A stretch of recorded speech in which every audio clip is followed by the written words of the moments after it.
Punch Audio presents Beyond the Rising Tide, written by Sarah Beard, performed by Dana Day and Zachary Weber. Chapter 1. Kai. I don't know how it's decided who lives and who dies, why some are granted more time among the living, and others are snatched away into the land of the dead.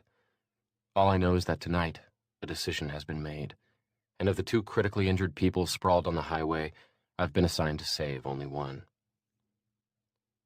Raindrops pound against the asphalt, and ambulance lights wash the scene in bursts of red like an outdoor rave, only there's no one dancing here. Just a heap of metal that was once a car, an obliterated highway divider, and a handful of paramedics giving new meaning to the term graveyard shift. They don't know I'm here, but without my help, the boy I've been assigned to won't be leaving here alive. My feet don't disturb the water as I stride through a puddle, as though it's a mirage in the desert. In truth, I'm the mirage, the thing with no real substance. The paramedics don't acknowledge me as I kneel beside the boy, not because they're busy cinching a tourniquet around his leg or searching for a heartbeat, but because I'm invisible to them. I've grown accustomed to the invisibility, but after being a healer for 6 months, I still can't handle the sight of blood. The boy's jeans are soaked with it, and the rain thins it out as it spills onto the asphalt like a polluted stream. So I look at his face instead. His eyes are closed, his mouth open as raindrops fall between his lips. Something about him startles me, like I've unexpectedly looked into a mirror. His wild, tawny hair, his brokenness. Or maybe it's just his age. Late teens, same age I was when I died. Lucky for him, I'm here to make sure he doesn't share my fate. As the paramedics begin CPR, I rest my hand on the boy's shoulder. My fingers sink into him a bit, and I grimace as I feel the wreckage of his body. His ribs are broken, his pelvis shattered, his aorta ruptured. The paramedic doing chest compressions is thick and heavy-handed, tearing the boy's heart more with each pump. Wasting no more time, I summon the power of my healing wristband.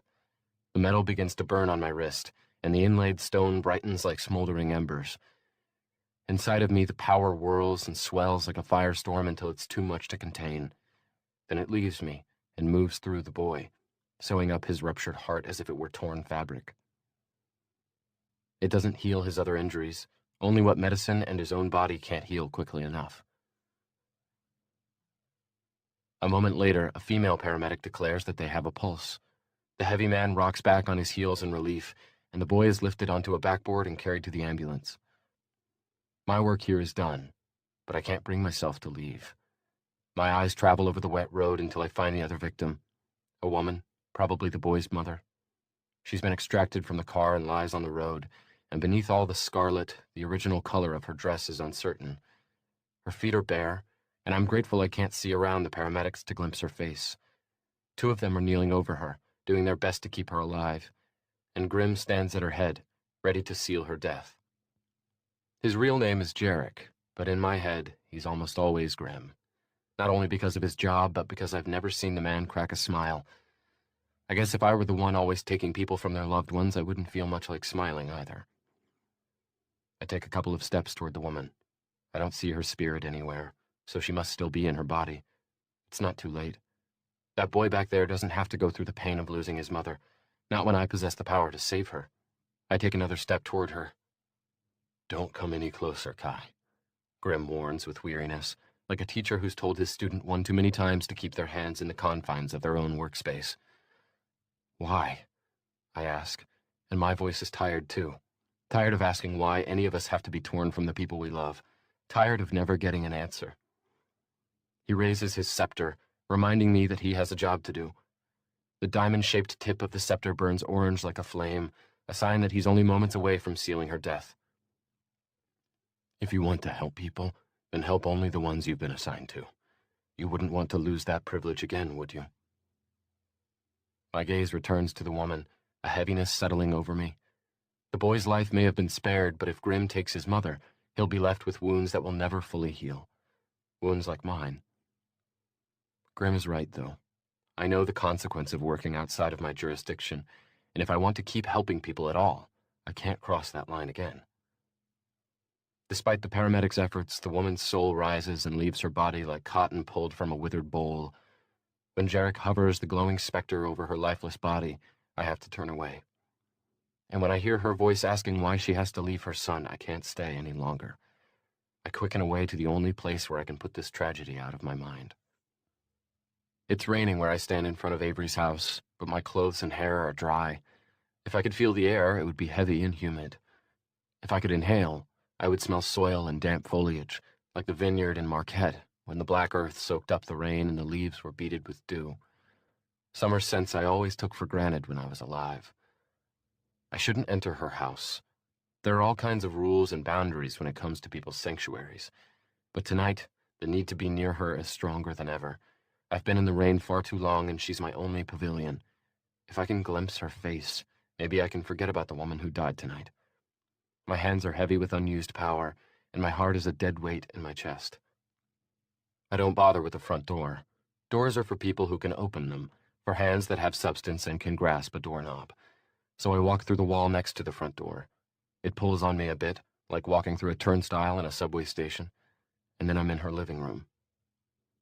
The house is dark, save for one rectangle of light falling from a doorway in the hall. I drift down the hallway, passing an empty bedroom and then an office lit by the glow of a computer monitor. Her mom is asleep in front of the computer, half sitting, half sprawled across the desk. At the end of the hall, I find Avery's room. Strewn on her floor are her Converse All-Stars, clothes, and a marine science book, open with the spine up. Her laptop balances precariously on the edge of the bed, ready to be accidentally kicked off. Her blankets are in disarray, a sea of restless waves.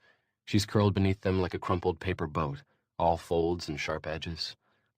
Her hair is splayed around her head, pale gold in the night light blooming behind her bed. Even without crossing the threshold, the heaviness inside me lifts a bit. I don't know why, but when Avery's near, I'm more at ease.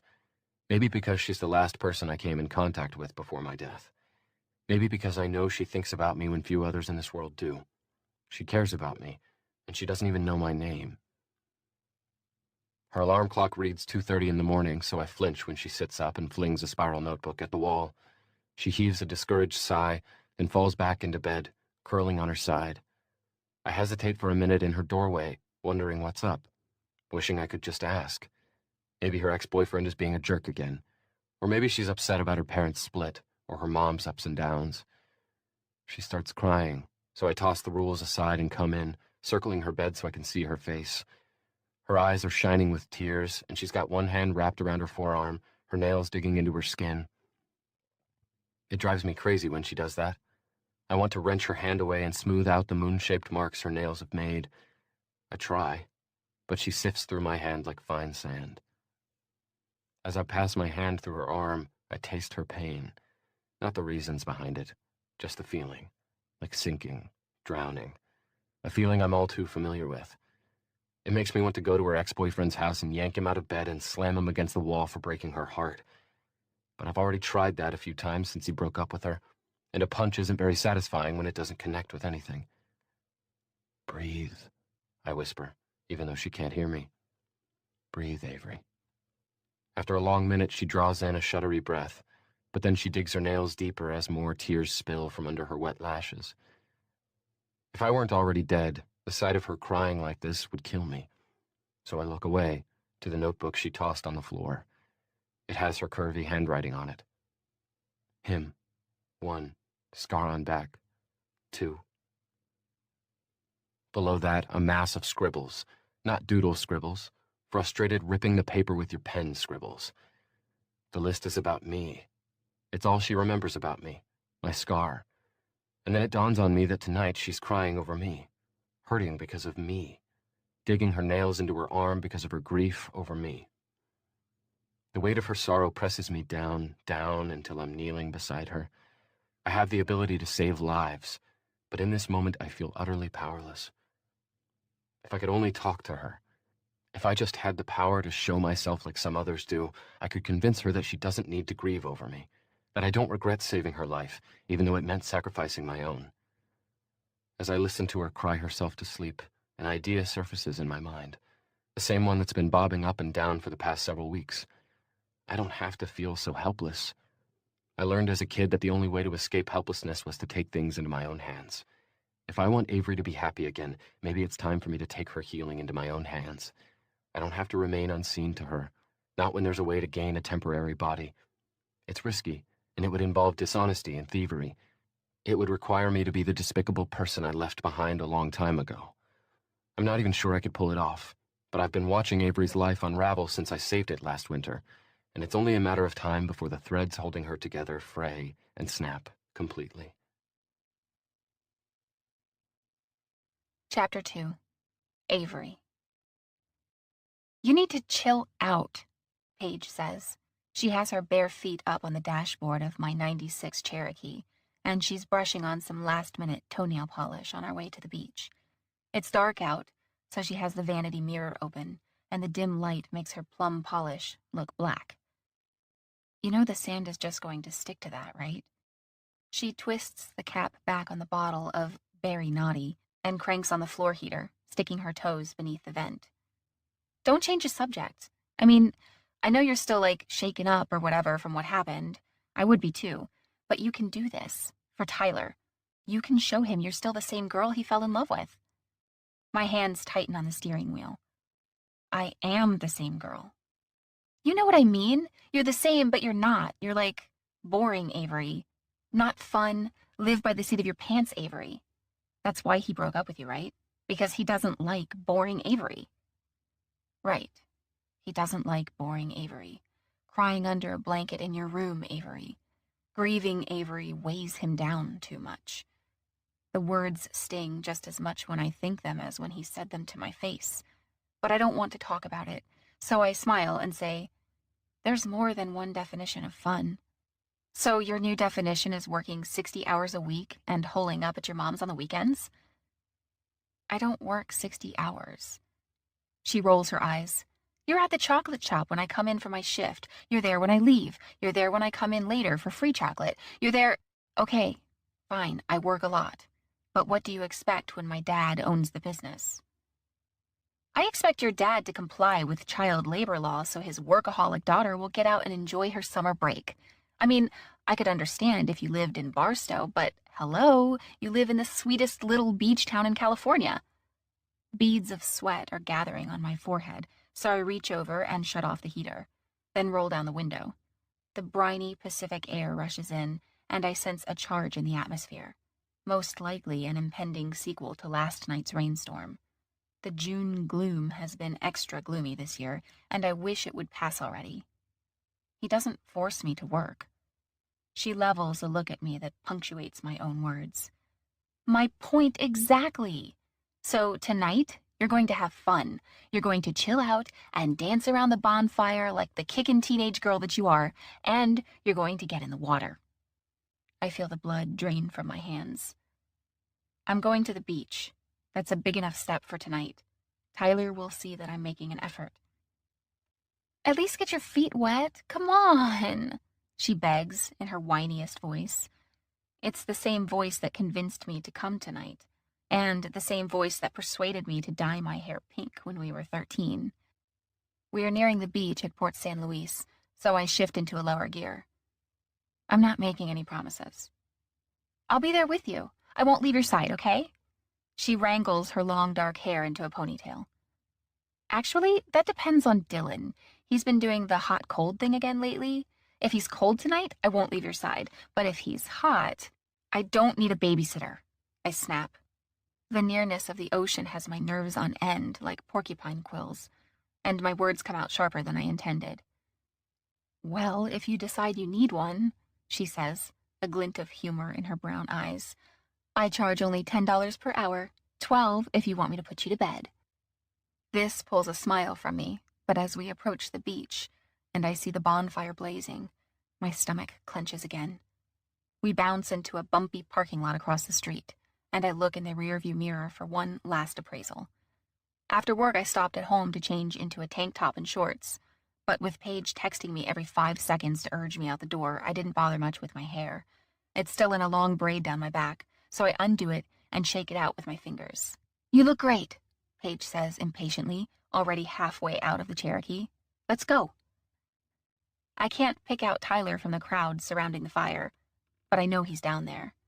According to Paige, he's the one who planned this whole thing. I wasn't going to come, but Paige spent all day convincing me that if I did, it would put me on the path to winning Tyler back. The night is warm, and the ocean breeze feels good on my skin. We follow a sandy trail down to the beach, and the anticipation of talking to Tyler sends my stomach all aflutter. I see him almost daily since he works at the surf shop down the street from Dad's chocolate shop, but it's been weeks since we've had a real conversation. Dylan comes up and plants a kiss behind Paige's ear, and she gives me a secret smile and mouths, "Hot," as she slips her hand into his. I scan the crowd for Tyler, but don't see him. "He went for a night swim," Dylan says, looking at me as Paige twirls one of his dreads around her finger. I search the dark waves for Tyler, and finally my eyes fall on a figure standing waist-deep in the water, along with a second, more petite figure. I recognize her instantly as the tourist Tyler gave surfing lessons to earlier today. At least she's wised up and put on a wetsuit. I wrap my arms around my waist, trying to squeeze out the jealousy. Paige nudges me. "Go out there. If you want him, fight for him." But Paige grabs my elbow and looks me in the face, her big brown eyes offering the steadiness I lack. "You can do it. Just focus on him, not the water. And besides, the surf is totally mild tonight. Nothing is going to happen." Everyone thinks it's fear that keeps me from the water, but that's not it at all. I've never been afraid of the water, and I'm not now.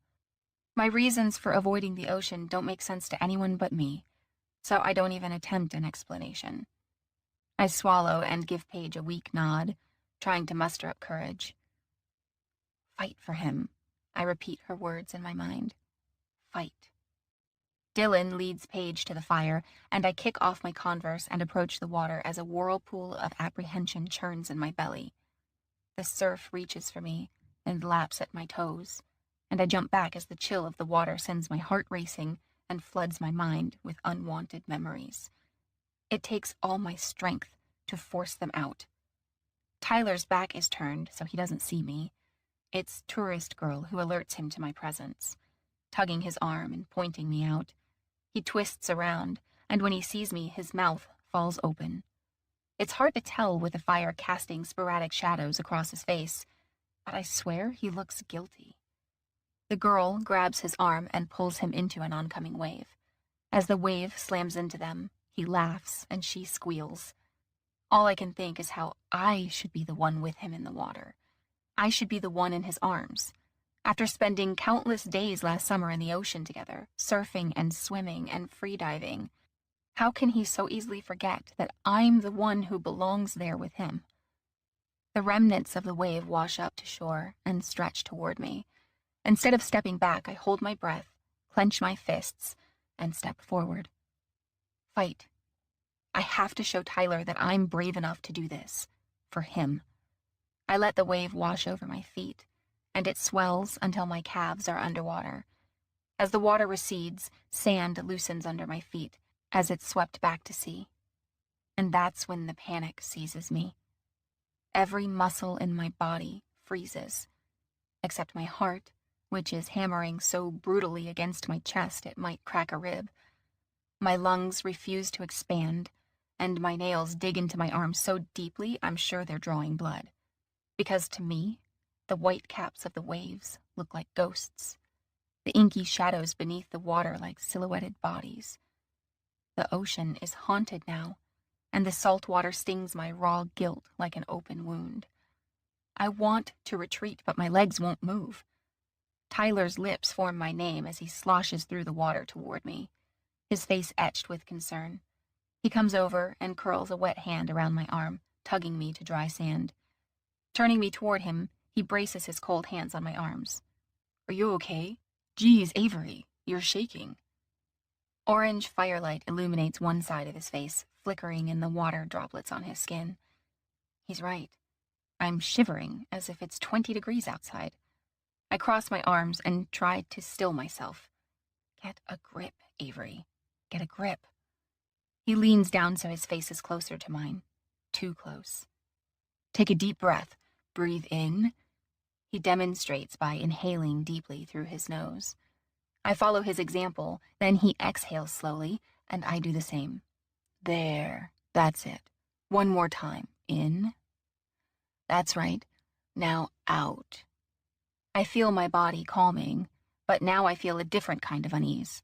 I glance at the people by the bonfire, and everyone is looking our way. Some of them are whispering to each other. You came, Tyler says softly, and when I look back at him, his lips are slanted into a sad half-smile. That's a big step, but you don't have to get in the water, okay? Not if you're not ready. He doesn't understand. I want to go in the water. I want to join my friends, to be myself again. But there's a deep ravine between them and me now, and I don't know how to cross it. I don't know where the bridge is, and I don't know how to ask for directions. Tyler glances back at Tourist Girl with a tinge of regret. She's gotten out of the water and is heading toward the bonfire. I didn't mean to interrupt your swim, I say, gauging his loyalty. It's okay. I think Jem is getting cold anyway. Jem? The name is so unexpected it takes me a second to attach it to Tourist Girl. Are her parents jewelers or something? He gives a one-syllable courtesy laugh, then looks toward Tourist Girl, who's peeling away her wetsuit like a corn husk to reveal her bikini top. She eases up to the fire and glances our way, giving me the stink eye like I'm a stray dog digging up her new flower bed. Is she paying you to be her tour guide? I ask, or are you showing her the ropes out of the kindness of your heart? He gives me a chiding look. It's not like that. She's here for a couple of weeks on vacation, and her parents are out doing something tonight, so I invited her to hang out. A breeze pushes a lock of hair into my face, and I brush it away, tucking it behind my ear. How nice of you. I try for sincerity, but my voice hitches on the last word, betraying my hurt. Avery, he says, his brow puckering. We're friends now, right? Friends. Is it even possible for two people to be friends after 10 months of dating? 10 months memorizing the lines of each other's faces? 10 months stripping away barriers, sharing adventures and passions and pineapple milkshakes? All of those kisses and I love yous made invalid with 6 little words. It's just too much for me. Of course, I say quietly, pushing sand around with my toes. Because at least with friendship, there's a ray of hope that things will return to how they once were, that someday he'll see me not as a weight, but as the buoy I'd once been to him. Good. He leans down and plants a kiss on my forehead. It's excruciating, a sting that spreads hot venom through my entire body. I still care about you, Avery. I hope you know that. He gazes at me for a moment, his jade eyes striking me again, deep inside. A wound I know will take days to heal. Are you going to be okay? I divert my eyes to the fire so he doesn't see the pain there. Everyone is still casting curious glances our way, and I realize they've been watching us this whole time. I want to leave so I don't have to see them look at me like I'm weird. Don't have to hear them whispering about last winter, about the boy who drowned saving me, about how they never found his body, and how I've changed since. I'm fine. I lie through a tight throat as I slide on a mask of serenity. I've gotten so good at it that it takes almost no effort. Come on, I'll introduce you to Jem. She's really cool. Lightning flashes on the horizon, and I take it as my cue to leave. That's okay. I think I'm just going to head home. His shoulders slump. But you made such an effort to come. Don't leave now. I want to laugh. Who's he to tell me not to retreat when things get tough? I'm really tired, I say with honesty. Long day at work. Can you tell Paige to get a ride home with Dylan? He purses his lips and stares at me for a long moment. Sure. I'm really glad you came. I'm proud of you. I nod, feeling like a child, and then watch him go back to the bonfire and to Jem. She brightens as he sidles up to her and says something I can't hear. I grab my shoes and walk away, the crowd's laughter and chatter fading with each step. When I reach the road, I climb on a boulder to sit and watch the dark ocean from afar. Rows of foamy waves billow and roll in like storm clouds fall into earth, their rhythmic sound lulling me back to the memories I just ran from. A familiar emptiness spreads through me, a sort of hunger that can't be satiated with food. I hug my knees to my chest and bury my head in my arms, wishing I could go back to last winter, wishing I hadn't been so careless, wishing that boy hadn't jumped in the ocean to save me. Not that I wish I died, but if I had, maybe he would still be alive. If only I knew his name, or, at the very least, remembered what he looked like. If there's one thing I can do to pay respect to the boy who saved my life, it's to remember his face, but I can't even recall the color of his hair. A light wind ruffles my hair, tickles my arms and neck.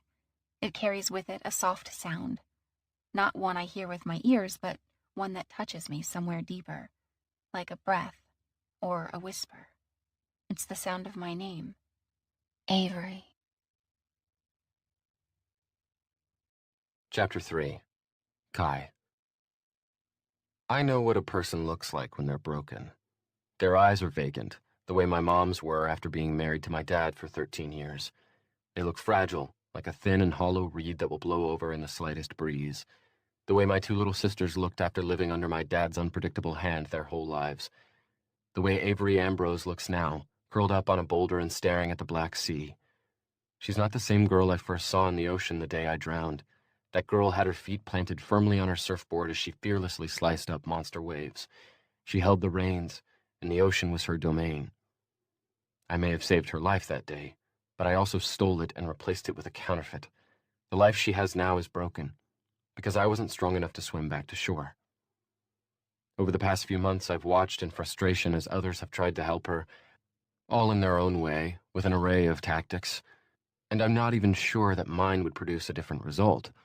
What I do know is that Avery's happiness has become more important to me than anything else, because you can't spend 6 months as someone's silent companion without growing to care for them, and I care for Avery, so much that I would pay any price to repair what my death has broken. I close my eyes and picture my mentor, Charles, and then quicken away to find him. Seconds later, I open my eyes to someplace new, somewhere dark with branches and leaves overhead. Haven't seen you in a while. I whip around at the sound of Charles's voice, and then see him behind me sitting on a log. He's wearing mortal clothes, overalls and a flannel shirt that remind me of how he used to dress when we were both alive and working together in his vineyard. Beneath his baseball cap, his hair is white instead of his usual gray, which is how I can tell he's materialized. The ring on his right hand confirms it. On assignment? I ask, forcing my eyes away from the ring. I peer into the darkened mountainside to guess who he might be helping. It's raining again, and other than leaves shuddering under falling raindrops, I see no other sign of life. Waiting for a couple of straggling hikers to point them in the right direction. Why? The trail is pretty clear. Look behind you. I twist around to see that the rain has washed a section of the trail away, leaving a 40-foot drop to jagged rocks. If I weren't already dead, I'd be scrambling from the edge. I turn back to the trail, squinting through the rain. What are they doing hiking in the rain in the dark? They must have lost track of time. They should be here any minute now. I'm restless, and I try not to fidget. I haven't felt this nervous since I stole a package of chicken from the food mart when I was 10. I recall how cold it felt against my stomach when I slipped it under my piston sweatshirt, how the juices ran down my leg as I ducked out of the store and booked it all the way home. My eyes flicked to Charles's ring again. I didn't expect him to be wearing it. He only takes it out of his pocket every couple months when an assignment makes it necessary to be seen by mortals. But I've waited this long for the chance to help Avery. I can wait a little longer. I sit beside him. He's got his hand open, palm up on his knee, and the rain is falling into it, gathering into a little pool. I want to ask him how it feels. Not just the rain, but what it's like to put on the ring and have your body become solid again. Whether being materialized feels like being alive or different somehow. But I don't want him to know how interested I am in his ring at the moment, because he might guard it more vigilantly if he does. Is something troubling you? He asks. I stretch out my legs in an attempt to appear relaxed. No, why? He gives me a paternal pat on the shoulder. You usually only visit me when you need advice. He's right, and his words cause a twinge of guilt. I'm sorry, I just don't like being in Demoror. I like hanging out here on Earth. It makes me feel almost alive. Okay, it never makes me feel anywhere close to being alive, but it's more interesting than hanging out on the sterile shores of Demoror, where people go first when they die. It's like a scenic waiting room, smack dab in the middle of the afterlife. It's pretty, I guess, but it's about as exciting as, well, a waiting room. Through the trees, I hear voices, and I rise. Charles stands too and steps onto the trail. He adjusts his baseball cap, then starts whistling the melody to Blackbird. My fingers twitch as they recall how to play the chords on the guitar. I can almost feel the strings under my fingers as they slide up and down the fretboard. With an ache in my chest, I think of my neglected guitar, stashed at the back of a shed, untouched since my death. As the sound of the hikers' footsteps gets closer, their voices grow quieter. Maybe because Charles's whistling makes them curious. I realize that that's probably the reason he's whistling, so they're not startled when they come around the bend and see a strange old man standing on the trail. Their flashlight beam shows up before they do, and when the young couple sees him, they skid to a stop. The girl shines the flashlight in Charles's face. He shields his eyes, and she lowers the beam to the bib of his overalls. "I heard you coming," Charles says, "and I wanted to make sure you saw this drop-off here." The flashlight beam moves right through me to where the trail has been washed away, and the girl gasps. "Whoa," the boy says, taking the girl by the arm as though he doesn't trust her to keep a safe distance from the edge. "Thanks for the warning." Charles nods, and the two hikers step through some undergrowth to where the trail picks up again. The girl pauses and gives Charles a curious look. "Are you up here alone? Do you want to walk down with us?" "Thanks for the offer," he says, "but go ahead. I have friends nearby." She gives a satisfied nod, and she and the boy continue, disappearing into the trees. Just like that, Charles's assignment is complete. He waits until the hikers' voices fade, then he slips off the ring. I've seen him dematerialize before, but still find it fascinating. His hair darkens to its natural gray, and even though I can still see him, he disappears to mortal eyes. His clothes have changed to his slightly luminous shirt and pants, and his mortal clothes now lie in a heap on the ground. I wonder now if the stray hunting garb I sometimes found in the woods as a kid were left there by people like him. I look away as he slips the ring into his left pocket. Nothing raises a red flag like staring at the object you're about to steal. I step toward him, a plan solidifying in my mind. I've had lots of practice at this kind of stuff, so it comes easy. Distraction and a sleight of hand. That's all it takes. "Charles," I say, "you haven't heard anything about my mom, have you?" The question sounds completely sincere because it is. The mystery of my mom's whereabouts is something that torments me almost constantly. Charles shakes his head, his features softening into commiseration. "Why don't you come back to Demoror with me and we'll see if anyone else has?" I nod, stepping closer and casually positioning my hand near his left pocket. "I think I will." As we quicken back to Demoror, the movement of my hand is so swift he doesn't even notice it dipping in and out of his pocket. I am not a thief. I repeat the words in my mind before saying them out loud. I am not a thief. I'm only borrowing Charles's ring. There's no one around to hear it but me, yet I don't even manage to convince myself. Beneath the pier at Avila Beach, an unending procession of waves explodes against the posts. It's still raining, the tide high and the water rough. I don't know what time it is, but the sky is black and the streets and shops above the beach are vacant. I unfurl my fingers to reveal Charles's ring. It looks similar to my wristband, silverish metal with a stone inlay, yet serves an entirely different purpose. And even though it's smaller than my wristband, it feels heavier. Maybe it's the weight of guilt, of something stolen. Only it's not stolen, it's borrowed. I'm not a thief. I'll have it back to Charles before he even notices it's gone. I hope, anyway. If I'm going to help Avery, I'll need at least a couple weeks. Charles shouldn't need his ring before then, but I hope that if he notices it missing, he'll forgive me.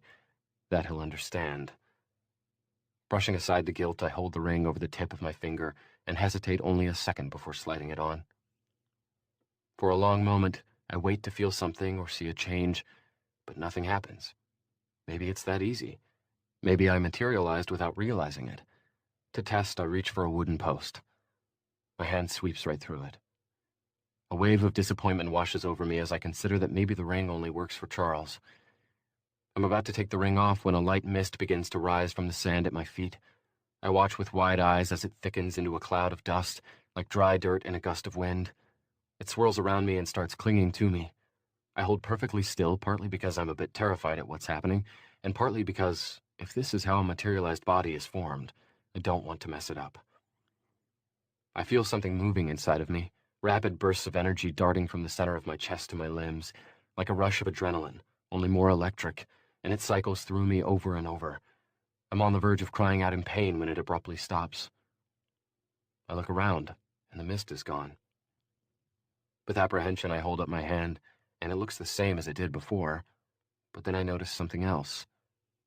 I can smell the rain and the ocean, the wet sand and salt, ancient things that have been turned over in the surf again and again.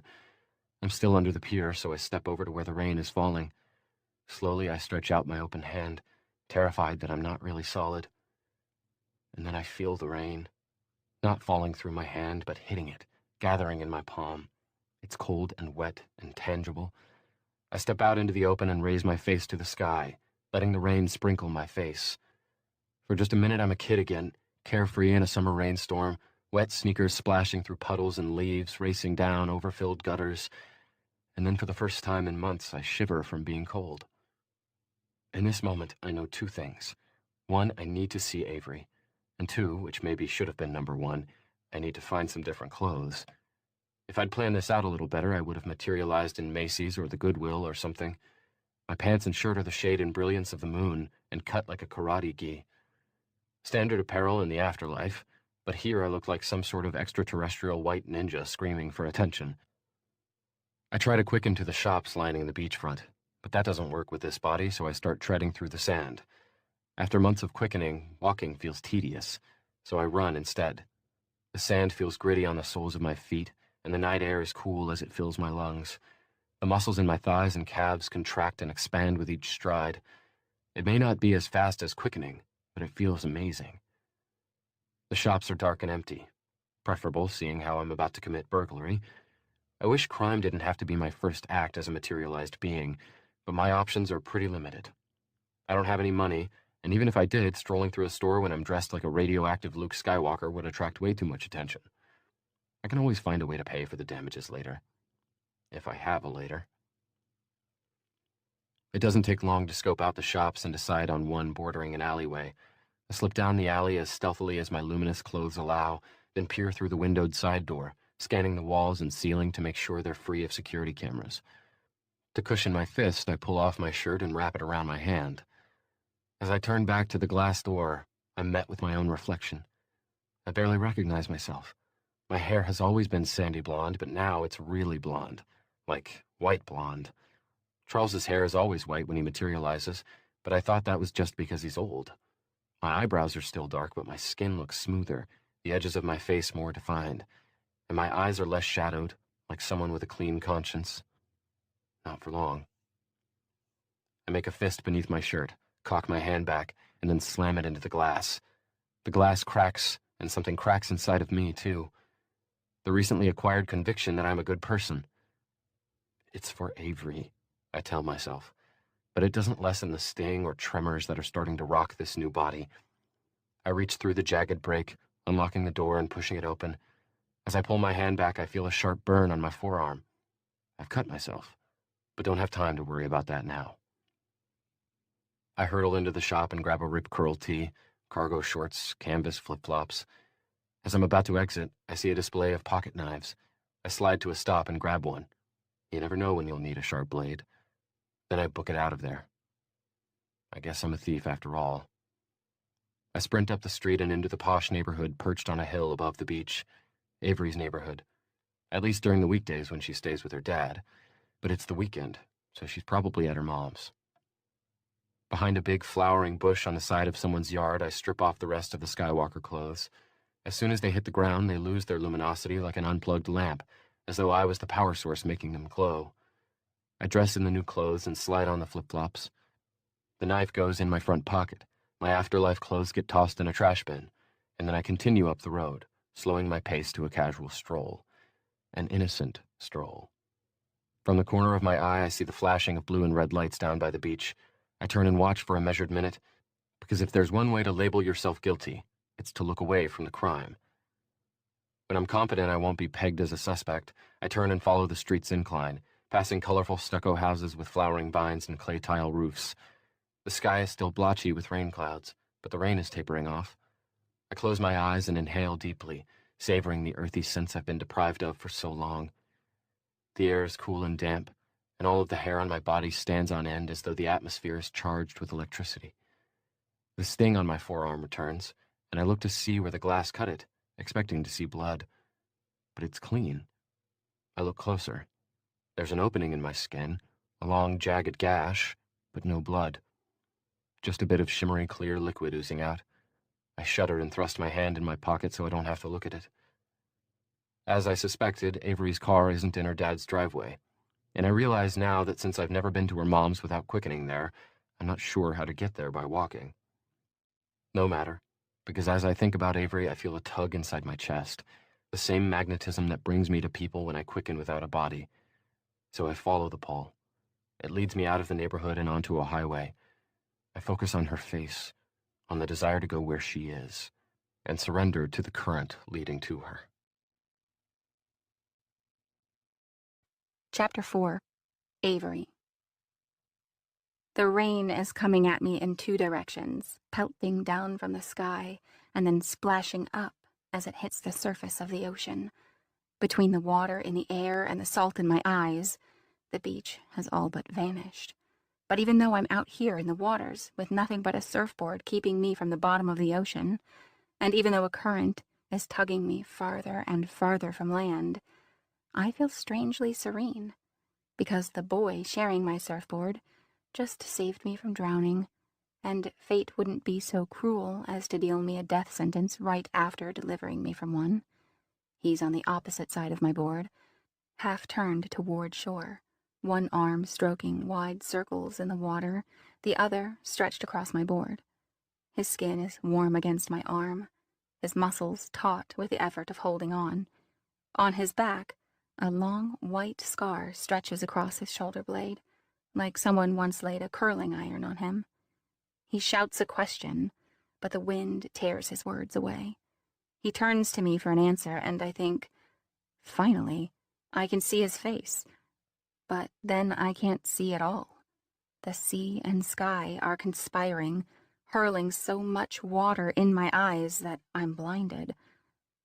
I'm shivering when I wake up from the dream, curled with my knees pulled to my chest. My blankets are everywhere but on me, and the smell of rain and the morning light seep through my open window. In the distance, I hear the sound of the waves on the beach, like the static of Mom's broken car radio. Somewhere out there, far from Avila Beach, the boy who drowned probably has a family, a mother and father, maybe brothers and sisters and grandparents. They must not have known he was at the beach that day, or even in the area, because no one came forward to help us connect the drowned boy to a missing person, which means they don't know he's dead. They must wonder where he is, must have sleepless nights and nightmares like I do. Maybe they scour the internet regularly for his whereabouts, or have even hired a private detective to find him. But until I remember what he looked like, until I can find out his name, they'll never know what became of him, because it's impossible to identify someone when their body is still missing. I sit up and reach for my cell on the nightstand, and I realize I'm still wearing my clothes from the night before. There's sand in my bed, and my ankles are raw from grating against it. I lean back on the headboard and pull up a browser, going directly to the tab for the missing persons database that the sheriff's detective referred me to. He thinks that maybe if I see a picture of the boy, it will jog my memory and I'll be able to identify him. I type in the information I do know, which isn't much. Age, 17 to 22. Race, Caucasian. Last seen, December of last year. Hometown, unknown. We ruled out the possibility that he was a local, because no locals went missing that day. And he must have been at the beach alone, because no one reported a missing member of their party. The other information, height, weight, and eye color, I don't have either, so I leave those fields blank and hit search. A few dozen profiles pop up, and I scroll through them, squinting at each photo, trying to project the face onto the boy who briefly shared my surfboard that stormy afternoon. But none of them seem to fit. And in truth, all of them seem to fit. I simply don't remember. A text from Paige pops up. One simple line. "Thanks for ditching me." I don't blame her for being mad. I haven't exactly been the ideal friend lately, but I don't have the energy to try to mend things at the moment, so I don't text her back. I check the time, just past 10, and then shut off my phone and set it back on the nightstand. It's then that I realize how quiet Mom's condo is. Usually I can hear her scuttling around, dusting imaginary things, or typing furiously on her keyboard, or talking to herself. "Mom?" I call. No answer.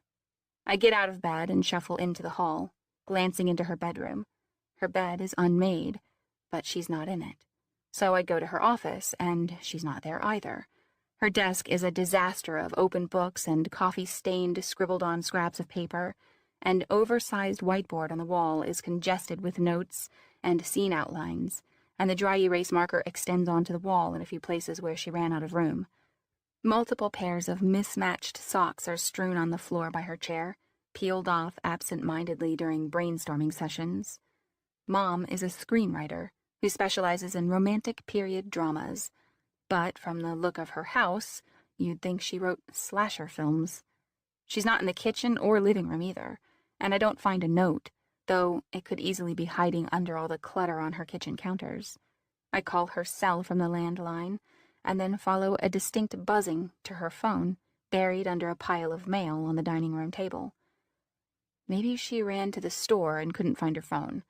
But when I check the garage, her vintage Impala is snug in its tight spot, still sleeping in, and the cruiser bicycle Dad got her for one Christmas hangs above it, collecting dust.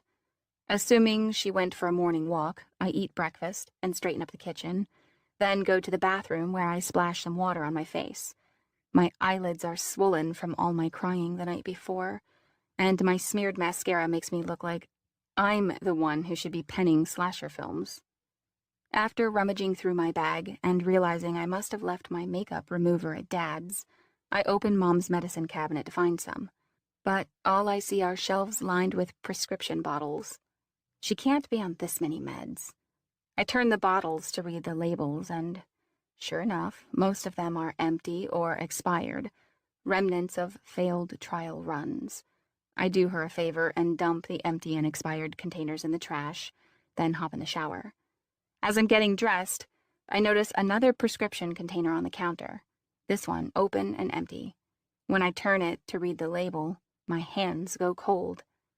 It's the same sleep aid she took too much of last winter before sleepwalking down to the beach. We found her the next morning, curled up in a rocky alcove, her temperature dropping and the tide rising. I'm out the door in 5 seconds, hair still damp and sneakers untied. Mom's condo sits on a bluff overlooking the ocean, and I head for the stairway that leads down to the beach. Dread rises inside me as I get closer, as though the stairs are imaginary and I'm about to take a 50-foot plunge. I can hear the ocean slamming against rocks below, shattering, breaking, like a china cabinet plummeting from a 3-story building and hitting the pavement. Although the stairway is solid beneath my feet, my stomach thinks I'm falling toward the rocky beach. My feet trill down the steps and my heart beats even faster. Please let her be okay. Let her be conscious and beachcombing or swimming or chatting the ears off of strangers. I can't even think the alternative. When my feet hit the sand, I scan the beach to my left and right for a woman with wild curls. It's a Sunday morning and the tide is low. The sand gives way to rock slabs that resemble petrified tree bark, and the shoreline is speckled with people exploring the tide pools. If Mom was in trouble, no doubt someone would have already seen her, unless she was swept away in the middle of the night. Shaking the image from my mind, I force my feet to move south, toward the place we found her last time. My eyes search figures in the distance, and faces as I pass them, but there's no sign of Mom's red scarf, or her bright green shawl, or the polka dot pajamas she wore to bed last night. My hands are cold and clammy, and my breakfast is not feeling too welcome in my stomach. The water is a good 30 feet away, but I feel trapped between it and the cliffs, like it's a bully pushing me against the wall. I hug the cliffs as I move along, bending and peering into every alcove and crevice. They're full of shadows, decorated by algae and clumps of mussels, but void of human life. My steps are careful, as though I'm passing through a minefield, because at any moment, my worst fears might detonate. Something stings my forearm, and I glance down to see my fingernails digging into my skin. I loosen my grip. Down the shoreline, something catches my eye. A thin woman kneeling on a stretch of black rock, her curly auburn hair blowing in the breeze, and a bright green shawl around her shoulders. "Mom?" My voice sounds strangled because my throat is so tight. Her head snaps up to look at me, and I exhale a sigh of relief as I jog over. I kneel beside her and drop an arm across her back, pulling her close. "Are you okay?" "The sun is finally out," she says brightly, oblivious to my distress. "I'm only a tick away from happiness." She's crouched over a tide pool, holding a scrap of fishing net. Now, if only I can get this little guy free, this could be a perfect day. Finally, I see what she's fussing over. There's a crab the size of her hand tangled in the net. Its legs are moving like it's trying to break free. "I was worried about you." I'm panting, but not from my jog. "You didn't leave a note." "I left at sunrise and you were dead asleep. I didn't think I'd be gone for long. I just needed to clear my head and—" She shrugs. "I lost track of time. And then I found Sebastian here. I've gotten most of his legs untangled, but there are a couple of tight spots I can't get to." I put a hand on hers. "Mom, it's almost lunch. Let's go back to the condo." She shakes her head. "Not until I free this little guy. Would you want someone to leave you tangled in a net?" I exhale quietly, reminding myself to be patient with her. She needs to eat. When she doesn't, things get bad. "Why don't you go back up to the house and get something to eat, and I'll take over?" She lowers the crab and leans back, considering. "Good idea. And if you're not back by the time I'm done eating, I'll bring down some pliers and scissors." She gathers her feet under her and stands, then adds, "Promise me you won't just toss him back in the water, still tangled in the net." I give her a "you know me better than that" look. "You have my word." My word must be good because she nods and turns to leave. "Okay, Sebastian," I say to the crab. "Let's get you free so you can grow up and become a seagull's lunch." I'm in a sundress, so it's not easy getting comfortable on the rock. I end up sitting on one hip with my legs folded to one side. The netting is wound tightly around the crab's pinchers and legs, and after a few minutes of trying to unravel it, I haven't gotten anywhere. The surf seems to be growing louder, hissing in my ear. I do my best to shut it out and focus on the thin green net, the things I do for my mom. My fingers aren't quite small enough to reach into the tiny space near the crab's legs. I tug at the knots, but they remain stubbornly in place. The morning sun beats down on me, yet it feels like someone's holding an ice pack to the back of my neck. My arms and legs have more bumps than the sea cucumber in the tide pool beside me. "Hiss," the ocean whispers to me as it spills water and words onto the rocks. "In the folds of my waves he lies, forever to stay. Hiss. I captured him, but you're the one who lured him in." My eyes are drawn to the shadowed spaces in the cliff wall, and now I'm not looking for Mom, but for him. It's like an ever-present instinct, even after all this time, as though I expect to see his bones washed up by the tide and caught in a hollow of the rock. My chest feels tight as I think about how it will always be this way now. The ocean I once loved is now my tormentor. My playground and refuge have become a desolate graveyard, my joy and peace buried beneath a vast and sandy headstone. Chapter 5. Kai. I'm not sure if I have a heart, but something in my rib cage swells at the sight of Avery. Her hair shimmers like spun gold in the sunlight, falling over her shoulder and hiding her face. She's sitting on a sheet of black rock, head bent, and the flowery skirt of her sundress ripples in the breeze. If she turns around, she'll see me. If I speak, she'll hear my voice.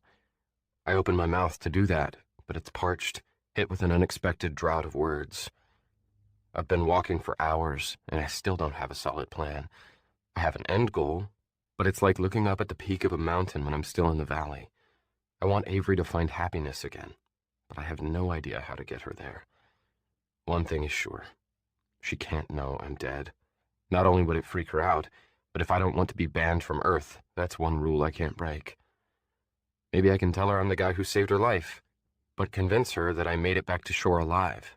Only she watched me die, saw my drowned body 10 feet underwater, half a mile from shore.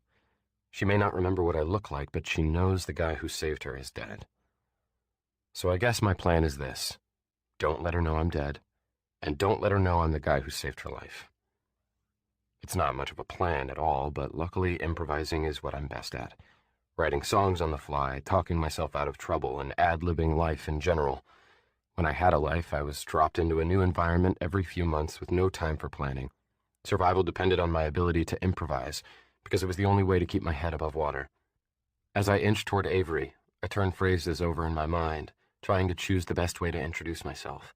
I hate to think how she'll react if she recognizes me, but I doubt she will. I saw her run across my picture on a missing persons report once, and she scanned right past it. Besides, I saw my reflection in the shop window this morning, and although my face is the same, I don't exactly look like myself with my new Jack Frost hair. Over her shoulder, I see she's holding a fishing net in her lap. Her fingers are working with it like she's trying to free something. A crab. Her hands tremble as she tries to unravel it, so she's not really getting anywhere. Without thinking, I fish the pocket knife from my shorts, unfold the blade, and lower it in front of her in offering. She flinches and whips around to look at me, eyes wide. So much for improvising. I nod toward the tangled mess in her lap. For the crab. Yes, those are the words I've waited 6 months to speak to her. If Charles comes in the next moment to take back his ring, at least I can live in eternal peace knowing I was able to utter those 3 words. Her brows pinch together, then she shakes her head and turns back to the crab. I'm trying to free him, not eat him. For a few breaths, I'm speechless, in awe that she just talked to me. She can see me and hear me. If I reach out and touch her shoulder, she'll feel my fingertips on her skin. I don't, of course. I've scared her enough for one day. I know, I say, trying to keep my voice soft and non-threatening. I crouch down and offer the knife again, this time handle first. It's for the net. Her hands go still, and then she smiles sheepishly. Oh, right. She takes the knife and goes to work, biting her lower lip as she concentrates on plucking away strands of netting. I wonder why she's going to so much trouble to free a half-dead crab, but I say nothing because for some reason it seems really important to her. The knife makes her task easier, but when the crab is free, she frowns at the water, swallowing hard. Seeing the reluctance in her face, I stand and open my hand. Here, I'll throw it in. She deposits the crab in my palm, and I carry the newly liberated creature to where the waves are pitching against the rock. I toss it back home, and it disappears beneath the marbled surface. When I turn back, Avery is standing with her arms twined around her waist. As I stroll toward her, the wind kicks up and sends golden strands of hair flying around her. With the way she's standing there on the rocks, she looks like some kind of mythical siren. I feel just as scared as if she were one, just as bewitched. The haunting song in her eyes lures me in until I'm standing right in front of her. She gazes up at me a long moment, searching my face as if she's hunting for familiarity. For a minute, I worry she recognizes me, but then she folds the knife and hands it back. Thanks, she says. Do you always carry a pocket knife? I take the knife and pocket it, recalling the last time I used a pocket knife to save her life, right before I died. Yeah, you never know when you'll need a sharp blade. A subtle pensiveness slides over her features, and I wonder if her thoughts went to the same place. I hold out a hand, partly in greeting, but mostly from the urge to steady her. I'm Kai. As though I'm still invisible to her, she stares through my outstretched hand. But then she blinks, and her eyes find mine. Avery. She puts her hand in mine, and as our skin meets, it feels like a long sought-after prize has fallen into my hand. I close my fingers around her cold palm and savor the warmth that spreads through my body at her touch. The handshake lasts only a second, but it's enough to make all my trouble worth it. There are so many things I want to say, but they're all mixed up with the things I can't say, and just as I'm starting to sort them out, a woman's voice calls Avery's name. I turn to see her mom approaching, out of breath and waving scissors and pliers over her head. I feel thwarted, as though I've been skipped in a game of Uno and now I have to wait another turn before making my play. Her mom comes up, her eyes darting around on the ground. "Where is it?" "It's free," Avery says, and I realize her mom's inquiring after the crab. Now I get why Avery was so determined to free it. "Oh," her mom exclaims, scissors and pliers flying up in triumph. From her wild hair, mismatched clothes, and childlike expression, she looks like she's teetering on the edge of a rocker. "How did you do it?" Avery motions to me. "Kai here lent me his pocket knife." Something lifts in my chest at the sound of Avery saying my name.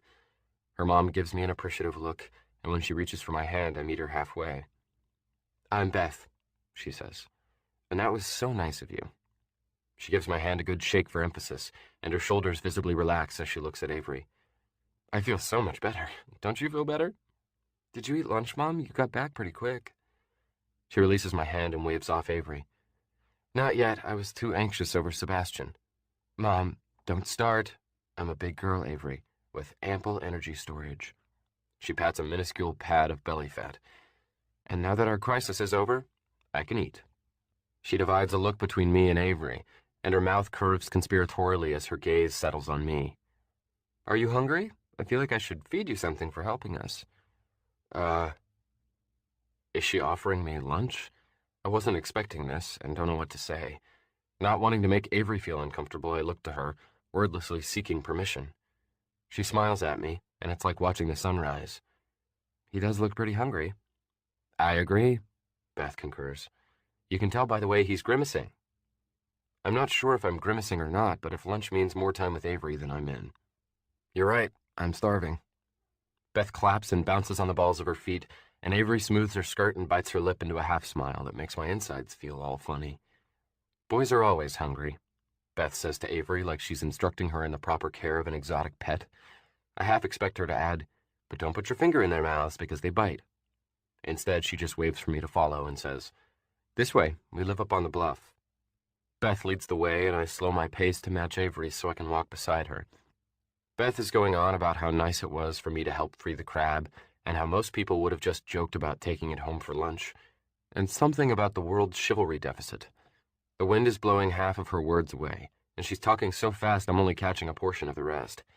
Her hands are fluttering like the words that can't fit through her mouth or fidgeting anxiously at the tips of her fingers. Avery's not really paying attention. She's just staring at the sea as we walk. Her arms are folded and her shoulders are all tensed up like she's leaning against an imaginary wind. There's something in her eyes, a sort of longing as she follows the movement of the waves. "What are you thinking?" I want to ask her. "Why haven't you gone back in the water when you used to love it? Are you afraid? Or is it something else?" But I can't ask her, because that would be weird. She thinks I don't even know her. So what do I say? How is it that as soon as she can hear my voice, I'm at a loss for words? I let out a sigh, and it must be louder than I think because she turns to look at me. "You must actually be hungry," she says after a couple steps. "You really are grimacing now."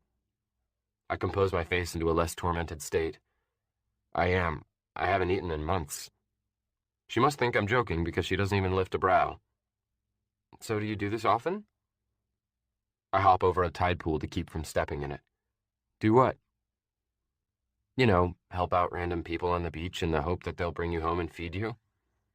The corner of her mouth quirks up in a teasing smile. "Usually I get at least a seafood dinner for my heroics. I'm feeling a little cheated, actually." "Well, maybe if you'd freed the crab yourself." She unfolds her arms and they fall to her sides. "But I did all the work. All you did was hand me your knife." "Who returned the crab to its home, though?" I say. "That was me." Not very gently, I have to point out.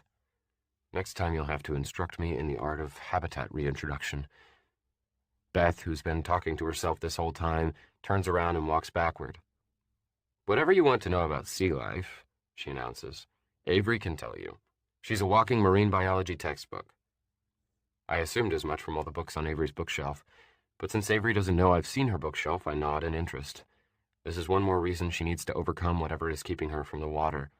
It's pretty hard to study sea life when you won't go near the sea. "Mom, watch out for that tide pool."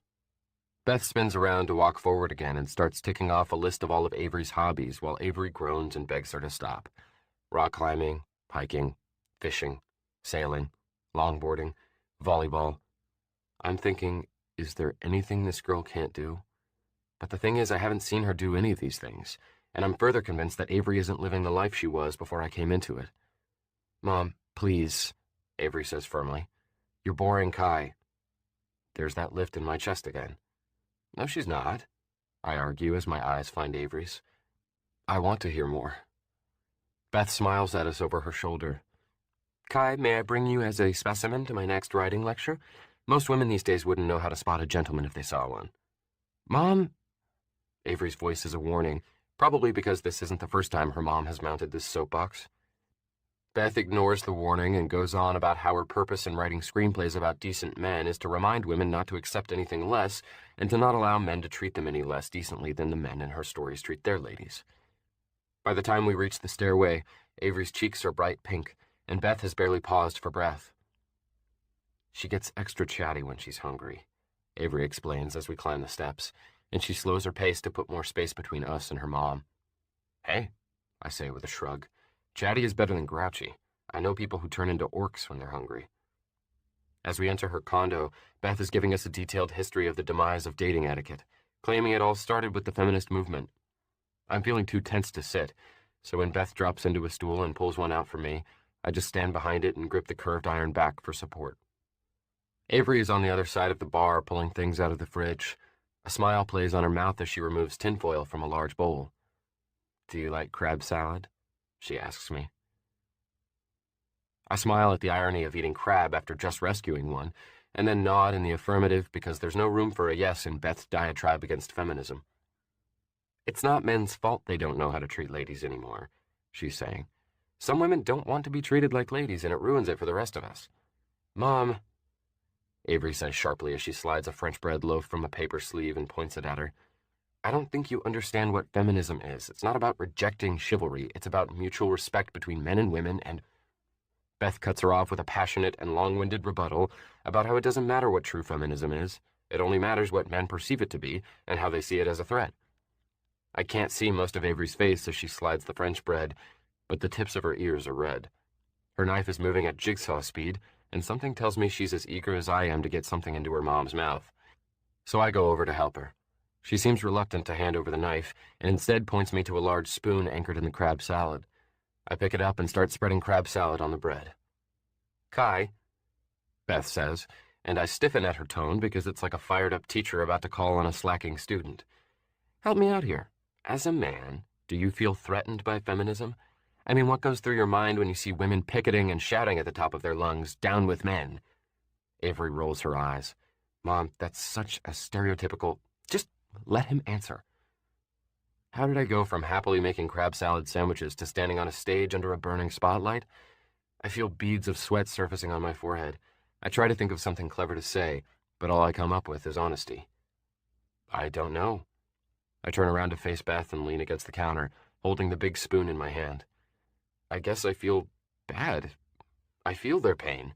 I think anyone who stands up to demand respect or rights does it only because they've been deprived of those things. I think about my mom, how I used to wish she had the courage to demand more respect from my dad. But maybe it wasn't courage she needed. Maybe she just needed someone to tell her she deserved better. People need to know they're worth something," I say. "And if feminism teaches women that they have the right to be treated as human beings, then that shouldn't threaten men. It should motivate them to be better." I glance at Avery, and the way she's looking at me makes me think I just earned some points on her trustworthiness scorecard. Avery's mom slides her stool back abruptly and stands. Her eyes are wide and transfixed on some imaginary thing, as if she's staring out a window at a UFO, only she's not facing a window. Without warning, she circles the counter, takes my face in her hands, and plants a kiss on my cheek.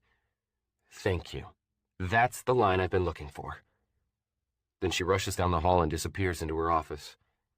I stand there baffled for a moment, and then look to Avery. What was that all about? Avery smiles and goes back to washing blueberries in a strainer under the tap. I think your words are about to be immortalized in my mom's latest screenplay. Seriously? I think back on what I said, trying to figure out what was so profound about it. Next thing you know, Jude Law will be repeating your words. You have to be careful with what you say around my mom. She sets the washed blueberries on the counter and dries her hands on a dish towel. Have you ever seen The Velvet Sparrow? I give her a blank look. It's a historical film my mom penned. There's this scene where the main character dramatically cries, "If this is love, then I hate love, and I'd rather tear my heart out with a fishhook than feel love again." Is that something you said? I ask, intrigued and amused. She drops a handful of blueberries on one of the plates. When I was 10, when my cat died. You must have really loved your cat. She shrugs. It was my first real-life experience with death. I didn't take it very well. The sandwiches are done, so I set the spoon back in the bowl and replace the tinfoil. I don't think anyone should have to take death well. I mean, it's probably the worst thing that can happen to anyone, losing someone they care about. I should know. Over the last 6 months working with Graham, I've seen more than my fair share of the effects of death. Believe me, no one takes it well. You sound like you know from experience. I move my plate to the bar and sit on a stool. Death is a part of the human experience, and I'm human. Or was, anyway. She sets her plate beside mine, but before sitting down, she grabs her mom's plate. I'm going to take this into her office. She starts walking away, then twists and adds, if she's too immersed in her story, I may have to prod her to eat, so sit tight for a minute. She disappears down the hall, and I look at my sandwich, realizing that I don't even know if this body is capable of digesting food. I've never seen Charles eat while materialized, but that doesn't mean it's not possible or even necessary. In fact, now that I think about it, the beginning of hunger pains are pinching my insides. Or maybe it's nerves. Avery returns and sits beside me, plucking a blueberry off her plate and putting it in her mouth. I pick up my sandwich. Just to be safe, I start small, tearing off a bit of bread with my teeth. It tastes great, chewy and soft, like French bread should be. I take the next step and swallow, waiting for something to happen. I don't know what, maybe vomiting or asphyxiation or spontaneous combustion, but nothing happens. So I take another bite, bigger this time, and it goes down as easily as the first. Now that I'm confident eating won't turn me into a gremlin, I return my attention to Avery. I can't believe I'm sitting beside her, eating a sandwich we made together. She's close enough that I can feel warmth radiating from her skin, and she smells amazing, like coconut and some other fruity scent. All the death talk should make an easy transition into the things I really want to talk to her about, but I can't exactly turn to her and say, you don't need to take my death so hard. My life wasn't really worth living anyway. Not only would it sound totally creepy, but she can't know who I am. No, I'm going to have to be creative about this, deliver my message in a roundabout way. I look around her mom's condo. I've seen the decor before, sailboat paintings and knickknacks, and a wooden yacht club plaque. I study it now with feigned interest, as though I've never seen it before. Do you love sailing as much as your mom? She finishes chewing, then says, it's her passion, not mine. I think she gets a lot of writing inspiration on the waves, but we usually take a family trip to the Channel Islands at the end of the summer before school starts. Are you going this year? With her aversion to the ocean, I don't see why she would, but if I can get her to explain why, it will steer our conversation in the direction I want. I'm not sure. She rolls a blueberry between her thumb and index finger. A lot of things have changed since last year. Now we're getting somewhere. Like what? Her fingers go still, and she gazes down at her blueberry as though it's a crystal ball showing her the answer to my question. Whatever she sees darkens her expression into something pained. Her lips part, and just when I think she's going to voice her thoughts, she slides on a cheerful facade. It may fool other people, but through the tiny cracks I can still see her pain. She smiles in the way she usually does right before making a joke. My sister dyed her hair black, and I don't think my mom will let her on the boat when she no longer looks like a California girl.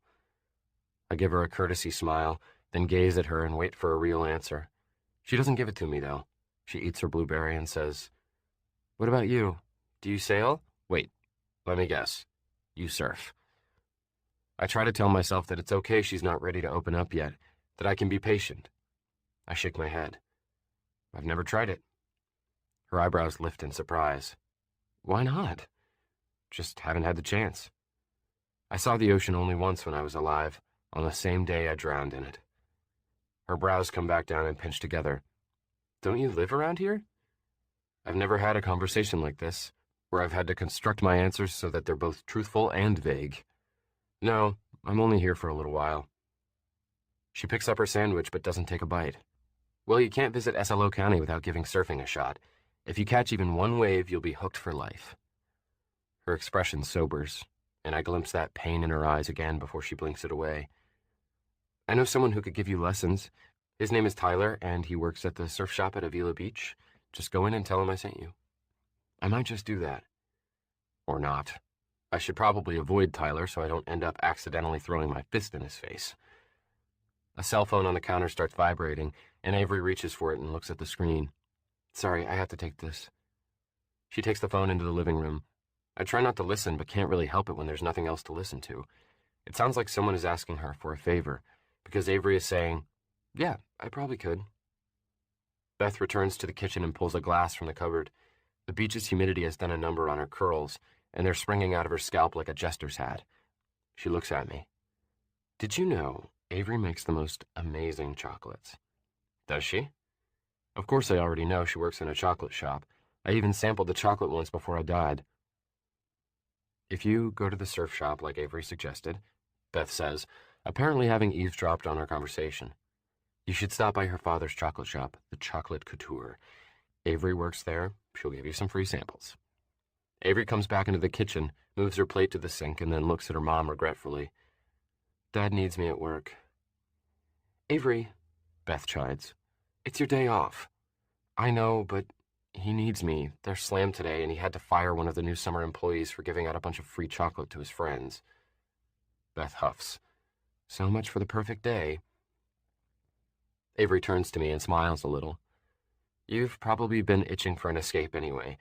Do you want a bag for the rest of your sandwich? You didn't eat very much. I look down at my food, which is almost untouched. I guess I was too focused on Avery to eat. Sure, I say, standing. As she bags my sandwich, I stand there hoping I'll have more time with her. Maybe I'll visit her at the chocolate shop tomorrow like her mom suggested. Or maybe I'll visit her later today in case I don't have it tomorrow. She walks me to the door and hands me the paper bag. Thanks again for helping save the crab. I nod as I walk through the doorway and turn back to her. Thanks for the crab sandwich. She smiles and it actually touches her eyes. Maybe I'll see you around. Maybe. There has to be something else to say, something meaningful in case this is the last time she sees me. I open my mouth, willing the perfect words to come out. Well, it's been real. She nods, waves, and then shuts the door. I stand there a moment like I'm waiting for her to open it back up, even though I know she won't. It's been real? That's what I went to all this trouble to tell her? It's been real. Brilliant. I sigh and look down at Charles's ring.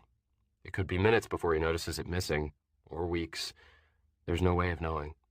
So I need to make the most of my time here. Avery's going to be heading to work soon, so I turn and start walking in that direction, intending to take her mom's suggestion to get some chocolate samples. Chapter 6. Avery. The air is extra clear after last night's rainstorm, and from where I'm driving I can see the ocean below, rippling shades of blue and fringes of white foam. My chest aches at the sight of it, so I move my sun visor over to the side window and focus up on the road instead. Up ahead, a boy is walking on the shoulder of the highway. He's tall, and his platinum blonde hair glows like a beacon in the sunlight. I know that hair. I just said goodbye to it on Mom's doorstep 15 minutes ago. I slow down and pull up behind him, lowering my window and leaning out. Car trouble? When he turns and sees me, his eyebrows rise, and the corner of his mouth follows. You could say that. Can I give you a ride somewhere? He comes to my window and lays his hand on the door. Has anyone ever told you not to pick up strangers? More than once. Dad has told me not to pick up strangers, Probably because when I first got my driver's license, I did it all the time. A lot of people don't like to pay for parking near the beach. So when I'd see them struggling with their surfboard and beach bags, I'd pick them up if I was already on my way there. Kai is less of a stranger than all the others I've picked up. However, thanks to our crab rescue, I do know for a fact that he's carrying something sharp. I stick my hand out the window and open my palm. My forearm touches his hand where it rests on my door, and I feel a little zing. Hand over your pocket knife, and I'll give you a lift. He grins and produces his pocket knife, dropping it in my palm.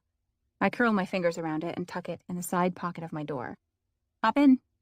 He circles the car and gets in. His legs are so long he has to slide the seat back a foot, and even then his knees almost touch the glove compartment. The last person to sit there was Paige, and she's half an inch over 5 feet, and very proud of that half inch. Where to? I ask as I get back on the road. He hesitates, as if he's not really sure. Just stay on the highway. I'll tell you when to turn. So, I say, cringing a bit. I'm sorry about my mom. She gets a little carried away sometimes. Well, I think she's nice. Passionate, but nice. He's looking down to where the sun is glinting off his ring. He's wearing a wristband that matches the ring, silver with a stone-like vein. I wonder where he got them, and if they mean anything special. But it feels like such a nosy question to ask. This probably isn't exactly an ideal vacation day for you, I say instead. First, getting harangued by an overzealous screenwriter, and now car trouble. Actually, it's been a great day. And anyway, I'm not on vacation. He glances at me, then back to his ring. I came here to work, for a little while. For the summer? He purses his lips. I hope so. Even though I only just met him, I hope so too. He seems like someone I'd like to get to know better. Where are you working? I'm not sure yet. So you're still looking for a job? I almost tell him to apply at the chocolate couture to replace the guy Dad fired yesterday, but I would never hear the end of my sister Sophie's teasing if I brought in a cute guy for Dad to hire. What kind of work are you looking for? Maybe I know someone who's hiring. The lines of concentration deepen between his brows, as if he's making a mental inventory of his skills. I'm good with my hands, fixing things, and I spent last summer working in a vineyard. Well, you've come to the right place then. I make a sweeping motion with my hand, as though I'm Vanna White presenting a grand prize of vineyard-wrapped hills. He nods in agreement. I'm sure I'll find something. My window is still down, and he lowers his too. The humid air rushes in, swirling around us, pulling pieces of hair free from my messy bun. He gazes out the window at a passing orchard, watching rows of apple trees fly by. Then he sticks his hand out the window and spreads his fingers to catch the wind. He closes his eyes like he's savoring the sensation. And I find my own hand slipping out the window to do the same. After a minute, he opens his eyes and looks at me. I wouldn't have guessed white. White what? He tugs gently on my sleeve. For a chocolate shop uniform? My heart gives a little lurch at his touch. My black apron is on the back seat. I slide a hand over my stomach, like I'm touching an imaginary apron. My dad's shop is like a fine restaurant. Black and white uniforms, stuffy decor, and gourmet chocolates you can't find anywhere else. And at least with white, stains can be bleached. He goes back to catching the wind, appearing to contemplate this. Wouldn't it be nice if people could be bleached too? I give a breathy laugh. You mean like your hair? I can't quite get over how white his hair is, and how it makes a stark contrast with his dark lashes and eyebrows. His hand goes to his hair, and he meets my smile. I didn't do this. It just happened. And then his expression stills, grows serious. What I mean is, he says slowly, what if whenever we were stained, or hurt, scarred, there was some magical liquid that would just wash it all away? He says this like he knows there are things I wish I could wash away. Of course he knows, because what person hasn't done things they regret, or have wounds that never seem to heal. I wonder which of his stains he wishes could be washed away. Some people like their stains, I say. They seem to wear them like a badge, proof that they've lived and survived. I think some would choose not to use this magical liquid even if it were available. Would you? He asks. I consider his question. What would it mean to have all my pain washed away? If the hurt from my parents' separation was gone, would it bring them back together? No, it would only change me, so I wouldn't be bothered by it anymore. And what about my grief over the death of the boy who saved my life? It would be a relief not to feel it anymore. But would I keep searching for his identity if it didn't hurt so much? Probably not. And his family would never know what became of him. But maybe they wouldn't care, because they would use the magical liquid too. Our entire society would be full of apathetic, uncaring people, because it's what hurts that makes us human. It's the pain that makes us compassionate. No, I say, after careful deliberation. The price would be too steep. What if it were free? Nothing is really free. He seems to ponder my words for a long moment, then frowns and nods in agreement. At least I think he's agreeing until he says, maybe things are just harder to see when they don't have a price tag.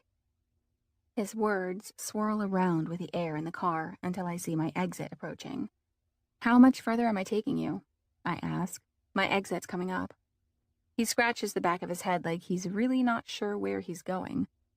Go ahead and take it. I take the exit and head down the ramp. Where am I taking you, anyway? Home? He shakes his head. I'm still working on that, too. I only got here this morning. So you don't have a place to stay? At the bottom of the ramp, I turn right and pull over. My concern seems to amuse him, because there's a glint of humor in his eyes when he says, I have a place, I just haven't found it yet. He pulls the handle and swings the door open. Thanks for the ride. I can get out here.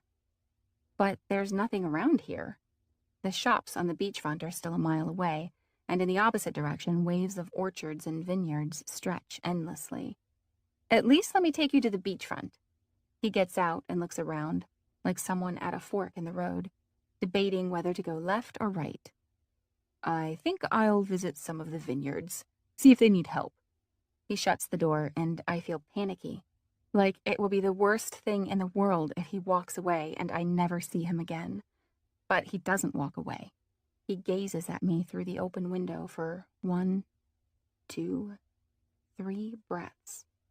There's a strange charge in the air, like a thunderstorm is hovering overhead, but the clouds above us are white and wispy. He rests his arm on the passenger door and leans toward me. Can I come see you later? At the chocolate shop? I nod, trying to pace the up and down bobbing of my head so I don't appear too eager. Maybe we can get some dinner when you get off work. That is, if I find a job before then and get paid. I'm sort of short on cash. He shuts his eyes and grimaces, like he regrets this admission. It's okay, I say, biting my lip to keep my smile in check. I could pay, or... He shakes his head. I'm not going to be one of those guys your mom was complaining about. If I can help it, I'm keeping chivalry alive and well. I'm a 21st century kind of girl, and I have a healthy savings account. And I'm a 21st century kind of guy with a healthy ego. So much for keeping my smile in check. I feel it spreading across my face with abandonment. Dutch? American. I'm buying. I slide my gear shift into drive and stifle a laugh. Come by later, we'll figure something out. His gaze lingers on my face for a moment longer, and then he nods and straightens, waving before he turns and walks away. The chocolate couture is packed when I walk in. Tourists come to top off their lunch with something indulgent. As I step into the bustle, a familiar peace washes over me. Cold air falls from the vent above the entrance, but inside the shop it always feels warm to me. Maybe it's the walls that are painted the color of melted caramel and cherry ganache, or the sweet air, as though the dust motes are coated in sugar. Paige wonders why I spend so much time here. It's because the only time I feel truly calm is when I'm immersed in busy work. Work is where I can forget about heroes who can't be identified, parents who can't be reconciled, and a longing for an ex-boyfriend that can't be satisfied. I can get lost in the flurry of tasks, in tastes and aromas, in customers' euphoric expressions when they taste something I've created. But today, something is on my mind that I don't want to leave behind.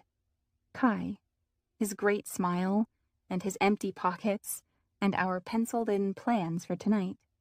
Dad is at the register, ringing someone up. He's wearing his usual white dress shirt, black tie, and black apron, and a sheen of sweat shines beneath his thinning blonde hair. There's no one else behind the glass counters to attend the swarm of customers, and as I'm wondering where Paige and my sister Sophie are, I see them near the display window, bickering about something. "Your dad said to work the counter," Paige is insisting, hand on hip. Sophie ignores her and continues with her meticulous arranging of gift boxes on a display shelf. A silky sheet of cropped black hair hides her face. Her natural color is showing at the roots, golden blonde, just like mine. "Just because he's your dad," Paige says, "doesn't mean you have to—" "Don't you have something else to do?" Sophie says without looking at her. "You're cramping my artistic process." "This isn't art." Paige grabs the boxes from Sophie's arms and shoves them on the shelf in two untidy stacks. "Now come help me." Sophie is unfazed. "I think the Sundries Shack is hiring down the street. Why don't you go work there, and you can pile things into baskets all day." She rearranges the boxes, taking her sweet time, while Paige groans in exasperation. Sophie is only 15, but somehow manages to rule the place. "I'll help you, Paige," I call out. She looks at me, noticing me for the first time since I walked in, and releases a sigh of relief.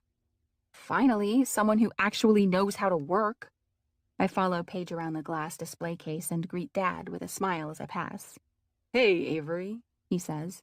"Thanks for coming in on such short notice." "No problem." I consider telling him about Mom's manic behavior, but I don't want to worry him. The lows always follow the highs, and it's almost time for her to crash. I tie on my black apron and get to work.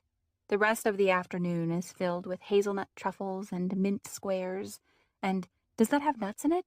And I'll take 3 of those. And can I sample the bacon chocolate bars? And wow, who knew curry and chocolate made such a great combination? Things finally slow down as the late afternoon sun breaks through the storefront windows. Dad takes the opportunity to fix a wonky hinge on the front door. Sophie goes to the kitchen to make a batch of caramel, and Paige and I take care of the last customers of post-lunch rush. As I'm ringing someone up, the door chimes. I glance up to see Tyler, the sunlight behind him making his edges all soft. My knees go soft, too, and I brace my hands on the counter to steady myself.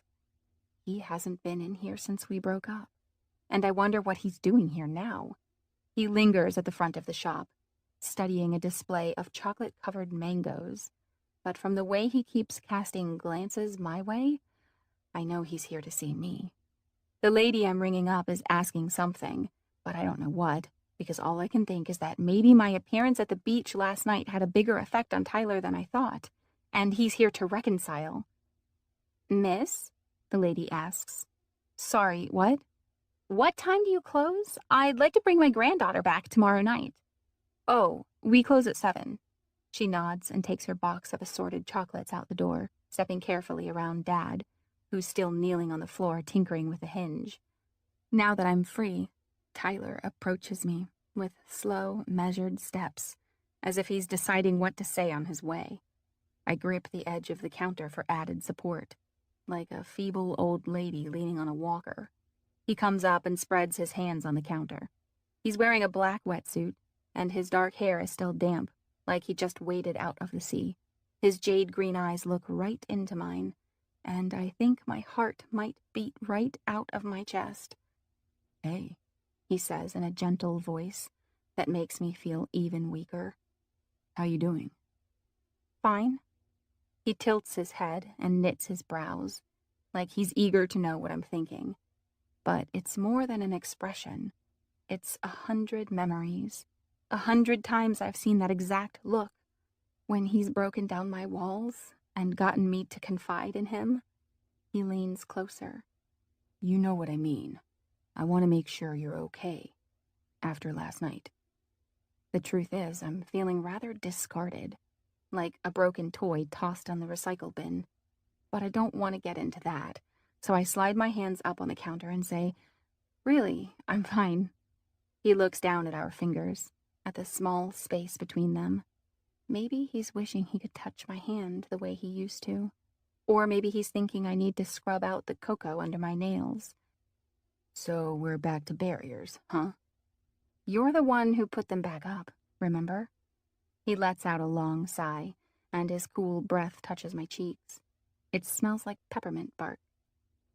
Avery, he says, his tapping index finger betraying how bothered he is. There's something I need to say. For a second, I think he's going to lean closer and tell me, I'm sorry. I was wrong. I regret ending things between us. I want to be here for you while you're going through all this, and I love you for so many more reasons than just your mad surfing skills. That's all it would take for me to throw myself into his arms and tell him all was forgiven, but the words I want him to say don't come. Instead, he says, you don't have to prove anything to me. If you don't feel comfortable going in the water, then don't. I want you to take as much time as you need to get better. His hands slide toward mine until our fingertips touch. I meant what I said last night. I care about you. I still have feelings for you, and they're not going away anytime soon. So do what you need to heal completely. And when you're okay, I'll be here waiting. What if I'm never okay? I whisper. He shakes his head. I know you. You're fearless and strong. You'll be okay. I almost ask why he can't be with me now the way I am. Why I have to be fixed before we can get back together. But I already know the answer. He told me himself the day we broke up. It was too hard for him. Too emotionally exhausting to deal with a grieving girlfriend. I didn't blame him then, and I don't blame him now. I saw the effort he made when we were still together. Coming to my house when I didn't want to go out. Trying to comfort me when I couldn't be comforted. He tried to get me to open up about my feelings, but he couldn't pry them out, no matter how hard he tried. It's not his fault my heart has been doubly broken. It's mine. I look at his long, tan fingers, spreading on the counter, and wish I could press them to my cheek and promise him things will be different, that I am better, fearless and strong like he believes I am. But it would be a lie, so I say nothing, just nod and clench my teeth, biting back the tears I feel coming. There's a high-pitched cough at the shop entrance, and I look up to see tourist girl, Jem, standing there, arms folded over her bare midriff, and sandaled foot tapping impatiently. I'm giving her another lesson today, Tyler explains, but it does nothing to assuage the jealousy rearing inside me. I have to get back to work, I manage, and then turn and go to the kitchen before he can see the stupid tears welling in my eyes. On the counter in the kitchen lies a sheet of nougat, ready to be cut into squares. It's exactly what I need.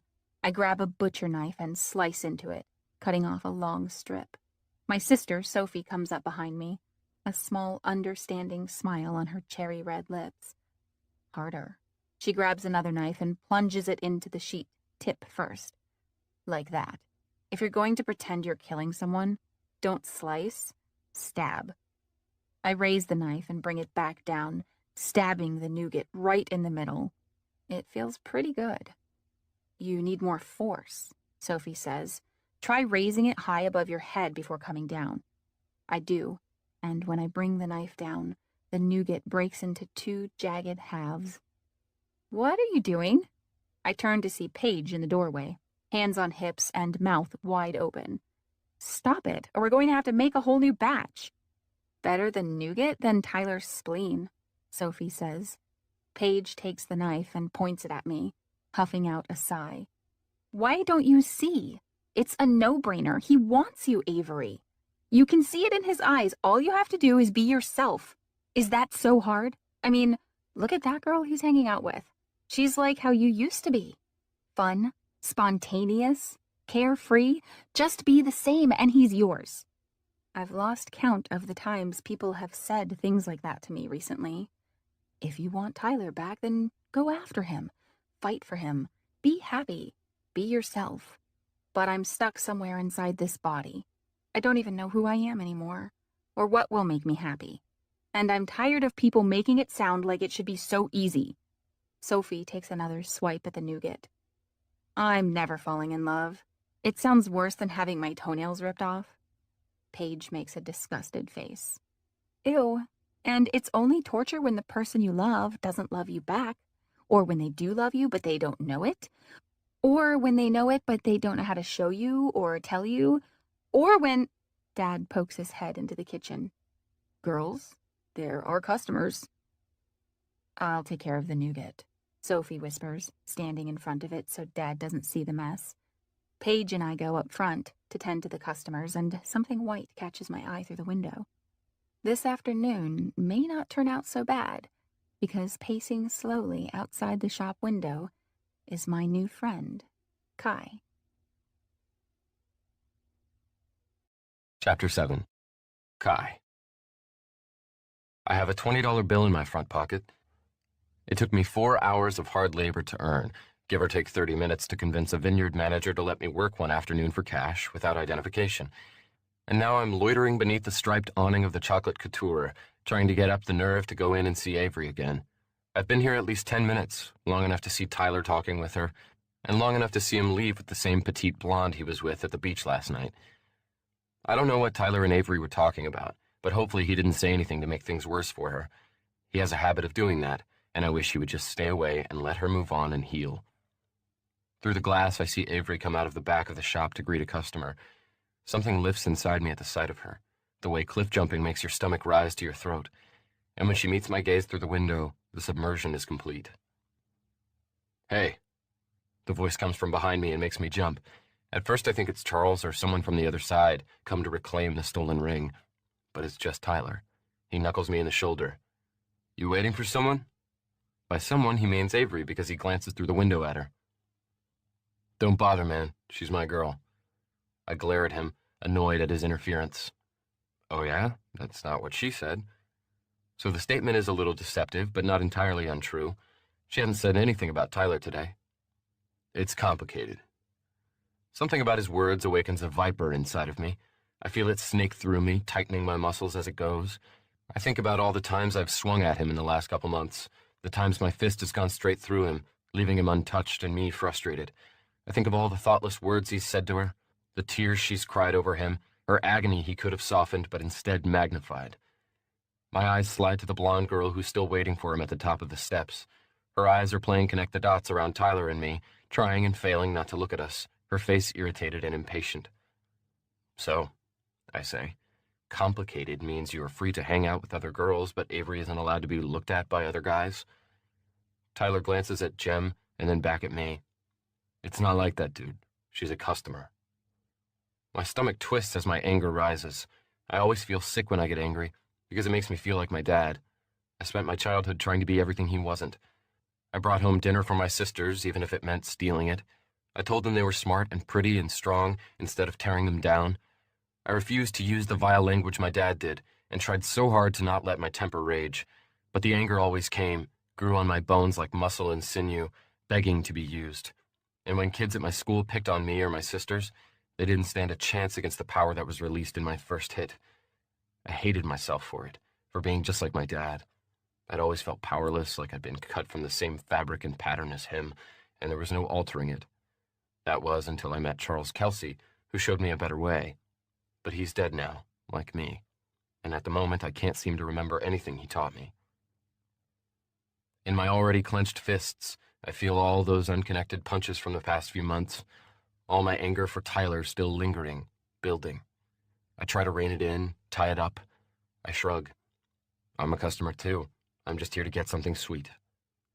I turn away before my fist ends up in his face, but before I make it past the threshold, Tyler grabs my arm. And although it's probably not meant to instigate anything, His touch is like a razor, slicing through the restraints holding my hand at my side. Before I can stop myself, I swing around, my fist landing squarely on his mouth. He stumbles back, clutching his mouth in his hand. "What was that for?" he shouts when he finds his balance. His face is screwed up into a mixture of shock and outrage. "What's going on?" Avery charges out of the shop, eyes and mouth wide open. There's a big white smudge across her black apron, and stupidly all I can think is how maybe black can be stained too. I'm still looking at Avery when Tyler plows into me, and the impact sends us both to the ground. Tyler straddles me and swings at my face, but I block him easily enough, and I wonder if he took sparring lessons from a sloth or if this body's reflexes are faster than a mortal's. "Tyler!" Avery screams as she yanks on the back of his shirt. "Get off him!" Tyler glances back at Avery, then jumps to his feet and backs away, chest so inflated I half expect him to pound it gorilla style. "What are you guys doing?" Avery demands. I stand and dust myself off, too ashamed to meet her eyes. I don't know what part of me thought that hitting Tyler would make Avery trust me more, but I mentally send that part of me to the doghouse. Blood is oozing from Tyler's split lip, and he dabs it with the back of his hand. "He was watching you," he growls to Avery. "I saw him." "So?" she says. "I know him." Tyler's face goes slack, and I fight back a smug smile.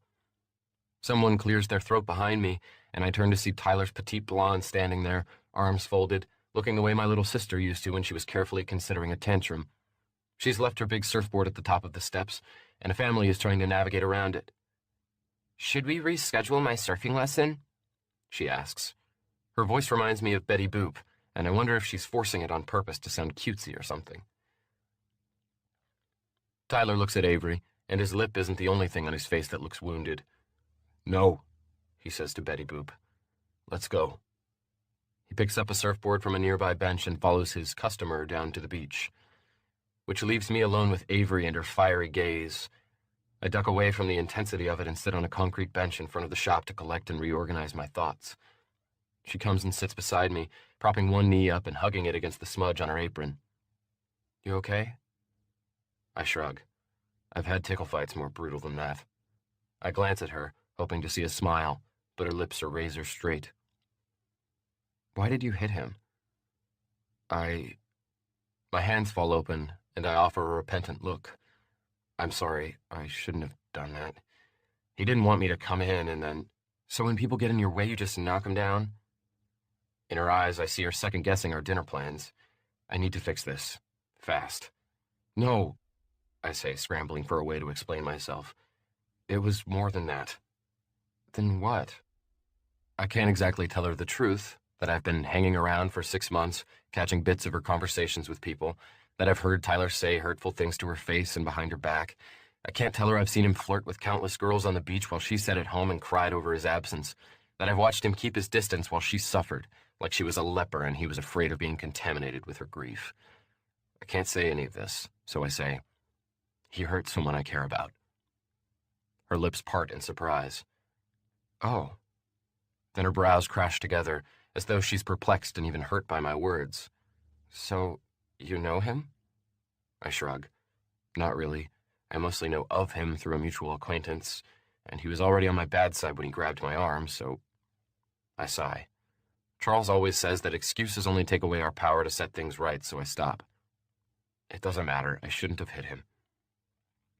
She starts playing absent-mindedly with a button at the top of her white blouse and gazes toward the beach where Tyler and Betty Boop went. She's probably wondering who Tyler hurt and what exactly he's been doing since they broke up. Or maybe she's trying to think of a way to get out of dinner. "I've blown it, haven't I?" I ask.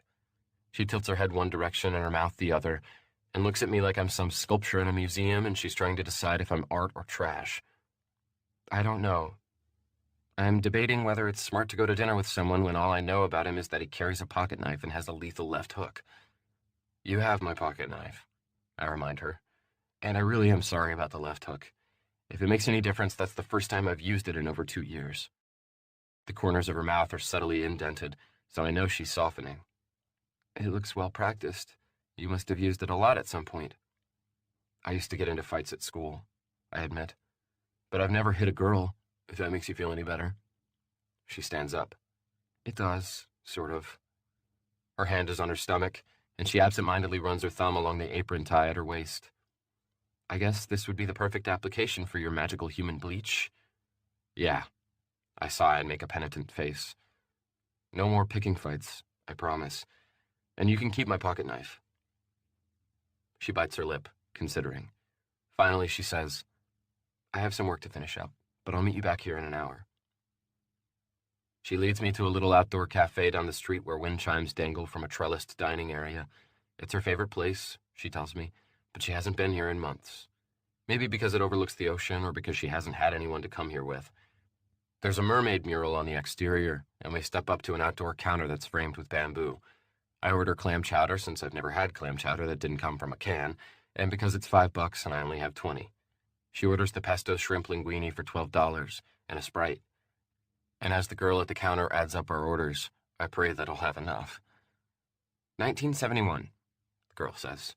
Avery reaches into her purse, but I slide my 20 across the counter before she can produce any currency. I got it, I say. She smiles at me. So you found a job? The girl at the register gives us a funny look, like she's not sure if she should take money from someone who was recently unemployed. I nod at the 20 and give her an encouraging smile, and she takes it and returns a quarter and 4 pennies. I drop them into my pocket, feeling like I just hit the jackpot. Never underestimate the power of determination, I say to Avery. We take our food to a little round table at the edge of the veranda. The tabletop is a colorful seascape mosaic, and a stained glass wind chime clinks softly overhead. Avery sits across from me and pulls the pins from her hair and shakes it out. Golden waves spill over her shoulders, and with the evening sun pouring into the veranda, she looks like she's the one who should be running around on an angel's errand, not me. So, she says after taking a bite of her linguine, have you found a place to stay? Not yet, I admit. But I know some people around here, so if all else fails, I'll drop in on them. My sisters live nearby with my aunt and uncle, but dropping in on them isn't really a possibility, so I'll have to make sure that not all else fails. Where are you from, anyway? Not for the first time. It occurs to me that I need to be careful with what information I divulge. If I give away too many clues, it could lead her to my identity. I don't want to lie, though, so I'll just keep things vague. Michigan. She looks surprised by this. You don't look Michiganese. I laugh, and the rumbling feeling catches me off guard because I haven't felt it in so long. Michiganese? Yeah, Michiganian, or Michiganerd, or whatever. You look straight up Californian, or Australian. She points to the top of her head and says, It's the hair. I eat a spoonful of chowder. It's creamy and savory, with an entirely different flavor than the canned stuff. What exactly do you think Michiganians look like? Now she's the one laughing. It's a great laugh, musical and subtle, like the wind chime above us. Okay, what's the correct term for a person who lives in Michigan? I like Michiganese. It makes me sound exotic. Okay, then. What brought a Michiganese boy like you all the way to the West Coast? Now we're getting into trickier waters. It's a long story. I don't have anywhere to be. She takes a bite and watches me expectantly as she chews. I already told you, I'm here to work. But why not get a summer job in Michigan? There must be another reason you came here. Down the street, I see Tyler and blonde Betty Boop come up the stairs from the beach. He's carrying both of their surfboards under one arm, and she's carrying a beach bag in one hand and talking with the other. Avery twists to see what I'm looking at, and her whole body tenses.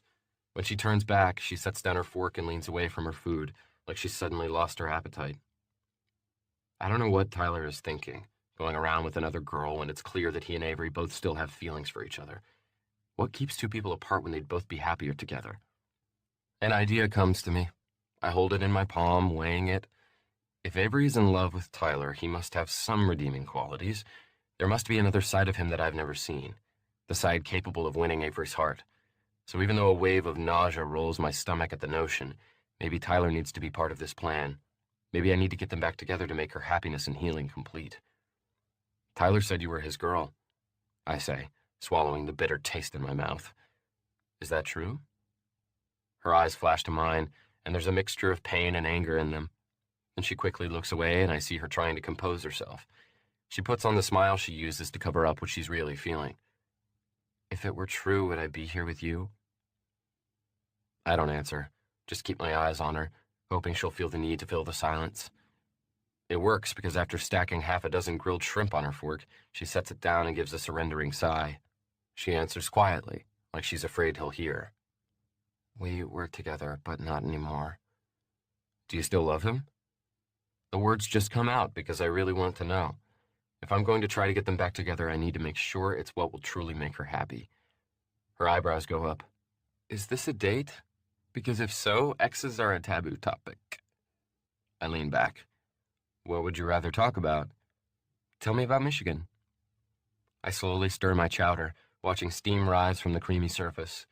I decide to humor her, but fully intend on circling our conversation back to Tyler. Where I lived last, it's green, and there's a really big lake. She stares at me, waiting for more. I eat a spoonful of soup to let her know I'm out of descriptive words. Wow, she says. With descriptions like that, you should host a travel show or something. I work on my soup for a minute, then say, Can you do better? Tell me, how would you describe Avila Beach? She pulls in a deep breath and looks around. From where we sit, we have a sweeping view of the ocean in the west and green rolling hills in the east. Green, she says. She's not smiling, but her eyes are sparkling. There's a really big ocean. It's official. She's adorable. I could sit here all night with her, discussing green hills and large bodies of water, and it would still be the best night I've ever had. I'm humbled by your eloquence, I tease. I know, she says proudly. In fact, I think I'll petition the city to use it as their new slogan. Tourists would flock, I'm sure. I glance down the road to see Tyler and Betty Boop walking our way, minus the surfboards. They must have dropped them off at the surf shop. Avery glances back in time to see them settle on a platform bench overlooking the ocean. They're sitting cross-legged, facing each other, and close enough to us that I can see Tyler's swollen lip where I hit him. As if feeling our eyes on him, he turns and looks at us. He does a slight double take, and after a moment of bewilderment, his expression turns angry. Some human instinct inside of me wants to turn up the charm and tell Avery to forget about him. But I remind myself, as I have countless other times, that long-distance relationships don't work when two people live on opposite sides of a country, let alone opposite spiritual realms. I want Avery to be happy. It just can't be with me. As much as I would like to sit here all night bantering with her, I need to use my time more wisely.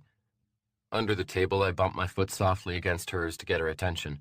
She turns back to me, her smile gone and a restless storm brewing in her eyes. I set down my spoon and lean forward, letting her know that what I'm about to say is serious business. Avery, I say softly, I don't think most people realize how short life is. If there's something out there that makes you happy, I glance at Tyler and at the vast, shimmering ocean behind him, then you should go after it. The storm in her eyes slowly dies, leaving behind a wake of sadness. Her arms fold around her waist, and she shakes her head. Everyone makes it sound so easy, she whispers so quietly that I wonder if she meant for me to hear. She sits there, perfectly still, like she's disappeared somewhere inside herself. I've said something wrong, but before I can backpedal, she looks at me and says, Is that why you're here? Because you're chasing what will make you happy? I wouldn't know the first place to look for happiness. No, I'm just here to help someone I care about. A white SUV pulls up beside Tyler and the blonde. She stands and shoulders her beach bag, then raises her arms like she's going to hug him. But at the last second, Tyler steps back and holds up his hands as if to say, Whoa there. Lowering one hand, he offers a cordial handshake. She doesn't take it, just quirks her mouth awkwardly at the rejection, and then gets in the SUV. Huh. Maybe I've misunderstood Tyler. Maybe all those girls I saw him flirt with on the beach were just customers, and being friendly is part of his job. And the truth is, I wasn't there to hear most of his conversations with Avery after my death. I only caught bits and pieces. So maybe I don't fully understand his reasoning for breaking things off.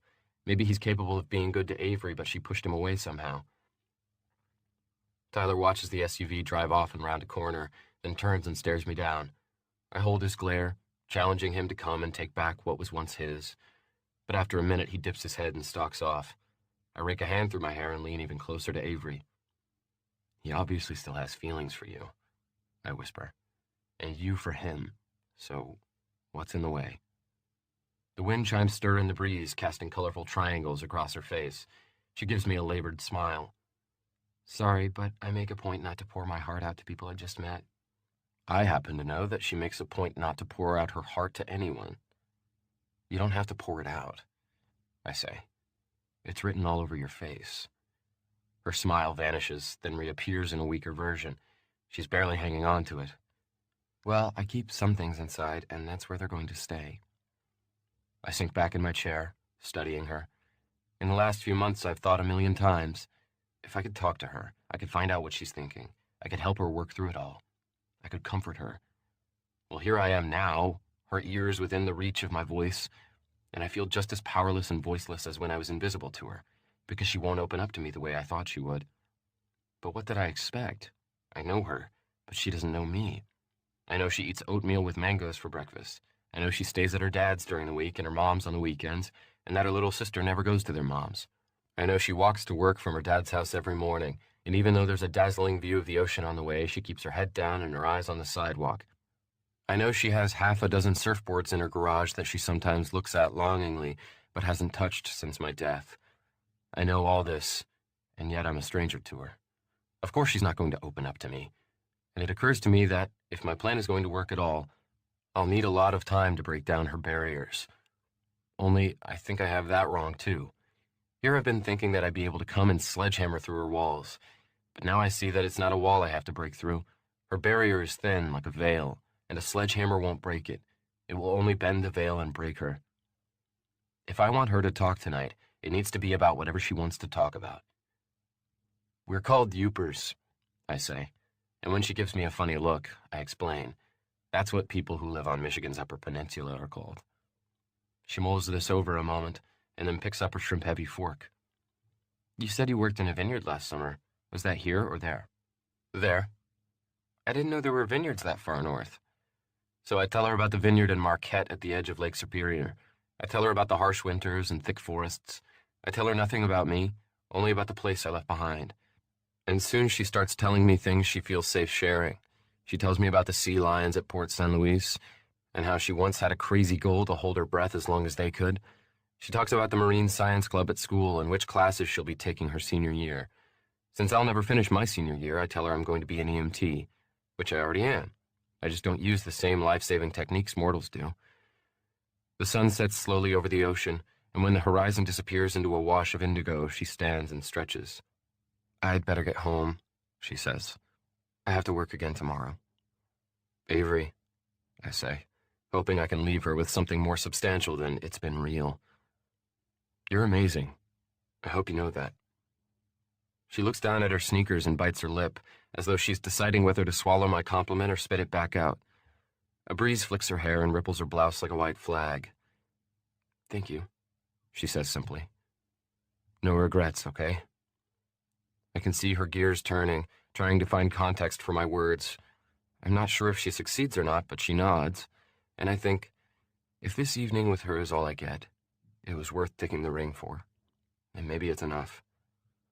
But as I walk her to her car, I can't bring myself to say goodbye. One day isn't enough. I want more. More time in this body, more time with her. I ante up another day, hoping I don't lose the gamble, and say, Can I come see you tomorrow? She nods again. I can give you my number. I don't have a phone. Then come see me. She smiles. Then her expression turns concerned. Can I give you a ride somewhere? There's nowhere for her to take me, so I say, I think I'll stick around and enjoy the scenery. She nods and waves goodnight as she gets in her car, and then I watch her brake lights disappear around a corner. Chapter 8. Avery. When I was 10, I qualified for a local junior surfing competition. They even wrote about me in the local paper, calling me fearless and a strategic executioner. Mom had spent the evening calling our relatives to brag and shopping online for surfing gear that I didn't need. I'd spent the evening sitting in a happy trance on the couch, dreaming of all the possibilities. I feel the same way now. I got home from dinner with Kai an hour ago, and I'm still sitting in my driveway, staring at the watermarks on my windshield and holding Kai's pocket knife in my hand. There's something steadying about it, like I've just found a handrail after balancing for months on a rickety bridge. I unfold the different tools of the knife, as though his secrets are hidden among them. There's a file, and a tiny pair of scissors, a screwdriver, and the sharp blade I used earlier to free the crab. I study each one, as if they'll reveal something about him. But they're shiny, clean, and unscratched, like they've never been used. My phone chirps on the passenger seat, and I look down to see a text. From Tyler. "You up?" It's been weeks since he texted me, and something tells me it's no coincidence that his first text came on the day I went out with another guy. "No regrets," Kai said before I left him tonight. I don't know why he said it. Maybe it was some Michiganese way of saying goodbye, but the words struck me somewhere deep inside, because I've spent the last 6 months doing nothing but regretting, looking back and wishing I could undo the choices I made and the consequences of those choices. Maybe Kai is what I need right now. I've been hanging around the same group of friends for years. If I switch things up, maybe I can get out of this rut I'm in. When I was at dinner with Kai, I felt something shift inside of me, like I'd stumbled onto a new path that I never realized was there. After floundering along the same path for 6 months, maybe it's time to explore a new one. I reach over and turn off my phone. Chapter 9. Kai. From where I sit huddled in an alcove on the beach, I can see the clock tower on the pier. The minute hand looks like a dagger, and it's killing time painfully slowly. Morning will bring another chance to see Avery, and it can't come soon enough. It's past midnight, and the beach is empty. I've been sitting in the same spot for 2 hours, breathing in the salty air and running my fingers through the gritty sand, partly because it makes me feel alive, and partly because I don't have anywhere else to go. The vineyard I worked at today had trailers for the workers, but the manager told me not to come back until I had my ID, and since my wallet is lost at the bottom of the ocean, that's not an option. I look out at the vast body of water before me, a dark abyss peppered with moonlight. Somewhere out there, along with my driver's license, is my mortal body, or whatever is left of it. The elements are probably scattered across miles of craggy ocean floor.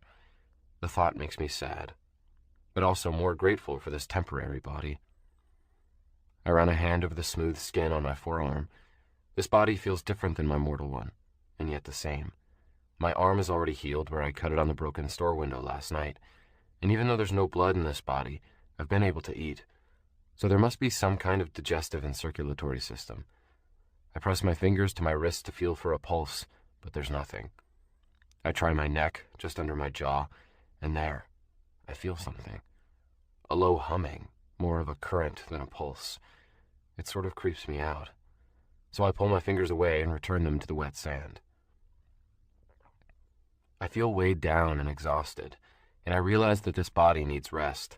I've been awake since the middle of last night, and my legs ache from walking miles to find Avery. I haven't felt this tired since the night I left Michigan and walked 15 miles in the snow before a trucker picked me up. I need a place to rest before I see her again tomorrow. Unless... I look down at Charles's ring. Moonlight glints off the metal, and the stone inlay catches the light, turning slightly luminous. I could take it off for a while and go back to Demoror, and I'd probably feel rested when I returned. But if I do, I'll receive an assignment, and I can't take another assignment until I'm finished with the one I've given myself. Besides, it was unexpectedly painful to materialize, and if I take the ring off, I'll have to put it on again and rematerialize. And anyway, I like having this body, even when it's worn out. So I stand and head back the way I came, past the shops and inns, to the mouth of the small canyon where Avery dropped me off earlier. I follow the canyon road toward the vineyard where I worked earlier, determined to find a place to sleep for the night, even if it's behind an old barn. It won't be the first time I've had to sleep outside. No street lamps light my way, only moonlight sifting through a tunnel of arching trees. As I wander down the dark path, I have a sense of déjà vu. Not that I've been here before, but that I've felt this way before. Uncertain. Like I don't know where I'll be when tomorrow comes, or if my plans will work out. I used to come up with one half-baked plan after another. When I was a kid, my plan was to run away with my little sisters and live in the woods. I even tried it once, but when it got dark and the wolves started howling, my sisters cried so hard I finally brought them back home. It wasn't much safer there, but at least we wouldn't be eaten alive. My sisters are safe now, but I'm still full of half-baked plans. What makes me think they'll work out now? I'm half a mile past the vineyard now, and there's nothing but a steep hill on one side of the road and a thick grove of trees on the other. I step off the road and into the trees, thinking it's as good a place as any to sleep. The long grass feels soft and cushiony, and as I weave through the trees, I hear something. A woman's voice calling for someone. Curious, I follow the sound through the trees until I stumble onto a dirt driveway. Dacio! The woman is calling. Her voice is strained, worried. I jog down her driveway, stopping at the edge of her yard when I see her. She's an elderly woman, standing on her porch in a long nightgown and slippers. Then I hear the unmistakable sniffing sound of a dog behind me, and before I can turn around, I feel its wet nose and tongue on my hand. I look down to see a golden retriever nuzzling my hand. "Hey there," I say quietly, rubbing his head. "Dacio," the woman calls again. "Donde estás, muchacho?" Assuming the dog is Dacio, I say, "Come on, boy," and lead him across the yard to the woman. When I near the porch, I use my gentlest voice so I don't startle her. "Are you looking for him?" She turns in my direction, and even in the dim light of the porch I can see that her eyes are glazed white. Yet she looks directly at me, into my eyes, as though she can see beyond whatever disease or condition has made her blind. "Are you here for me?" she asks, her R's rolling with a Spanish accent. "No, I was out on the road and heard you calling out. I came to see if you needed help." She takes a step toward me, holding onto the porch post for balance. "What's someone like you doing walking around in the middle of the night?" I'm not sure what she means by someone like me, but I decide to go for honesty. "I'm looking for a place to sleep." Cautiously, she hobbles down the steps and stands right in front of me. Her black and silver hair is long and stringy, draped over her frail-looking body like a tattered cloak. "Have you seen my son Miguel?" She squints at me, deepening the leathery wrinkles around her eyes. Apparently, she's lost more than just her dog, her son, and possibly her mind. I shake my head and then realize she probably can't see the movement. "No, what does he look like?"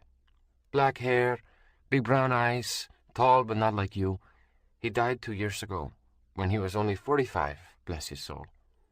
She makes the sign of the cross. Dacio puts his head under my hand again. I rub it because I don't know what else to do or say. Somehow this woman knows what I am, and she's asking if I've seen her dead son.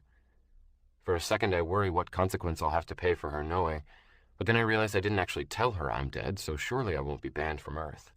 She must sense my astonishment because her hand comes to rest reassuringly on my arm. Wonder flickers across her face when she touches me, and she squeezes my wrist. Then she hesitantly lifts her withered hand and runs it over the lines of my face. I hold perfectly still, letting her. "These eyes may be blind," she finally says, "but they can see." How? I'm suddenly wondering if there are others who know what I am, too. She shakes her head slowly. "That's simply how it is. I see others like you. Sometimes I talk to them." Finally, she lowers her hands, but clings to my forearms as though she'll fall over if she lets go. "But I've never touched one of you until now. I didn't expect you to be solid." "I'm not. Not usually. I'm on a special errand." She holds on to me, staring up at me with frosted eyes, thin lips, and chin quivering. "And you need a place to stay. Are you hungry? I can make you chupe de camarones. It is my specialty." I've never had chupe de camarones, but it doesn't exactly sound like throwing tacos together. "It's the middle of the night," I say, and my voice sounds tired. "I just need a place to sleep." "I can give you a place to stay, and you tell me about Miguel." "But..." There's nothing to tell. I don't know her son. I open my mouth to tell her this, but before I can say anything, she stops me. "Tonight, you rest. Tomorrow, we talk. Wait here." She turns and shuffles back up the stairs and into the house. Dacio stays at my side, wagging his tail and tilting his head like he's waiting for me to start speaking canine or something. A minute later, she comes back out and hands me a key attached to a little crocheted doll. "Tell me, what is your name?" "Kai." She puts a hand to her chest. "Isadora, and I have always given refuge to those in need. But it has been many years since I have taken someone in, and never someone like you. Usually people like you are the ones who help me. So this is a great honor." She points away from the house. Go through the vineyard. There's an empty cottage behind the lavender field. It's not much, a bed, running water. It was for the workers, but they're all gone now. You stay there tonight. Tomorrow we talk. She reaches up and pats my cheek affectionately, like I'm her own son. Thank you, I say, swallowing back an unexpected wave of emotion at the kindness I didn't see coming. And I can't help thinking that for whatever reason, maybe this is exactly where I'm supposed to be. That night I dream for the first time since my death, of my childhood, of broken glass on a filthy kitchen floor, of trying to pick up the shards before my baby sisters put them in their mouths. I dream of weeds stashed in an empty breadbasket, of flashing police car lights, and the clack, clack, clack of a social worker's high heels in a sterile hospital hallway. I dream of unfamiliar bedrooms and faces, of a well-worn hefty bag that holds all my earthly possessions. I dream of calloused fingertips on guitar strings, of my vocal cords vibrating with gritty lyrics, of semi-trucks eating up white dashes on a highway, and street corners in Omaha, coins dropping into my open guitar case. And then I dream of Avery, of a fearless girl on a surfboard in a stormy sea. I feel the air rush over me as I drop 20 feet from the pier, feel the sting of the Pacific in December. I dream of a blade slicing through a surfboard leash, of Avery's lips drawing breath, of her in my arms, warm and alive. And I think, it was all for this. My life, everything leading up to this moment, was all for her so that she could live. And if given the chance, I would do it all over again. I open my eyes to an unfamiliar room. Morning sunlight pours through a window onto faded blue walls, and a wooden cross hangs over my head. My bed isn't the only one in the room, but the other two are empty, their blankets tucked neatly in place. As my eyes sweep the rest of the room, they find an oval picture frame on the wall, and an old Hispanic woman standing in the doorway. Isadora. She hobbles over, her golden retriever following close behind, and pulls up a twig chair. She sits and smooths out her long, striped skirt. You sleep. Now you tell me about Miguel. I sit up slowly and drop my feet to the floor, the remnants of my dream fading with the shadows in the room. This woman has done me a great kindness by letting me sleep here, and now I can't give her what she wants in return. I look at her wrinkled face, at the hope held there, and my heart breaks a little. I'm sorry, I say. I don't know your son. You have to understand, thousands of people die every day, and... She closes her eyes. Her withered hand reaches for mine, and a tear seeps from beneath her eyelid and travels down a crevice in her skin. I blanket my hand over hers, doing my best to comfort her, but clearly time hasn't dulled the pain of losing our son. I can tell you what happened to me when I died, I offer. Maybe that'll help you know what happened to him. She opens her mother-of-pearl eyes. Yes, she whispers. Please, tell me. I let my mind wander back to that fateful day. I skip over the part where I died because it's not important to her, and because the details aren't something I enjoy reliving. I found myself in a beautiful place, I say, and then someone came to greet me. Who? Someone I knew on Earth, who died before me. I asked Charles once why he'd been the one to greet me and not my mom, but he couldn't give me an answer. Knowing Isadora can't see well, I take her hand and place it over my wristband. He gave me this. Her fingers run over the smooth metal and stone. What is it for? It gives me the power to heal people. That's my job. Her hand leaves my wrist and goes to Dacio's head, where she strokes his fur. Her knuckles are swollen, and the skin on her hand is spotted with years of working in the sun.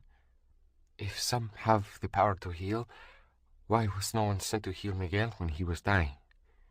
It's the same universal question I've asked countless times, but have never found the answer to. I wish I could tell you, I say. All I know is that some mortals' time comes earlier than others.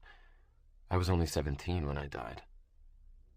She keeps her hand on Dacio as she absorbs my inadequate answer, and then says, So Miguel is working. If he chooses to, yes. No one is forced. He was a hard worker when he was here. I'm sure he is still working hard. She lays her other hand on my wrist and leans forward, clinging to me. I just want to know if he's happy. Is he happy? Another question I can't answer. There are places on the other side, like Elysium, where everyone is happy and at peace. And then there's the Briar, where confusion and pain and anger reign. In between those is Demoror, where we wait and work and change for the better or worse until we feel at home in either Elysium or the Briar. People have ups and downs, just like on Earth. I don't know her son, so I don't know where he ended up. Was he happy here? Always. Then he's happy there. Based on my experience of seeing hundreds of people cross over to the other side, it's my best guess. She closes her eyes and nods as her hand curls around mine. When her thumb touches Charles's ring, she stops to feel it. What is this for? It's what makes me solid. I don't tell her it's not mine, that I'm breaking the rules by wearing it. I don't usually wear it, but like I said last night, I'm on a special errand. Are you here to heal someone? You could say that. Who? I take a deep breath as my thoughts turn to Avery.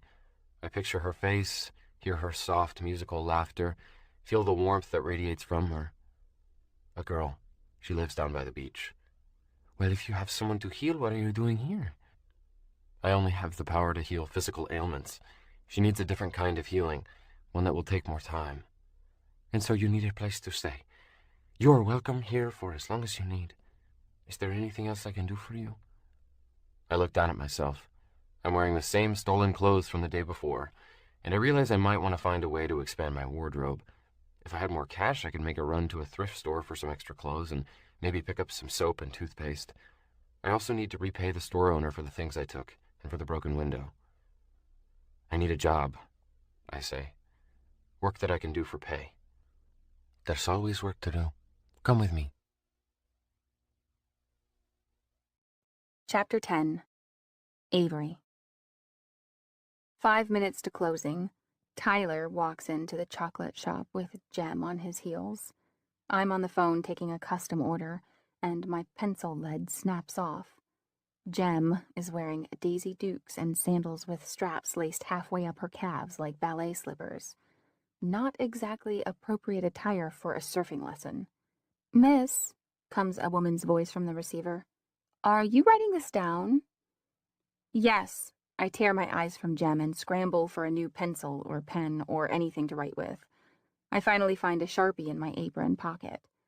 60 boxes of assorted chocolate-covered fruit. Got it. No apricots. Right, no apricots. I make a note on the form. Tyler and Jem come up to the display case, and he points out his favorite chocolates to her. I already know what they are. Salted caramels and ginger wasabi truffles. From the look of Jem, she's probably a sugar-free peppermint kind of girl. And you're sure they can be ready by tomorrow morning? The woman on the phone asks.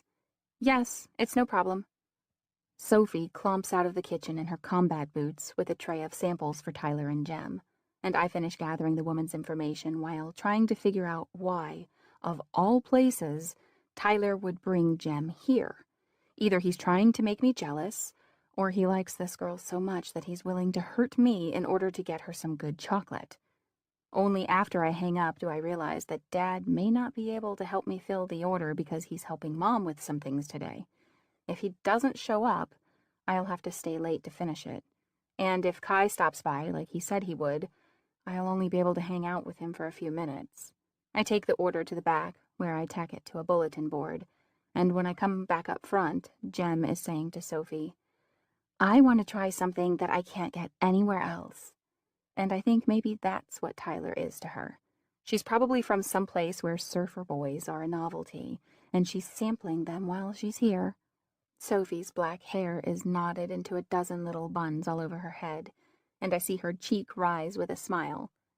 I have just the thing in the back, she says. I've been working on a new recipe. Wait here.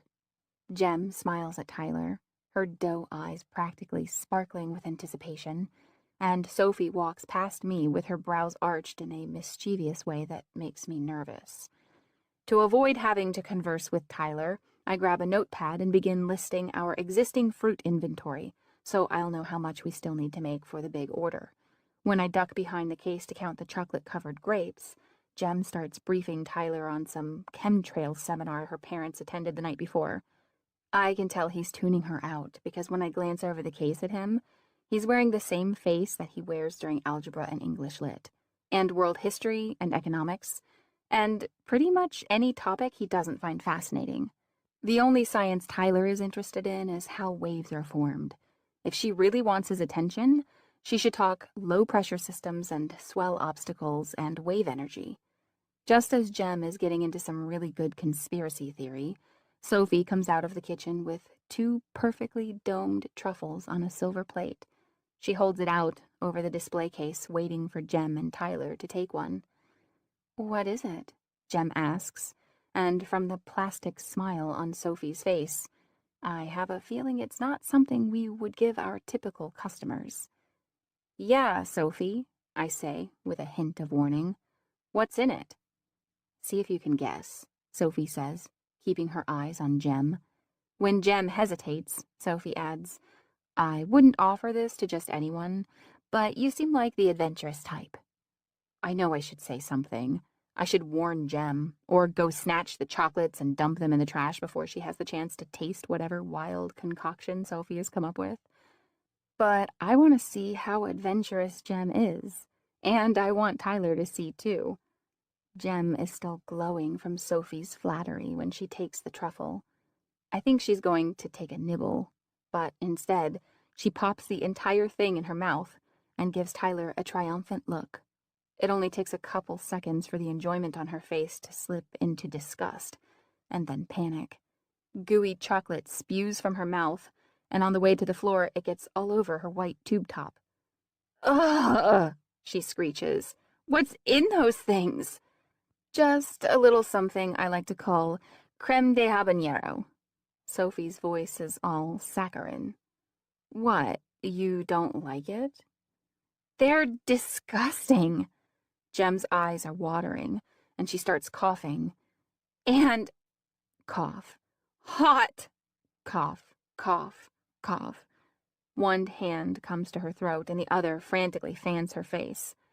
"My bad," Sophie says, sounding genuinely remorseful. "I thought Tyler only liked adventurous girls." Jem wipes some brown spit from the side of her mouth and glowers at Sophie. Then looks to Tyler for help. Tyler is fighting a smile, but he straightens it out and gives Sophie a chiding look. "Sophie, why don't you go back in the kitchen and play with your easy-bake oven?" Sophie smirks. As she walks past me to the kitchen, I mumble, "Way to drum up business." I take a steadying breath and then fill up a cup of water and bring it to Jem, feeling guilty because I could have prevented her pain. "I'm really sorry. She wasn't trying to be mean or anything. She just likes people to try out her new recipes. I'm sorry you didn't like it." She takes the water and gulps it down, while Tyler takes the remaining creme de habanero truffle and pops it in his mouth. He chews for a minute, and even though his eyes start watering, he says, Pretty spicy, but I like it." "Do you have a bathroom in here?" Jem asks, grabbing a handful of napkins and scrubbing her tongue with them. I point outside. "There's some right out there, by the pier." She gives me a rotten look, then turns and walks out of the shop. I expect Tyler to follow, but he watches her leave, and then turns back to me. "Sorry about that," I say. His lips are straight, but his green eyes are alight with amusement. They're made even brighter by the green Cannibal Surfboard t-shirt he's wearing, the one I got him for Christmas last year. He probably forgot I gave it to him. Otherwise, why would he wear it here, on a date with Jem? Unless he's playing some stupid game with me. "That's okay," he says. "I know Sophie well enough not to take it personally." His smile fades, and a crease appears between his brows. "So you're hanging out with a guy who gave me a fat lip?" It takes me a moment to realize he's referring to my dinner with Kai. "Yeah," I say. "I guess I am. He's really nice." "Oh, yeah. It's real nice to punch someone in the face." He points to his lip, which is still swollen. I can't look at his lips without thinking of all the kisses we've shared. Even after all this time, I still feel them tingling on my lips. I force myself to look into his eyes instead. "You grabbed him first. I saw you. And he said something about you hurting someone he knows. What's that all about?" Tyler's head rocks back. "What?" I shrug. "That's what he said." Tyler's jaw tenses and he looks away. Confirmation enough for me. So it's true. I wonder who she was. I haven't seen him with anyone besides Jem since we broke up, but then I haven't exactly been an active participant in the social scene. He finally looks back to me and huffs out a breath. Whatever. Are you going to see him again? The edge in his voice makes me feel defensive, and I fold my arms across my chest. What does it matter to you? He shuts his mouth, then opens it again. But no more words come out to complete his sentence. You and I are friends now, I say, and that's it. That's what you wanted, right? He takes my words square in the chin and then looks at me miserably. It's not that simple, Avery. You know that. I, of all people, know that love is not simple. I witness the complexity of it on a daily basis, watching Mom and Dad. It should be simple, I say firmly. I mean, heaven forbid a girl and a boy just love each other and stick by each other no matter what. I lock eyes with him, challenging him to prove his love for me, but he refuses the challenge. He falls back a step and lets out a long sigh. Just be careful, okay? You know me. If I'm anything, it's careful. Anger flits across his face, and he comes back and slams his palm on the counter. No. He grinds the word out between his teeth. That's not the Avery I know. The Avery I know tames 10-foot waves and dives off cliffs and climbs vertical mountains with no harness. You're everything but careful. Well, I say calmly, even though there's nothing calm inside of me. That's not who I am now. He shakes his head dubiously, fire in his eyes. I don't believe that. A wayward lock of dark hair has fallen into his eye, and I have the urge to reach out and push it back like I have so many times before. But I don't, because breaking up means unlearning old habits, living by new rules. He's staring at me, as though searching for remnants of the girl he once loved. He must find a shred of her, because when he speaks again, his voice is tender, almost a murmur. I know you're in there somewhere, Avery. Come back. I'm right here, I say, with quiet force, enunciating each word to be sure he understands. I'm dealing with some tough things right now, tougher than any wave or mountain. I don't expect you to understand, but trust me when I say I'm still me. My voice breaks on the last word, and I turn away so he can't see the tears pooling in my eyes. I step over to the back counter and stare down at the pad of blank order forms while I get my emotions in check. Tyler is perfectly quiet. When I turn around to see if he's still there, he's standing right behind me. There's a party tonight at Dylan's. Will you come? I don't know. My voice is nonchalant, but my throat is still burning with unshed tears. Are you bringing Jem? He hesitates, and then shakes his head decisively. I'm not planning on it. His hand slides up my arm and comes to rest on my shoulder. Avery, she's a customer. I've never seen you so cozy with a customer. I like her as a friend. She's fun to be around, and her parents are here for some tree hugger convention with meetings and dinners and stuff, so she doesn't have anyone to hang out with. When I say nothing, he adds, she's leaving in 2 days, back to Connecticut or Rhode Island or one of those tiny eastern states. He raises an eyebrow. See? I can't like her that much if I don't even remember where she's from. Geography was never your star subject, I say, smiling despite myself. The door chimes, and when I look over Tyler's shoulder to see who it is, my breath catches in my throat. Kai stands in the shop entrance, the evening sun catching in his hair and lighting it up like a crown of white fire. He glances my way and then wanders over to the dark chocolate section, like he's waiting for me to finish my conversation with Tyler. Come tonight, Tyler says softly, not noticing Kai. I really want you to. I glance at the clock on the wall. We're officially closed, but my work is far from over. I have 720 pieces of chocolate to make by morning. Can't your dad help? He's helping my mom. I give him a look, and he understands exactly what I mean. I miss that about him. Never having to explain because he already knows about Mom and Dad. She called at 4 this morning crying because she broke a light bulb while trying to change it, and it was stuck in the socket. What's she doing changing a light bulb at 4 in the morning? I shrug. Her muse keeps wacky hours, so my dad went to help her because she was plunging into crazy mode, and he's still not back. What about Sophie? She'll help with the order, but even then it'll take us half the night. Well, you know Dylan's parties. We'll be there until sunrise. I glance again at Kai, catching his eyes. He greets me with a little smile. This time Tyler notices, because he twists to see what I'm looking at. When he turns back to me, he looks stung. So that's the real reason you won't come. You already have plans. No, I don't. I really am making chocolates all night. What's he doing here then? He whispers. The door chimes again, and Jem reappears, beckoning Tyler with a pathetic pout. Her tube top is all wet, and there's a vague stain where she didn't manage to get the chocolate out. Tyler glances at her, and then back at me. His thumb trails along my collarbone, and I notice how his touch feels different than it used to. Less electric. Heavier. Come, he says earnestly. Come late if you need to, but come. I'll do my best. Chapter 11.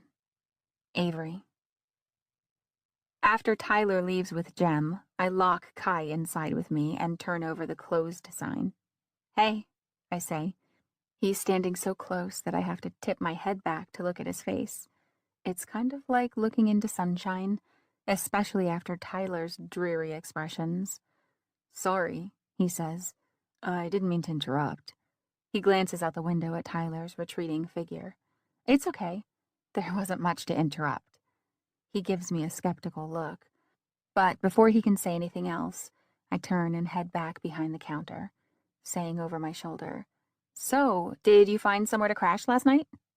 He strolls over with his hands in his front pockets. He's wearing the same board shorts as yesterday and a faded cobalt blue t-shirt with a white phoenix on the front. You sound concerned. I open the cash register and start sorting and counting the contents. Last night, as I was falling asleep, I pictured you curled beneath a eucalyptus tree in the woods. It was a very sad image. He doesn't say anything, and when I glance at him, one corner of his mouth is tipped up, like he's amused that I was thinking of him before falling asleep. I did find a place, he says. A little vineyard where I'll be working for a while. It's up Sienna Canyon Road. I stop counting. Isadora's place? His dark brows lift in surprise. Yeah, actually. I finish counting the 10s and 20s and write down the total. My dad used to buy grapes from her, but she stopped selling a couple years ago when her son died. There's still a sign on her driveway that says temporarily closed. Yeah, the vineyard looks like it's been neglected for a while, but I did some major pruning today, so hopefully she'll get a yield from it. Well, I say, emptying the quarter compartment, let me know when you're harvesting, and I'll come buy some from you. He looks down at his feet, like he's not sure if he'll still be around during harvest.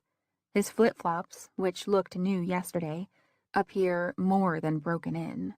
They're the shoes of someone who doesn't stay in one place for very long, and I get the feeling that when he told me he was from Michigan, he left out a lot of stops between here and there. While I finish recording the day's earnings, Kai falls back a step and surveys the display case. You have quite a selection here. Do you want to try something? On the house. He runs a hand through his hair, leaving it like a white sea anemone. What would you suggest? I shrug. Depends on your taste. We have plain, dark, salty, spicy. I think about Sophie's stunt minutes earlier. Really spicy. Fruity, savory, flowery. You get the idea. He peruses the glass shelves, seeming overwhelmed by the abundance of choices. What's your favorite? I look at the different chocolates Dad has created over the years. Some of them old recipes, some new. Products of countless trials and errors of different flavors and combinations until he reached perfection. but I can't answer Kai's question honestly, because there's something I've never told anyone, especially Dad. I hate chocolate. I didn't always hate it, but after spending years as a guinea pig for new recipes, I can't taste chocolate without grouping it with that weird asparagus experiment, or the seaweed noni mishap, or, worst of all, the crab cacao that, surprisingly, food critics raved about. I'm still deciding, I finally say. He tilts his head curiously, then points to something on the wall behind me. You grew up in a chocolate shop and you're still deciding? I twist to see what he's looking at. It's a photo of our family posing in front of the shop on the day it opened a decade earlier. Sophie and I are in matching yellow eyelet dresses, our hair in curly pigtails, and our expressions like sunshine. Mom's smile is wide and genuine, beautiful, and Dad had a lot more hair back then.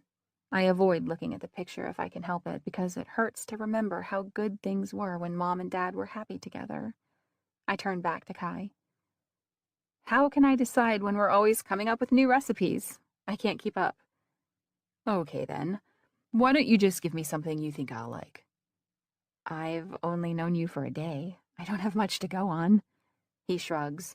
Do your best. I study him a moment. From his snowy, unruly hair to his exposed toes. He's a complete mystery to me. But when I think of him, which I do more than I should for someone I hardly know, I think of stillness and of soothing warmth.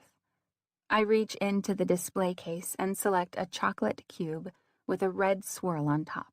I hand it to him, and when my fingertips brush his open palm, I swear the nerve endings in my fingers have suddenly multiplied. What's this? He asks, looking at the chocolate in his palm. Molten chocolate. Don't chew, just let it sit on your tongue. He puts it in his mouth, and his jaw remains stationary as I instructed. I watch his face, expecting to see pleasure or surprise, expressions I always see in our customers when they sample something new. But Kai's face is serious and thoughtful, his eyes far away, as though he's savoring a beautiful sunset while contemplating the meaning of his life. And then his eyes turn wistful, like the colors of the sky have melted with his chocolate, and he'll never taste chocolate or see the sunrise again. What's wrong? I ask. He looks at me. Nothing. It's just been a long time since I've had something so good. His voice is soft and forlorn, reflecting his eyes. Thank you. He leans his elbows on top of the display case so that we're eye level. So, are you and Tyler working things out? The question catches me off guard, and I don't know what to say. I'm asking, he says, because if you are, I don't want to get in the way. You're not, I say automatically, but the truth is I don't really know what's happening between Tyler and me. Is that why he was here? To make up? No, he brought in his customer, I say with air quotes, for some chocolate. She got some stuff on her shirt, and I skip over the details of the creme de habanero incident. She went to clean up, then he invited me to a party tonight. So you're going? He says, with an unexpected amount of encouragement. I can't. I'll be working on a big order all night. But do you want to go? I hear Sophie's voice back in the kitchen. Willst du mich küssen? Is that German? Kai asks, looking confused. That's my sister, Sophie. She's been listening to German lessons on her iPhone. Does she have travel plans? I shake my head. She wishes. Her favorite band is from there, and she's kind of obsessed with them. They're like Radiohead meets German Everly Brothers. The Astromots? Oh, you know them? They seem so obscure. I used to listen to them before I... He purses his lips as though he almost said something he shouldn't. Before I got tired of them. They've got some killer guitar riffs. Du hast eine schöne Stimme. I don't know what Sophie is saying, but her voice is all sultry. For someone who insists she'll never fall in love, she sure is crazy for German boys. Anyway, I would love to get out of here, I say. It's been a long day, but when your dad's a small business owner, duty calls. Let me help you. Are you asking for a job? No, I already have one, remember? I'm asking if you want some free help. I give him an incredulous look. Let me get this straight. You're going to help me make chocolates so I can go to a party with my ex-boyfriend. He considers for a half second. Yeah. Why would you do that? Because His gaze rises to meet mine, and I glimpse something like tenderness before a wave of neutrality sweeps it away. I like you, Avery. I want to be your friend, and if going to a party with Tyler will make you happy, then I want to help. I stare at him for a long moment, waiting in vain for that tenderness to resurface in his eyes, and it slowly and sadly occurs to me that he sees me only as a friend. It's probably why he wants me to get back together with Tyler, so I won't get the wrong idea. Well, I say, flustered by a surge of disappointment, if you want to volunteer here, I need to know your last name. When he hesitates, I add, it's policy. More of a personal one, seeing how we don't have a volunteer policy, but I don't tell him that. He shifts his feet and then clears his throat. Lennon. Okay, Kai Lennon. I grab a black apron from a hook on the wall and hand it to him over the display case. You'll want to put this on. He follows me into the kitchen, and we find Sophie dipping pieces of dried mango into a vat of tempered chocolate, earbuds and ears, and yelling, Ich liebe dich! There is zero embarrassment on her face when she sees us, and after laying the drowned mango on a sheet of wax paper, she eyes Kai up and down, critically. Who's he? She yells as if we have on headphones too. This is Kai, I yell back. Can I use those mangoes for a big order? She yanks the earbuds from her ears and unties her apron. Sure, take 'em. I'm leaving. You can't. You have to help me. I'll help you tomorrow. The order has to be ready by morning. She gives me a withering look. What happened to our 48-hour notice policy? The woman begged. She lets out a sigh. It's not my fault you're softer than ganache. You took the order, so do it yourself. It's 60 dozen pieces. That'll take me all night. Kai nudges me. I'm helping, remember? Sophie divides a weird look between Kai and me. Who's this again? And where did he come from? Michigan, Kai says, though we all know that's not the answer she's looking for. Whatever, Sophie says, taking off her apron. I have plans tonight, so if Michigan boy is helping, I'm out. Auf Wiedersehen. She tosses her apron on the granite countertop and escapes out the back entrance before I can object. I stare after her a moment, then turn to Kai. Sisters, I mutter. Kai smiles, but it's half-hearted and short-lived, and leaves a strange nostalgic shadow. Do you have sisters? I ask, hunting for an explanation for the longing in his face. He looks away at the sheet of chocolate-covered mangoes Sophie just finished up. So, are you going to show me how it's done? Are you just going to dodge my question? He drops the apron over his head, ties it around his lean waist, and then looks at me. When questions are like daggers, I dodge. I regard him for a long moment, wondering what he's been through, and why a simple question about family feels like a dagger to him. But no matter how robust my curiosity gets, I won't push him to tell me, because I understand what it's like to have secrets buried so deep that extracting them would shred everything on the way out. I nod. Okay then, let's wash our hands and get to work. I show him how to dip each type of fruit, how to enrobe the grapes and raspberries, how to avoid the chocolate foot, and how to drizzle colored cacao butter for the finishing touch. We stand side by side in front of the chocolate tempering machine and work through one type of fruit at a time. Dried kiwis and oranges, pineapple and coconut, fresh strawberries and grapes, apples and pears. No apricots. The air is rich with nectar and chocolate, and every time Kai's arm brushes mine, my intake of the decadent air surges. He's quiet as we work, and I find myself talking about chocolate, imparting all my confectioner's knowledge as though he's an eager apprentice. He humors me, nodding in all the appropriate places and asking questions when he senses a lull in my rambling. "So, what happens if the beta prime crystals aren't melted?" he asks after I explain the science of chocolate tempering. "Then you get chocolate bloom." "And bloom is bad?" "Yes, unless you like white blotchy film on your chocolate." We fill up sheet after sheet of chocolate-covered fruit, stacking them in bakery racks. When we finish the last batch, our aprons and hands are splattered with chocolate, and we move to the sink to wash up before packaging the chocolates. As Kai runs his hands under the tap, I notice a big glob of chocolate on his ring. "Here," I say, reaching for it. "Take that off. I have something that gets the oil off better than soap." But before I can touch it, he jerks away.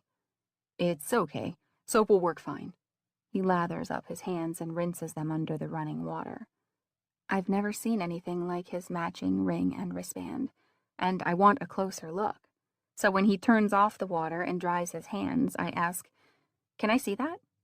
When he sees me eyeing his wristband, his expression turns wary. "I'm not going to steal it," I assure him, though that can't possibly be what he's worried about. He seems to be weighing something, and finally he steps toward me and holds out his wrist. I curl my fingers around his forearm. His skin is warm and smooth, and touching him makes something bloom just behind my sternum.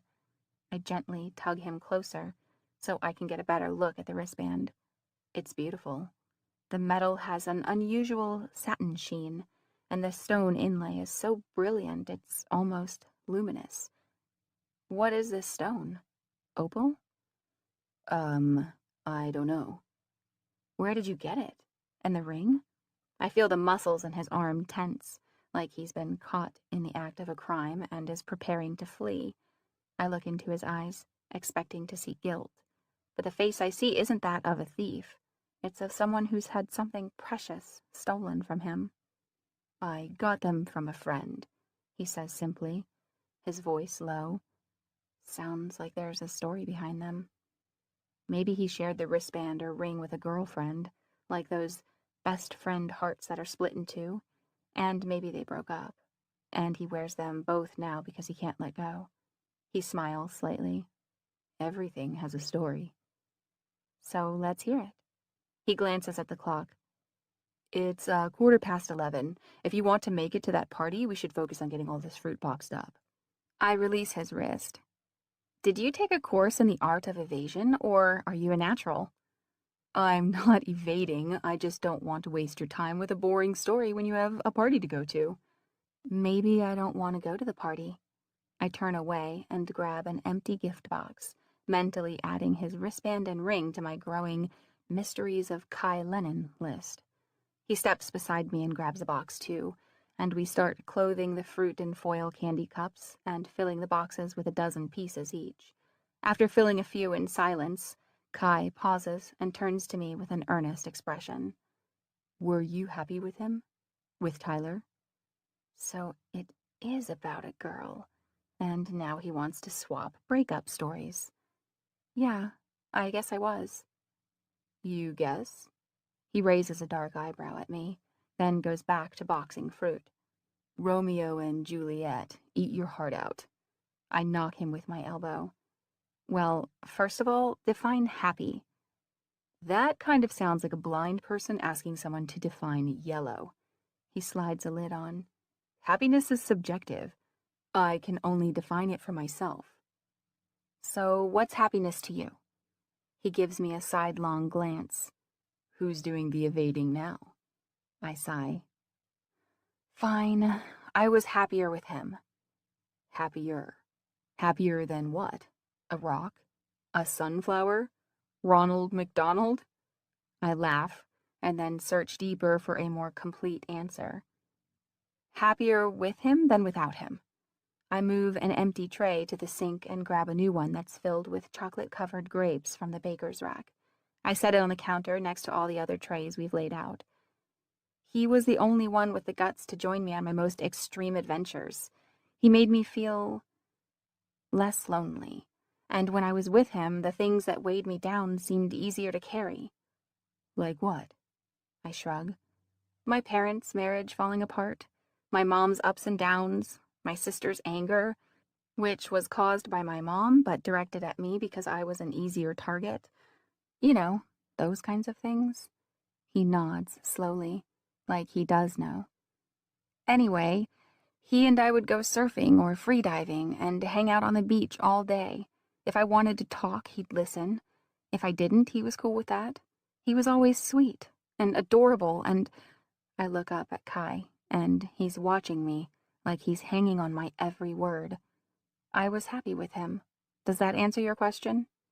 Something flickers in the depths of his eyes, the way a candle quivers in a gust of wind right before it's extinguished. So, if you were happy with him, what's keeping you apart? When I don't respond, he slowly gets back to work. Then he says softly, "You can tell me, Avery." The way he says my name is caressing and warm. The way you say something that means a lot to you. The way Dad says, "guitard." Or the way Sophie says, "German boys." Or the way Tyler says, "billabong." It makes me feel exposed, vulnerable, because it makes me want to open up to him. But with that vulnerability comes a weight, the heaviness of everything I'm carrying inside that's aching to be freed. It's too much to bear when I'm as tired as I am, so I turn around and slide down the cabinet until I'm sitting on the floor. My feet are tired. Kai sits beside me, resting his forearms on his knees and turning to look at me. So, exactly what happened with you two?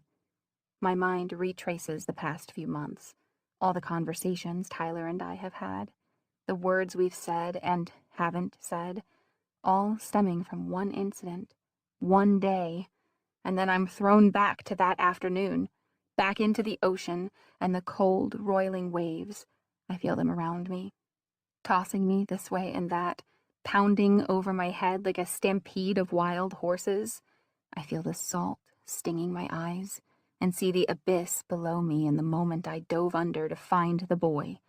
I saw him there, motionless and suspended in the deep, just out of reach. Just out of reach. My face feels hot, and I can't breathe, but I keep my panic cloaked beneath my skin. A violent earthquake rattles my insides, but I tense my muscles, holding it in, restraining it, refusing to let it show. I dig my nails into my arm, anchoring them there, anchoring me into stillness, and I focus all my attention on the present physical pain in my arm. Kai's hand reaches for mine. His touch stills my insides, draws out the tremors as though they're water and he's a sponge. "Why do you do that?" he asks gently, as he removes my hand from where my fingernails have left crescent indents in my skin. My lungs expand, filling with air. "You say that like I do it all the time." I force a smile, trying to make light of it. He rubs a thumb over the indents on my arm, and then looks at me, his brow creased with worry. "You did it at dinner last night, too." I shrug. "I guess it's a bad habit I picked up a few months back." "But why?" With a weary sigh and a small voice, I say, "I guess it distracts me from the things I don't want to feel." Kai looks heartsick, and he turns his face away, as though it hurts too much to look at me. "I used to do other things to distract me," I say. "I'd go out and do something crazy, like rock climbing without a harness, or freediving alone at night, or surfing big waves. It made it easy to shut out the things I didn't want to think about because I had to focus on surviving. But I can't bring myself to do those things anymore." "Maybe your newfound caution isn't such a bad thing," he says, without looking at me. "Though you seem to have gone to the opposite end of the spectrum." He pauses. "Why the change?" Maybe I should just let it out. Say the words. release the pressure that swells and rattles my insides any time my memories are stirred. If I let them out, maybe I can be free of them, of the torment they cause. Last winter, I say quietly, something happened. I want to tell him everything, to heave these memories out of me, but they won't come because I can't seem to translate them into words. So I settle for the vague. Something that was very traumatic, and it threw me into a sort of depression. And then it was like all the fears and hurt I'd repressed for years came crushing down on me. I didn't have the strength to push back anymore. It paralyzed me to the point that I didn't even want to leave my house. And I guess Tyler got tired of dealing with me. He says he still loves me and wants to be with me, just not when I'm like this. He wants me to be the girl I was. But every time I try, I fail. I release a shaky breath. It's hopeless. The air conditioner turns on overhead, blowing cool air down on us. It feels good on my skin and carries an airy fusion of fruit and chocolate. He finally turns to look at me, his eyes holding the same tenderness I glimpsed earlier. But this time it stays. Nothing is hopeless. He holds my gaze, cradles it, lulls it into a serene place I never want to leave. I can help you get him back. Looking into Kai's eyes, I'm not sure I even want Tyler back. But then Kai blinks and refocuses on the cabinet doors in front of us, and I remember that he sees me only as a friend. How? I ask. Kai slides his feet out, straightening his legs, and picks at a fleck of chocolate on his apron. Let me hang around. He'll get a taste of what it would be like to really lose you. I have to admit that Tyler has been acting differently since Kai showed up. I'm not sure I like what Kai is suggesting. I don't know. I don't like playing games. He meets my eyes again. This isn't a game. It's serious business, and your happiness depends on it. Kai is right. It's what I've wanted ever since Tyler broke up with me, for him to realize that I'm much more to him than a partner in adventure. You'd do that for me? He gives me a look that says, "Of course, dummy. Let's wrap things up here and go to that party. I'll make sure that tonight he feels the loss of you." Chapter 12. Kai. It's closing in on midnight as we drive along a winding road toward Dylan's house, the headlights of Avery's car illuminating the endless tunnel of trees ahead of us. She's at the wheel, her eyes focused on the road, so I'm free to sit in the shadow of the passenger seat and observe her. She's brushed blue with the light of the dashboard, and her hair is a wavy curtain draped over her shoulder, hiding most of her face. The way she's sitting, her back ramrod straight and her hands gripping 11 and 1, reminds me of the way my mom used to drive in snowstorms, tense and fearful, just waiting for the bald tires to let go of the road. But the roads tonight are dry, and I'm sure Avery's anxiety has nothing to do with the weather. She opened up to me tonight, not as much as I would have liked, but more than I expected. Enough to confirm my suspicion that it's me and my death that's keeping her apart from the boy she loves. I'm convinced more than ever that I can fix this, that I can restore the life she had before. Her phone chirps. She grabs it from the console and glances at the screen. Crap, I forgot to text my dad. She hands me her phone. Would you text him back? Just say I'm going to a party with Paige and I'll be home by 2. I do as she instructs and then return her phone to the console. Don't you have a curfew? She shrugs. I used to before my parents separated, but now, I don't know. My dad has never really laid down an official curfew. He's fine as long as he knows where Sophie and I are. And your mom? Avery tucks her hair behind her ear, pulling back the curtain to reveal the rest of her profile. She's just glad to have one daughter speaking to her. She'd probably let me hitchhike across the country as long as I called her twice a week. Her hands slide down the steering wheel to a more relaxed position, and her back curves, settling into her seat. What about you? What do your parents think about you spending the summer across the country? Why does it always have to come back to me? Of course, I can't keep her in the dark about everything. If I want her to open up to me, I need to open up a bit to her. But how can I tell her the truth? Do I really want her to know that the last time I talked to my dad it was through a glass partition and he was wearing an orange jumpsuit? And that the last time I saw my mom she was wearing her only Sunday dress and lying in an open coffin? I'm trying to buoy Avery up, not weigh her down with all my baggage. So I simply say, they give me a lot of space. My thoughts drift to my mom, and I wonder for the millionth time why I haven't seen her on the other side. After I died, I looked for her. I called to her, but she never came. I asked about her, but no one could tell me where she was. I hope that she's in Elysium, happy and at peace. I can't think of the alternative, of her being in the briar. Though with the memories I have of her threadbare clothes, her calloused hands, and the fear that was constantly in her eyes, it's easier to picture her in the briar than the pillowy heavens of Elysium. I've never seen Elysium, but I've watched spirits walk through the entrance, a shimmering, vibrant waterfall that's probably only a hint of the beauty that lies beyond. Avery takes a right turn into a beachside neighborhood situated on a bluff. It's similar to her dad's, Spanish-style homes with manicured yards and big windows. Beyond the edge of the bluff, the black ocean stretches out, endless and foreboding. We pull up to a unique two-story house that's practically made of glass, and with all the lights on, it glows like a beacon on the otherwise dark and sleeping street. There's no parking, so Avery drives down the street until we find an open spot on the curb. She parks and kills the engine, then looks in the rearview mirror and rakes a hand through her hair. You look great, I assure her. She lifts a piece of her hair to her nose, inhales, and tosses it aside. I smell like work. I reach over and nab a lock of her hair. It's soft and satiny, like morning glory petals. I put it under my nose and slowly inhale. She smells like cotton candy. I lower her hair but keep it between my fingertips. At least you don't work in a seafood cannery. Good point. She smiles, then takes a deep breath and yanks the keys out of the ignition. Okay, let's go. She glances at my hand, which is still holding a lock of her hair.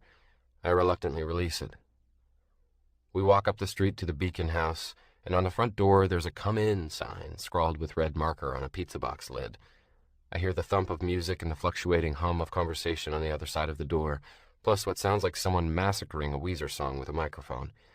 Just as I reach for the doorknob, a door opens and a handful of girls spill onto the porch between Avery and me. One of the girls is Paige, Avery's best friend. When she sees Avery, she squeals and pulls her into a hug. You're here! Are you leaving? Avery asks. No, but Maddie and Fiona are. She waves to the departing girls. See you tomorrow.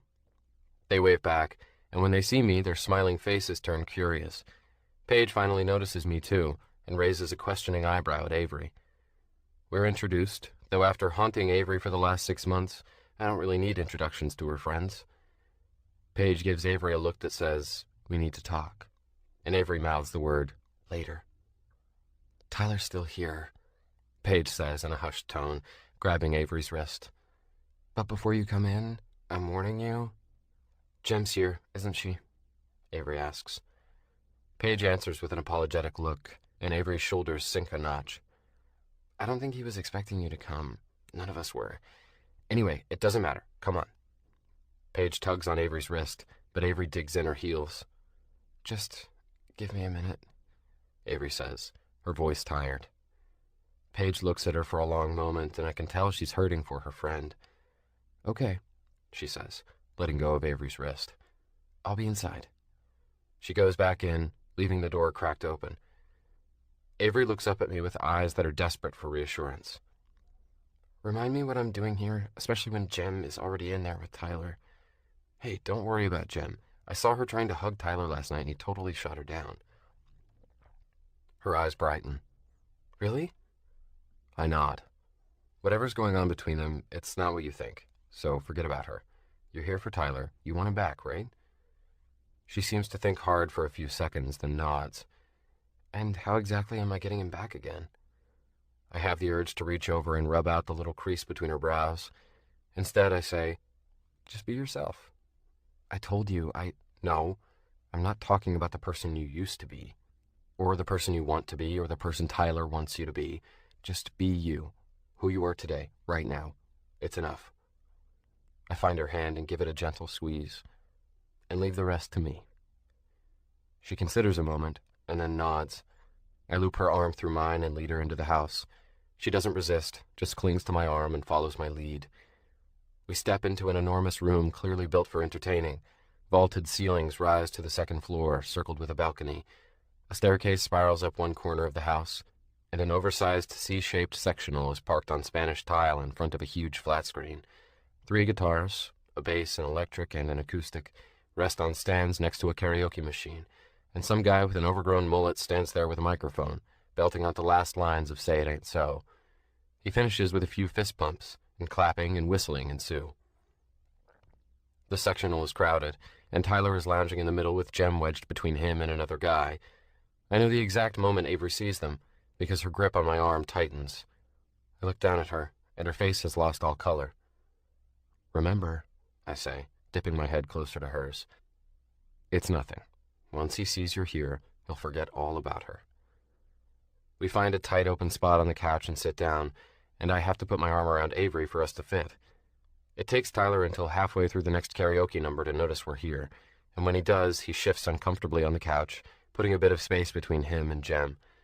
He spends the remainder of the song throwing troubled glances our way, and as soon as the song ends, he gets up. He goes to the karaoke machine, where he sifts through the CDs. Jem heads for the kitchen, giving Avery a crusty look on her way. Avery's face is unreadable as she sits quietly beside me, watching Tyler. "You okay?" I ask her. She's so close my mouth is an inch from her ear, but I have the urge to draw her even closer. She nods. "I'm good. I'm glad I came." Tyler drops in a CD and hits some buttons, and the opening guitar riff of I Won't Give Up sounds through the speakers. He looks right at Avery, lifts the microphone to his mouth, and starts singing to her. Avery lowers her eyes, color slowly returning to her cheeks. Tyler's voice is off-key by half a step, but from the way he's looking at Avery, it seems like he means every word. I should feel happy that my plan is working so well, but instead I feel sick, like I've just opened my wallet to discover I've been robbed. And then Jem walks in front of us on her way back to the couch, holding a cup of something and swaying her hips in her tight capris. Tyler's gaze shifts to her and follows her, staying with her even after she sits down. Jem's not even looking at him. She's talking with some guy in Ray-Bans, and Tyler is now singing at her, as though trying to get her attention. Avery watches the whole thing, her face appalled. A surge of anger rushes through me, and all the muscles in my arms tighten. What is he thinking? No. What was I thinking, coming here and trying to get her back together with this idiot? She may love him, but she deserves so much better than this. Her happiness should not be in his hands. In fact, now that I really think about it, maybe her happiness shouldn't be in anyone's hands but her own. Avery turns toward me, her face a breath away, and says, "I want to leave." I'm about to get up and usher her out of the house, but as my eyes fall on the acoustic guitar near the karaoke machine, it calls out to me, suggesting an idea. I drop my hand on Avery's wrist. "Wait, just 10 more minutes." She doesn't say anything, but she doesn't try to get up either. She wraps her arms tightly around her waist and bites her lower lip, as though trying to keep it from trembling. In this moment, I want nothing more than for the world to stop and look at Avery, to see everything beautiful about her. Not to make her look desirable for Tyler, but for Avery to remember her own worth so that she can take it and find her own happiness. And I can think of only one way to accomplish this. When Tyler finishes serenading Jem, I turn to Avery. "Don't go anywhere." I get up and cross the room to the guitar. "What do you want to sing, man?" The kid at the karaoke machine offers me the microphone, but I wave it off and point to the Martin guitar. "Can I provide my own music?" "It's not mine. Hey, Dylan, can this dude play your guitar?" Dylan is over by the kitchen chatting with some guys, his arm dangling over Paige's shoulder. "You break it, you buy it, man," he calls over his shoulder, not even looking at me. I pull a stool over from the kitchen bar and sit, propping the guitar in my lap. It's a nice guitar, and when I run my fingers over the strings, feeling their texture and vibrations, something electric courses through me. It's something I haven't felt in so long, and I'm taken back to 6 months earlier, playing my guitar on a street corner in Denver, suspended halfway between the life I left behind and the life I hope to live, the music coming out of me like a fiery anthem. And then I'm gazing out the window of a box truck, watching rows of orange trees fly by, my stomach hollow and aching, alone at a rest stop, afraid and uncertain, like I've tripped into an open pit and I'm falling, falling, falling, with nothing to grab and no light to see when or where I'll land. And I remember now what Charles taught me to do with all those feelings, all the anger, the fear, the loneliness, the sorrow. I tweaked the tuning pegs, bringing a string down a half note and another up until they hummed just right, and then spread my fingers across the fretboard to make a G, and then I start strumming. The chords vibrate through me, filling the empty spaces, the loneliness, the missing pieces, the chasm between peace and torment, between life and death. Music is my servant, the one thing I can control. I can bend and shape it to be whatever I want it to be. But this song is for Avery, not me. So I surrender to the music, letting it take its own shape. Chapter 13. Avery. A quiet settles over the room as all eyes turn to Kai. There's nothing self-conscious about his playing. His long fingers move along the guitar's neck with surety and deftness, like he's been playing all his life. He's strumming a gorgeous chord progression, his body moving with the rhythm, like the guitar is an extension of him. I glance around the room to see people raising their eyebrows and nodding approvingly at each other, clearly as impressed as I am. I don't think it's possible for the room to grow any quieter, but when Kai starts singing, it does. As soulful tones sail through his lips, people gather around like he's the Pied Piper. His music commands the room, demands to be heard. I see her face through silver glass. She's woven of rain and stardust. His words reach deep inside me, like soft fingers, wrapping around the core of my soul. His eyes are closed, his expression intense, as though he's feeling every word, reliving every moment that inspired them. He's obviously singing about a girl he loves, and I'm surprised at the pang of jealousy that hits me. With numbered sunsets and bated breath, I'll swallow her tears, mend the unjust.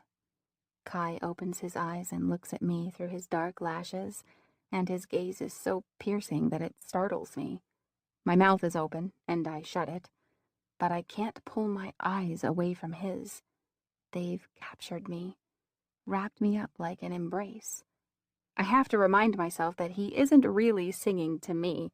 He's singing at me to make Tyler jealous, for my sake.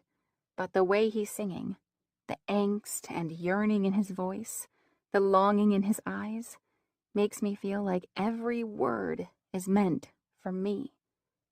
She's jasmine and lilies, a restless reprise, with slumbering wings on white waves. People are glancing at me, like they believe he's really singing to me.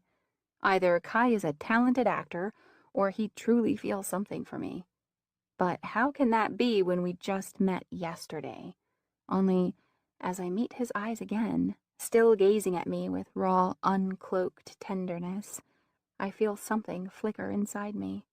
A recognition of truth, sincerity. As he sings the last words, he shuts his eyes and grimaces, like he's uttering a last plea for a death pardon. A sojourn in silence, a borrowed reprieve. I'll take her sorrow to my grave.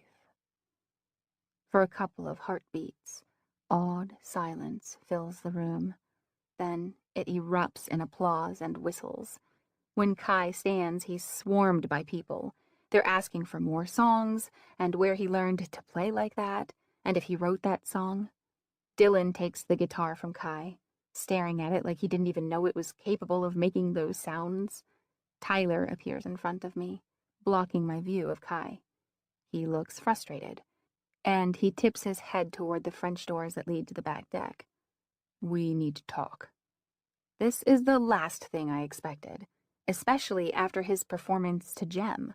So I sit there a minute waiting for him to say, "Just kidding." But he doesn't. He bends down and hooks my arm, tugging me off the couch. Then he leads me by the elbow out of the loud room to a deck overlooking the bluff. He shuts the door behind us, blocking out the noise of the room. But my ears are still humming with Kai's beautiful music. Tyler turns to me, a wild mix of jealousy and incredulity in his eyes. "So, are you, like, With him now? I fold my arms. What does it matter to you? You're in there singing your heart out to Jem. He shuts his eyes and winces, then turns from me and moves to the railing. He spreads his hands wide on it and dips his head low, as though he's contemplating jumping over. I can hear the sound of water crashing into the rocks below, like something shattering. I'm an idiot, he mutters. I can't disagree with him, but the despondent way he's standing pricks my compassion. I approach him hesitantly. Tyler, what's going on? He shakes his head and turns to face me, leaning his back against the railing.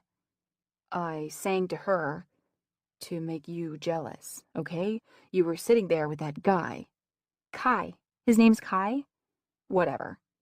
He comes closer until there's only a foot between us, and my heart does a little flip. Look, I'm sorry. That song was meant for you, and you alone. Now my heart does a big flip. His face is in shadow, but the deck light reflecting off the house is enough to see the pain in his eyes. You don't need to make me jealous, I say, and you don't need to play games to get my attention. You already have it. I just thought. He lets out a long sigh, and his peppermint breath brushes my face. Avery, am I too late? I stand there for a minute, in shock, unable to believe that Kai's plan worked so well. But it did work. And now I don't know what to say. Because at the thought of having Tyler back, I feel empty and unsatisfied, like someone has poured a teaspoon of lemonade into my empty cup. And suddenly I'm not sure if this is even what I want anymore. Tyler's hand comes slowly to my face. His fingertips brush my cheek, along my jaw, across my lips. It reminds me of the first time he kissed me. And I find myself leaning into him. He slides his hand to the back of my neck, and I don't have time to think whether or not I want him to kiss me before he leans in and presses his lips to mine. At first it feels nice, because it's familiar, something I've longed for since the last time he kissed me. I try to surrender to it, to savor it, but after a few seconds it starts to feel strange, like an intrusion of my personal space. I open my eyes, and I don't even recognize the face that's an inch from mine. He's been away for so long, he's become someone different to me. Right as I'm about to pull away, he releases my lips. He leans away to look in my eyes and slides his hand from my neck down to my shoulders. I can't lose you. We can work this out. I know we can. I haven't been patient enough with you, and I'm sorry. I know you'll be okay, that you'll be back to yourself someday. It'll just take some more time, right? My cousin was saying how she went through something kind of like this, and after she got some counseling and started on some meds, I pull out of his arms and glare up at him, feeling the hurt on my face. Tyler, what is it exactly about me that you love? What? What does that have to do with... I mean, is there anything about me? I point to my chest, trying to make him understand that I'm talking about my character, not my hobbies. That you love? That would make you want to be with me even if I never surfed again? Like kindness or devotion or intelligence or anything? He stares at me for a minute. Avery, don't do this. I'm just trying to understand. You're acting like your mom. Overthinking, overprocessing. Why don't you get it? I just want you back. So come back. Get on some meds and get off the train to Crazy Town. What? I fall back a step like I've been struck. He knows my sensitivity about mental illness, my fear that I'll inherit my mom's struggles someday. I shake my head. I can't believe you'd say that. You think meds are going to fix our broken relationship? Well, unless there's a pill that makes you stop being a jerk, meds aren't going to solve our problems. What I need from you is patience and unconditional love. He sighs loudly. I'm just trying to help. You've got to snap out of this. Don't get all offended just because I think you could use some help. What's wrong with me the way I am now? I shout, Why am I worthless to you just because I can't get on a surfboard? I glare at him, at his stunned face, and all I can think about are Kai's words earlier. Just be yourself. It's enough. But just being me will never be enough for Tyler. There's only one version of myself that's enough for him, a version that's impossible to maintain 100% of the time. I have to go. I take another step back. Avery, don't. He reaches out like he's going to try and stop me, so I spin on my heel and go back inside, scanning the room for Kai. I have to leave, now. But I don't see Kai anywhere. I search the kitchen and hallways. I make my way up the stairs, and it's even more crowded on the balcony. I'm drowning in a sea of people, tossed by the waves of their movements, their chatter, their stares. I can see it in their eyes. I'm the messed up girl with a messed up mom. I can't breathe, and I search in vain for a life buoy to cling to, for Kai. But he's nowhere to be found, so I start asking around to see if anyone has seen him. A redhead hanging on some guy by the front door says she saw him leave. When? I ask. She gives a lazy shrug. A few minutes ago. I hurry through the front door, hoping that Kai is waiting by my car. But when I get there, he's nowhere in sight. Chapter 14. Avery. I'm in the ocean, hanging onto my surfboard. A storm rages around me, but at least I'm not alone. A boy clings to the opposite side of my surfboard, the boy who just saved my life. I feel the remains of my surfboard leash snaking around my legs. The boy's shoulder dips beneath the surface as he fishes it out of the water. Then he grabs my wrist and cinches the leash around it with a messy knot. You don't want to lose this, he shouts over the roaring waves. I'm shaking, but not only because I'm cold. For the first time in my life, I'm truly afraid. He must see the fear in my eyes because he reaches across the surfboard and captures my hand. We've got our thumbs interlocked like arm wrestlers, but my hand is on top, like I just won. I want to see his face, but with the rain pelting me, I can't keep my eyes open. So I look at his hand, at his long fingers curled around mine. The waves move us up, and down, but with my hand in his, I feel steady. And just as I start to believe that we'll make it back to shore safely, his hand is ripped from mine. My eyes open to a dark room, and the image of the boy's hand is still branded in my mind. My heart is racing, and I find my own hand clutching my blanket, like I'm still trying to hold on to him. I try to calm my breaths and force my fingers to unfurl.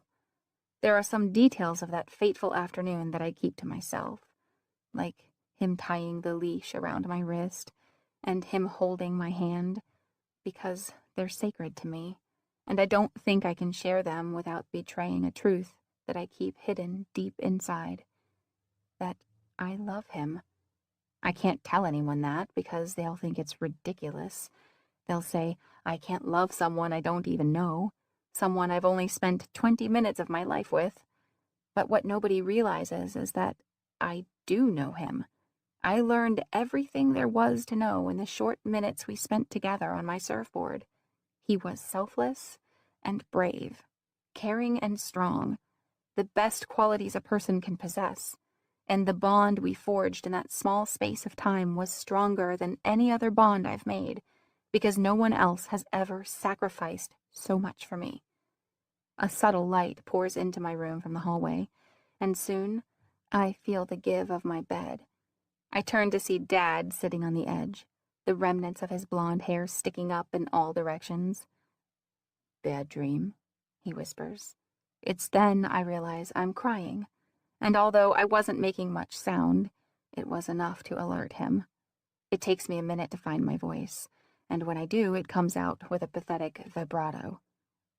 I should have wrapped the leash around his wrist. Avery. No, he wouldn't have died if I had. I wasn't thinking, at least not about anything but myself. There was plenty of leash. I could have... Stop. His voice is gentle, but there's enough authority in it to quiet me. What you're doing right now is unproductive. It won't change anything. All you're doing is punishing yourself. When someone causes the death of another human being, they're punished. They go to jail. Sometimes are even executed. Why shouldn't I be punished too? I don't say this to Dad. I just lay there quietly for a few heartbeats, grappling for the remains of my memories of the boy. But I may as well be trying to hold on to wisps of smoke. An angry tear escapes from the corner of my eye. I need to find out who he was, Dad. You've explored every avenue. He takes my hand and gives it a gentle squeeze. You're going to drive yourself nuts looking for something you'll never find. No, there has to be something I'm missing, some little detail I'm forgetting that will help me figure out who he was. Dad is quiet for a long moment, then says, Avery, I know we've talked about this before, but I'm not going to see a counselor. He releases my hand and folds his hands in his lap. I think someone would be able to help you. I shake my head. The only thing that will help me is remembering what the boy looked like, figuring out who he is, letting his family know what happened to him. A counselor can't help me with that. Dad sighs. Maybe they can. And it seems like you have a lot of emotions to work through. I wish you would talk to someone about what you're feeling. Well, a complete stranger is the last person I want to open up to. Sometimes a stranger is the best person to open up to. There's no risk, no judgment. I slowly sit up and look into Dad's eyes. I'm too afraid, I whisper. He knows exactly what I'm talking about, because he says, if you see a counselor, it doesn't mean you're going to end up like your mom. It doesn't mean you have mental illness. It just means there are some knots in here.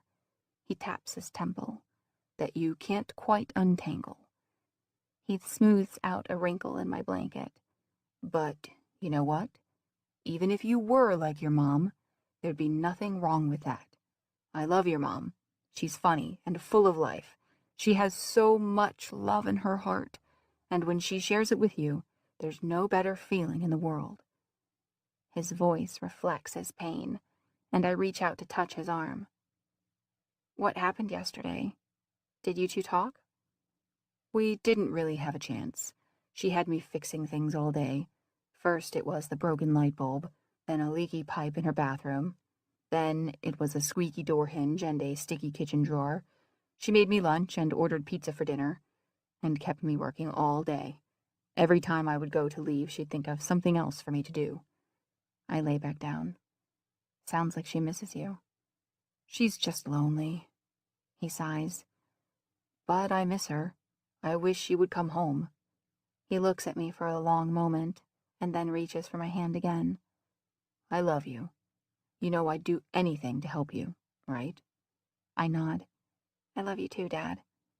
He sits there quietly on the edge of my bed, holding my hand, the dim light of the hall illuminating the lines of his face. Neither of us says anything else, and I can tell from the sad crease at the side of his mouth that he's still feeling Mom's absence. I give his hand a little squeeze, and he squeezes back. The small gesture connects us, allows us to share our sorrows without words. For the moment, my hand is his anchor, and his is mine, and the comfort it gives calms me enough that I fall back asleep. When I wake up again, there's a different boy in my mind, a boy who stays up late to help a friend make chocolates, who wields a guitar like a knight wields a sword, who sings haunting and lovely lyrics that echo in my ears long after the song is over. He's probably working right now, and I have to work today too. But I have an overwhelming desire to see him, to find out what happened to him last night. Maybe he saw me with Tyler and assumed we were working things out, so he didn't feel the need to stick around.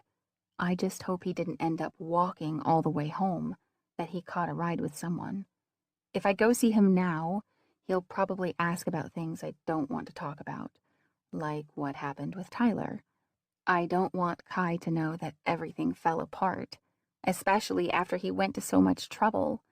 But the thought of not seeing Kai this morning feels unbearable.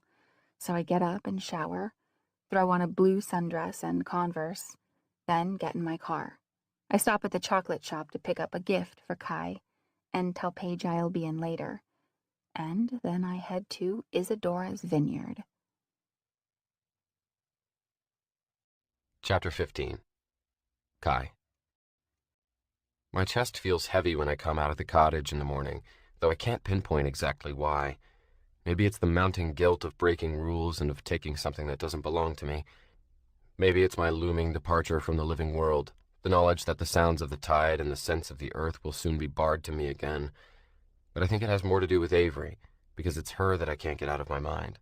It was her face I saw before I fell asleep last night. It was she who inhabited my dreams, and it was the desire to see her again that woke me up with the sun. My time with her will be over soon, and the weight of her coming absence is already threatening to crush me. I'm dead, so I should be the one haunting. Instead, Avery haunts me. I smell her scent even when she's not beside me. I hear her voice echoing inside my head long after she's gone. And when I'm not looking, she moves things around inside the chambers of my still heart. It was too much to see her with Tyler last night out on the deck, and as much as I wanted to wait for her, I couldn't stay to hear her say the words, that she and Tyler were back together. I guess it's what I want for her because it's what she wants, but that doesn't make it any easier to take. The air is warm and humid, and I follow a path through the fragrant lavender field where bees are busily gathering nectar, moving from one flower sprig to the next. I pass through a wooden swinging gate into the vineyard, and the land slopes downward into rolling green hills folding into one another. Beyond the hills, a sparkling ocean stretches to the horizon. The vines are as tall as I am, clad in wide leaves and green clusters of budding fruit. Morning dew clings to the leaves and grass at my feet, making the vineyard smell like fresh rain and earth. It makes me think of the vineyard in Marquette, and how I would give almost anything to reclaim the life I had there.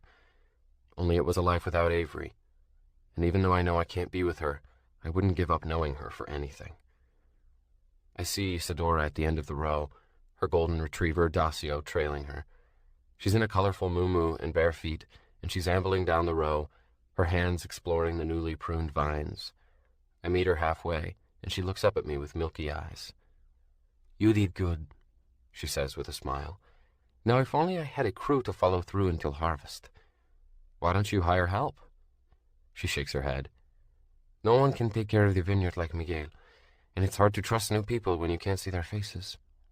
Her hand finds my face and pats my cheek. "I can see you, though, and you are someone to trust." "I wish I could stay longer," I say, and I mean those words more than she can possibly comprehend. "That is okay. When I leave here and go to Miguel, my vineyard will go to someone else, and they can do what they want with it." She waves dismissively and continues down the row, touching the leaves and humming to herself. Dacio licks my hand and then trots after her. I go to the shed for some wire, then return and start repairing places where the support wire has broken or become loose. As I'm working, a light breeze rustles my hair, and the sun on my back suddenly burns warmer. I feel a presence behind me, and I know who it is even before I turn around. "Kai." Charles's voice behind me is gentle, but it pierces me to the bone, because I know now with certainty that my time here is over. Avery will never see me again. I only hope I've done enough to help her. I inhale deeply, smelling the damp earth and reveling in the breeze on my face one last time. "What are you doing?" I can hear sorrow in Charles's voice, confirmation that I've let him down.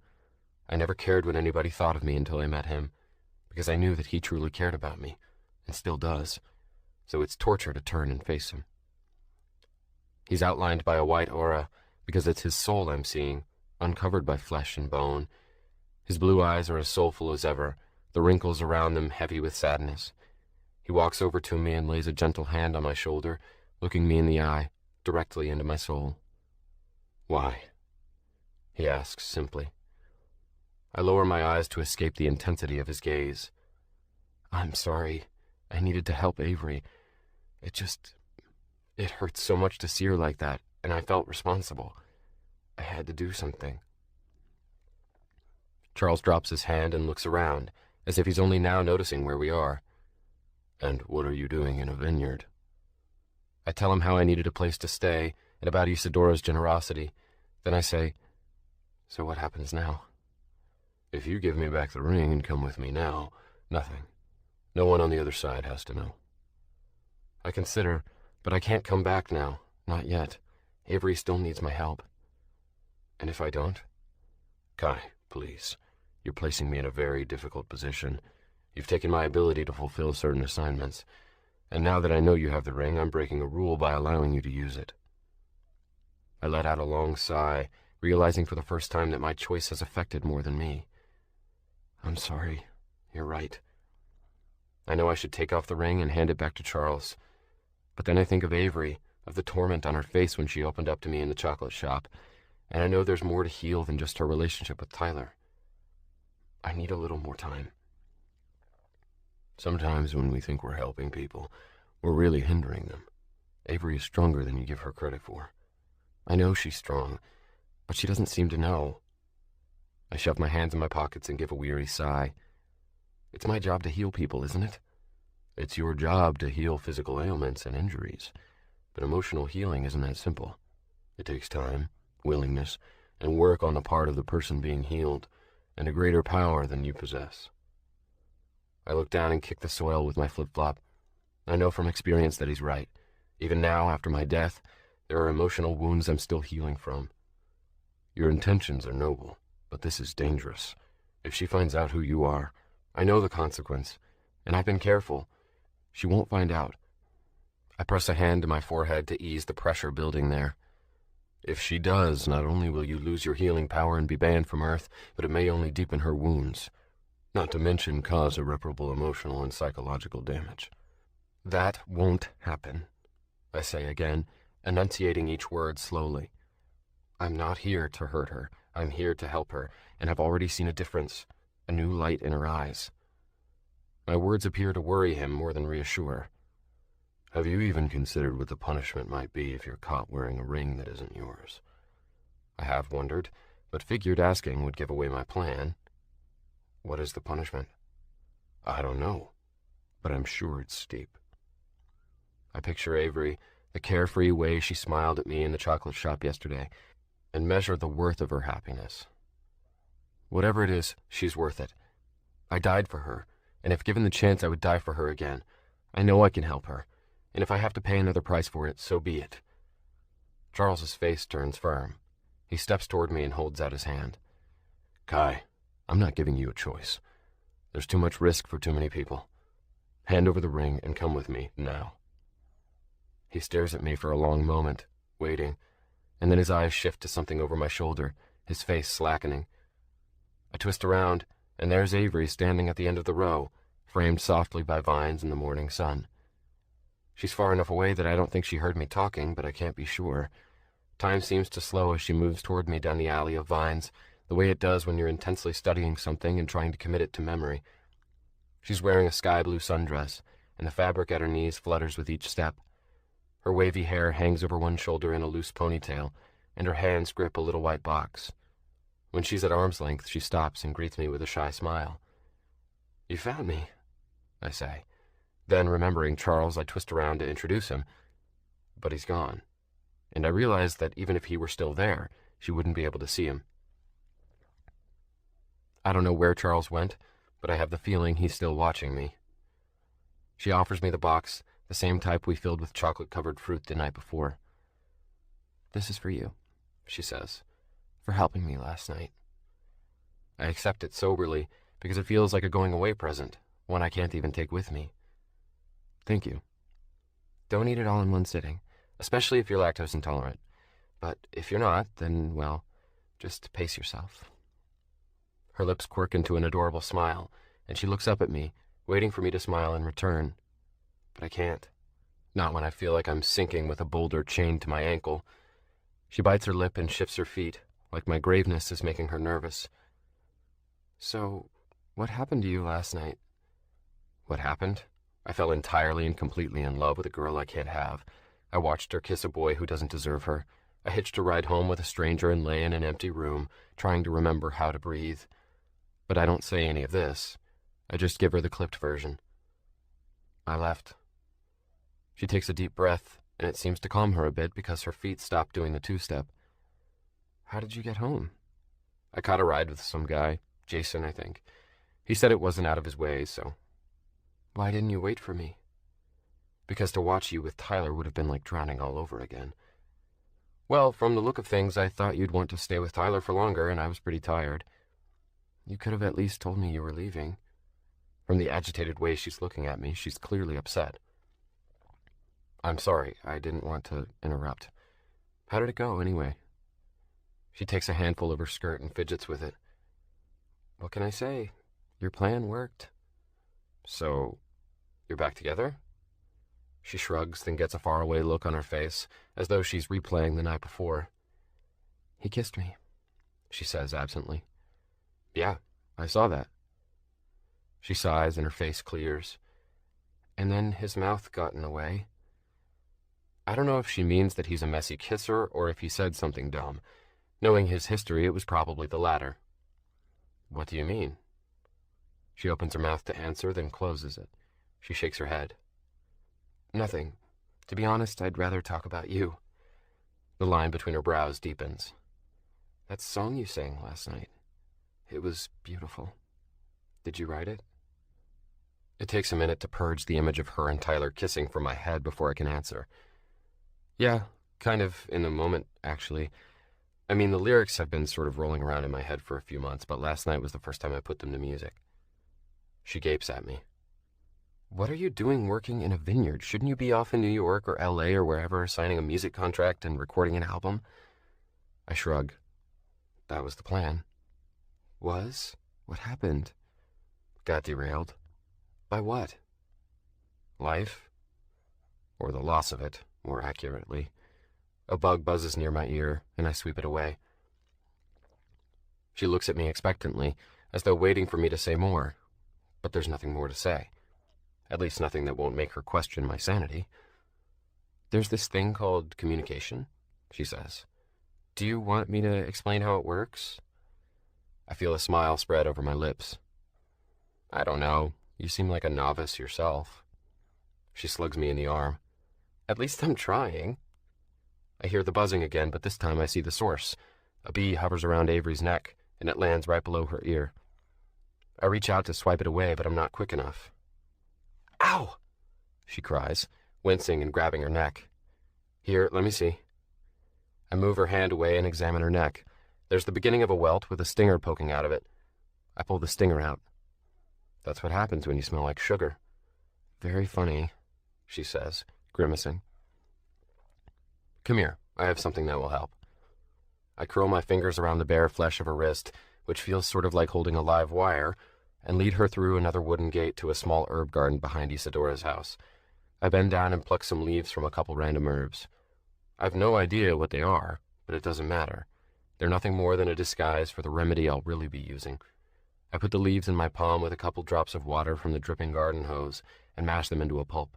It smells like mint, and maybe basil. When I step over to her, she gives me a wary look, and I smile encouragingly. Just trust me. I reach out to apply the concoction to her neck, but when I touch the welt, she flinches backward in pain. It stings, she complains, which is why it's not called a bee hug. Here. I step closer so I'm only inches away, then slide my free hand around the back of her neck to hold her still. As I apply a bit of herb goop to the sting, I gently press my finger against it. The wound is small, so it doesn't take long to heal, but I leave my hand there a little longer than necessary, because I'm pretty sure this is the last time I'll touch her, the last time I'll feel the warmth of her skin. I look down into her face, letting my eyes slowly wander over it, and try to memorize every line and curve, every shade of pink, every location of every freckle. I meander from her blue eyes down to her full lips. They're parted slightly, and I can hear her breaths growing shallow, feel their warmth on my face. The pulse in her neck is racing, and she's looking up into my eyes, seeming to search for something there. I'm not sure what she's looking for, or whether she finds it. All I know is that things are getting fuzzy.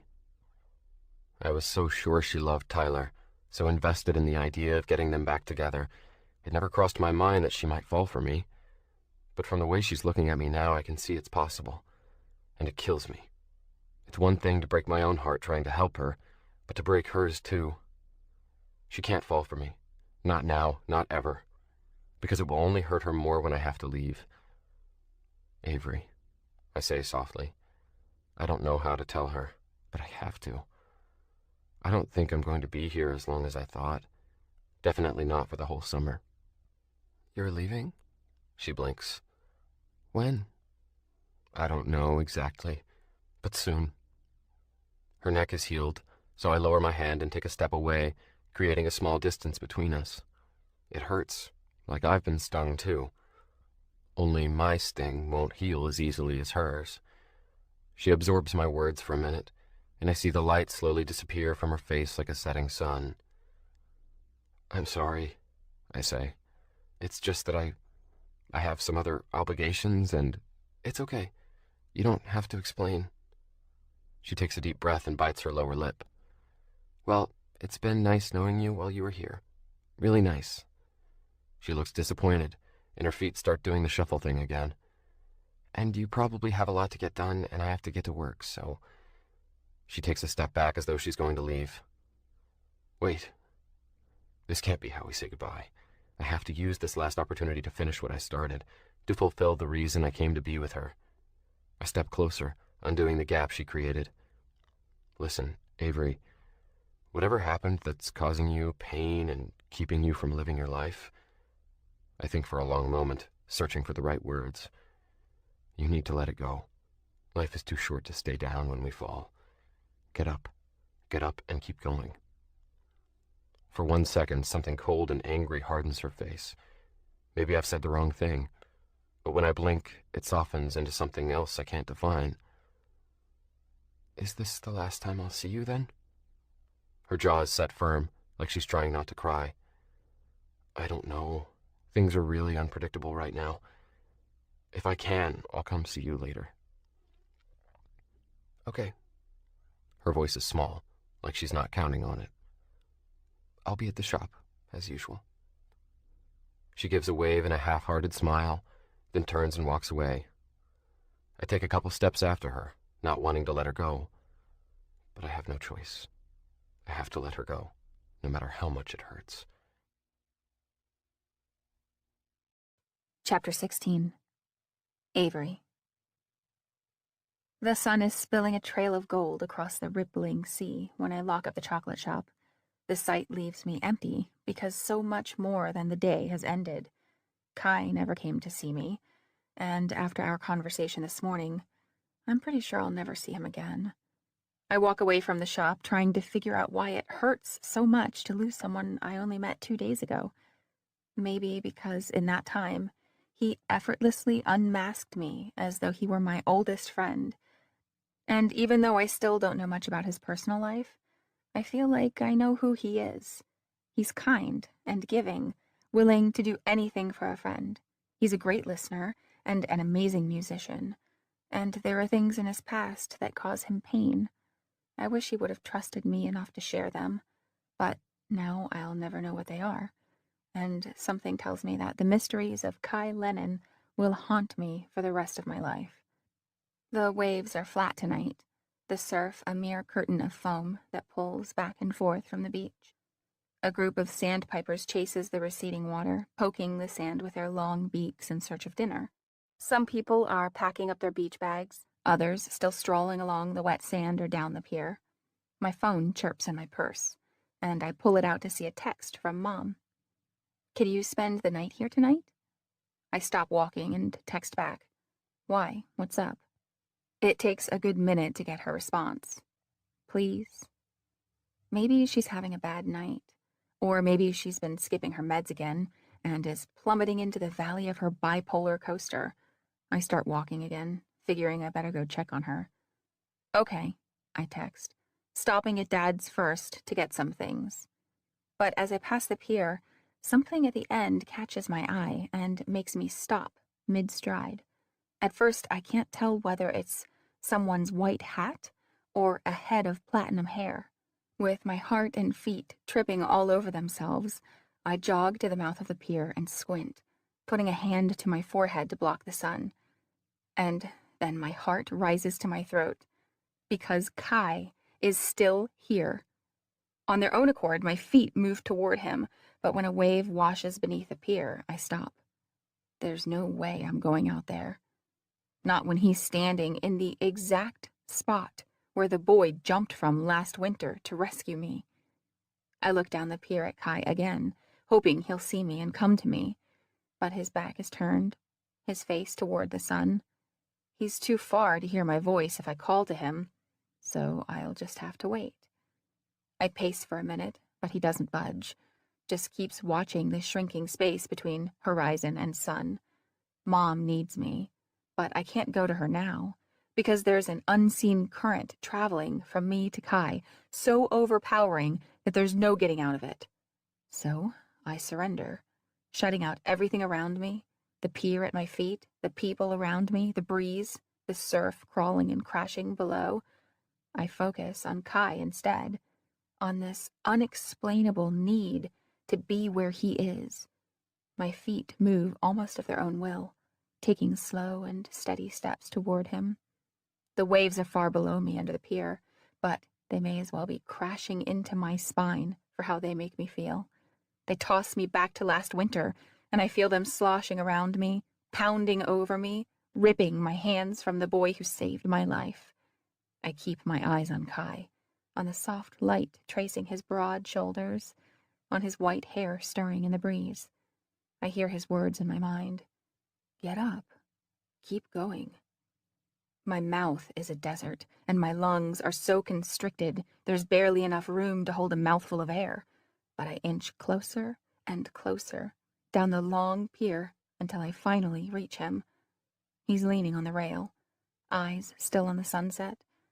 I step to his side and grasp the rail as though it's the only thing keeping me from a 1,000-foot drop. As my arm brushes his, he turns to look at me. The golden sun catches in his sea blue eyes, turning them a soft green. There's no surprise in his face, as though he's been expecting me. You're still here, I say, but my lungs are working overtime and the words come out breathy.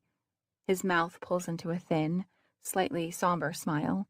Then he turns back toward the sunset. It's mesmerizing, isn't it? The way the light moves across the water. I gaze at the water to see ripples catching and moving orange sunlight across the sea. It is mesmerizing and beautiful and painful. I shut my eyes and force in a few shallow breaths, trying to make myself relax. Then I look back at him. You want to walk back to shore with me? His brow wrinkles in concern. You okay? You're paler than a ghost. I just don't like being out here. I'm gonna head back, but I'll wait for you on the beach. I try to move my feet, but they won't obey. Maybe because they worked so hard to get me out here to Kai, and now they don't want to leave him. He tilts his head slightly, as though puzzled by something. What are you afraid of? He says it like it's something he's wanted to ask for a long time, and only now found the right moment. My eyes fall to his shirt, because it seems like the only safe place to look at the moment. Only it's not safe, because it's his rip-curl t-shirt with a menacing wave on the front. What's keeping you out of the water? He asks, when you used to love it so much. I move my gaze to a more comfortable spot, the crook of his elbow. The skin there is smooth and strangely unmarked by veins. What makes you think I used to love the water? You said it at your mom's that if I tried surfing, I'd be hooked for life. I'm assuming you know from experience. And you told me that you once had a goal to hold your breath as long as a sea lion. Only someone who loves being underwater would have a goal like that. He turns fully toward me and cinches the already narrow space between us, then presses the pad of his thumb between my eyes. But mostly because of this little furrow you get in your brow every time you look at the sea. He gently rubs it out, and then in the softest voice says, So, tell me, Avery Ambrose, what's keeping you from what you love? He pins me with his soul-piercing gaze, and I've never felt so vulnerable. Because there's something so sincere in his eyes, so desperate for my answer, that I know I can't keep my secrets from him anymore. They're crowding at the surface, rallying to be heard, spilling onto my tongue and prodding my lips to part. Someone drowned out there, I say quietly. Because of me. I look away, down to the water, because I don't want to see his reaction. I don't want to see the confusion or shock or pity my confession has provoked. The sea is calmer out here, away from the break, and it's a long way down. I imagine what it must have been like for the boy to jump from this high into a storming sea, like dropping into the open jaws of a frothing monster. And I wonder if, in the moment he leapt over the railing, he knew he had just exchanged his life for mine. Maybe he didn't think at all, just saw me drowning and reacted. And maybe when he hit the water, that's when he wondered what he'd gotten himself into. This is where he jumped from, I whisper, almost to myself. When Kai doesn't say anything, I look at him. The wind is blowing his hair this way and that, and his eyes are full of answers, not questions, as though he already knows the story and just wants to hear it in my words. So I tell him. I was out here one day surfing. I got rolled by a set of huge waves, and my leash got tangled around my neck. My hand moves to my throat, because I'm having trouble breathing, as though the leash is still there. I've never felt so helpless. Even when I managed to get my face above the surface, I couldn't get any air. Just when everything started to go black, I felt a hand on my arm, and something sharp slipped under the leash around my neck. It hurt, but then I was free. His hands were around my waist, lifting me onto my board. Kai's wristband is glinting in the sun, and his large, strong hands grip the railing so tight his knuckles are white. The boy's hands were strong, too, but not strong enough to resist the wave that swept him from my board. I don't want to continue, because the hardest part comes next. The part where I dove underwater to find him, and saw him beneath me, face down. If he had been conscious, he could have reached out and grabbed my hand. If my leash hadn't been half its original length, I could have swum down further. But he was just out of reach, and when I came up for breath and went back down, he was gone. It torments me to know what he probably went through. I learned that day what it feels like to almost drown, and it's not quick and painless. He must have felt the claustrophobia, the fire in his lungs, and the moment when he gave in to his lungs' demands to inhale, and instead of air, they were flooded with liquid. And then he must have just known. Maybe in the same moment that he regretted jumping in to save me, he knew that his life was over, that all the things he hoped for and worked for would never happen, that all the people he loved would soon be weeping over his grave.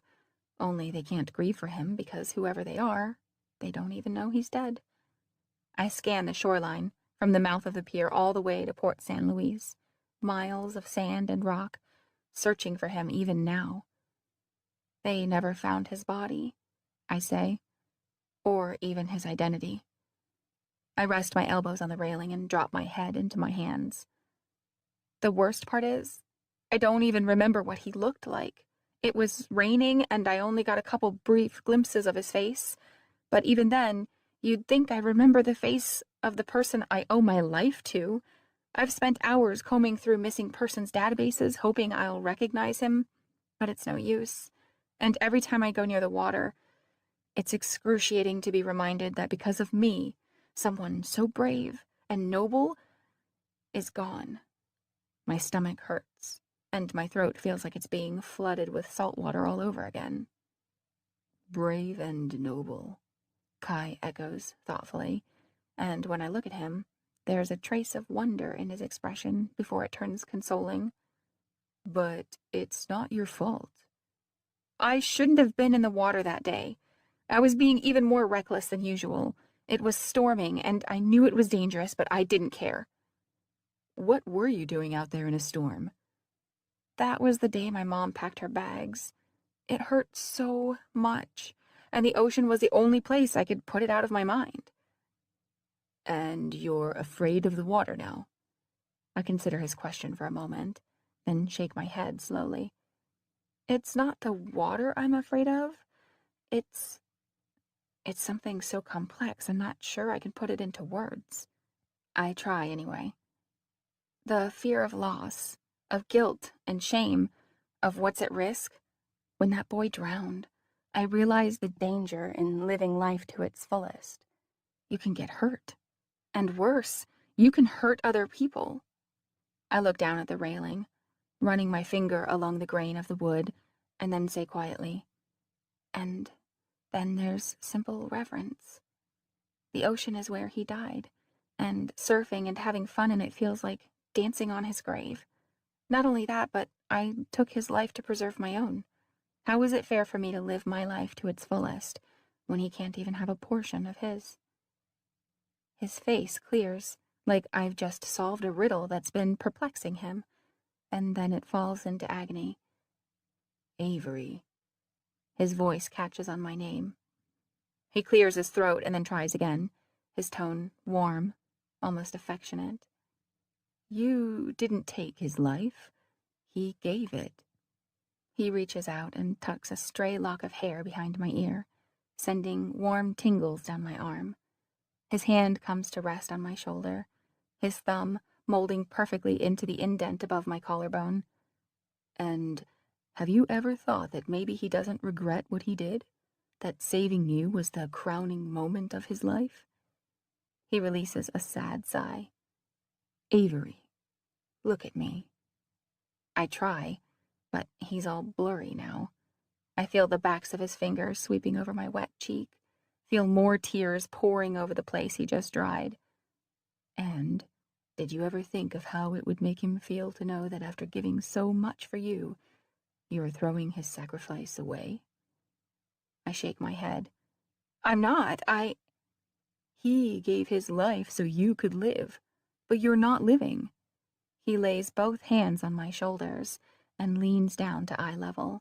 His hands steady me, calm me, and the last of the sunlight is lighting the tips of his hair like a halo. So, live. Behind him, the sun is disappearing beneath the liquid horizon. For a moment, everything goes silent. All movement stops on the pier and the beach, everyone pausing to witness a miracle, as though the sun sets only once in a lifetime instead of thousands. And I think how maybe I've just witnessed my own miracle, because after 6 months of being held under the waters of guilt and grief, I can breathe again. Maybe Dad was right. Maybe sometimes the best person to talk to is a stranger. After the sun disappears, we stay there for a long time, wordlessly watching the horizon fade. Finally, Kai says, "Come on, I'll walk back to shore with you." We start walking, and maybe it's because Kai is beside me, but I feel steadier now than I did when I first walked onto the pier. I thought you left, I say. He doesn't respond right away. We pass a couple sitting on a bench, engaged in conversation and hands intertwined. What would it feel like to have Kai's fingers laced between mine like that? Probably like having my hand out the window of a moving car, the wind sliding through my fingers. Amazing, but impossible to hold. I'm going to be around for a bit longer than I thought, he says. I nod slowly, and I can't seem to restrain the smile that spreads over my lips. Good, then it's your turn.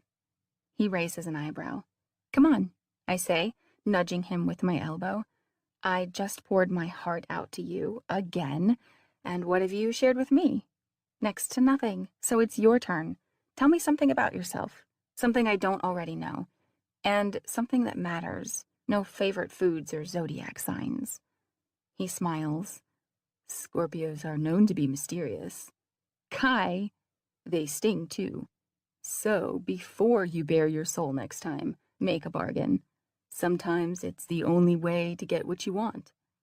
He says this last part darkly, as though he himself recently made a heavy bargain. I grab his arm and stop him from walking. Wait a minute, that's not fair. I've told you about Tyler and about... How is Tyler anyway? Have you talked to him since last night? And what exactly happened anyway? Nothing happened. But you kissed. I shake my head. You can't keep doing this. Every time I try to get you to talk about yourself, you spin it back to me. My phone chirps, and I remember Mom. I pull out my phone, and sure enough, it's another text from her. A long one. I skim through it. A poem with plenty of dark imagery. Probably one she just wrote. She's spiraling downward faster than usual. I shoot her a quick text to let her know I'll be there soon, then release a long sigh. You're off the hook. I have to go. Where? I start walking again. My mom needs me tonight, but what are you doing tomorrow? He catches up and walks beside me. My day's open.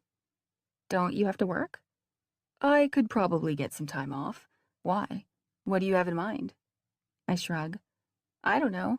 Is there anything you've been wanting to do while you're here in Avila Beach? He thinks. Actually, there is one thing. What's that? I'd really like to take your suggestion to try surfing. An incredulous sound comes out of my mouth. Like I told you, there's a great surf school right over there. Tyler works there.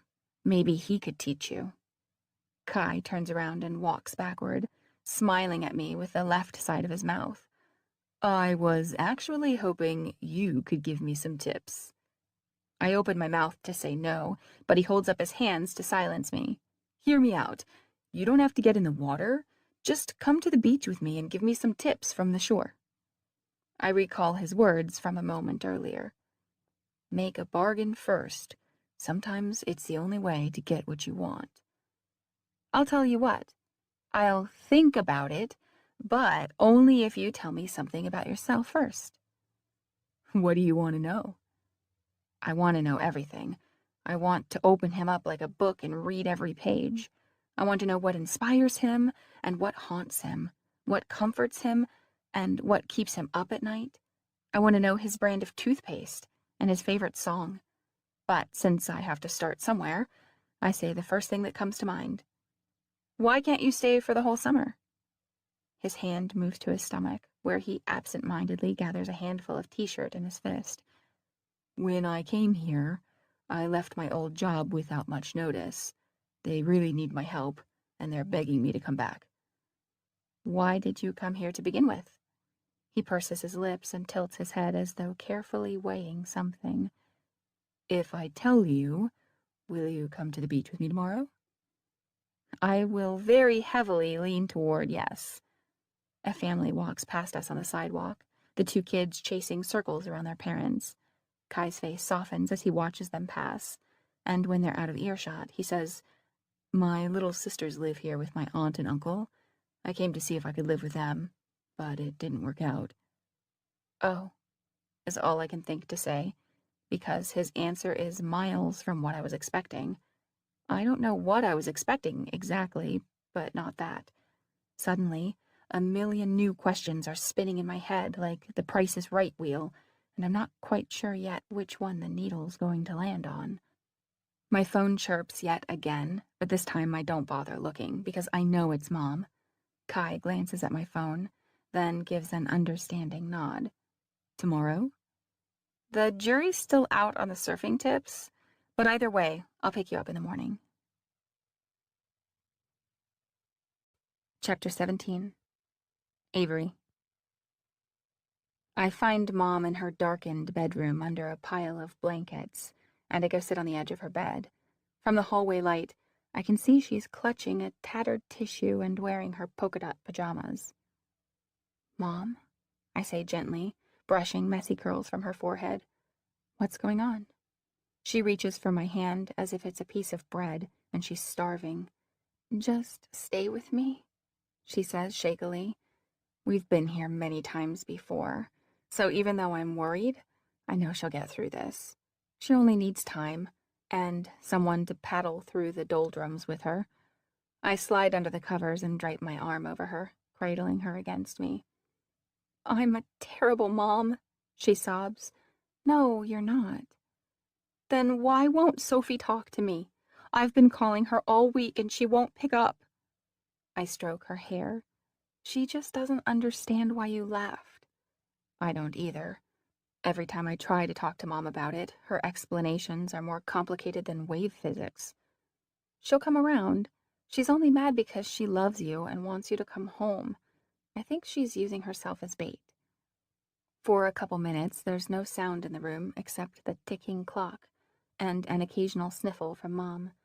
Then she says quietly, "I thought I would be happier." What do you mean? Her tissue is soaked, so she tosses it on the floor and pulls her pajama sleeve over her wrist, wiping her eyes. "I thought if I could be by myself for a while and focus on only me, I could get myself together, you know? I could come back better and be a better mom and a better wife, but I feel even more scattered and lost now than when I left." It's true that she's put us through a lot of ups and downs over the years, but the ups have made the downs bearable, because these are the times I see who she really is. A fun, creative, loving, and generous person, and that's the mom I try to remember when she's wading through the valleys of depression. "We don't want a better mom," I say. "We just want you." She sniffles. "When was the last time I washed your clothes?" "Who cares? You've never missed one of my surfing competitions." "But I've missed all your parent-teacher conferences." "That's what Dad is for. You've never missed the important stuff. You've never failed to help Sophie and me get ready for a dance, or redecorate our rooms on a whim, or take us to the best and worst chick flicks." Her feet find mine under the blankets, and her fuzzy socks rub against my ankles. "You're the one who taught us how to sail," I continue, "and I'll never forget your lesson on the perils of face glitter." She draws in a deep, stuttering breath, but doesn't say anything else. We lie there, listening to the ticking clock and the muffled sound of the surf through the window. "You can always come back," I say faintly after a long moment. I don't even know if she hears me, because soon I feel her body relax and her breathing deepen. I stay beside her for a few minutes until I'm sure she's asleep. Then I slip out of her bed and go across the hall to the bathroom. I open the medicine cabinet and pull out Mom's current prescription to make sure she's not out. The lithium bottle is empty, so I text Dad to see if he can get it refilled tomorrow. When I close the cabinet, I'm startled by my own reflection in the mirror because for a split second, I don't recognize myself. My eyes are tired and troubled, my face timid and full of fear. This is who I've become, and it's not who I want to be. Kai said I didn't need to be someone else. I just needed to be me. But I don't even know who me is. I stare deep into my own eyes, searching for myself, for someone I recognize as Avery Ambrose, someone with courage and determination, with hope and optimism, who's not afraid to chase what she loves. Just like my mom's fears keep her from the people she loves, my own fears have been keeping me from the life I want to live. But I don't want to live in fear anymore. I don't want to be controlled by it the way Mom is, because it's the moments I feared most that have come right before my greatest experiences, like taking on a huge wave and coming out of the tube standing, or diving into the black ocean at night to see the underwater world lit up in neon blue by phytoplankton, or walking out onto the pier tonight and sharing my burdens with an amazing boy. I want to be someone who experiences great things, someone who dares to live and fail and succeed and love. I lean forward and search the depths of my own eyes, and finally, beyond the blue irises in my reflection, I catch a glimpse of her, of the girl who, despite being afraid to stand up and move forward, has the courage to rise and take the first step. Chapter 18. Kai. The cab of Isadora's truck sounds like a rolling snare drum and smells like diesel exhaust. She warned me it hadn't been used in years and needed an oil change, but neglected to tell me I'd need a gas mask to drive it. I roll down the windows and let the clean night air rush in, and hope this ancient thing can at least make it 10 miles to my aunt and uncle's house, because I don't have time to make this trip twice. 3 days. That's all Charles gave me to wrap things up. In exchange, I promised that when the 3 days were over, I would let go of Avery, move on, and never visit her again. It was the hardest bargain I've ever made, but the only way to get the time I still need to help her. It feels like a bomb is ticking inside of me now, set to detonate in exactly 67 hours. Every second counts, so I need to make the most of each one. I've been to my aunt and uncle's house only once before, not counting the times I dropped in on my sisters after my death, so it takes me a bit of wandering to find their neighborhood. It's after midnight when I turn onto their street, and most of the one-story bungalows are dark. They all look the same, little clapboard boxes with double gables, so I look for the one with the big ash tree in front. I slow down when I see it, making sure their lights are out before I get close. The windows are dark except a dim light in the kitchen window, probably a night light. I park a couple houses down and get out, hoping no one is looking out their window. A teenage boy creeping behind someone's house in the middle of the night is the very definition of suspicious, and the last thing I need is a patrol car showing up. Their lawn is freshly cut and damp from sprinklers. As I sneak along the side of the house and through a creaky gate into the backyard, I can't help thinking how this could have been my home too, had my aunt and uncle taken me in 7 years ago, along with my sisters. I try not to be bitter about it, but even after all this time, the rejection stings. At the back of the house, Helen and Jane's bedroom window is dark. My chest aches at the thought of them being so near. 7 years have passed since my aunt and uncle brought them here from Michigan. 7 years without a hug or a face-to-face conversation. I have the impulse to tap on their windows so I can see them, so they can see me, and know I'm okay. At least believe I'm okay. I'm sure they've been worried about me since my disappearance. But what good will it do for them to see me now? It will only give them false hope, delay and prolong their grieving process. So with a heavy heart, I pass their window and return to my original errand. I edge along the wooden fence toward the shed, trying to stay in the shadows of the trees. When I get there, I'm relieved to see the shed's metal door cracked open. It whines a bit as I swing it open, and I peer inside, waiting for my eyes to adjust to the darkness. In the very back corner, behind bikes and camping gear, I can barely make out the tip of my guitar case, exactly where I stashed it 6 months ago. It took me a whole summer to save for my Gibson guitar, and since I can't take it with me, I may as well do something useful with it, like pawn it so I can repay the shop owner for the broken window and stolen items. Isadora has given me some money for the work I've done in her vineyard, but not enough to cover the damage. And no way am I asking for more after she sheltered and fed me. I dig out my guitar case as quietly as I can. It feels lighter than it used to, so to make sure the guitar is still inside, I lay it on the shed's concrete floor and open it. My guitar lies inside like a corpse in a coffin waiting to be resurrected. I run my hand over the smooth rosewood and deeply inhale the scent that brings back so many memories. I open the compartment under the neck of the guitar and find my picks and extra strings, and the pocket notebook with my lyrics scribbled inside. Maybe I don't need to be so hasty about pawning it. Maybe I'll keep it for one more day so I can play it. I close the lid and secure the latches, then grip the handle to leave. But before I can lift it off the ground, I hear the scuff of a foot behind me. I whip around to see a woman standing in the shed's doorway, long dark hair silhouetted by the patio light. For a split second I think it's my mom, and with a lurch in my chest I think, finally, I found her. But then I notice the way she's standing. I could never mistake my sister's slouchy posture. I set down my guitar case and straighten. Helen. Her hand comes to her mouth, muffling her voice as she says my name, and I knew it was you. She closes the distance between us, hauling me into a hug.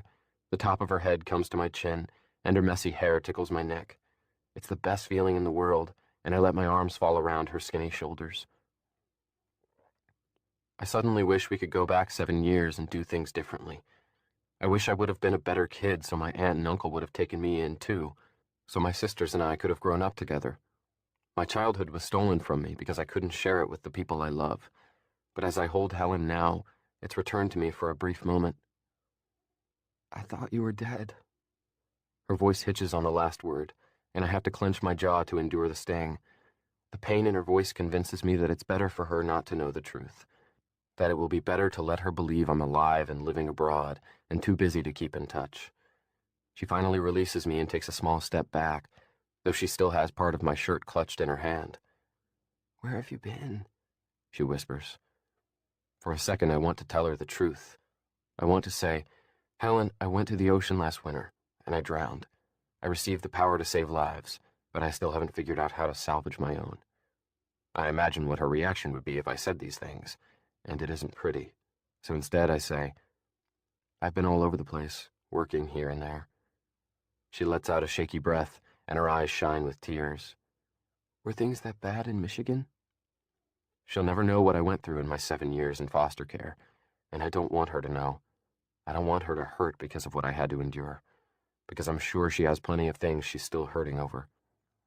It was all right, I lie, but I felt like a prisoner, so I set myself free.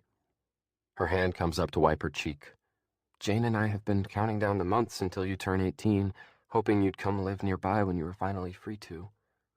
Her words strangle me, because as much as I want to be a part of my sister's lives, it is an absolute impossibility. Helen, I say in a choked whisper, would you go wake up Jane? I want to see her too.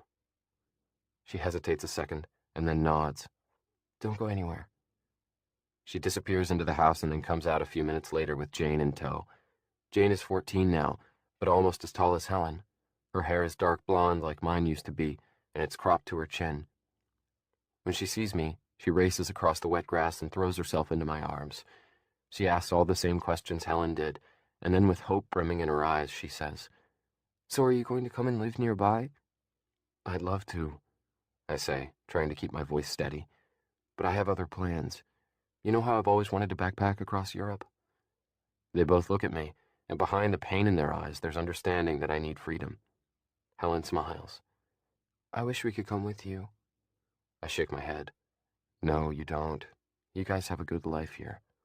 Helen's smile fades. I'm so sorry, Kai. She shakes her head regretfully. We tried so hard to convince Laurel and Gerald to take you in, too. We begged and cried until they threatened to put us back in foster care. She tears up again, and so does Jane. Hey, I say, pulling them both into my arms. No regrets. I'm glad you two get to be together, in a safe place. For a few minutes, we say nothing else. Then I say, Listen, I don't want anyone to know where I am, okay? So don't tell anyone you saw me tonight. Why? Helen leans back to look at me. Are you in trouble? No, not like criminal or anything. It'll just make things a lot harder if you tell anyone you saw me. You know you're a missing person, right? Jane says. Sure, but you two are the only ones who really care. And now you know where I am. Besides, I turn 18 in a few months, so what difference does it make? I'll be on my own anyway. They both nod, wordlessly agreeing to say nothing about my visit. Helen notices the guitar at my feet, and her brows pinch together. Has that been here all this time? Yeah, I came here last December, but no one was home. It was raining, so I stashed it here in the shed. She tips her head. Why didn't you wait for us to get home? I did, for a couple days. I point to the covered back patio with cushiony patio furniture. I slept there, and then I went to the ocean, where I drowned. She releases a sad sigh.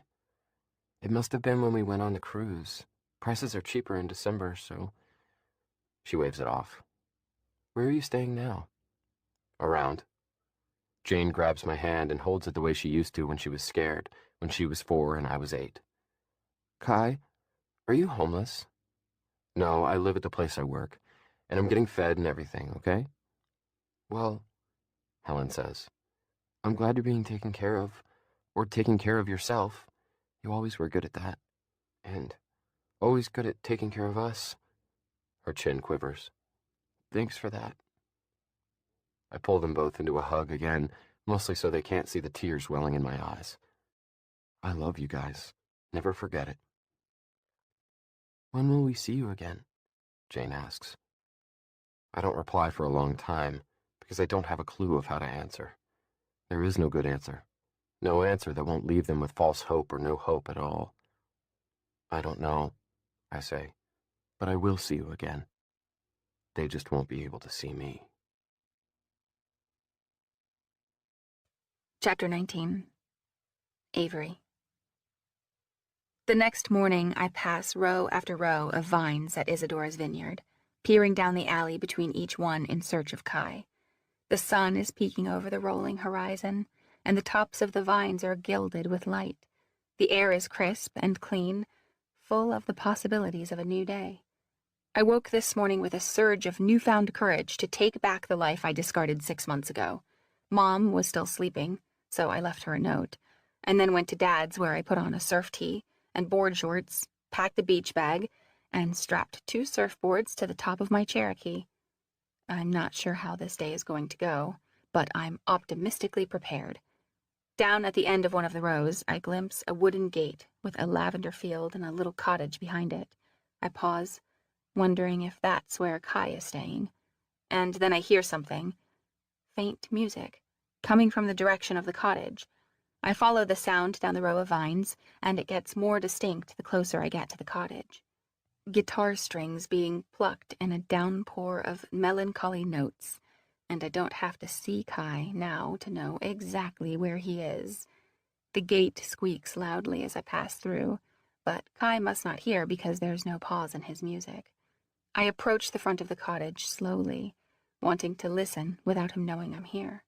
When I reach the bottom of the porch steps, I see him through the screen door. He's sitting on the cottage floor, bent dejectedly over the guitar in his lap. His voice joins the guitar, the sounds intertwining in a divine duet, and I hold my breath because the only thing I want to hear is him. We carved an untimely fate. Await me at this broken gate. His tones travel the distance between us and spill into my chest, as though, through his voice, I feel what he's feeling. His eyes are shut tight as he sings, his brow a series of ripples that reminds me of a restless sea right before a storm. Forbid heaven to alter, for her I would die but not falter. I rest my head against the porch post and watch him through the screen, thinking how I could stand here and listen to him all day. And then I wonder who he's singing about, what memories are inspiring such deep emotion. Maybe it's for a girl he loves, or something to do with what he told me yesterday about not having a place to call home. I find myself moving slowly toward him, questioning myself with each step. I feel like I'm intruding, because I've never seen him quite so vulnerable, so unmasked. A wooden board creaks under my step, and the music stops. His head snaps up, and I glimpse the pain in his eyes before he quickly composes his expression into pleasant surprise. He leans his guitar against the wall and rises, then comes to the screen door, pausing a heartbeat before pushing it open and joining me on the porch. He smells like lavender and mint, and the sad tones of his song are still resounding in my ears. "Hey," I say. One corner of his mouth turns up. "I didn't expect you so soon." "I got today off." It took some finagling with Sophie, but I was finally able to convince her to swap days with me in exchange for the newest Astromots album. I want to ask Kai what he was singing about. From the way his smile faded just now, I can tell he's still in whatever dark place inspired that song. His lips are moving, like he's fighting with them, trying to produce another smile. "What's wrong?" I ask. It takes him a minute to find his voice. "That's a very glass-half-empty question to ask." His smile returns. "Why don't you ask me what's right? If it'll get him to talk about himself, I'll play along." "Okay, what's right?" He takes a half step toward me, and with his head dipped and his eyes on my purple toenail polish, he says, "This moment, right here." My heart does a weird triple beat, because I think he might lean down and kiss me, just like I thought he was going to kiss me yesterday when we were in the herb garden. He closes his eyes, but instead of moving in for a kiss, he leans away and says, "The humid 80-degree breeze on my arms, it's just right." He inhales deeply. "The scent of lavender in the air, that's just right." He opens his eyes and looks down at my board shorts and surf tee, and a smile spreads across his lips, so wide it makes a little crease in his cheek. "And a friend, here on my porch, come to take me surfing. It's perfect." "I'm not making any promises," I say, "but I am taking you to the beach." How much further? Kai asks from the passenger seat. I glance at the clock on the dashboard. We've been driving for about 30 minutes now. Patience? Where are we going exactly? I don't answer. Just look over at him and smile. The wind is blowing through the windows, flipping his hair in his eyes and making little ripples in his shirt. My hair is everywhere. In my face, on my arms, halfway out the window. Kai reaches over and gathers it up, securing it at the nape of my neck. His hand on the back of my neck makes me feel warm. I keep my face forward and try to concentrate on the road, hoping he won't notice the burn in my cheeks. The turnoff to the beach comes sooner than I expect, and I almost miss it. I slam on the brakes and make a sharp turn onto a faint, sandy road. Our seats bounce beneath us as we wind through dried grass and sand down to a secluded beach, not visible from the road. There's no one here, Kai says. You're not the only one with fiercely guarded secrets. I open my door and step into the warm sand, leaving my flip-flops under the gas pedal. Rocky cliffs contain a crescent-shaped beach on either side, and the morning sun cuts directly through them, lighting up the water like sapphires. A salty breeze brushes my cheeks and pushes my hair off my shoulders. A southerly, I think, as I close my eyes. Perfect.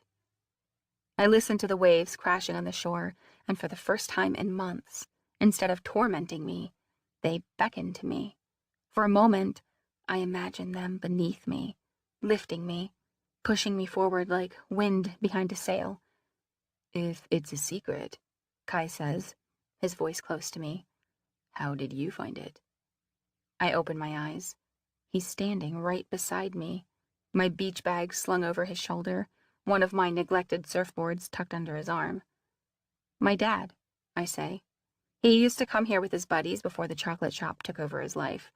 This is where he taught me to surf. I point to the cliffs. The shape of the cove and the contours of the ocean floor create the perfect surf. At high tide, the waves are usually mild and spilling, perfect for beginners. I give him a pointed look. And then, when the tide drops, the shallow reef makes the waves steep and fast. With an onshore wind, you get crystal clear tubes. It's pretty much surfer heaven. I shoot Kai a warning look. Only a handful of locals know about it. A faint, secretive smile softens his lips. Don't worry, I'll take it to my grave. I look at the surfboard under his arm. He has my 5-foot shortboard. You can't start with that. Try the longboard first, to get a feel for the waves. Once you master that, you can try the shortboard. He looks like he's about to object, but instead says, Teacher knows best.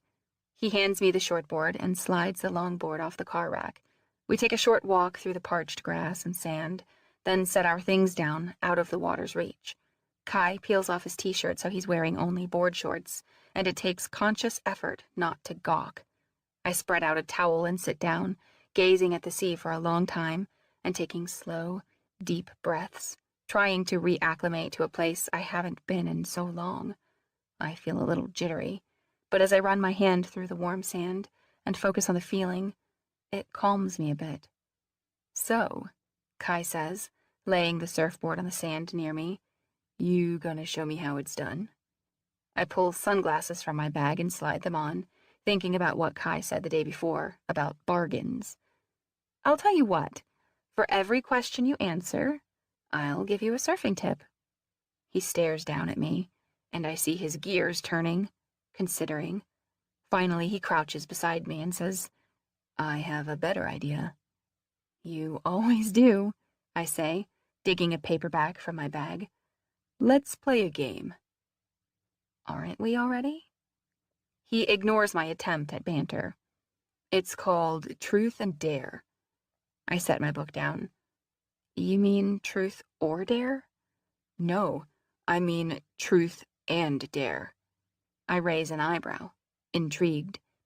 If you dare to come in the water with me, I'll tell you the truth about anything you want to know. Warily, I look at the water and debate whether or not it's a good trade-off. On one side of the cove, the waves are curling into perfect cylinders. I picture myself gliding through them on my surfboard, and for a split second, I want to abandon our pending deal and paddle out to sea, but then I think of the last time I was on my surfboard, and my skin turns cold. I like my offer better. It's a lopsided bargain, he argues, so it's no good. I want more than surfing tips for my secrets. I stare at him, seriously considering, and my heart is suddenly throbbing in my throat. In his eyes, I see the same message he gave me yesterday in the vineyard. Get up. Life is too short to stay down when we fall. Get up. Just get your feet wet, he says. My mouth is parched, and I have to swallow before I can speak again. Are you saying if I get my feet wet, you'll tell me anything I want to know? I mentally recall my Mysteries of Kai Lennon list, preparing to ask him about every item. He holds out his hands. When I don't move, he reaches down and takes my wrists, pulling me to my feet. He removes my sunglasses and tosses them on my towel. Then he backs up a few paces until he steps into the sizzling foam of a wave. Ask me something, he says. Hasn't anyone ever told you not to turn your back on the ocean? Is that really the question you want me to answer?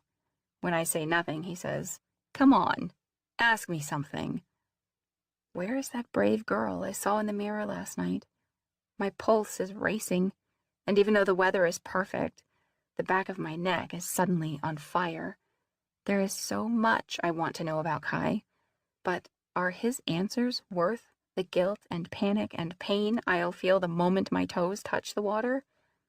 Searching for strength, I look into his face and find something unexpected. My fear and pain seem to be reflected in his eyes, and I realize I'm not alone. That maybe in some small way, he understands. He has wounds to heal from and demons to battle like I do, and here he is, offering to share them with me. I take a step toward him, then another and another, until I'm standing right in front of him on the wet sand. My question comes out breathy. What were you singing about this morning? My lips are dry, and I moisten them with the tip of my tongue. I was singing about things I've lost, things I've worked hard for, that were taken from me. Like what? He takes 3 steps back at the same time a flood of water rushes up behind him, past him, and reaches for me. I brace myself, clenching my fists and keeping my eyes on Kai as cold water rises to my ankles and then gradually recedes. He raises his hand and summons me closer. I'm trembling at the core, and I fold my arms tightly to still myself, making a conscious effort to distance my nails from my skin. I can do this. I can face my fears for a moment so I can hear Kai's answer. Just this one, then I can go back to dry sand. I come to him and lift an eyebrow, waiting for his answer. Like home, and dreams, and family. Things I love that are just out of reach. Another wave rushes over my feet, rising to my calves. I have the impulse to run for dry sand, get in my car, and drive to the middle of the Mojave Desert, but my desire to uncover Kai's secrets is even stronger. What happened to your family?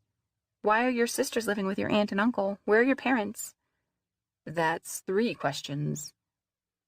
So pick one and answer. He backs up again. This time, the waves crest at his thighs, and a surge of panic is cresting in my throat. Curse him. Why won't he just tell me? Why is it such a big deal to him that I go in the water? The half-smile on his lips asks what I'm waiting for. Then he says something so quietly I can't hear it. What? I yell over the waves. He motions for me to come closer. I take a few deep breaths, and then clenching my fists so tight that my nails dig into my palms, I come. My mom died when I was 8, he says. A couple years later, my dad went to prison. My aunt and uncle adopted my sisters, and I grew up in foster care. His calm expression doesn't match his words. He should be grimacing, or getting teary-eyed or something, but maybe he's already cried all his tears, and for a moment, instead of seeing him as a platinum blonde hunk, I picture him as a young boy, crying in the back of a social worker's car as he's torn from the only family he knows. Why didn't they adopt you too? He takes 5 big steps back until he's waist deep. He drops his hands, letting them float on the top of the water. I step closer. With each stride, my feet sink deeper into the soggy ocean floor. It's like walking into quicksand, knowing that I'll soon be pulled under to suffocate. My breaths are coming fast now, as though they're the last ones I'll take, but I keep my eyes on Kai, and somehow I push through the fear and make it to him. He gives me a little smile that says, "I'm proud of you." "So?" I coax, breathlessly, for an answer. He looks down thoughtfully. The sun reflects off the water and catches in his sea blue eyes, making them almost luminous. "Because I was trouble, and they were afraid of me." He glances up at me as though looking for my reaction. I have no idea what my face looks like, but whatever he sees makes him divulge a little more. "I had a rap sheet, which made me a major liability." I want to ask what kind of rap sheet a 10-year-old could possibly have, but it doesn't matter. I know Kai. I know he's good, and if his aunt and uncle really knew him, they'd have taken him no matter what he'd done. And then I remember what he said last night on the pier about how he came to Avila Beach to see if he could stay with them.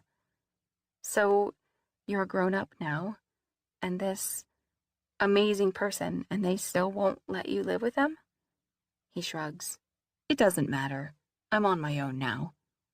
His words make me think of the boy who saved my life, because I've always sensed that he was on his own too. No one at the beach could tell us who he was. No one in the area came forward to report a missing person. Maybe the boy was as alone as Kai is now. The waves roll in, one after another, and the water rises to my hips and then drops to my calves.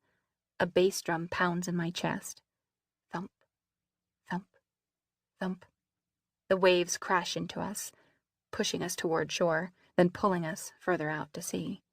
Rise, drop, rise, drop. Push, pull, push, pull.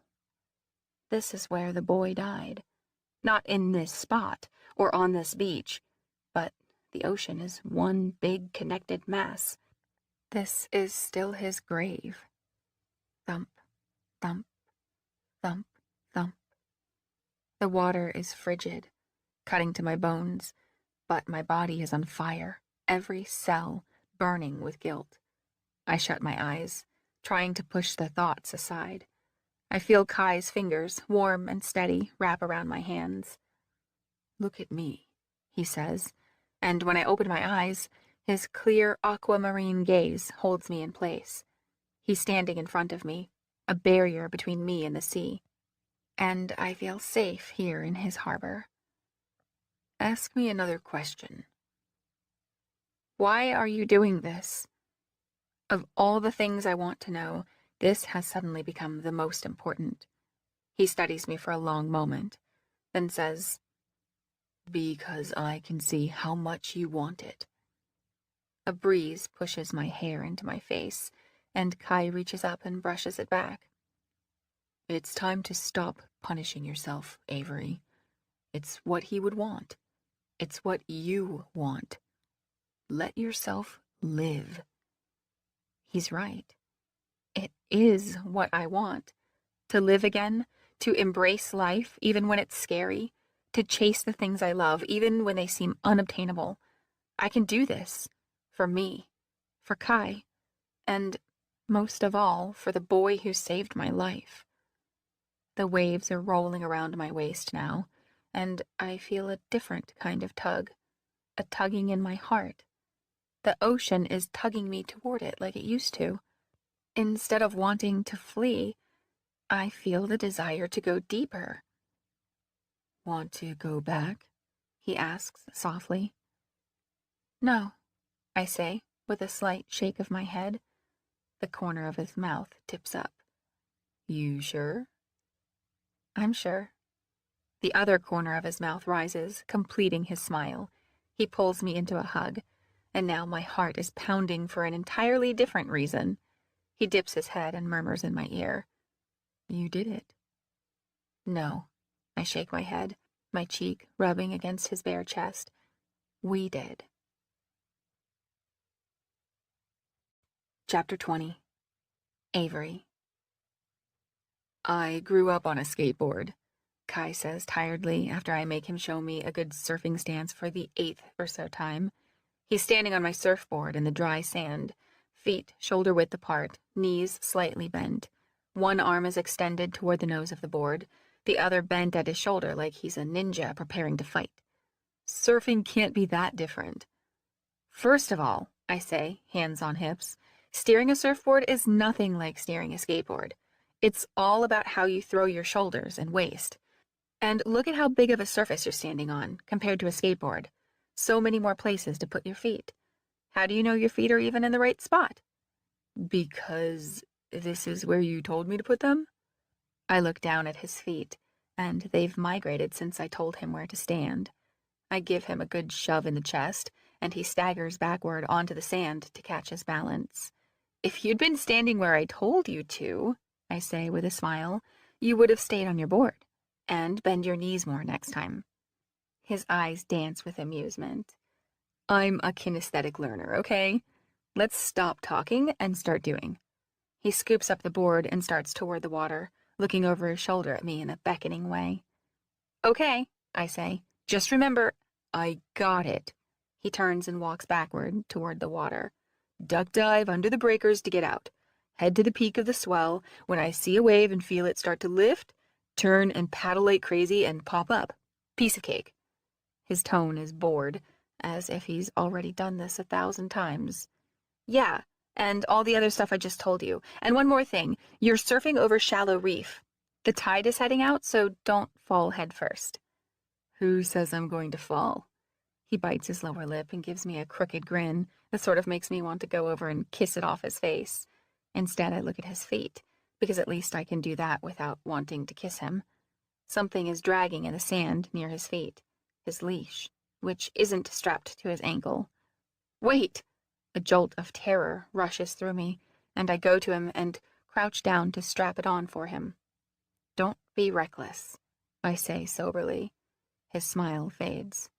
"Hey, don't worry, okay? I'm a good swimmer." So am I, but that didn't stop me from getting into trouble.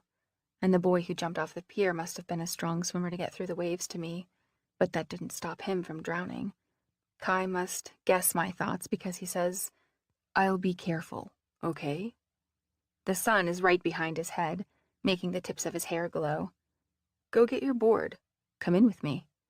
I stand up, hesitating. An hour ago, after I got in the water with him, I felt so brave and determined, but as soon as we got out, all my courage fled. I'm trying to summon it back now, but it's still cowering somewhere behind my left rib cage. "You go out first," I say. "I'll watch from here to make sure you're doing it right." His smile returns. "Way to lay on the pressure." I give him a shove toward the water. "Just go." "Okay then," he says, laughing. "I'll see you in a bit." He paddles out, diving under the breakers like I instructed him, though he gets caught and rolls a couple times when he doesn't go deep enough. When he finally gets past the break, he sits up and looks back at me, chest heaving and hair dripping wet. I feel that pull again, and it occurs to me that maybe it's not a pull toward the ocean. Maybe it's a pull toward Kai. I want to be where he is, and I'm willing to cross any obstacle to get there. I back up to my board, keeping my eyes on Kai, and pick it up. There's a lull before the next set. Then, when he sees it coming, he lies down on his board and turns the nose toward the shore. When the first mound of water swells up behind him, he's ready. "Go! Go! Go!" I shout, cupping a hand to my mouth. He paddles hard shoreward, then springs to his feet. He's a bit too late, though, and the wave passes under him. He drops off the board into the water and then climbs back on, ready for the next one. The next time he paddles sooner and faster, pops up at the right moment, and sails down the face of the wave on his board. Just before the tip of his surfboard hits the trough, he throws a hard left turn and glides horizontally along the swell, pumping the tip of his board to pick up speed.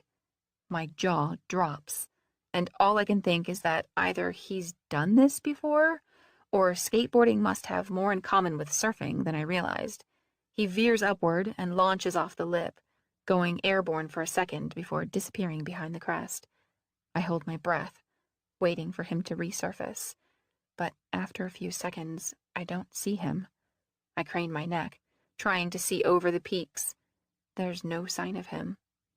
With a spasm of panic, I rush for the water with my surfboard and dive in, paddling hard toward the spot I last saw him. I dive and pull under the breaking waves, a heaviness in my belly that has nothing to do with water pressure. Every time I resurface, I scan the water, searching for a sign of Kai. But I can't see over the peaks when I'm in the valleys, so when the next wave comes, instead of diving under, I paddle to the peak. And finally, I see him, just beyond the next crest, halfway out of the water, arms spread across his board. I exhale in relief, catching his eye before dropping into the next trough. I dive under the coming wave and kick hard, and when I resurface, Kai is a few feet away. He slides his board under him and sits up, shaking the water out of his hair.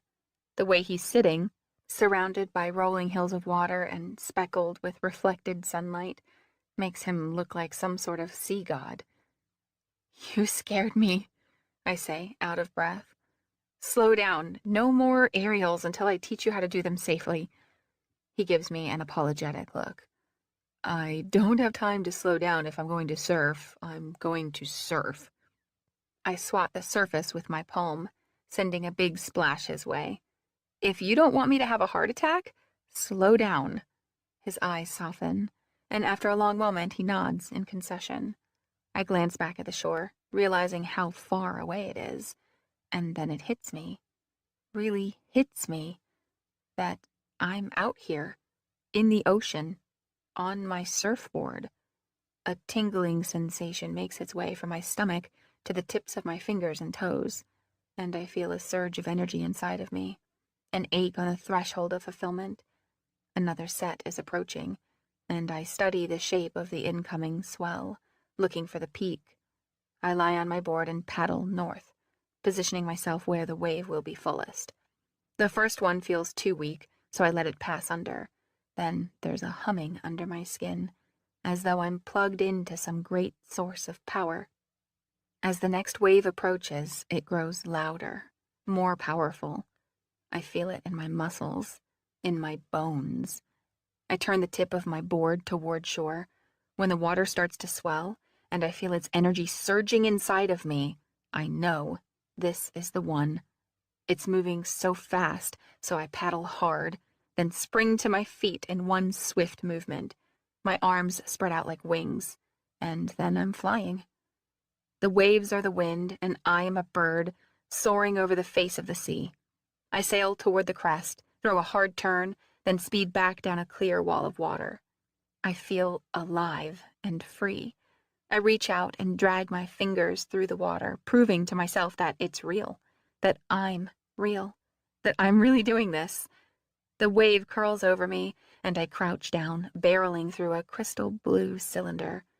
I come through and launch over the crest, then plunge into the foaming water. When I resurface, I'm breathing hard. I climb back on my board and straddle it, sitting up. My eyes roam the water for Kai, and I find him back where I left him. He's watching me, his gaze piercing mine even through the distance. For a long moment he doesn't smile, but when he does, it's a broad grin that reaches into me, and even though I didn't think it was possible, I feel even more alive now than a moment ago. I watch him catch another small but smooth wave, and this time he doesn't try anything fancy. He rides the wave's energy toward me, making gentle turns here and there before losing momentum and letting the wave roll under him. He paddles over to me and sits up. "You're amazing," he says, breathlessly, his expression completely serious. I want to say the same, but I can't seem to get any words out. My whole body is humming, my chest full to bursting, and it's all I can do to get air in and out of my lungs.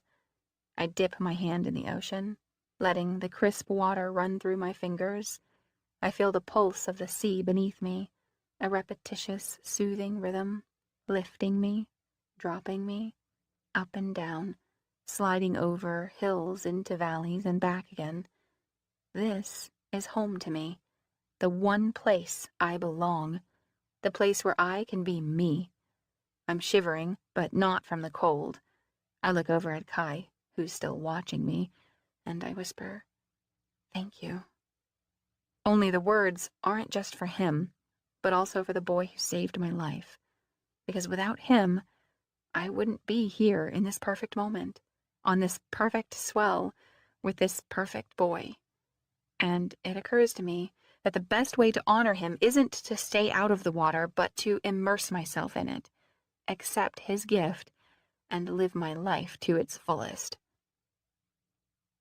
Lying on my towel, my hair is half dry, coiled up like dreadlocks and sticking to my arms and back. The late afternoon sun warms my skin, and my muscles feel shaky from surfing all day. Kai lies beside me on his stomach, head resting on folded arms and turned toward me. His shoulder hides his nose and mouth, so all I can see are his eyes, but they hint at a smile. A tattered sheet of clouds moves across the sky, and his face alternates from shadow to light, and light to shadow. "Thanks again," I say softly, "for today." He doesn't say anything, just keeps looking at me in a way that says, "My pleasure." I think about what he did this morning, using his secrets as bait to lure me into the water, and all the things he told me are only now sinking in.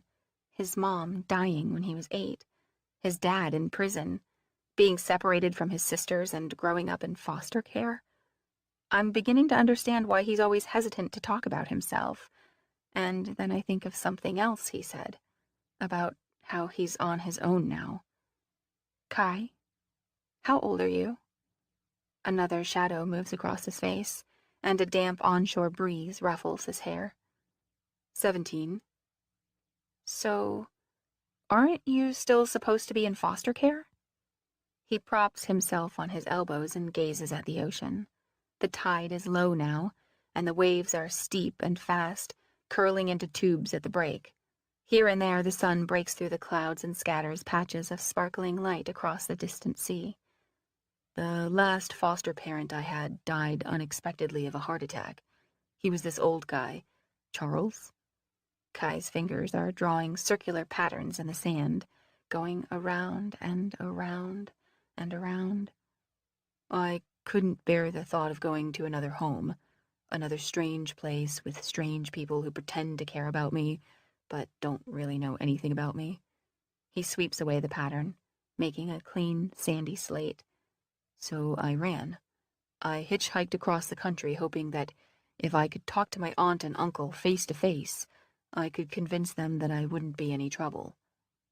"What did they say?" "I never got the—" He pauses, then shakes his head and releases a long breath. "It didn't work out." I find myself studying his profile, his strong brow and straight nose, his sharp jaw and generous lips.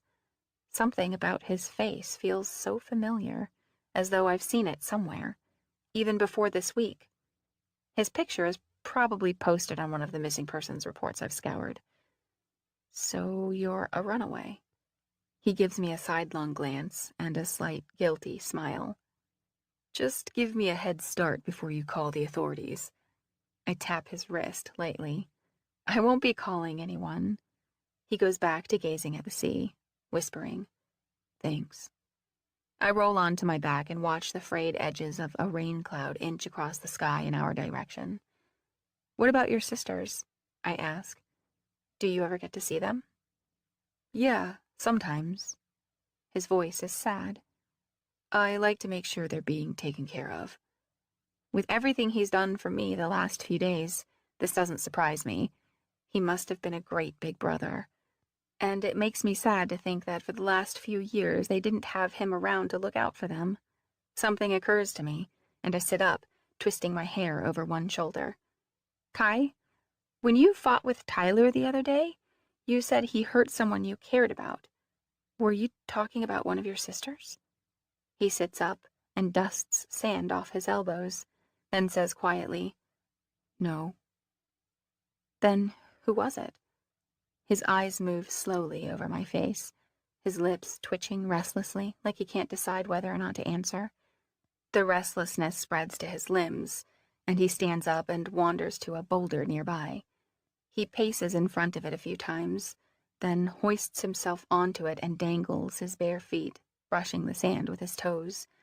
When he finally gives me an answer, it comes out so quietly that I barely hear it. It doesn't matter anymore. His heartbroken tone tells me it clearly does matter, and even if it doesn't matter to him, it matters to me. Was it a girl? Someone you love? His feet go still. Bingo. And then the rest of him goes rigid, as though he's tensing every muscle, trying to keep the truth captive, or maybe trying to hold himself together. His lips are pressed into a tight line, and the muscles in his jaw bulging, and his hands are squeezing the edge of the rock so tightly he just might break a piece off. You can tell me, I say softly, even though it will hurt to hear him say he loves someone else. I want him to confide in me. He has spent the last few days drawing out my secrets, my burdens, and they're lighter now because of it. I want to do the same for him, even if his secrets crush me. I stand up and brush the sand off my board shorts, and then cautiously go to him. Who is she? I ask gently. His stillness shifts into unease, and his eyes dart around, looking for someplace safe to land. They settle on my hand, which is nervously clutching the hem of my shorts. The line between his brows deepens, and he gets a faraway look in his eyes, as though he's picturing her, or maybe recalling a specific memory. She's the reason I came here, he says faintly. But I thought you came here to see if you could live with your aunt and uncle. He grimaces, like he's not sure how to explain himself. The first time I came here, that was why. That was last winter. While I was here, I met this amazing girl. He looks into my eyes, and I pray he can't see the hurt there. Then I had to leave for a while, and she's the reason I came back. Oh, I try not to wince, but I'm not sure if I succeed entirely. Where is she? Why haven't I seen you with her? He looks away and feigns interest in a pelican floating on the water. Have you ever wondered how a bird that heavy can fly? The question seems so random, but then I recall something he said 2 days ago in the chocolate shop. When questions are like daggers, I dodge. He's definitely dodging. Like it's the most natural thing to do, I put my hand on his jaw and turn his face back toward mine. His skin is like fire in my palm, and it burns all the way up to my cheeks, but I can't seem to detach my fingers from his face. Please, I say, in the most persuasive tone I can manage. Talk to me, Kai. His face is so close to mine I can see the fine white hairs on his forehead and cheeks. I can see the gradations of blue and green in his irises, and the tears that are beginning to pool there. This is the one thing I can't talk about, he says, in a broken whisper. Please, don't ask me. He looks so heartbroken that I don't even think twice when I slide my arms around his shoulders and pull him into a comforting hug. Whoever this girl is, she must mean the world to him. And whatever the reason he can't be with her, it's tearing him apart. I force my own feelings aside and focus on what he needs right now. A friend. I feel his arms hesitantly slide around my waist, and his head sinks into my shoulder. My hand moves to the back of his head, and I become keenly aware of the softness of his hair on my fingertips. Silky, smooth, light. He's so warm, and it's a warmth I can't quite categorize as temperature. Whatever it is, it invites me in, and I draw him closer.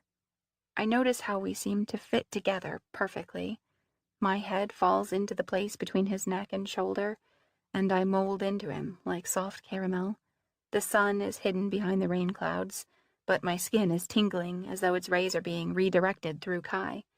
He tightens his arms around me, drawing me even nearer, clinging to me like a life preserver in a wind-tossed sea, and I realize just how much hurt he's been holding in all this time. I want to take it from him, to draw it out and absorb it into myself the way he seems to have done with all my pain, and at the same time, I want to raise his face to mine and kiss him. So many emotions are warring inside of me that I feel dizzy. Sorrow and compassion, intrigue and desire, swirling around and around. My heart is pounding so hard against my ribs that I'm sure he can feel it through my surf tee. And then, like hearing a clarion call, I receive the message my body is trying to send me. I love him. I love Kai. I love this boy who came into my life 3 days ago and changed me forever. And he loves someone else. But the way he's holding me makes me wonder if he's at least beginning to fall for me too. I search for a sign that he feels something more than friendship. I feel for his heartbeat against mine. I'm positive he can feel mine, but I don't feel anything. His heart is still. The clouds have long since smothered the sun, and now something inside me feels smothered too. The wind picks up, brisk and sharp, and a drop of rain splashes on my arm. Goosebumps rise on my clammy skin, and I reluctantly pull back, feeling like my heart is being torn in two. I can't look at him, so I look at the sea instead. The waves are growing larger, wilder. Gusts of wind rip across the wave crests, turning them white. I'm suddenly uncertain about everything, as though I've taken a wrong turn and ended up in an unfamiliar city, and I'm not sure how to get back on the right track. Unsure what Kai will see in my face, I step away and go gather our things. We load the car in silence, and even though I feel his gaze on me now and then, I don't dare meet his eyes. When I slide into the driver's seat, I see a text on my phone from Paige. Movie night? Pick you up at 7?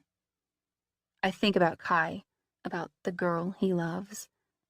The more time I spend with him, the more it will hurt when things work out between him and this other girl.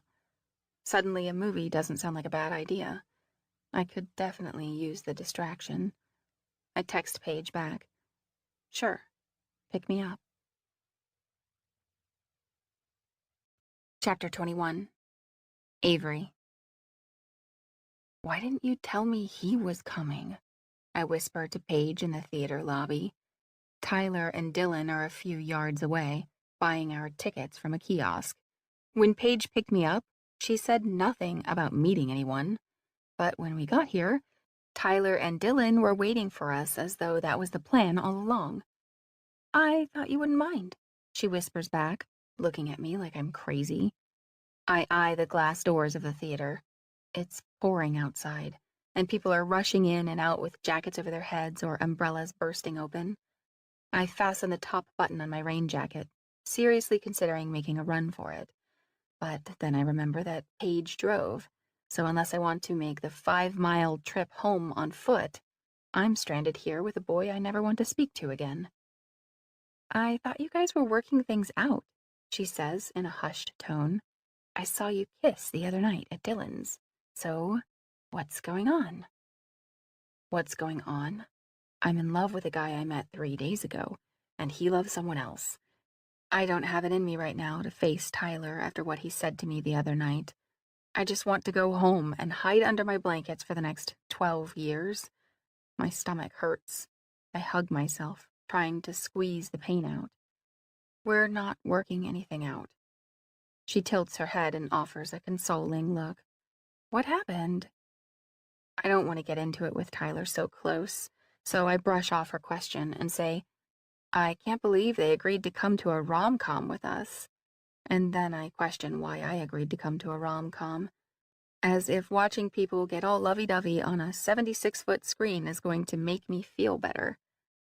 I thought Dylan hated Zac Efron. She shrugs. He's just jealous because I once pointed out how blue Zac's eyes are. He insists the movie people Photoshop them or something to make them bluer than they really are. After buying the tickets, the boys come over. Dylan slings an arm around Paige and kisses the top of her head, handing her a ticket. She looks down at it, and her mouth falls open, appalled. What? Batman? Dylan gives an apologetic shrug. Your movie was sold out. She rolls her eyes. Right. Ugh. This is what happens when you let guys buy the tickets. She punches him in the ribs and he laughs. Come on, he says, tugging her toward the concession stand. I'll buy you some nachos. That leaves me alone with Tyler, who, up until this point, I've been avoiding looking at. When I finally glance at him, he's watching me uncertainly, one hand in the pocket of his hoodie, the other in front of him clutching our Batman tickets. He looks incredibly handsome, as usual, but the butterflies that used to go crazy in his presence are now lying dead in the pit of my stomach. He takes a wary step toward me. Hey. Hey, I reply, because it's much more civil than the things I really want to say. I'm glad you came. Yeah? Well? I look at a poster on the wall of the movie Paige and I had planned on seeing, because eye contact feels too intimate with Tyler right now. I didn't know you'd be here. He inhales and exhales slowly, as though trying to calm himself. Want some popcorn? The theater's buttery smell usually makes me want popcorn, but tonight, the thought of putting anything in my stomach makes me nauseated. I shake my head, keeping my eyes on Zac Efron. His eyes really are unnaturally blue. I'm good. His hand comes up and brushes the bridge of my nose, and I flinch at the unexpected touch. Sorry, he says, like he just remembered he's not supposed to touch me anymore. You got some sun today. You're all pink. I went surfing, I say evenly, as though it's no big deal. You did? He says it like I just told him I won the lottery. That's great. I mean, seriously? And I missed it? I shrug. I wasn't planning on it.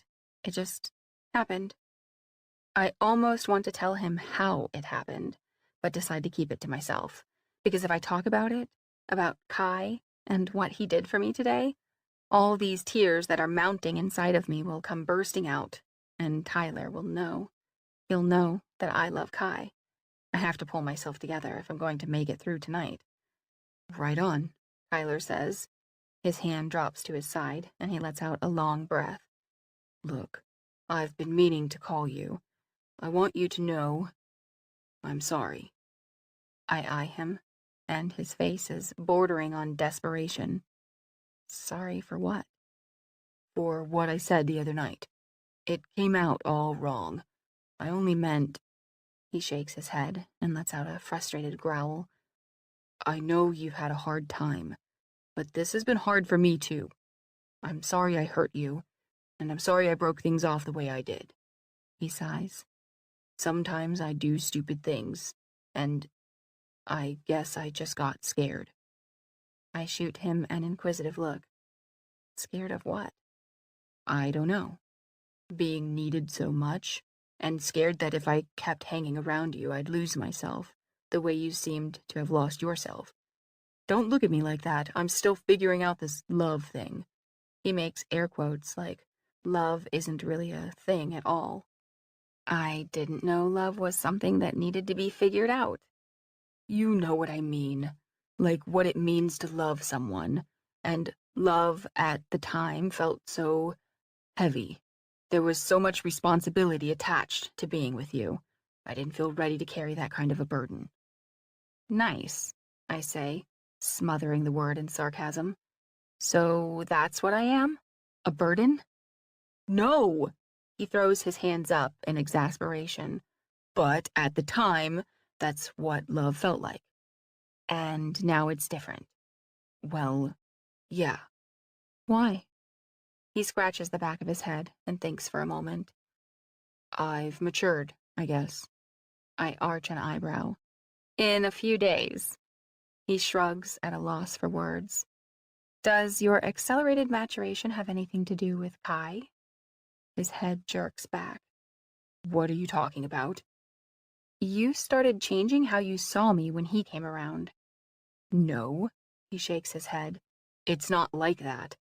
I fold my arms and give him a look that demands the truth. He sighs loudly. I don't know. Maybe.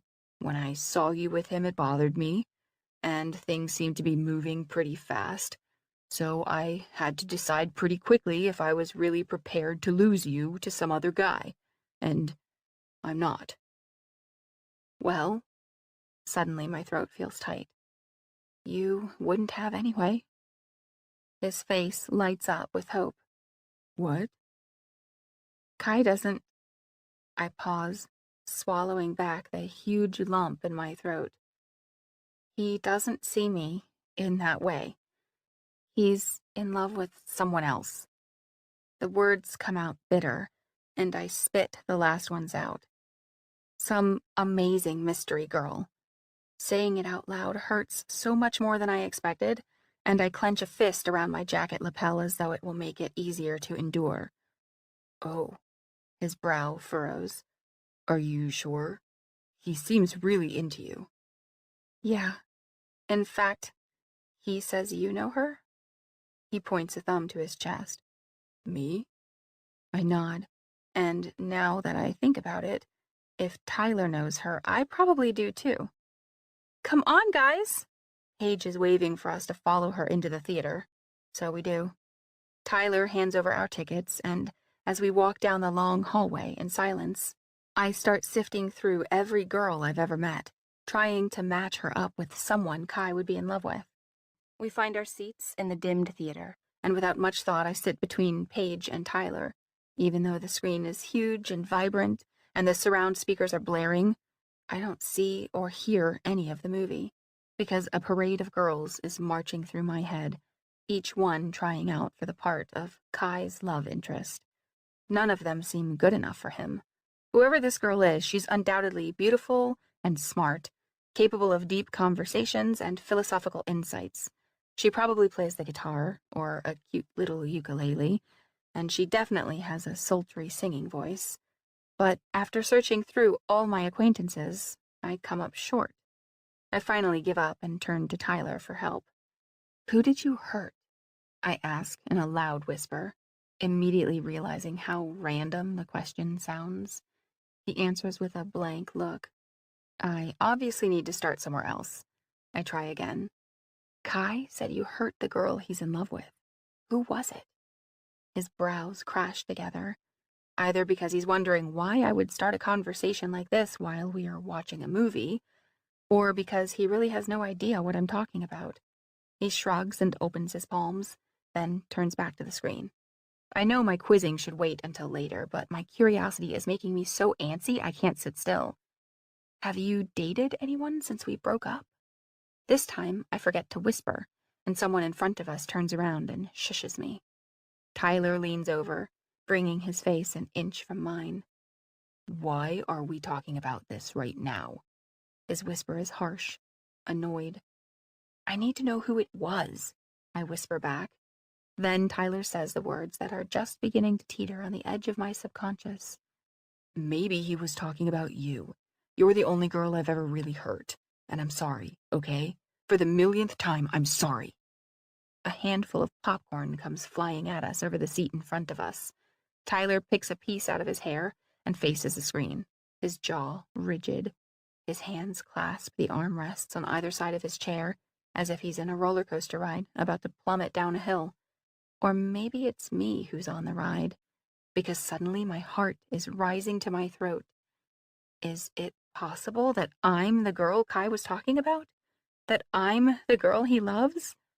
That can't be. What about his fight with Tyler? That couldn't have been about me, because I'd just met Kai that day. Only now that I think about it, the fight sort of had been about me. Tyler got upset with Kai because he was watching me. But Kai said he met the girl when he came here 6 months ago. Was it possible that I met him and don't remember? How could I not remember Kai? And if Kai does have feelings for me, why doesn't he tell me? Maybe because he thinks I'm in love with Tyler. Maybe he's protecting himself from getting hurt, from getting rejected after spending his entire life being rejected by those who should love him.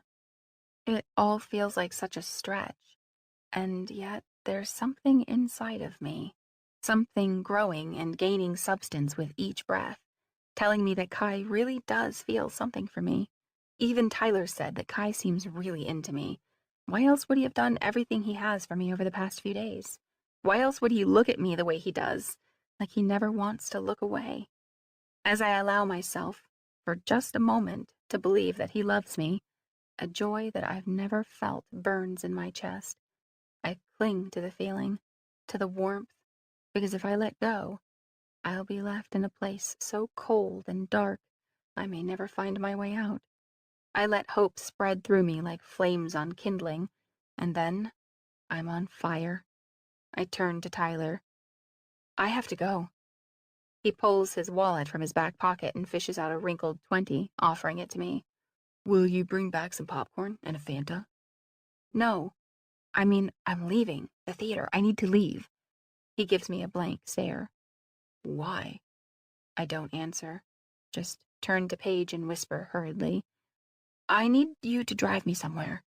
She nods and keeps her eyes on the screen, not understanding the urgency of my request. Now, I whisper. She gives me the, are you crazy? Look again. Can't it wait? She gestures to the movie screen, like, duh, we're in the middle of a movie. I shake my head. No. I grab her hand and pull her up, dragging her out of the theater. I don't look back because I'm afraid of what I'll see on Tyler's face. What's going on? She says when we make it to the lobby. I have to go see Kai, right now. She throws open her hands. What's the big rush? I have to tell him how I feel about him before he leaves. She stares at me, blinking in shock for a few seconds, and then her face softens. What about Tyler? There's nothing to say about Tyler, so I frown and shake my head. She gives a heavy sigh. Fine, I'll drive you there, but he'll have to give you a ride home because I'm not waiting. I pull her into a hug. Thank you. You're lucky I'm a hopeless romantic. I feel her cheek lift into a smile. And that I hate Batman. Chapter 22. Kai. I don't know how long I've been lying on the floor of the cottage, staring out the window at the sky, but it's been long enough to watch gray clouds turn to black and sprinkling rain turn to a downpour. The weight of untold truths holds me down, runs through my veins like poison, sapping every ounce of energy. I came so close to telling Avery the truth this afternoon. It was the way she looked at me when I told her about the girl I love, like her heart was breaking. I came to help her heal, but instead I've injured her in a whole new way. But I couldn't tell her that she's the one Tyler hurt, the one I met last December and recently came back for. There was too much risk. Risk of her connecting me to the boy who saved her life. Risk of her finding out that I'm dead. The last of the daylight has faded now, and I can't even see the rain anymore, only hear it drumming on the roof. There's a dripping sound somewhere, but it's too dark to see where it's coming from. There must be a way to tell her how I feel without giving away my identity. I did see her once briefly in front of the chocolate shop before rescuing her in the ocean, so I could say that that is when we met. But even then, I don't know. My heart and mind are so muddled right now that I don't trust myself to make a good decision. I drape my arm over my eyes, and now it's pitch dark. My body still thinks it's in the waves, because it feels like I'm moving up and down, up and down. The rain begins to sound like a pounding surf, and then I'm being pushed deep, deep under, and I'm drowning all over again. How is it possible to feel like I'm dying when I'm already dead? This separation from her will be so much worse than the first one, when I'd barely met her, because now I know everything about her. I know the shade of blue her eyes turn in the setting sun. I know the scent of her hair after she spends a long day in the chocolate shop. I know by the curve of her lips when she's genuinely happy and when she's putting on a brave face. I wish I didn't have to leave at all. I wish that I still had a mortal body, flesh and blood. If I did, The thought hurts too much to finish, and I let out a loud, frustrated groan. Then I call out to the only person I can speak the truth to right now. Charles? Seconds later, I sense a presence in the room. I move my arm from my eyes. Charles stands beside me, the soft light of his aura filling the room. Things not going as you expected? He asks gently. I rub my bare foot along the grain of the wood floor. I love the sensation of it. Rough, real. I have a body now. Isn't there a way to keep it? Isn't there some miracle to make that possible? What about those stories my first foster parents told me of all the people in the Bible who were raised from the dead? And what about all the people I've been assigned to heal? The power exists. I've seen it with my own eyes. Felt it flow through me like water from a spring. Why can't it be applied to me? Charles, I say quietly, has anyone ever been brought back to life? The look of pity that comes over his face is too hard to take. I have to look away. You know the answer to that. Well, yeah, I've seen people healed who are on the brink of death or barely dead. But what about those whose death has been sealed? He sits on the floor beside me, folding his legs beneath him. I never saw him sit that way when he was alive. His old body just wouldn't bend that way. And looking at his face now, he appears younger, as though he's been slowly aging in reverse without my noticing. His hair is fuller, the wrinkles around his eyes less pronounced. Instead of 72, he looks maybe in his 50s. Sure, it happens, he says, but usually those who haven't been dead for very long. I'm sure you've heard stories of people waking up in morgues or coffins. Has anyone ever been brought back to life after being dead for a long time? A long time? Charles asks carefully, because he knows why I'm asking. Meaning 6 months? Yeah, 6 months, 15 days, and I glance at a clock on the wall. 7 hours. He releases a sad sigh. I'm still learning about these things, like you, but from what I understand, it's not unheard of. Only extremely rare. I have never seen it done. He pauses, and a thin line appears between his brows. But Jarek has. I sit up and stare at him, intrigued. Charles looks hesitant to tell me more. In the 200 years he's spent sealing people's deaths, he says, his voice laced with caution, he has unsealed only one. Unsealed a death? How? I try to sound casual, as though my very happiness doesn't hinge on his words. He rubs the knee of his white pants, as though it's helping him gather his thoughts. It's something he used to do when he was alive, and it makes me recall all the evenings we sat in his living room together, when I'd tell him about some punk I fought with at school. He'd rub his knee for a minute and say something like, it takes a stronger man to walk away, and you're stronger than that, boy. I believe in you, Kai, and I know you'll make a better choice next time. And usually I did. Now his hand goes still. I don't know all the details. You know Jarek's job is to seal a deceased person's body so that their spirit can no longer enter.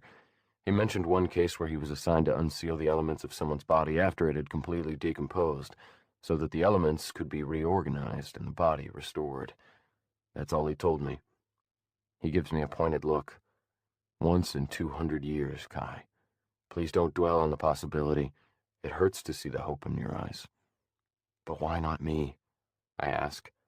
No one even knows I'm dead. My body has never been found, and I still have a life to live here. There are my sisters and music and Avery, he says sadly. We all leave something behind, but the most important things follow us in their own time. You mean when she dies someday? I say weakly. I must look like I'm going to fall to pieces because he braces my shoulders with both hands. If it were up to me, I would give you back your life in an instant. But you know it's not. He smiles sadly, then gives me an encouraging look. There's another life for you, a life beyond here. It's time to accept it, to take it and live it. You've been telling Avery the last few days that she needs to live her life. Well, it's time for you to take your own advice and live yours. His hands on my shoulders do nothing to stop my voice from coming out in a fractured mess. That's what I'm trying to do. No. He shakes his head, and then looks deep into my eyes. The miracle isn't being raised from death, but living beyond it. His words hang in the air, almost as if I can see them scrolling in front of me over and over. And then they slowly start to absorb into my mind. I mull them over, trying to understand and accept them, but everything in me wants to fight against them. You've done so much good for Avery, Charles says, but it's time to let her carry on with her life, and for you to carry on with yours. My chin sinks to my chest, and I take in a long, stuttering breath. Come with me, he invites gently. Give me back my ring and come to Elysium. See what awaits you there. There's more ahead of you than you can even imagine. Maybe he's right. Maybe I need to let go of this place, of Avery, of the life I knew, and of this new temporary life I've just started to get used to. Maybe it's time to see what's next for me. And maybe whatever it is will heal this hole in my heart, will temper the pain that grows more and more every day at the thought of being separated from Avery. But can I leave without saying goodbye? Without letting her know how much I love her? Now that I know how she feels about me, will I be able to live with myself for the rest of eternity knowing that I didn't openly return her affection when I had the chance? The thought is unbearable, and it gives me the clarity I need to finally make a decision. I rise to my feet and pace the room. I can't, I say to Charles. Not yet. I still have one more day. One more day that can't go to waste, and every hour, every moment that she believes I don't love her is a tragic waste. I grab a black hoodie from the couch and throw it on. I may not be able to give her the whole truth, but if I break Avery's heart, it won't be because she thinks I don't love her. I have to go somewhere, I say. The room dims, and when I turn to Charles, he's already gone. Avery is out with friends tonight, but that doesn't matter. I open the cottage door and jog into the rain. Wherever she is, I'm going to find her and unload this heavy truth. Chapter 23. Avery. The rain showers down as I race through the vineyard, my sneakers splashing through muddy puddles and drenching my pant legs. My heart is racing too, soaring with hope in one beat, surging with fear the next. I don't even know what I'm going to say to Kai. I spent the entire drive telling Paige about the past few days, so I didn't have a chance to plan anything. I only hope that when I see him, the words will magically come. As I cut the corner at the end of the vineyard row, I slam into something so hard it knocks the air out of me. I look up to see Kai, his hands clamped on my arms to steady me. He's breathing hard, as if he's been running too. His face is mostly in shadow, faintly brushed with the distant light on the cottage porch. He doesn't say anything, just keeps gripping my arms like he thinks I'm still in danger of falling over. My mouth is open, waiting for me to fill it with words, so when I finally catch my breath, I say the first thing that comes to mind. What's her name? Through my jacket, I can feel the heat of his hands on my arms. It makes me shiver. Whose name? He asks. It's raining so hard we're practically breathing water, but somehow my mouth is like a desert. I swallow. The girl you love. The girl Tyler hurt. What's her name? Every part of him goes perfectly still, as though he's terrified to move or speak, except his chest, which is rising and falling more rapidly with each breath. I look up into his face, all shadows and vague strokes of light, a fragile, crumbling night giving way to dawn. You can trust me, I whisper. Tell me her name. His hands loosen on my arms and slide upward, gathering the lapels of my jacket and tugging me gently toward him. My pulse leaps and skitters at his nearness, and there's no way my breath is going to slow down now. His hands move further up, forming to my face and neck, setting my skin on fire. He dips his head so close that I can feel his breath on my cheeks, and then he whispers the name of the girl he loves. Avery Ambrose. I inhale a sharp breath as the sound of my name sinks in. I was right. I'm the one he loves. The joy that floods me now swells my heart to the point of bursting. Slowly, almost cautiously, he tilts his head and leans closer, then brushes his lips against mine, leaving a little trail of rain on my mouth. He doesn't pull back, though. He lingers there, his face a breath away and his hand on the back of my neck. I rise to my toes and he kisses me again, more confidently this time, as though whatever made him cautious a moment ago is gone. Rain patters on the grapevines around us, and water droplets slide over my lips between his warm breaths and kisses. It's like butterfly wings and hot cocoa and rolling waves all together, beautiful and succulent and scary, woven into something divine. When he pulls away, I clutch the front of his hoodie to keep him close. Why couldn't you tell me earlier? His exhale is long and stuttered.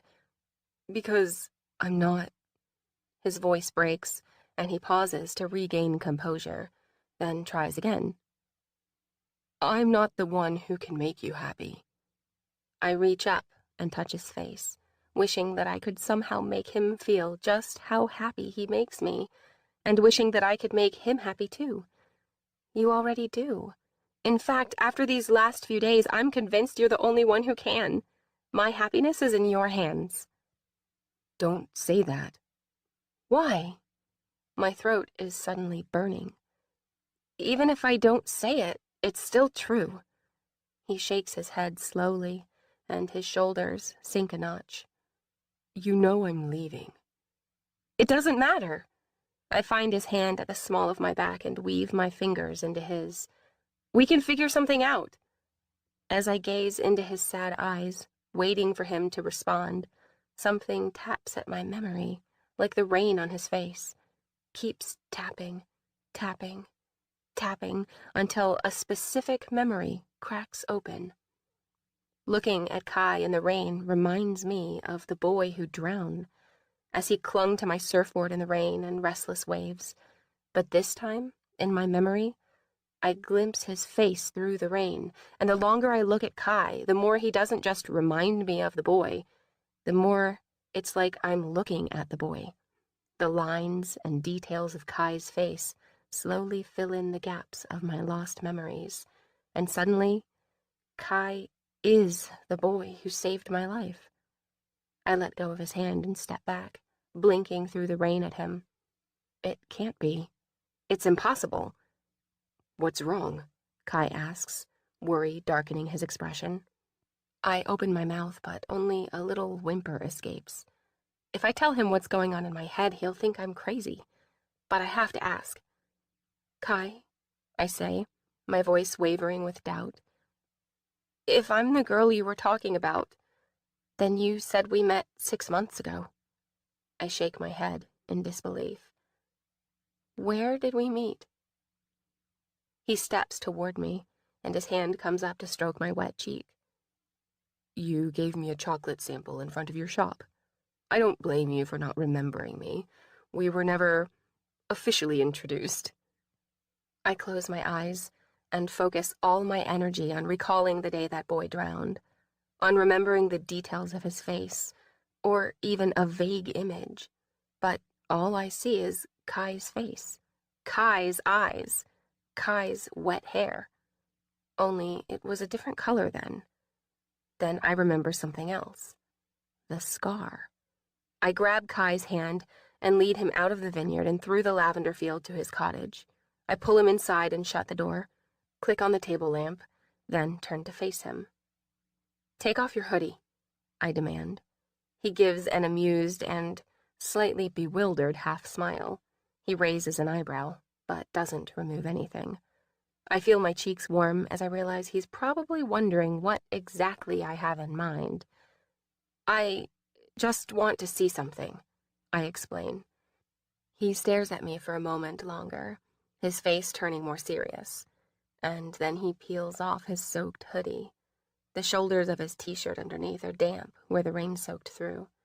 Without warning or explanation, I circle to his back, grab the hem of his shirt, and hike it up.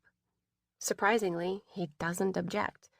I hold my breath as more and more of his back is revealed. It's defined and sinewy beneath this smooth skin, not a single scar, or even a mole or freckle. I run my hand up his spine and over his shoulder blades, searching for the texture of a scar. But it's like flawless satin. I shuck his t-shirt higher so I can see his shoulder blades, and still, his skin is perfect. Are you looking for something? He asks, twisting to look at me over his shoulder. I look up into his eyes. The teasing expression I expect to see isn't there. Instead, his face is grave. I let go of his shirt, and he lowers it back down. I'm wrong. It's not him. And yet, it's Kai's face on the boy in my memory. Maybe I'm imposing it onto the faceless boy from last winter. It makes sense, seeing how Kai has rescued me too, just in a different way. Or maybe I'm going crazy. Yes, I admit, looking at the floor as a hot wave of embarrassment makes its way to my cheeks. I shake my head. Sorry. Just forget that happened. He turns to face me. What? Please don't ask. You'll think I've lost it. He gazes at me for a long time, a million questions in his eyes that sometimes toy on the edge of his lips, but he keeps them in and finally draws me into his arms. For now, I brush aside the confusing memories and instead breathe in deeply this warm and alive boy, as though it will somehow make him a part of me, fuse us together into something unbreakable. And then I whisper the words that have been burning on my lips all day. I love you, Kai. His arms tighten around me, and I feel his warm breath whispering in my ear. I love you, Avery. Promise you'll never forget that. I pull back to look into his eyes. They're the eyes of someone who's peered over a dark horizon and seen a tornado stirring. He's talking as if he's leaving tomorrow, and panic surges through me. I don't understand why he can't find a way to stay, especially now that I know how he feels about me. I open my mouth to voice my thoughts, but stop myself. Something tells me I need to be patient with him. I don't know everything he's been through, but he probably has a hard time trusting the permanence of anything. Whatever his circumstances are, I know we can work through them. With time, I can convince him to stay. For Isadora, for his sisters, for me. I reach up and brush a piece of his white hair from his forehead, then whisper, some things last. I don't know how I know this, especially when I've seen my own parents separate, but I have to believe that it's possible for love to last, for two people to stay together through thick and thin. He leans his forehead against mine, closing his eyes. For a few breaths, he says nothing, and then, can I take you somewhere tomorrow? I nod, and his smile widens, showcasing that adorable crease in his cheek. Instead of restraining myself like I have the last couple of days, I rise to my toes and kiss it. I have some things to do in the morning, he says, opening his eyes, but I can pick you up at noon. Do you think you can get off work? I nod affirmatively, figuring that with enough groveling, Paige or Sophie will cover for me. Just pick me up at the shop, or I can meet you here. It occurs to me that right now my Cherokee is parked in the dry garage at home. And, by the way, can you give me a ride home tonight? Paige dropped me off. He presses his lips to my forehead. Of course. I don't feel the rain as we walk to Isadora's truck, because all my nerve endings seem to have migrated to where his fingers are laced between mine. And when he drops me off, his kiss goodnight is full of the promise of more to come, and I feel a binding thread strengthening between us. I only hope it will grow strong enough to make him stay. Chapter 24. Kai. I stand in front of Ed's Guitar World, clutching the handle of my case. The instrument inside is so much more than a guitar. It's 3 months of hard work in Charles's vineyard, $3,200. It's my identity and self-worth, my sounding board and vent for things otherwise too hard or risky to express. But most of all, it's my dreams. And this morning, I'm going to trade it all in for cash. I try to tell myself that it's not really a loss or a sacrifice since I can't take my guitar with me anyway, but my feet still refuse to carry me through the sliding glass doors. I don't want to let it go. Not yet. I still have a little more time, don't I? I catch my reflection in the glass. I look like a regular teenage boy. I can almost imagine that I am. Maybe for just one day I can pretend to be. My fingers tighten around the case handle, and my feet turn and take me down the sidewalk, away from the store. Today, I'm not dead. I'm just a kid with a dream. I have a heart that beats and pumps blood through my veins. Today, I'm just a 17-year-old boy trying to impress a 17-year-old girl, a girl I actually have a chance with. I'm a boy who has a tomorrow, and a day after tomorrow, and many days after that. Just for one day, I'm going to pretend that I've earned this life that's finally worth living. I stop at the corner and lay my guitar case on the concrete, unlatching the lid and opening it. I take out my guitar and sling the strap over my shoulder, then tune the strings and start playing. It doesn't take long for passers-by to notice. They slow down, turning their heads to watch, then stop and come closer. When I start singing, a small crowd forms around me, heads nodding and feet tapping. Dollar bills and coins drop into my guitar case like rain in an empty well. I play song after song, each followed by applause and whistles and enthusiastic compliments. I have the sensation of finding something that's been lost for a long time, relief and rejoicing and remembering why it was so important to me in the first place. Before I died, music was one of the few things that made me feel alive. Not much has changed about that. By late morning, my guitar case is littered with bills and coins. I take the money and drive Isidora's truck to a department store where I buy some new shorts and a nice button-down shirt. Next, I go to the grocery store and pick up picnic supplies. And then, very discreetly, I leave what's left of my cash in an envelope in the office of the shop owner whose window I broke, along with a note of apology. At noon, I drive to the chocolate shop and pick up the girl I love. On a grassy cliff overlooking the ocean, Avery sits across from me on one of Isidora's colorful woven blankets. She's wearing capris and a sleeveless blouse, and her freckled shoulders are making it really hard to appreciate the spectacular view. A warm breeze stirs her hair in the grass around us, and the sun hits her just right, making her edges incandescent. I can't believe she's really here with me, glancing at me between bites of her lunch with a little smile that says she's thinking as much about our kiss the night before as I am. Of all the things I thought might happen by stealing Charles's ring, this was the least expected. She picks up a strawberry and bites it in half, studying the open flesh while chewing the other half. She looks so content, and I think how I've never seen her truly happy until today. The tense lines in her face are all smoothed out, and without the worry and pain in her eyes, she looks almost childlike, innocent and carefree. She's never looked more beautiful. I want her to always look this way. I know that's not possible, but this is how I want to remember her. For now, I banish all thoughts of what tomorrow will bring and allow myself to imagine a future with her, a lifetime of days just like today, at the end of which I'll have a million mental snapshots of her hair stirring in the ocean breeze, of her freckled cheeks turning pink, of her blue eyes rising to meet mine, of her soft lips parting to say my name. I see her hair pinned up and adorned with white flowers in a veil. I see her greeting me with a smile in the doorway of our little home. I see her in the ocean, laughing while teaching our kids to surf. A flood of pain and joy and longing rises up inside me, and if I don't open the floodgates now, I just might drown all over again. So I pick up my guitar and set the deluge free. Avery watches in quiet appreciation as I strum a progression of chords in a swaying rhythm, like a boat rocking gently in undulating waves. It comes easy, like the song was already written and I'm merely reading the tablature. The words come effortlessly, too, as though they've been floating around in my mind for months, and now I'm plucking them out of the air and dropping them into their rightful place in the melody. In this borrowed heaven, in this sliver of time, a lifetime unfolds where I'm hers and she's mine. The way her blue eyes light up at my lyrics makes my lungs swell, making it kind of hard to get the lines out. The sky is raining stars, 4 seasons intertwine. She makes the tides reverse and the drums beat out of time.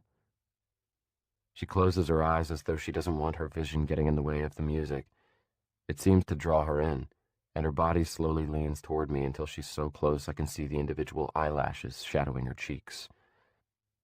I'm lost in her embrace, tangled in gold hair, breathing in white petals, blissfully ensnared.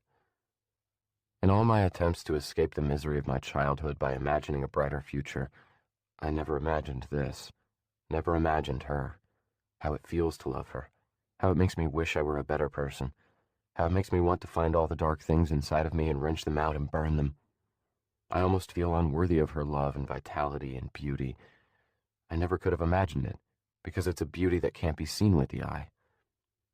She's a black swan in the sea, an unexpected good charm. My heart was buried alive, but it rises in her arms. As the last chord resonates in the salty air, Avery gazes at me quietly with a look I can't quite discern. Every time I think I can define it, it changes to something else. Awe, reverence, and admiration all cross her face before her lips curve into a warm smile. She tilts her head and squints at me, then asks softly, "Where did you come from?" I don't know how to answer, so I just gave a breathy laugh. She scoots closer until her knees are touching mine, and then she shakes her head. "I'm serious." She sighs, and I feel her sweet breath on my face. It makes me want to kiss her, but she's studying me so intensely that I figure it's probably not the right moment. "Where did you come from?" she repeats. I set my guitar on the blanket so there's nothing between us. "Michigan, remember? I've never met anyone like you." Her hand comes to my shirt collar, and she clutches it between her fingers. Now I really want to kiss her, but she keeps talking. "4 days ago, my life was something different. And then you come along, and now..." Her blue eyes slowly well up, and she gets this worried look on her face as though someone just gave her bad news. "What's wrong?" I ask, brushing her cheek with the back of my finger. "Nothing. I'm just dangerously happy." Her hand comes to rest on my knee, sending a shot of heat up my leg and into my abdomen. Her other hand is still on my collar, and she tugs me closer until her lips find mine. Her kiss is so soft and exquisite that for a moment the cliff and the ocean and the sky fall away, because there's only her. She leans back and looks at me, the fear gone from her face. "So what do I need to do to get more answers from you today?" I clear my throat, still reeling a bit from her kiss. "Nothing. You have a VIP pass now." She raises one corner of her mouth and a skeptical eyebrow. "I'll probably never have an obituary, or a eulogy, or even a gravestone. Nothing to leave behind to tell people about my short and pathetic life. But I want to leave some of myself behind. I want someone to know and remember me, not only for who I was as a kid, but for who I've become. I'm an open book, Avery Ambrose. I want you to know everything about me." She hesitates, like she's unsure whether I mean it. "Really?" I almost say yes, but there's one chapter in my book that will have to remain stapled shut, the one where I die. However, I'm sure I can avoid the subject easily enough while still remaining honest. I've had 4 days of practice, after all. Ask me anything. "Okay, then." She leans back on her hands and lifts her face to the sky, biting her lower lip while deciding what to ask me. She's wearing little aquamarine studs in her ears, and they catch a bit of sunlight and sparkle. I see her come to some sort of conclusion, and then she looks at me. "Why aren't you off pursuing a music career when you play and sing like that? And don't give me some lame, vague answer like life." She says the last word with a deep voice, attempting to impersonate my answer from a couple days ago. It makes me laugh for a second, until I realize that giving an honest answer as promised is going to be harder than I thought. I roll onto my stomach and play with the grass at the edge of the blanket while formulating a reply. I'm tempted to make up some BS answer about how I realized there were more important things in life than music and fame and fortune and blah, blah, blah, but something tells me she'll see right through it. And then I find myself thinking that if music were the one thing I could have taken with me when I died, maybe my death would have been bearable. Charles urged me yesterday to accept and live my new life, but how can I when everything I love, everything that brings me joy, has to be left behind? "Come see what awaits you in Elysium," he said. "It's more than you can imagine." Maybe things are different there. Maybe that's where the music is, and it's been my unwillingness to move on that's kept me from happiness in the next life. Avery's hand falls lightly on my wrist, and I realize she's still waiting for an answer. "It's still the plan," I say. "I've just been delayed with everything." She must think I'm referring to running away and all the resulting complications because she seems satisfied with my answer. That's good to hear. She's lying on her stomach now, too, and she scoots closer until the side of her body is pressed against mine. It's like hooking up to a generator, the way it makes every cell in this body hum to life. She loops her arm under mine, and the ends of her hair tickle the skin on my forearm. I turn and kiss her temple, leaving my lips there. Anything else you want to know? She tears off a blade of grass and splits it down the center.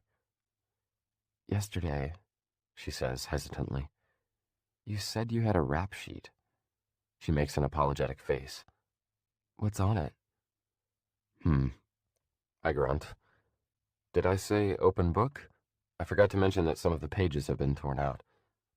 She nudges me with her shoulder. I won't judge. I don't know. I want to know all of you. I trust you with my secrets, and I want you to trust me. I let out a long sigh, and then look away so I don't have to see her reaction to my confession. Vandalism, theft, assault, jaywalking. I throw on the jaywalking at the end, hoping she won't dwell on the assault, but I hope in vain. Assault against who? I feel her arm tense under mine, as if she's suddenly nervous to be here with me. I had a lot of emotions I didn't know how to deal with when I was growing up. Grief from losing my mom, stress from trying to protect and take care of my sisters, and dealing with my dad. I don't want to go there, so I shake my head, casting the memories out. And then being separated from my sisters and placed in strange homes with strange people, my feelings were all over the place. I looked for conflict, because it was an avenue to release all the frustration and anger and everything else inside me. That's no excuse, of course. But every time I hurt someone, my foster parents would get scared and I'd get sent to a new home, over and over and over. Avery rubs my arm consolingly, but I still can't look at her.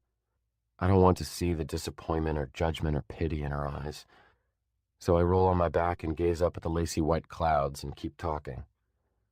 I went through more therapists than I can count, but I fought against everyone who tried to help me because, I don't know, I guess I couldn't bring myself to believe that they actually cared. Maybe they did, but when they'd take out their little books and worksheets and assign me mental exercises and tools to work through my emotions, I couldn't help wondering how many other kids they'd given the same canned advice to. It made me feel like one more file in their cabinet that they'd pull out every now and then to work on. I close my eyes. I've never talked to anyone like this. So openly, so vulnerable. It feels scary and liberating at the same time. I open my eyes. High in the sky above me, a dark bird drifts on the headwind. You seem like a different person than the one you're describing, Avery says quietly. I guess that's because I am, mostly thanks to Charles. I was placed with him when I was 16, and he was different than everyone else. Instead of trying to baby me or pretend to care about me, he put me to work in his vineyard. At first I hated it, but he was persistent and patient. There was this one day when all my pent-up anger came bursting out, and I took it out on one of his vines. I kicked and tore the thing apart. When Charles came over to see what was happening, I thought he was going to kick my can and throw me out. I pause and smile at the memory. But he just looked at me, and at the shredded vine, and at me again, and then said, Well, Sonny, I guess now would be a good time to show you how to repair a vine. And that's when I knew that he really cared about me. He was always patient with me, and eventually taught me better ways to vent my emotions, like through music and hard work.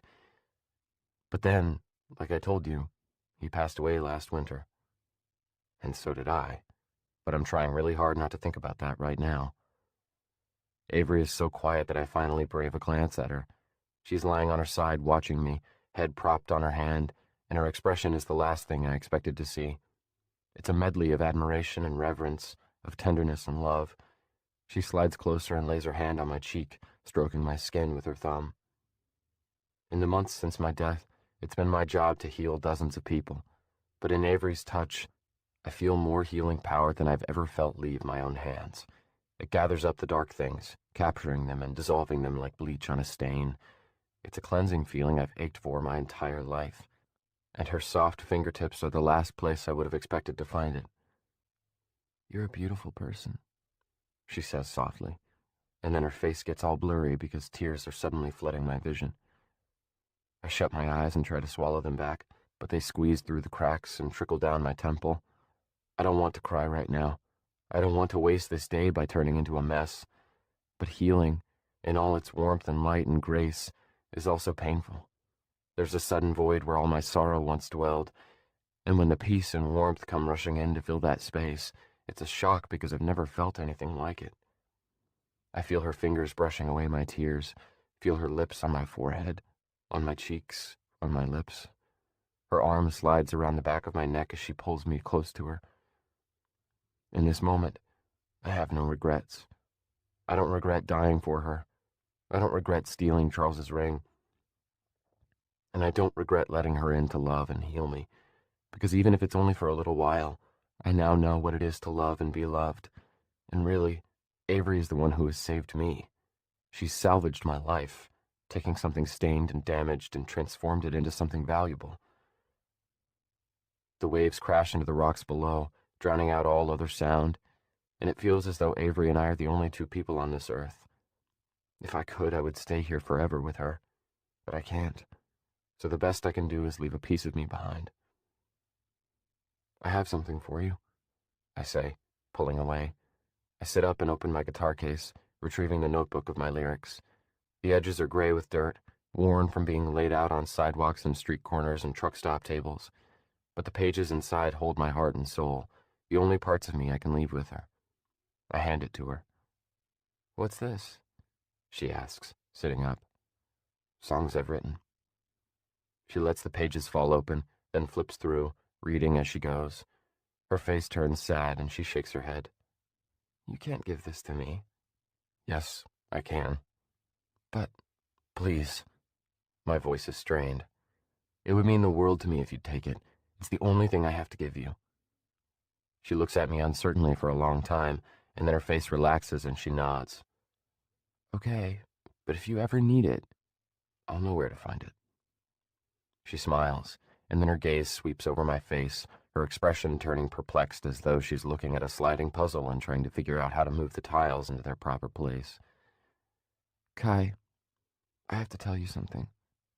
Maybe it's the serious tone in her voice, but my stomach tenses up. "What?" "Something really weird is happening to me." She pauses, reaching up and playing with a button on my shirt. "I keep having these memories of the day that boy drowned, and I've been getting glimpses of him." It's a good thing she's not looking at my face because my eyes go wide. "And," she continues, "I know this sounds nuts, but the face that I see is yours." I pray that she doesn't lift her eyes, because if she does, she'll know the truth. It takes 1, 2, 3 seconds to wrestle my face into composure. I can play this off. She can't know it was me. I tilt my head, like what she said is the strangest thing I've ever heard. "Huh, that's weird." She finally looks at me. "I know, and I know this is crazy to ask, but is there any possible way that it could have been you that day?" "Avery," I say without missing a beat. "If it was me, would I be sitting here right now?" Her cheeks turn crimson, and her ears too. I feel bad, but what else am I supposed to say? "Why, yes, it was me. I've been keeping my true identity from you for 4 days. And by the way, I'm dead." No, there's nothing else to say. "I know, you're right," she says sheepishly. "I think my mind is just playing tricks on me." She bites her lip and stands, walking toward the fringe of the cliff. She stops a few feet from the rim and looks out to sea. The wind is whipping the tops of the waves white and blowing her hair off her back and shoulders. She wraps her arms around her waist, obviously troubled. I go and stand behind her, circling my arms around her shoulders and drawing her close to my chest. Tipping my head to her ear, I softly say, "You don't have to remember his face to remember him. Remembering what he did for you is enough." She's quiet for a long time as she gazes out at the blue horizon, watching a sailboat slowly disappear into the seam between earth and sky. Then in a small voice she says, "Do you really have to leave?" I should tell her that I'm leaving in the morning, but I can't bring myself to say it because it will crack apart this perfect day that I've so carefully constructed. There's more time. Not much, but enough to save bad news for later. The mast of the sailboat is almost gone now, and I say, "When I do leave, I won't really be gone. I'll be just over the horizon." I bury my lips in her hair. "And it won't be goodbye forever. At least I hope with everything in me that it won't. I have to believe that, and I hope that long after I'm gone, she still believes it too." She turns in my embrace and slides her arms around my waist, burrowing into my chest. I soak in the warmth of her body, the softness of her hair between my fingers, the tickle of her breath on my arm, and push away all thoughts of tomorrow. Today, she's mine, and I'm hers, and nothing, not even death, can separate us. When I walk Avery to her mom's porch at dusk, I don't want to leave. She must not want me to leave either, because before I can begin my half-baked "this is goodbye for this life" speech, she grabs my hand and says, "You want to come in for a movie or something?" I don't think, just nod, because I'm far from ready to say goodbye. She opens the door and I gladly follow her inside. It's pitch dark in her mom's condo, and ice cold. Avery fumbles for the light switch for a moment before she finds it and flips it on. "Sorry for the mess," she says, looking a bit confused as she glances around at the magazines scattered across the living room floor. "Mom?" she calls out. There's no answer, and Avery gestures to the couch. "Have a seat. I'm going to check on her." She disappears down the dark hallway, but I'm suddenly too anxious to sit. Something doesn't feel right. Seconds later, Avery screams. I rush down the hall, following the sound of her cry. I find her in a bedroom, curled over something on the floor. I flip on the light, and there's her mom, crumpled on the floor beside a broken wine glass. For a split second, instead of Avery's mom, I see my own mom, 9 years earlier lying on our dirty kitchen floor in the same position, only my mom had a needle sticking out of the crook of her elbow. A deep voice comes from the corner of the room. "What are you doing here?" My eyes snap up to see Jarek's towering figure by the window, his scepter burning like a saffron flame, his icy blue eyes freezing me into stillness. I don't answer him, don't even consider the implications of him seeing me, because Avery is kneeling over her mom and screaming, "Mom!" She's touching her mom's face, neck, stomach. "She's not breathing!" She turns to me. "She's not breathing!" Jarek is here to seal her mother's death. I can't let that happen. Not to Avery. Not when I know how it feels to have a loved one blotted from your life, and not when I'll be out of her life tomorrow, too. I kneel beside her. She's already starting CPR, blowing breath into her mom's mouth. I can stop this. With my wristband, I can save her. I haven't been assigned, but I've already broken so many rules. What's one more? I look at Jarek. He's shaking his head as if to say, "Don't you dare." I ignore him and touch Avery's shoulder. "I'll take over. Call 911. She looks at me a brief second, searching for something. Maybe reassurance or confidence, or maybe she's gauging my ability to perform CPR. She must see what she needs because she stands and moves out of the way. She finds her phone and hits 3 numbers, and I put my hands on her mom's chest and start pumping. It must be too much for Avery to see because she disappears into the hall. As I'm pumping, I try to draw from the healing power the wristband gives me, but for some reason I feel completely drained. Jarek steps forward. "What do you think you're doing?" "Saving this woman's life," I say quietly between heavy breaths, hoping Avery won't hear. She's on the phone with dispatch in the hall, giving them information. Her tone threatens to fracture my already dead heart into pieces, and I increase my focus, trying to direct all my energy into healing her mom. "Who assigned you?" Jarek asks suspiciously. "I was supposed to seal her death." "Not today," I say, ignoring his first question. "There must have been a mistake." He nods at Avery's mom. "But it was her mistake, so you need to stop what you're doing and let her go." I don't stop. I can't let her go. I seal my mouth over hers and blow air into her lungs, then pump her heart with the heel of my hands, just like I did 9 years ago with my own mom. Only then, my arms weren't strong enough to make any difference. They're stronger now, but still may not make a difference. I need the healing power that I know is in me somewhere. I try to summon it again. Just as I start to feel it build, Jarek asks, "Where did you get that ring?" The energy drains, and I fight to get it back. Jarek knows I shouldn't be here, knows I shouldn't be materialized, shouldn't have the ring. I can't tell him where I got it because Charles might get in trouble. "I'm here to help Avery," I say, "just for a little while." Jarek gives a dubious grunt. "On whose orders?"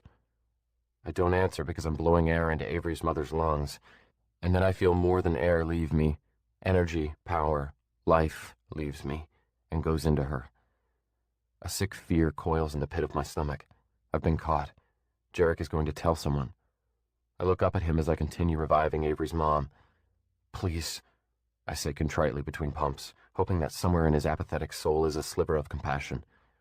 "You don't understand." Jarek says nothing, just takes a step back and disappears through the wall without completing his task. They could be here any moment now to take me back to Demoror or someplace worse for breaking the rules. I'll never see Avery again. This can't be it. I only hope I have enough time to save her mom's life, enough time to say goodbye. I hope Jarek says nothing, but I know that's too much to hope for. I need to focus.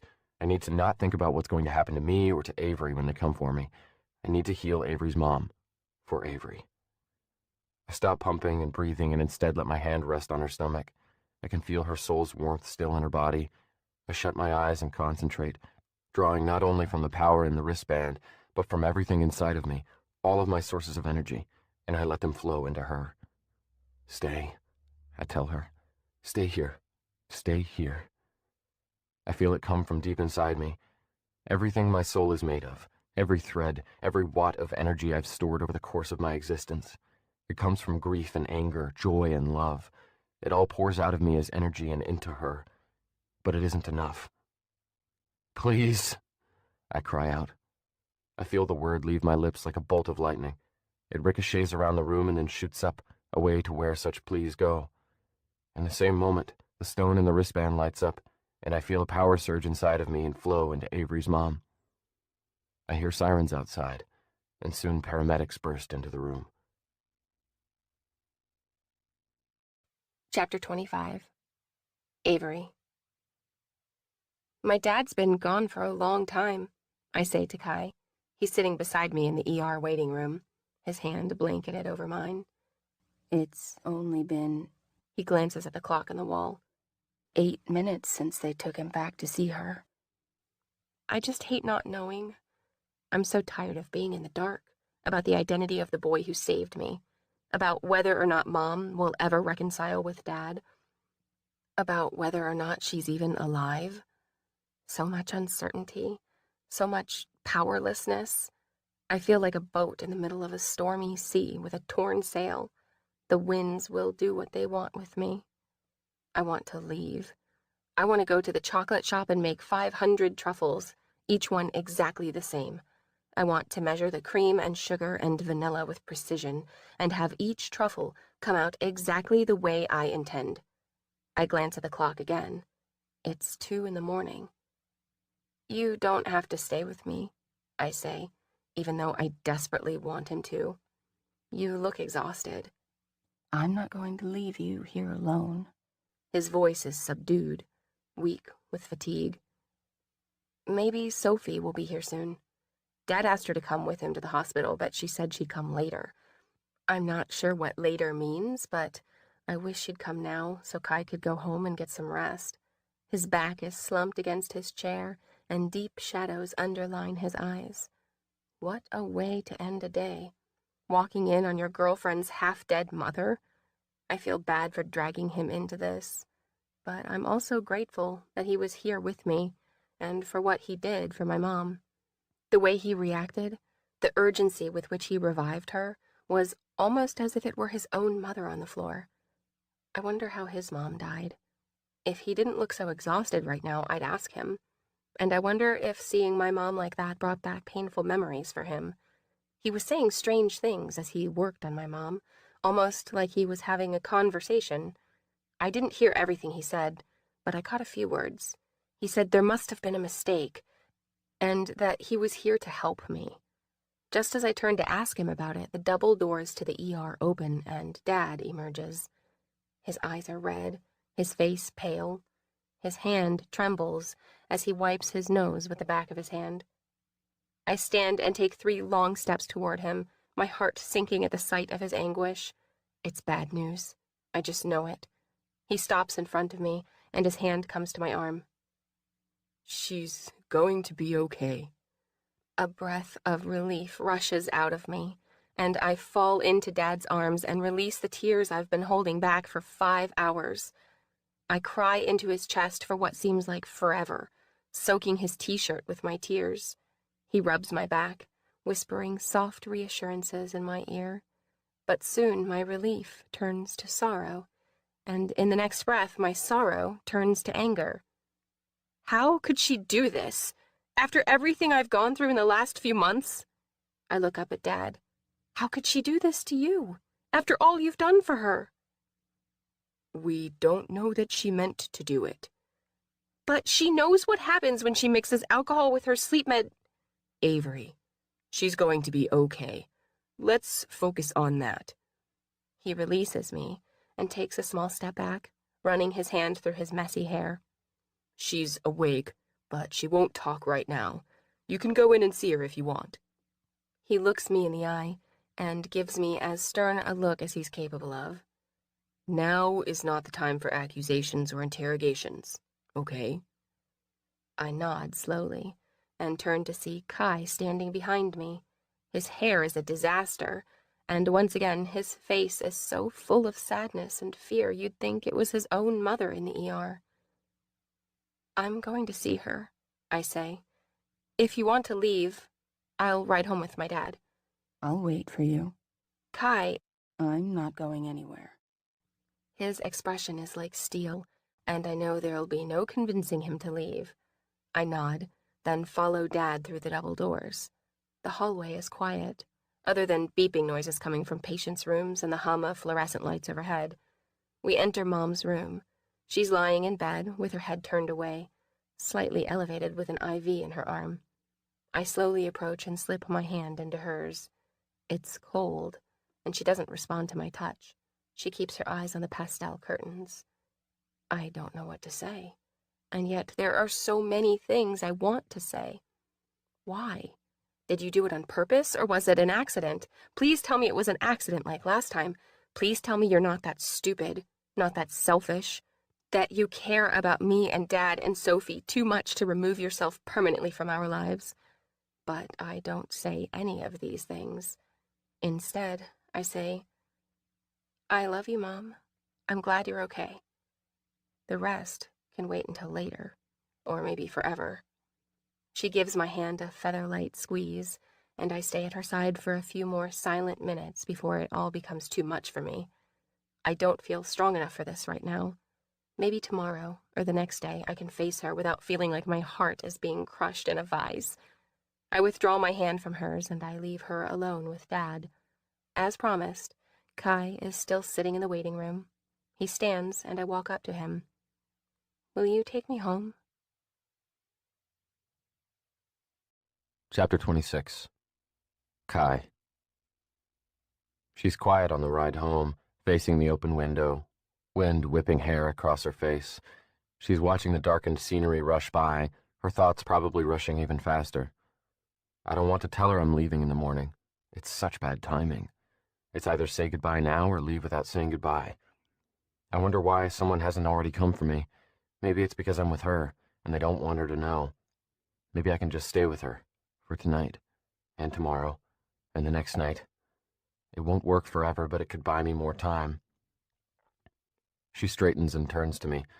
By the light of the dashboard, I see that her brows are pursed together, her makeup all cried off.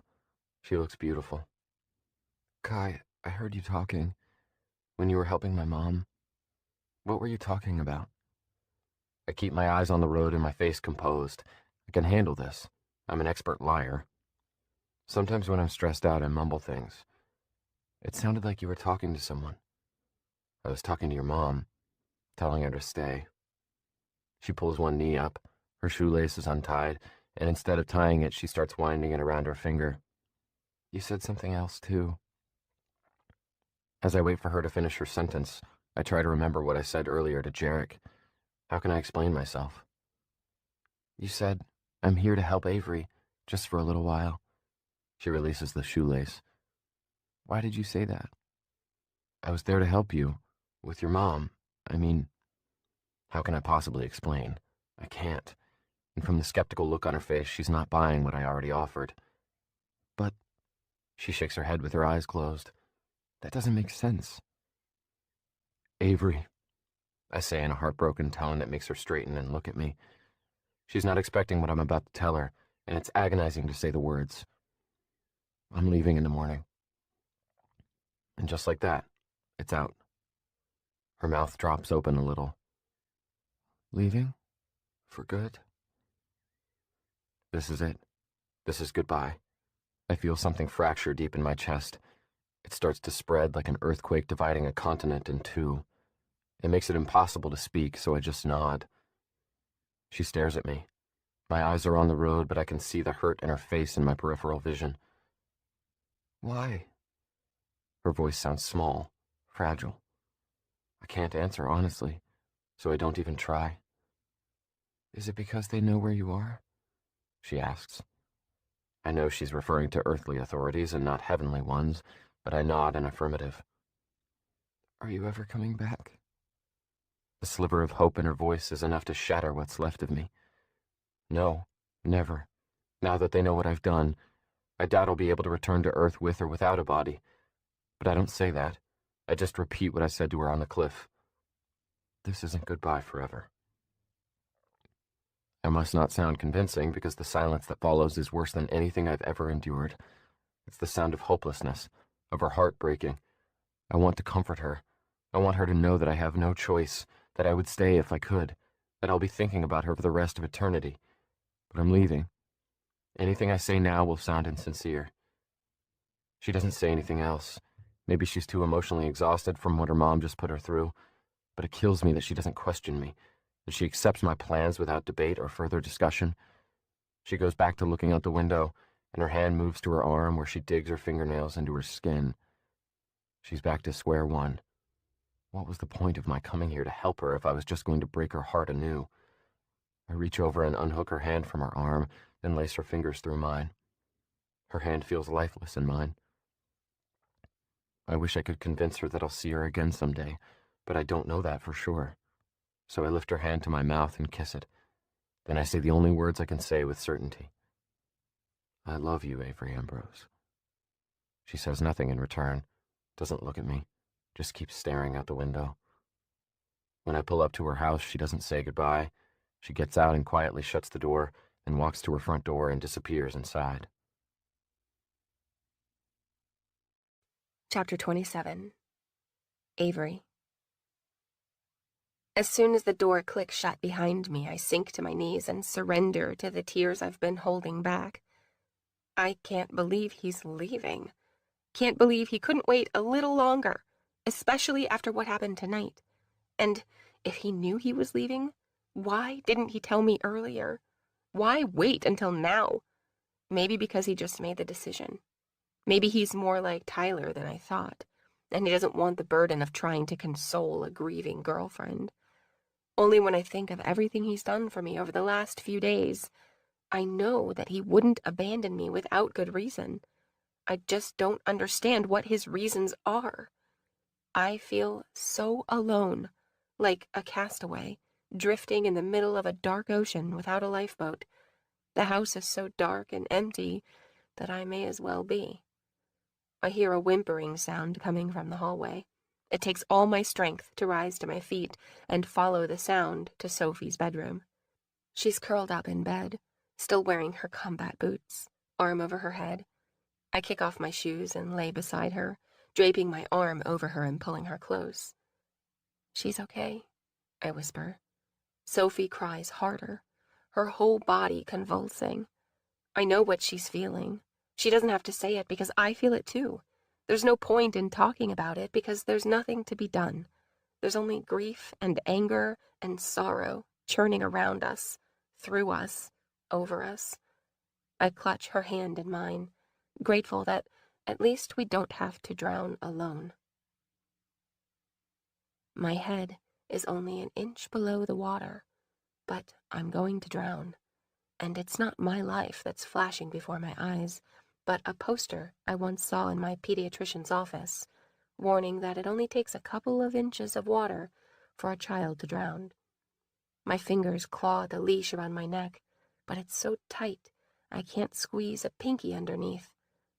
Just when I think my lungs might burst and the edges of my vision turn black, I feel a sharp sting, and for a second I think I'm being attacked by some sea creature. But then the pressure around my neck releases. A hand circles my arm and yanks me above the surface and onto my surfboard. I cough up the liquid in my lungs, and when I can somewhat breathe again, I follow the arm that's draped over my back to its owner. Through the rain, I squint at the boy who's hanging onto the opposite side of my surfboard. All I can really see is that he's shirtless, and I wonder what he's doing in the winter Pacific without a wetsuit. Are you okay? He shouts over the roar of the rain and waves. We're traveling up and down from peak to trough, as if we're on some sadistic amusement park ride. I want to get off now, but the only exit is the beach. "We need to get back to shore," I shout back, as though he doesn't already know. He moves his arm from my back to my surfboard, then turns away, holding onto my board with one arm, starts kicking and paddling toward shore. I join him, kicking as hard and fast as I can. With the rain falling in my eyes and splashing up into my face, all I can see is his arm on my surfboard, and the upper part of his back and shoulders. I notice a long white scar running along his shoulder blade. Every now and then he looks back at me, like he's making sure I'm okay, and through my squinted eyes, I catch little glimpses of his jaw and lips. After a while, he stops and turns back toward me. He dips one arm into the water and pulls out what's left of my surfboard leash. He grabs my wrist and ties the leash to it, and for the first time, I see his eyes. My eyelids fly open, and for a minute I don't know where I am. In the ocean? At the hospital?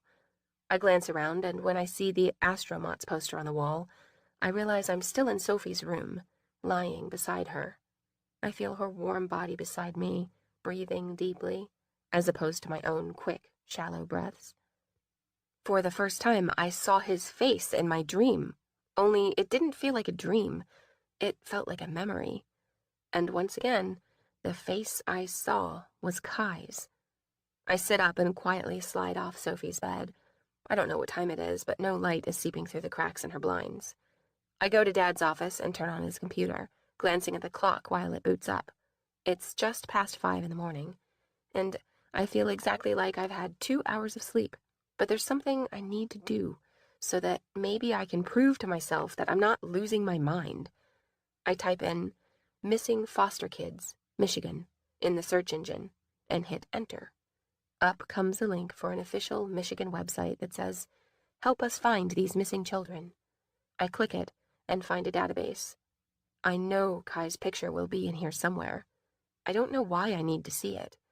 Maybe I want to know if I've seen his picture before in another missing persons database, because that might explain why he looks so familiar, why I'm imposing his face on the boy who saved my life. "Where are you, Kai Lennon?" I whisper, wincing at the ache that comes with saying his name out loud. With a pounding heart, I click on a link at the left of the screen for children whose names start with L. 3 profiles populate the screen, 2 boys and 1 girl. No Kai, though. Maybe he's not in the database after all. Or maybe... I start clicking through the other letters, starting with A and moving down the alphabet. My palms grow moist as I anxiously search through each page for his face. When I get to T, at least a dozen profiles pop up. I scroll down the list, scanning the pictures for his face. Halfway down, my heart stops. There he is, looking at me from a thumbnail picture on the screen. His hair is darker, a sandy blonde. His face looks more tan, a bit more worn and angry, but without a doubt, it's him. And then I look at his name. Zekai L. Turner. L for Lennon. Kai is a nickname, and Lennon is his middle name. Why would he lie to me about his name? Maybe he was afraid I would report him if I found out he was a runaway. A shiver runs through me as I click his name to view his profile. The picture expands. There's absolutely no question now that it's Kai. I read the information on his profile. Missing since December of last year. Last seen in the Upper Peninsula. Current age, 17. 6'2", 180 pounds. Blonde hair, blue-green eyes. Other distinguishing features: scar on back over left shoulder blade. Scar on his back. Scar left shoulder blade. Heat washes over me, and I push my chair back and stand up, staring at the computer screen in disbelief. It's not possible, is it? No, it's absolutely impossible. I looked for the scar on Kai's back that night in his cottage. His skin was flawless. But the face on the computer screen is Kai's face. Either it was too dark in the cottage that night to see his scar, or I didn't look high enough. But how is it possible that he survived? And why wouldn't he tell me who he really is? All I know with certainty is that he lied to me. He knows how much anguish it's caused me not to know who saved my life last winter, but he withheld the truth anyway. I grab the mouse and click print. The printer spits out a copy of his profile, and I pick it up and stare at it as I pace the room. Zekai L. Turner. L for Lennon. L for lowlife. L for liar. I clutch my stomach, fighting the nausea that's climbing up my throat. Please don't let this be. Don't tell me he's capable of deceiving me like this, of withholding the knowledge that I've been chasing for months. Please let him have an explanation.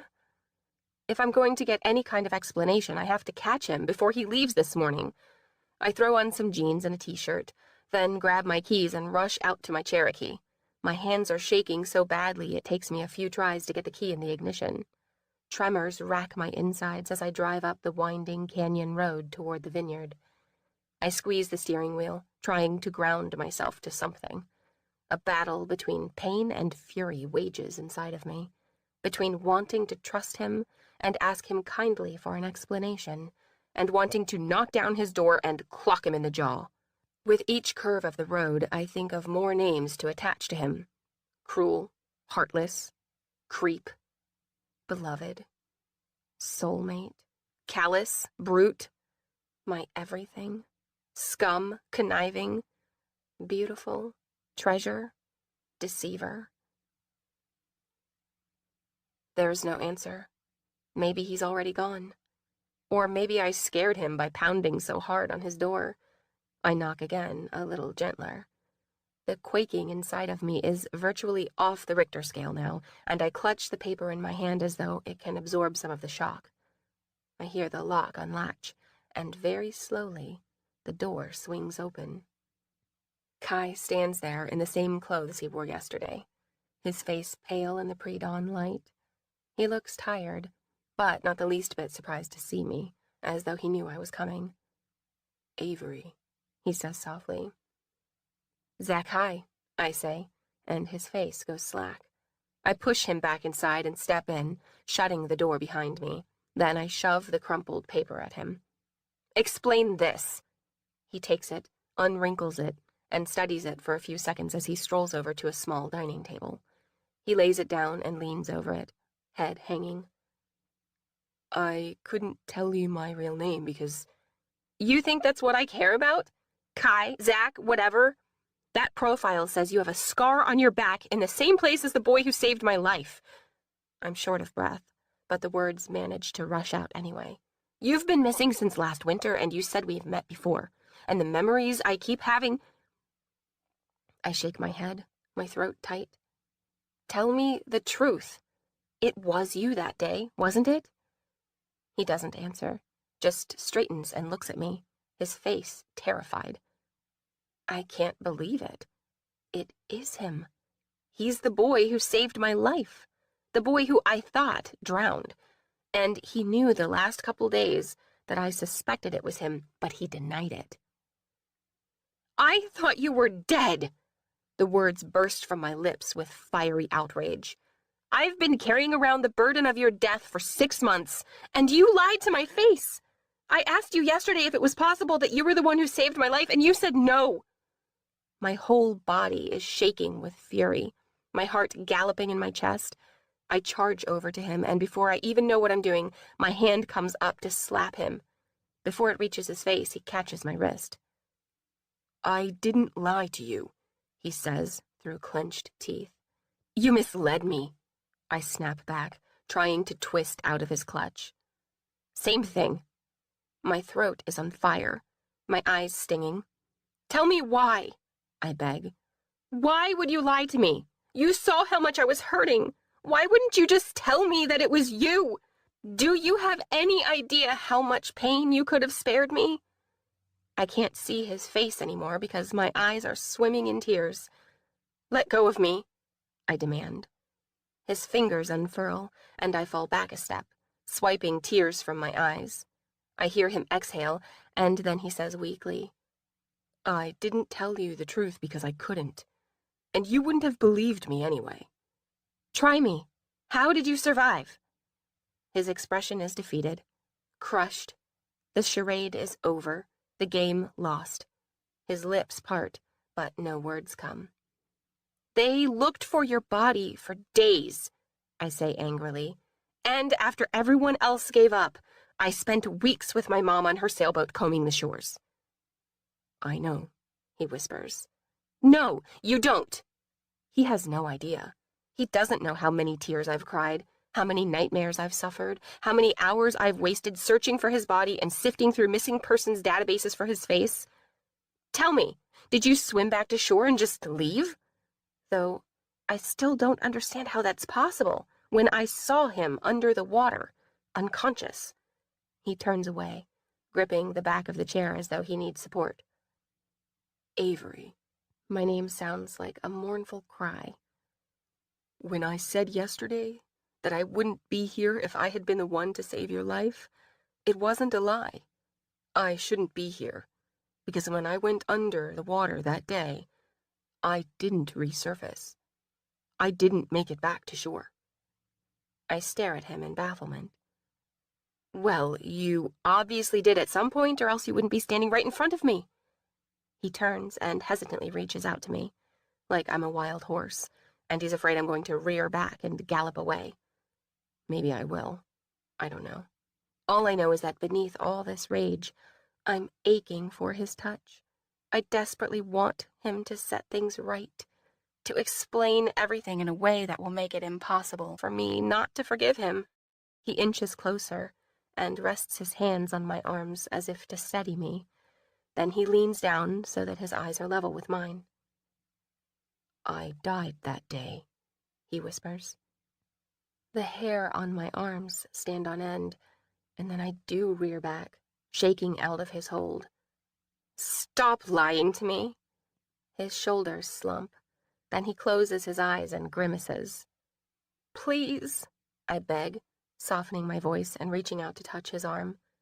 I just want to piece things together. I want to understand. He opens his eyes and gives me a desperate look. Why do you think you didn't find a scar on my back the other night?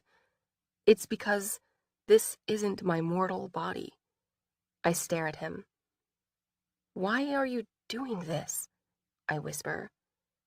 Don't you trust me enough to tell me the truth? He takes a step toward me, gently takes my hand in his, and raises it to his neck. Try to find a pulse, he whispers despondently. Only to get this ridiculous conversation over with, I press 2 fingers under his jaw where his artery is. But other than warm skin, I feel nothing. I move my fingers around, searching for a pulse, but find nothing. I look up at him for an explanation, but then realize he's already given me one. I don't buy it. Hold still. I press my ear to the left side of his chest, over his heart. Shh, hold your breath. He does, and I listen closely. His chest is like a tomb. No sound, no vibration, not the slightest sign of life. And then my own heart is suddenly pounding in my chest. I look up at him again, my mouth falling open. I'm not lying to you, he says, his voice tattered. I am dead. I can't grasp it. Can't reconcile my disbelief with the undeniable evidence. But if it's true, it would explain everything. My legs start to shake, and then they buckle and I sink to the floor. I can't breathe, as though someone has their hands clamped around my throat. My head feels tingly, the room is spinning, the walls going in and out of focus. I feel Kai's hand on the back of my hand. Breathe. Avery, breathe. His voice is urgent, worried. The room keeps spinning, black dots popping into my vision. They fill the room until it grows darker and darker, until all I see is black. Avery? Kai's voice sounds so far away. I feel his warm hand on my forehead, my cheek, my neck, his fingers on my wrist, checking for a pulse. Avery, wake up. We don't have much time. My eyelids flutter, and then slowly open. I'm on a bed. Kai is lying beside me, propped up on his elbow and leaning over me. You okay? He breathes. Am I okay? Kai is dead, and talking to me. I'm definitely not okay. I feel as lifeless as he is. I gaze at his face, at the same time recalling my memories of the boy who saved my life, and my mind slowly melds their faces together, uniting them into one person. I can't move, can barely breathe with this heaviness pressing on me, the heaviness of finality, of knowing the truth that Kai, Zakai, is the boy who saved my life. And because he saved my life, he did lose his own. And I love him. And he's here now in front of me. But he's dead. He's dead. And here, touching me, speaking to me, looking at me. It's too much to carry, too much to take in, and every muscle in my body is drained and useless from the weight of it all. I'm so sorry, I whisper. He brushes away the tear that's running down my temple. I'm not. And then he leans down and kisses me, breathing life and energy back into me. I'm a sailboat in the doldrums and he's the wind. He kisses me, and I feel life come back into me, rushing through me, tingling and electric and humming. He pulls away and looks in my eyes. My arm finds its strength, and I reach up to touch his face. You, I say, in awe of his realness, his substance, his tangibility. This boy who has been a ghost to me, a vague and elusive memory, is here in the flesh, in front of me. I pull him close and hold him tight. This phantom I've never been able to catch. He's mine now, in the snare of my arms, and I'll never, ever let go. I crush his body against mine and cry into his ear, rejoicing, marveling at the miracle in my arms. If you're dead, I say brokenly, shaking my head in disbelief, then how are you here? How can I see you and hear you and feel you? He leans away and trails a thumb down my cheek, his grief-stricken eyes taking me in as if it's the last time he'll ever see me. It doesn't matter now. He glances toward the door as though he's expecting someone. Then he looks back at me. I don't have time to explain. All you need to know is that I love you. In 5 days, you've given me all I could have asked for in a lifetime. So no regrets, okay? I've never regretted losing my life for you, and I don't want you to regret it either. Can you remember that? Promise me you won't forget. He's talking urgently, like he has one foot on the doorstep of a departing train. Don't leave me, is all I can say, my voice desperate. You're not leaving now. Not ever. His eyes snap shut. Then he turns away from me and says, Please don't. You don't understand. At first I think he's talking to me, but then he opens his eyes and focuses on something across the room, like there's someone there I can't see. A little more time, he says. Please. Kai? Who are you talking to? Who's there? He grimaces and slips his hand out from under my neck, holding it in the air like someone hailing a cab. His wristband comes unclasped and flies off his wrist. Before it hits the floor, it vanishes into thin air. His ring comes off next, vanishing as well. I sit up in a panic. What's happening? He rolls onto his side, eyes squeezed tight, and groans in agony. Kai? My time here is up, He says weakly. I clutch his shoulder. No! Look at me! You can't leave, please! I lie at his side and slide my arms around him, clinging to him. I won't let him go. If I hold tight enough, he can't leave. No regrets, He whispers in my ear. I feel his arms close around my waist. promise me. His body feels strange in my arms, less dense. I loosen my grip on him, afraid I'm hurting him. What's happening? He doesn't answer, just whispers, Promise me. My arm sinks into his side, and I move back, startled. I reach for his arm, but my fingers sift right through it. I can still feel him, but he's losing substance. I try to take his hand, and it's like running my fingers through fine sand. He doesn't crumble away, but there's no way to hold him anymore. Kai! I cry as though my heart is being wrenched from my chest. I reach to touch his face, and it feels like the edges of a feather or a soft breeze. My vision blurs again, but I swipe the tears away, knowing that I don't have much time left to see him. The sunrise breaks through the window, and, as though he's woven of gossamer, the warm light shines right through him. The texture of the pillow behind him slowly becomes more defined. I reach for him again, but I may as well be trying to capture the rays of a setting sun. I'm powerless to keep him here. So I gaze into his fading eyes through my tears and watch him grow more and more faint until he's gone. In a daze, I find myself at the beach where Kai rescued me last December. I stumble out of my car and shuffle toward the water to where the sand is wet and fizzing with the receding tide. A wave laps onto shore, and I step into the cold water. I sink to my knees and let it surround me like a moat, willing it to numb my pain. This is his grave, the closest I can get to him now. As the wave recedes, so does whatever energy remains inside me. Anguish presses down on me, and I have neither the strength or desire to resist. I lie down on the wet sand and close my eyes. The sound of waves breaking roars in my ears. Cold water surrounds me, rising to my ears and filling them with sand and salt. I let it wash over me again and again, only because I can't move. I'm a forgotten sandcastle, and I'm slowly disintegrating.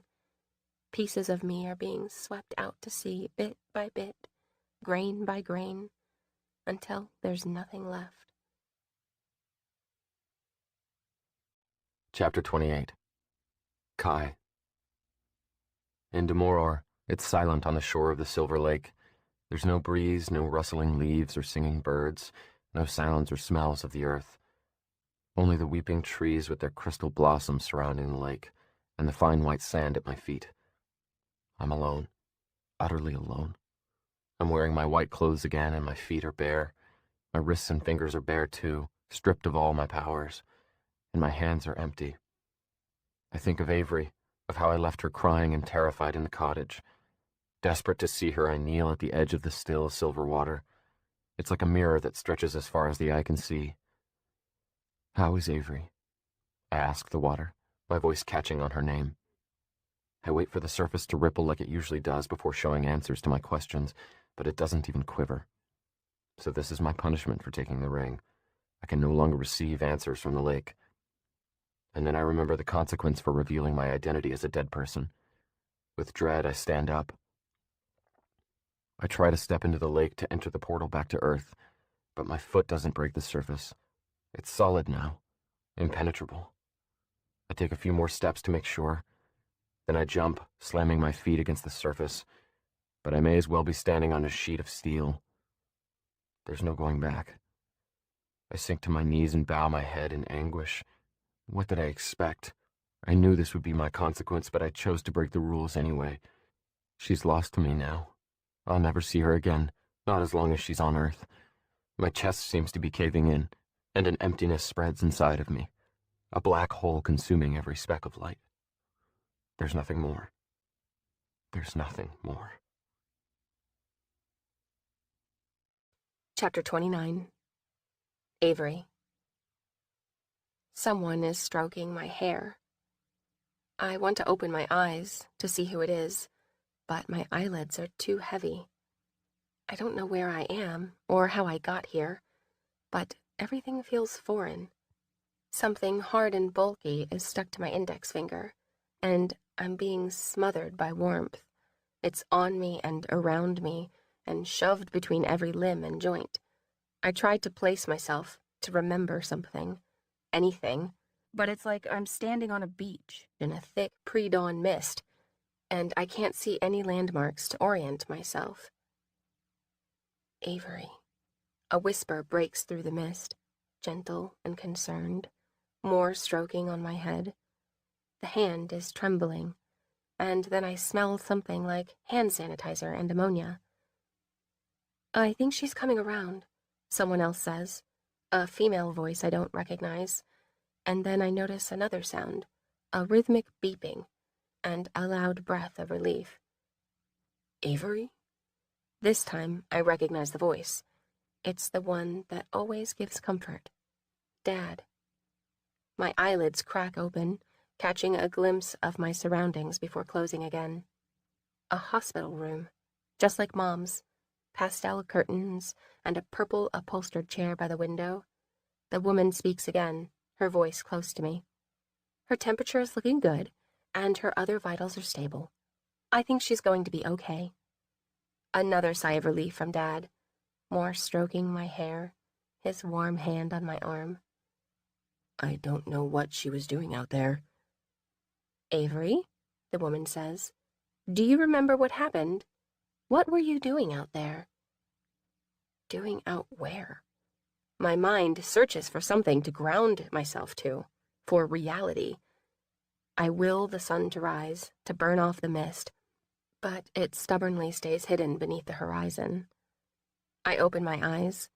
The nurse is pushing buttons on an IV pump, and Dad rubs my arm gently. Sweetheart, He sounds exhausted, stretched to his limit. what were you doing lying in the cold water at the beach? Water. And then I remember lying down in the sand. Bits and pieces of memory start surfacing in my mind. My fingers on Kai's neck, and no pulse. His hand under mine, feeling less solid than it should. Ocean water washing over my face, and my not having the strength to sit up. I squeeze my eyes shut and turn my face, burying it in my pillow. I don't know what's real and what's not. Let's give her some time, the nurse says. Why don't you come out in the hall with me to discuss some things? Dad pats my arm. I'll be back in a minute. I hear their footsteps move across the room and the click of the door as it shuts behind them. Their muffled voices seep through the door from the hallway, and I catch words here and there. Mom in the hospital, too. Coping mechanisms. Hereditary. Counselor. Maybe my worst fear is coming to pass and I'm going crazy. Maybe I imagined the last few days. It can't have really happened. Kai couldn't really be dead. He couldn't have disappeared in my arms. It's impossible. But if it didn't happen, that means I am losing my mind, and I can't accept that either. Dad comes back without the nurse and pulls up a chair beside me, taking my hand in his. Do you want to tell me what happened? He says. I shake my head. I can't piece it together in my mind, let alone put it into words, and even if I could, I would be sent straight to the psych unit because no one would believe me. I'm teetering on a fence between sanity and psychosis, between truth and delusion, and not even Dad's sturdy hand is enough to steady me. Chapter 30. Avery. I've spent the last 3 weeks trying to make sense of everything that happened with Kai, and I've only made a small amount of headway. It's not like I can talk about it with anyone, and there's no one to ask the millions of questions crowding my thoughts. It's drizzling today, and I sit curled up on a bench at the end of the deserted pier, watching swollen waves through the railing. Sitting in the rain helps me think. It shuts out the rest of the world, and the white noise drowns out the loudest of my thoughts and helps me focus on the quiet ones that are harder to hear. Usually, the quiet ones are the most important ones. I've been replaying the moments I spent with Kai, searching for clues as I see my memories in a new light. From the first time I saw him on the beach, when he lent me his pocket knife, to the moment he disappeared in my arms. I've read through his book of lyrics at least a dozen times, and I practically have all his lyrics memorized. And although I've slowly come to the conclusion that Kai and everything that happened with him was real, the biggest questions, how and why, remain unanswered. Everywhere I go, I see him. At the chocolate shop, at Mom's condo, on the beach, the pier, even in my car. I see the things he did, hear the words he said. Things that didn't make sense before make sense now, like his reluctance to talk about himself, or his efforts to get me back with Tyler. His parting words the first night we had dinner. No regrets. That, at the time, seemed so random. His abandoning a music career despite his incredible talent. His still heart when I hugged him close on the beach that day. With numbered sunsets and bated breath, he sang to me at Tyler's party, "I'll swallow her tears, mend the unjust." And I heard him sing in the vineyard, "Forbid heaven to alter, for her I would die but not falter." What about the words I overheard the night we found Mom unconscious? "I'm here to help Avery," he said, "just for a little while." Slowly, all the pieces fall together like scattered stars moving into alignment. He knew me. Really knew me. He knew I was hurting, knew what I needed to be healed. To know that, he must have been watching me all along, ever since his death. He must have seen how his death affected me, and somehow, he found a way to return for a time to help me. I'm suddenly filled with a love so immense I can't contain it. It grows and swells until it's ripping me apart from the inside out. Tears spill down my cheeks, mingling with the warm rain. I dip my head into my arms and let them come freely. I wonder, if he saw me before, does that mean he can see me now? I go perfectly still, trying to sense any kind of presence around me, but other than the rain tapping on my head and arms, I feel nothing. I don't know how he was able to see me before, or how he was able to come back in the flesh for those few days. From some of the things he said and did, I get the sense he wasn't supposed to be here at all, that he broke some rule to come and help me, that his presence here was an anomaly, and he'll never be back again. And then I do sense a presence. But when I turn around to see who it is, it's not Kai. It's Mom. She's huddled in her raincoat, her hair soaking up the rain and getting curlier by the second. "Your dad said I could find you out here," she says, looking around and taking in our surroundings. She sits on the wet bench beside me. "I can appreciate the romantic setting, but what exactly are you doing out here, sitting alone in the rain?" I shrug, sniffling a bit. "Just thinking, trying to figure things out." "What a great place for thinking." She says this with sincere enthusiasm, then closes her eyes and lifts her face to the sky, smiling as raindrops fall on her cheeks, forehead, and eyelids. It's good to see her back to herself. "So," she says, wiping the rain off her face and looking at me, blinking rapidly to keep the rain out of her eyes, "let's figure things out together." I've spent my whole life watching Mom try to figure things out, so her offer doesn't give me much hope. She must know what I'm thinking, because her smile fades, and she turns to watch the rain-pocked waves for a while.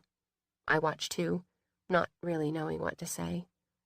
Finally, she says, "I'm sorry for what happened last month. So sorry."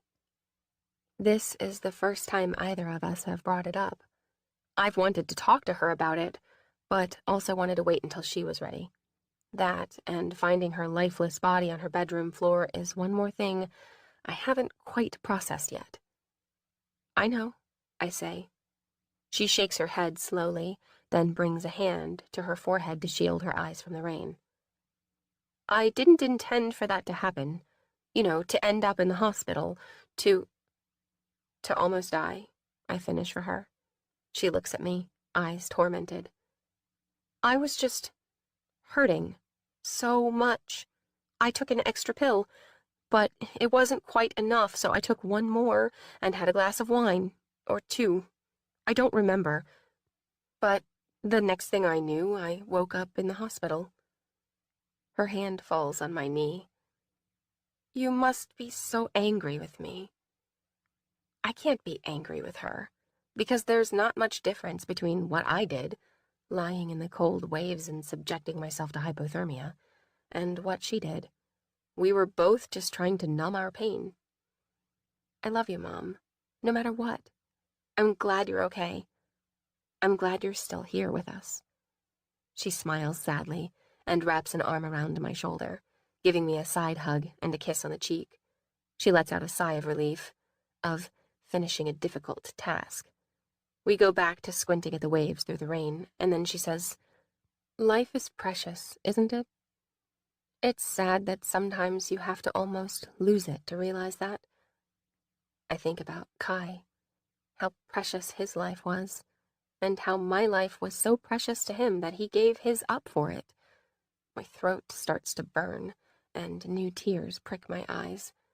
I glance over to the place where he stood beside me on this pier, where I felt his warm fingers brush my cheek, and heard him say, "Have you ever thought that maybe he doesn't regret what he did?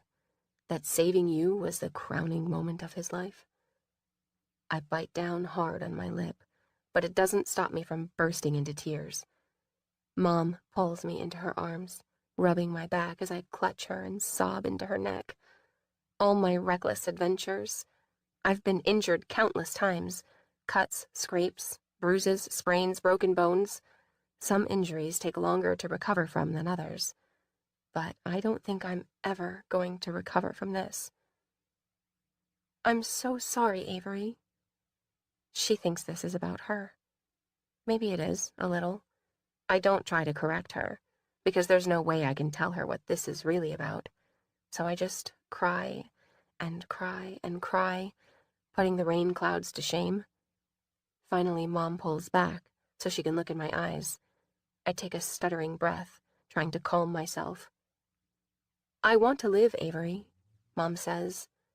"I mean, really live." She looks at me as though she's about to offer a challenge. "But I can't do it alone. Help me? Embrace life with me?" I recall all the times Kai pleaded with me to live my life to its fullest. "He gave his life so you could live," he said to me on this very pier. "So live." It's all Kai wants from me in return. So I take Mom's hand and weave my fingers through hers. "Okay," I say. "I will. For my mom, for me, but most of all, for Kai." Chapter 31. Kai. There's no way to measure time in Demoror. No day or night, just a fixed sky full of stars that shine so brightly it's like 1,000 small suns scattered across the sky. So I don't know how long I've been wandering the shores of Demoror. All I know is I've never seen so much of it. Like Earth, it's beautiful, just in a different way. Where Earth is distorted and gritty and broken like a rock band, Demoror is flawless and smooth and clean like a symphony. The sand under my bare feet is fine and pure, no broken shells or fragments of trash like on Earth. Up ahead, a man emerges from the Silver Lake. He looks disoriented, like most people do when passing from the living world for the first time. A handful of people are gathered on the shore to greet him, and he wades out of the lake into their welcoming embrace. It hurts to see, so I hurry past, tuning out their laughter and rejoicing. It makes me ache for my mom. Even now, no one can tell me where she is, so most of the time I try not to think about her. Since I was brought back here, I've seen countless people come and go through the Silver Lake of Demoror, mostly people who've just died. Some head straight to the towering cliffs of Elysium, and some slink off to the briar across the lake because for whatever reason, they're most comfortable in the dark. Others hang around the shore, waiting for something, waiting to go back to Earth while their body is healed, or waiting to receive an assignment, or waiting till they feel ready to move on to Elysium. When I first died, I never used Demoror as my waiting place, because every time I was here, I felt restless and out of place, as though I'd stepped into a fine restaurant wearing board shorts. So I spent all of my time between assignments with Avery. She was my home base, my Demoror. I was her silent companion, her invisible friend, the one she talked to when she thought she was talking to only herself, the one who talked to her even when she couldn't hear me. It made me feel like I wasn't alone. Now I'm alone again, but I can no longer find comfort in her company. Maybe I shouldn't have done what I did. Maybe I made things worse for her. If I'd given her time, she probably would have healed on her own. She would have found happiness again. Instead, I gave her one more wound to heal from. And now I'm stuck here, with no connection to Earth, no access to the people I love. I can't even glimpse them through the Silver Lake. So I keep strolling, not knowing what else to do while I wait for Avery and Helen and Jane for the next few decades. I watch the stirrings of the water as I go, the endless procession of comings and goings reminding me of a wooden plaque that hung in one of my foster family's living room that read in cutesy hand-painted lettering, "Life never ends. It just moves from one place to the next." At the time, I thought it was absurd, but who knew a stupid little plaque could hold so much truth? And the truth is that in their own time, Avery and my sisters will move to where I am. The thought should bring me comfort, but for some reason it makes me feel like someone is twisting a knife in my heart. The lake begins to curve after a while, and the fringes of the briar slowly rise on the horizon like a storm cloud. I pause and look back the way I came, realizing how far I've traveled. When I began walking, I was near the cliffs of Elysium. Now, from where I stand, their majestic height rises far above the gentle hills and crystal trees across the lake. I can just make out the shimmering, iridescent waterfall that souls pass through to enter Elysium, the one Charles always tries and fails to convince me to enter. The distance makes me feel a bit uneasy, but I can always quicken back in an instant if I want to. Only when I consider it, I find I have no desire to. All I feel like doing right now is moving farther away, away from other people, away from light, away from anything that might require me to let go of the things I'm trying so hard to hold on to. I look back at the briar, feeling a strange sort of beckoning. Maybe it's curiosity, or maybe it's the despair inside of me knowing it will feel more at home there than in Elysium. Whatever it is, I surrender to the pull and keep walking toward the briar. As I get closer, the land gets more barren, the grass grows more patchy and blanched, and I'm surprised to see rugged rocks jutting out of the sand. It's more earth-like on this side of the lake. It's also colder, like late autumn in the Upper Peninsula. I keep moving, and soon the sand turns hard and sharp, broken rocks littering the ground like shattered dishes. They jab the soles of my bare feet, and I welcome the pain. It's feeling something, like being alive again. I feel a particularly sharp pain, so I pause and lift the sole of my foot for a look. I'm surprised to see several cuts marking the bottom of my foot. Strange. There's no blood, of course, not even the clear liquid of a materialized body. I shrug it off and continue. But it occurs to me that maybe the sole is made of some type of matter, only too fine for mortal eyes to see. The briar's thorny vines begin encroaching on the crystal trees, like arms reaching out to capture anything light. I stop at the edge of a trench as wide as I am tall, and so deep I can't see the bottom. This alone should stop me from going farther, but I'm already dead, so I don't fear falling. I do wonder what would happen if I fell, but my imagination doesn't come up with anything bad enough to worry me. I back up a few paces, run, and leap over the trench, landing hard on the opposite side. A few more steps, and then I'm standing at the fringe of the briar, so close that if I hold out my hand it will be sucked into the shadows. I gaze into the black and untamed thicket, thorny bushes and gaunt trees leaning on one another as though the darkness here saps even the vegetation's strength. Something in the shadows, in the thistles and tangled undergrowth, speaks to me, tells me that my pain and sorrow is welcome here, that I belong here. It invites me to come in, to surrender to the shadows and dwell in them. From where I stand, it seems like such an appealing invitation. But then I feel something else, something rearing inside of me in resistance and objection, experience and knowledge gained from the life I lived on Earth.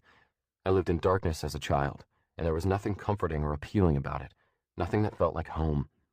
The more I surrendered to it, the more painful it became. and I know now that there is something better than darkness.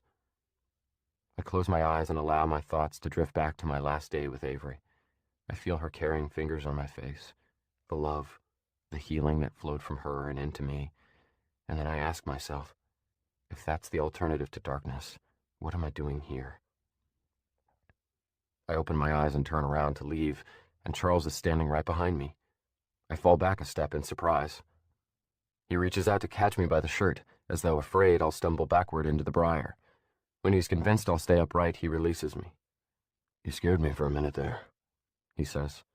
His face is worried and has grown even younger since the last time I saw him. He looks maybe in his late 40s now, and if I hadn't been observing his transformation over the past months, I wouldn't even recognize him. "Don't tell me you've been watching me." He gives a small, guilty smile. "Only keeping tabs." He scowls over my shoulder at the briar like it's a drug dealer who just tried to sell me crack. "Why don't you come with me and we'll have a talk, like old times?"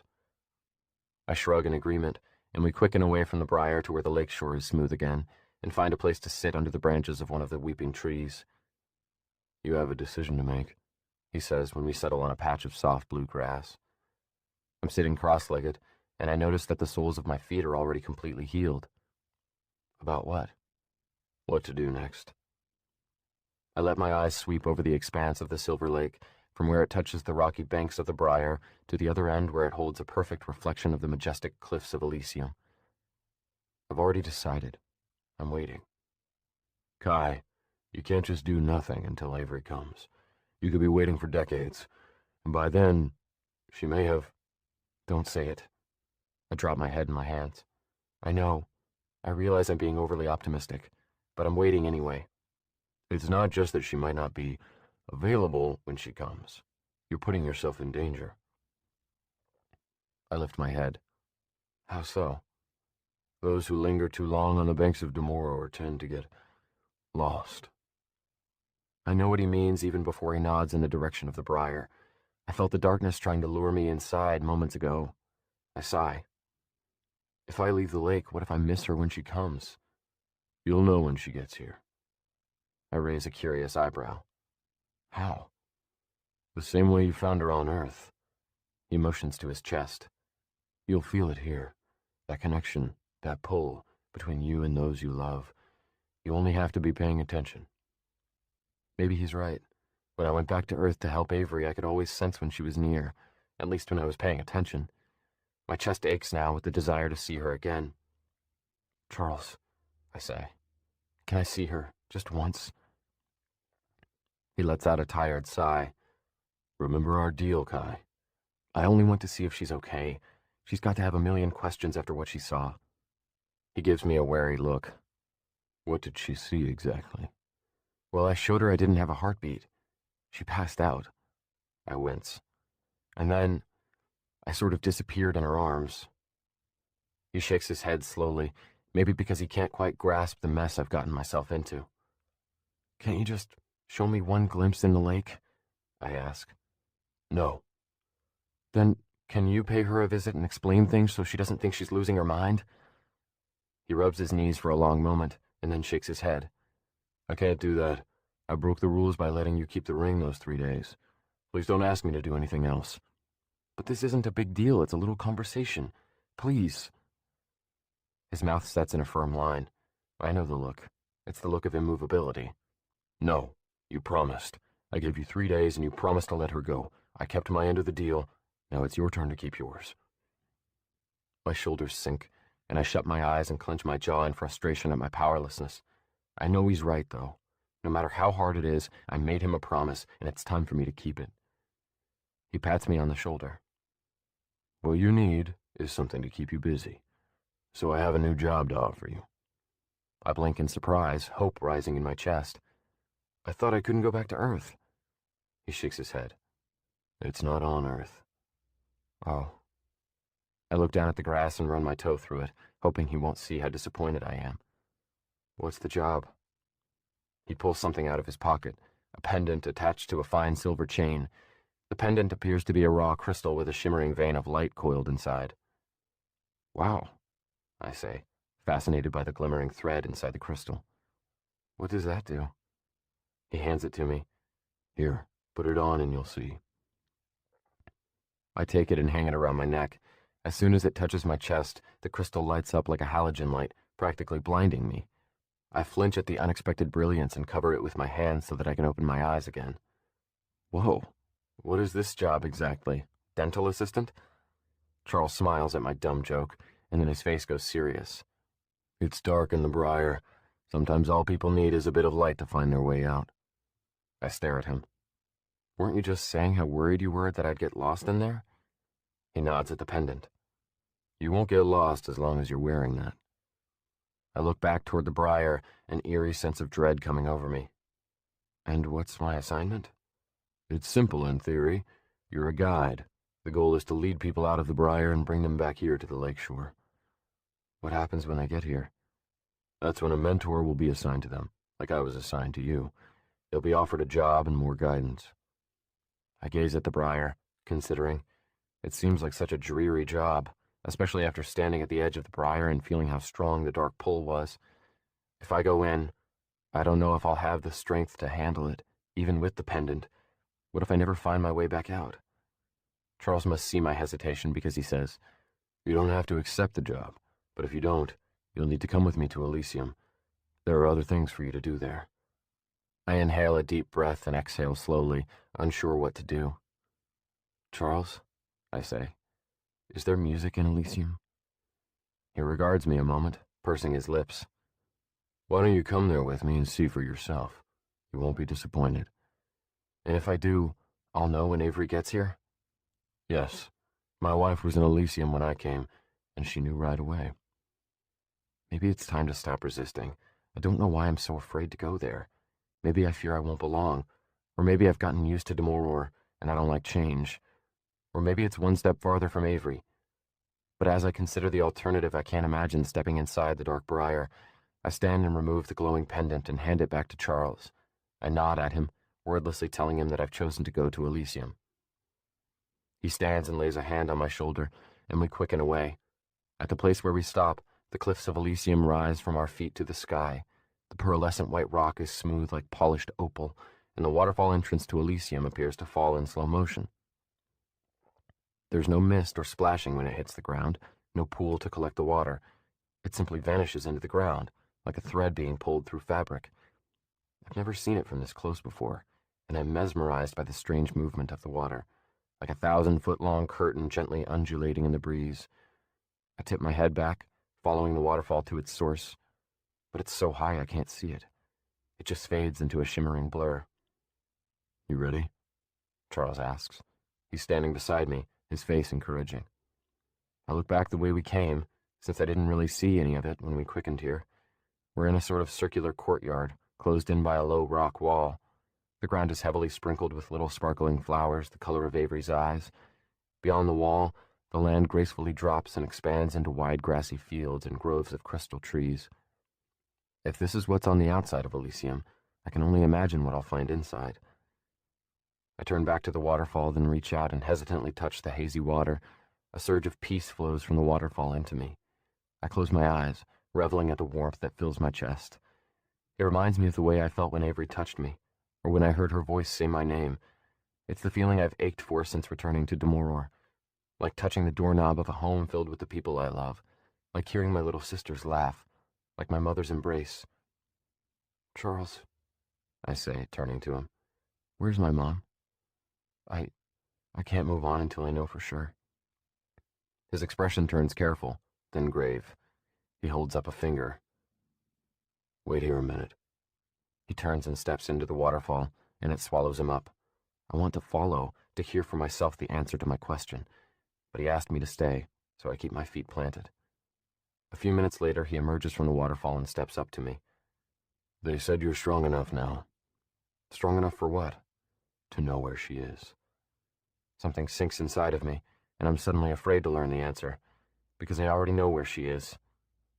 He dips into his pocket and retrieves the guide pendant, handing it to me. If you want to find your mom, you'll need this. Chapter 32. Avery. I've been parked across the street from Kai's sister's house for 30 minutes, trying to summon the courage to knock on the door. It's late July afternoon, and the sun filters through the big tree in their front yard, casting fluttery shadows on the white clapboard. It's also shining through my windshield, heating up the inside of my Cherokee, and beads of sweat are gathering on my forehead and making my palms slick. I've known for weeks now who died saving my life, and I've yet to tell anyone. Sometimes I think it would be better if no one ever found out. But his sisters must know that Kai is missing, and the uncertainty of his whereabouts must torment them. They'll be devastated to find out what happened to him, but at least they'll know the truth. I gaze at the lace curtains and bite my nails, wondering how on earth I'm going to get through this. More than anything, I want to turn my car around and leave. I could go to the sheriff's detective instead and tell him that I finally recognized Kai on a missing persons report, and then he can be the one to tell Kai's family. I try to think what Kai would want. Would he want his sisters to hear it from a cop, or from the girl whose life he saved, who can give the details of how their brother died a hero? Maybe that's why he left his aunt and uncle's address in the book of lyrics he gave me, because he wanted me to be the one to tell them. But really, I don't know what he would want. I only know what I would want. And as crazy as it is, I want to tell them myself. With a trembling hand, I pull the handle and push the door open. It's a good thing I haven't been able to eat all day, because I would be losing the contents of my stomach right about now. With every step toward their house, I have to find my courage all over again. Every muscle in my body is tense and trembling, except my heart, which is robustly throbbing in my chest. I cross the street and drift up their driveway, past a navy SUV, and then I'm standing on their porch. The door is painted the color of rust, and a heart-shaped wreath hangs on it. The lacy curtains in the window are drawn, and I stand there for a minute, stalling, listening for noises on the other side of the door as I try to remember what I'm going to say. I knock on the door. I've practiced the words 1,000 times in my head, yet I feel so unprepared for this. The door opens way too soon, and there stands Kai's sister. I know it's her because she has the same blue-green eyes, and her curious expression is the same one I've seen on Kai's face dozens of times. Suddenly, my throat is closing up, and I have to bite the inside of my cheek to keep from bursting into tears. I can't talk, can't look away, can't do anything but stand there and try not to see Kai in her face. Her brows pull together, and she takes a small step toward me. Are you okay? I nod, swallowing hard, even though I'm far from okay. Are you Hannah? I ask, my voice a pitch higher than usual. She tucks a piece of long hair behind her ear. Her hair is much darker than Kai's, like Dad's darkest chocolate. Yeah, why? I take a deep breath. I'm Avery. I was wondering if I could talk to you for a bit. About what? Her tone is impatient, and her gaze is wandering down the street. She probably thinks I'm a solicitor or something, and she's holding a pair of black socks, as though she's getting ready to go somewhere. About your brother? Kai? She perks up, giving me her full attention. Yes, Kai. I wince when I say his name. Her hand goes to her stomach, where it clutches her snug black t-shirt. What is it? I peer over her shoulder into her house, but don't see anyone else. Just a shiny tile floor and a black upright piano. Is Jane here? No, she's at karate. I want to tell them both, but I'm here, and Hannah knows I have something to tell her about Kai, so I can't say, never mind, I'll come back later. I gesture to the porch steps. Can we sit down? My legs are shaking, and there's no way I'm getting through this standing up. She steps outside and shuts the door behind her, and we both sit on the top step. She turns toward me, anxiously picking at a frayed hole in her skinny jeans. Is he in trouble? It's so hard to look at her, not only because she reminds me of Kai, but because I can see in her eyes how much she loves him. What I have to tell her is going to hurt. But if I were her, I'd want to know. He saved my life, I say reverently. I went surfing one day and got into trouble, and he jumped in the water to save me. She smiles, but her face is still worried. That sounds like something he'd do. I nod in agreement, knowing for myself how selfless a person Kai is. I take a deep breath, because the hardest part is next. It was during a storm. I'm trying so hard to keep my voice steady, but I'm failing miserably. We were both hanging onto my surfboard, but then he got swept off by a wave, and he didn't resurface. My voice is so small when I say the last part that I'm not sure she heard me. But then her hand comes to her mouth, and I know she heard loud and clear. What do you mean? Her face goes even paler than her already milky complexion. I'm so sorry, I whisper, bracing her with a hand on her thin arm. He didn't make it back to shore. What? Her eyes fill with tears, and she shakes her head in disbelief. Are you telling me he's... I nod, unable to say the words because my throat has closed up again. She understands my meaning, because she drops her head into her hands and starts crying. And then I'm crying too, and I blanket an arm over her, doing my best to comfort her, even though I know there's nothing that will ease her pain. When? She asks between stuttering breaths. Last December, but I didn't find out who he was until recently because they never found his body. She sits up straight, her mouth open as though she's astonished by something I just said. December? Wait a minute. She settles a hand over her chest, seeming relieved. I just saw him last month. In one breath, her expression has changed from anguish to elation. What? Yeah, he came here in June. She wipes the tears from her cheeks. It was a short visit, but he was here. Oh. Of course he came to visit his sisters while he was here. This is a complication I didn't prepare for, and now I have no idea what to say.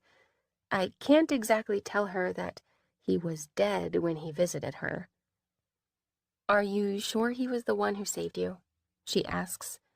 You said you just found out who he was, so what made you think it was him? I recognized him in a missing persons database, I say numbly. Well, then, he survived. She takes a big breath of relief, then clutches my shoulder and smiles. He's a runaway, and supposed to be in foster care, at least for a few more months until he turns 18, so he probably took off when he got back to shore because he didn't want to get caught. She looks at me like she's waiting for me to rejoice with her. I try to smile, but instead my face crumples and I break down in tears. She wraps her arms around me, and now she's the one rubbing my back. I know. Geez, that must have been horrible for you these last few months, thinking the guy who saved you was dead. This only makes me cry harder, and even though I'm a complete stranger to her, she lets me hold her and cry into her shoulder. It's so bittersweet to have his sister in my arms. They share the same blood, or did when he was alive. She's the only person I've met that really knows him. I wish I could tell her how much I love him, just how much he means to me. I want to tell her everything he did for me, even after saving my life. And I want her to tell me everything she knows about him, to share all her memories of him, because that would make him more real to me, more alive. Hey, she says soothingly, leaning away so she can see my face. Do you want me to tell him you're looking for him? I can give him your contact info the next time I see him.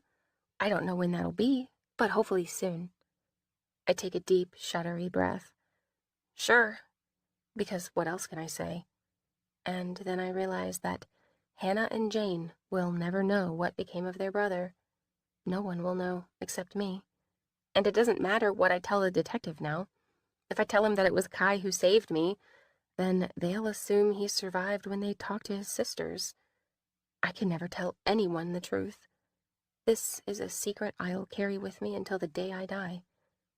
Hannah has her cell phone out, a blank contact screen open. Okay, what did you say your name was? I indulge her and give her my contact information, not only to keep up the charade, but also because maybe this can be the beginning of a friendship, a meaningful connection to the boy I'll always love. When she's done entering the information, I stand to leave, but then pause. Hannah, I say, can you tell me about your brother? I'd love to know something about the boy who saved my life. Chapter 33. Kai. The moment I step into the briar, I'm swallowed up in shadows. I hold up my pendant like a lantern, but even then, the light reaches only a few feet around me before being absorbed into the dark. I'm reminded of the times I played hide-and-go-scare in the woods back in Michigan with my foster siblings. I always won because not only was I not afraid of the dark, but a kid jumping out from behind a tree was nothing compared to the real terrors I'd already experienced. Only this place is darker than any earthly woods, and I am scared. Scared of the unknown, of things foreign and unfamiliar. Scared that I won't be able to find my mom, and that even if I do, I won't be able to bring her out. Charles didn't say exactly where I could find her, only that I'd be able to feel where she was. So I pause and listen, not for sound, but for direction, for the path that leads to her. I visualize her face and concentrate on my desire to find her, and after a moment I feel a tugging in the center of my chest, like I'm standing near a magnetic field and my ribs are made of iron. I don't know how far away she is, but she's somewhere off to my left. I'm tempted to quicken to her, but Charles warned me not to, saying that the thorns would slash into me, similar to how the rocks cut my feet. So I move slowly toward her, stepping over fallen branches and around patches of twisted growth. Sometimes I have to backtrack when the vague path comes to a dead end. Every now and then I see shadowy movements in the thicket or ambiguous shapes slinking across my path. And sometimes through the trees, I see the glowing pendants of other guides. Eventually I cross paths with one of them, and we acknowledge each other with a nod. A man trails behind him, looking afraid and uncertain, his eyes darting about as if he's expecting a monster to leap out of the shadows. "Keep your eyes on me," the guide says, and the man refocuses and seems to calm a bit. The sight gives me hope, so I forge on, constantly seeking the unseen path toward my mom. I wonder what she'll look like when I find her. Will she be renewed and young again, the way Charles has changed? Or will she look the same as the day she died, fragile and spent, like a quivering autumn leaf barely clinging to a tree? I shut the image out, and instead think of the times I saw her happy, just like when I brought home some clothes for Hannah and Jane and told my mom that the neighbors donated them. My guilt over stealing them came the next day, but I never told Mom the truth because I didn't want to spoil her happiness. Or like the time I was 7 and came home from school with a note from the principal and a bloody lip. She sat me down in the bathroom to clean me up, and as she dabbed a moist washcloth on my lips, she asked, "You want to tell me what this was about?" I told her the truth, how I tackled some 5th grader because he was making fun of Hannah's hair. Mom gently laid her calloused fingers on the back of my neck and gave me one of those rare smiles that reached her eyes. "That's what I love about you most, Kai. You always look out for the people you love." And then there was the time she rallied enough courage to leave Dad, and she packed me and my sisters in our old Plymouth Duster and drove all the way to San Luis Obispo to live with my aunt. I still remember watching her from the back seat as we flew down the highway with all the windows rolled down, her hair whipping in the wind, her face full of possibilities, like a prisoner set free. It didn't last long, though. Whether it was Dad she missed or the drugs he provided, 3 weeks later we were back on the road, returning to Michigan. Even then, she had trouble untangling herself from the dark. The land has been sloping downward for what feels like weeks, or maybe it's been days or hours, I really don't know. That's the thing about forever. Time is irrelevant. The shadows have started whispering to me, not piercing my ears, but somewhere deeper and more fragile.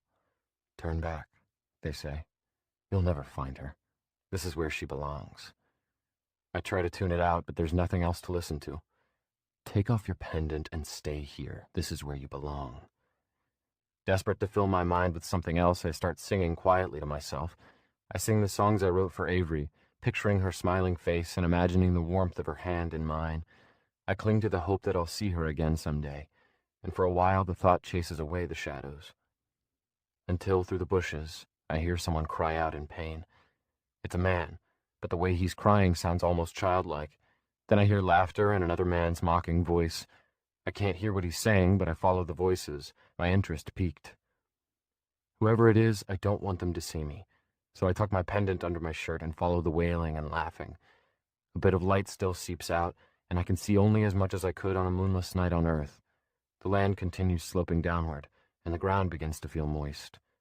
My feet sink into it with each step, and the slope is so steep I have to hold on to shrubs and branches to keep myself from slipping. Through a narrow window between the trees, I see the land dip into a swampy area. At the lowest point, there's an enormous dead tree, its sprawling, lifeless roots attached to their reflections in the murky, dark water. I stay hidden in the trees, watching from the shadows. A thin, gangly man kneels at the water's edge, hunched over and moaning in agony. The other person, a husky beast of a man with wiry hair sprouting from everywhere except his eyes and nose, stands beside him. "I told you," he says gruffly between jeering barks of laughter. "Not everyone can handle it, but if you want to go back to Earth, it's the only way." This gets my attention, and without a moment's thought, I step out of the trees and slide down the slick hill to the level ground where they are. The man's laughter halts. He falls back a step, startled, like I'm a cop crashing his kegger. I step to the edge of the murky water, a few feet from the two men. "Is this a portal to Earth?" I ask, my mind suddenly spinning with possibilities. The big man regards me a moment, looks me up and down like he's sizing me up. His lips twist into a smile. "Sure is." He tips his bushy head toward the water. "Why don't you try it out?" I'm not sure I believe him. I pull out my pendant so I can see the water better. Both men grimace and cover their eyes with their soiled hands. "Put that thing away," the big man shouts, spitting in disgust. But I don't put it away. I hold it over the water. Beneath the glassy surface, the water swirls and writhes like smoke. The man must see my wariness because he says, "What, you don't trust me?" I look at him. No, I don't. "Here, I'll show you." Without hesitation, he steps to the water's edge and jumps in, vanishing beneath the surface. There's no splash, only a few small ripples circling his point of entry. The other man, who is still on his knees, stares at the water fearfully as though it might reach up and grab him. "Is it really a portal to Earth?" I ask, sensing that I can trust this man more than the other. "It's not worth it." He drops his head and rubs his eyes with the heel of his hands, then cries, "I can't get the images out of my head." "What images?" The man doesn't answer, just rises and shambles away, scrubbing his eyes with his fists as he vanishes into the shadows. The water ripples again, and the big man emerges and steps back onto the bank. His clothes are dry, and he dusts off his shoulders before looking at me. "See? Perfectly safe." My curiosity winning over, I drop to my knees. The ground is spongy, and my knees sink in. I hold the pendant over the murky water again and watch the swirls of black weave into one another, snaking around and around. Fascination overrules my wariness, and I reach out a finger, hesitantly dipping it in the water. Immediately, I'm jolted to a time and place entirely different but nauseatingly familiar. I'm hiding under a sheet in a dark room. The smell of cigarette smoke burns the back of my throat. Dad's footsteps thunder across the room, and he growls my name before clamping his hand on my arm. I jerk away from the swamp and stumble backward on my elbows as though I'm still in that room 10 years ago. As though amused by my terror, the man bursts into laughter. It echoes off the trees, the sky, the hollowness of my insides. I don't understand what just happened, and I look to him for an answer as though he might actually give me a straight one. But he just keeps laughing, so I stand up and step over to him. My pendant lights up his face like a flashlight under his chin. Maybe something about me scares him, because his face clears and he stops laughing. "What is this place?" I ask through clenched teeth. He rubs his overgrown beard between his hands like it's a stick and he's trying to start a fire. "They say it's a cesspool where the worst memories drain to." I give him a dubious look. "And it's connected to Earth?" He laughs again, loud and raucous and sneering, like he thinks I'm the biggest idiot that ever existed. "Where do you think the worst memories come from?" He slugs me in the shoulder and I fall back a step. Not everyone can handle it, he says again. But for most of us here, it's the only way back to Earth. My thoughts go to Avery, to how it would be to see her again, even if she couldn't see me. Would being near her again be worth reliving the anguish of my childhood? Go on, the man says. There's someone you want to see, isn't there? A girl, I bet, from the ache in your eyes. I bet she's pretty. Don't you want to see her again? I kneel at the water's edge again, gazing into the water. How long does it take to go through? Seconds, technically. He makes a raspy and gruff coughing sound and points to his head. But the perception of time is all in here. Depends on your memories. How many memories would I have to relive to get to Avery? A handful? A dozen? All of them? However many, it would be worth it just to see her once more. I stretch out my hand again and lean forward, on the verge of diving in. But something stops me. The same thing that kept me from stepping into the briar before I had the pendant. Experience, discernment between darkness and light. And as I see my glowing pendant reflected in the black water, I remember why I came into the briar to begin with. I rise to my feet and leave the swamp behind, the man's laughter fading as I move farther away. As I refocus my effort to find my mom, I feel a pull stronger than ever. Holding up my pendant, I move through a grove of enormous dead trees, their barren branches twisting into one another as if trying to tear the other down. A dark mist blankets the ground, swirling at my feet with each step. She's close. I feel her presence like heat from a fire. I follow the warmth, peering into the dark spaces between the trees for a sign of her. Mom. I mouth silently, so anxious to find her that I'm practically tripping over my feet. From the corner of my eye, I see a streak of color, pastel blue. But when I turn, it's gone. I stand still, watching the trees, waiting to see it again. And then I do, moving from behind one tree to another.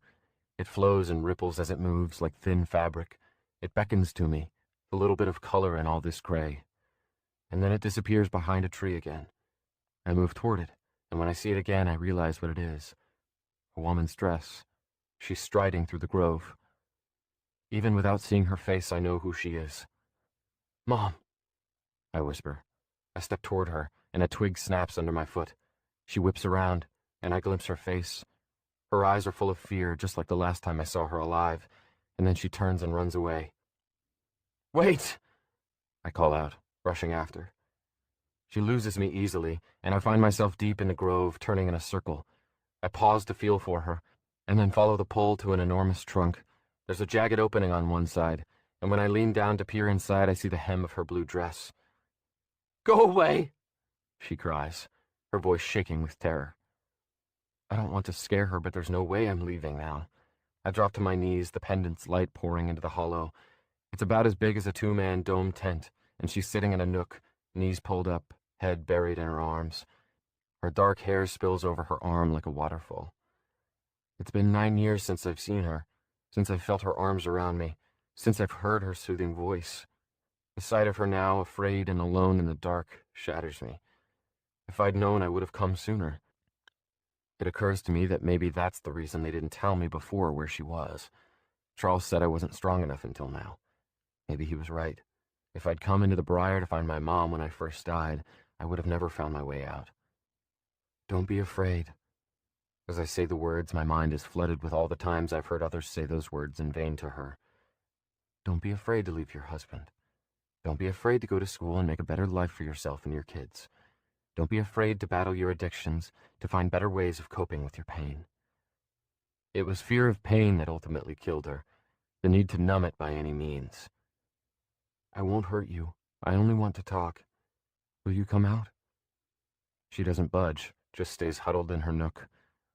Leave me alone, she says, her voice muffled under her arms. You're wasting your time. Cautiously, I crawl inside and pause a couple feet from her. Rocking back on my knees, I say softly, Mom. Her head snaps up, and her eyes slowly widen as they travel over my face. She makes a sound of disbelief, and her fingers come to her lips. Kai? She whispers beneath her fingers. Then she reaches out to touch my face. Her fingers are cold on my cheek. What are you doing here? I'm here for you. I reach out, but she recoils as though my hand is a python. For a long moment, she stares at me as though trying to decide how she feels about me being here. "You shouldn't be here," she finally says. "You don't deserve it. Neither do you. I came to take you out of here." She shakes her head, then sinks farther into the shadows and goes back to hiding her face. This isn't going to be as easy as I imagined. I slump back against the inside of the hollow, sitting on black dirt and wood shavings. My mom is so close I could reach out and take her hand, but for some reason she doesn't seem to want that. So I clasp my hands together and try to ignore the ache in my chest that's growing more intense by the second. "Mom," I say quietly, my voice pained. "Don't you want to leave this place?" In her hand, she clutches the fabric of her skirt and kneads it between her fingers as though it soothes her. "It's not that simple. If all it took to get out of here was desire, there would be no one in the briar." Her hand goes still. "Though, for a long time after I came here, I didn't want to leave." She slowly lifts her head, but doesn't meet my eyes. "I was so sad. I didn't want to face anyone, especially you and your sisters, because of the pain I knew I caused you. But being here, there's nothing to do, nothing to take my mind off things." Her eyes rise to a spot in the hollow, and I follow her gaze. Where the wood is smooth, faint images have been carved. I squint and lean closer, trying to see what they are. Faces, round and childlike, 2 girls and 1 boy. "All I've thought about since I came here," she continues, "is you and Helen and Jane. I've wondered how you are, if you ever healed or if you were still hurting, and if you were safe. And I've thought how, if I could just get out of here, then maybe I could find out." She looks at me then, and her eyes wander over my face, studying me. "Kai, how long have I been in the briar?" I know why she's asking. She wants to know how old I was when I died. "It doesn't matter," I say, not wanting to dampen her spirits even more with the details of my death. "All that matters is that I'm here." I grasp my pendant. "I can help you out of here." She shuts her eyes and grimaces, then shakes her head. "It's not that easy. There have been others like you who've tried to help me out, but even with the light..." Fear seeps into her eyes. "You don't understand." She lowers her gaze, suddenly looking detached. "You should go," she says without looking at me. "Get out while you still can. I'm not leaving without you." As she meets my eyes again, her expression turns pleading. "Don't ask me to go. You don't know how much it hurts when I try to leave. I'm not strong enough. I've never been strong even when I was alive. If I had been, I would have made different choices. I would have made a better life for you. I wouldn't have died and left you alone with your dad." I reach for her hand, and this time she doesn't pull back. She lets my fingers wrap around hers. "You were always stronger than you gave yourself credit for. I know you did the best you could, but all of that is in the past. What matters is now. This isn't the end. Your life isn't over. You have another chance here to make a better life for yourself." I tug her gently toward me. "Come with me. I'll lead you out of here to somewhere light and warm. You'll be given something to do, something that will make you happy. You'll be able to help other people." "I can't," she whispers, shaking her head. "I'm too afraid." She doesn't have to tell me what she's afraid of, because I don't think her fears have changed since she died.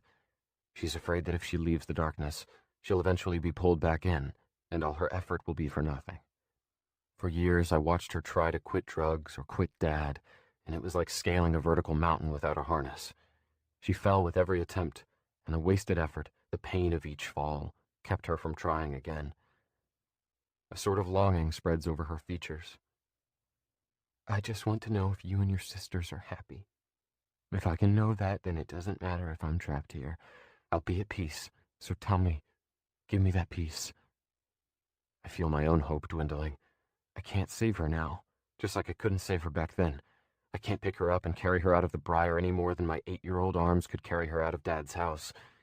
Because if she truly believes that this is where she belongs, she'll come back. Only she can decide to leave. All I can do is light the path and try to convince her that she deserves something better. "Do you know what would make me happy?" I say. "You know what I or Helen or Jane have always wanted more than anything. It's for you to be happy, you to be free from pain and fear and sorrow. I take a deep breath. If you come with me, I'll take you to Demoror, to the Silver Lake, and there you can see Helen and Jane for yourself.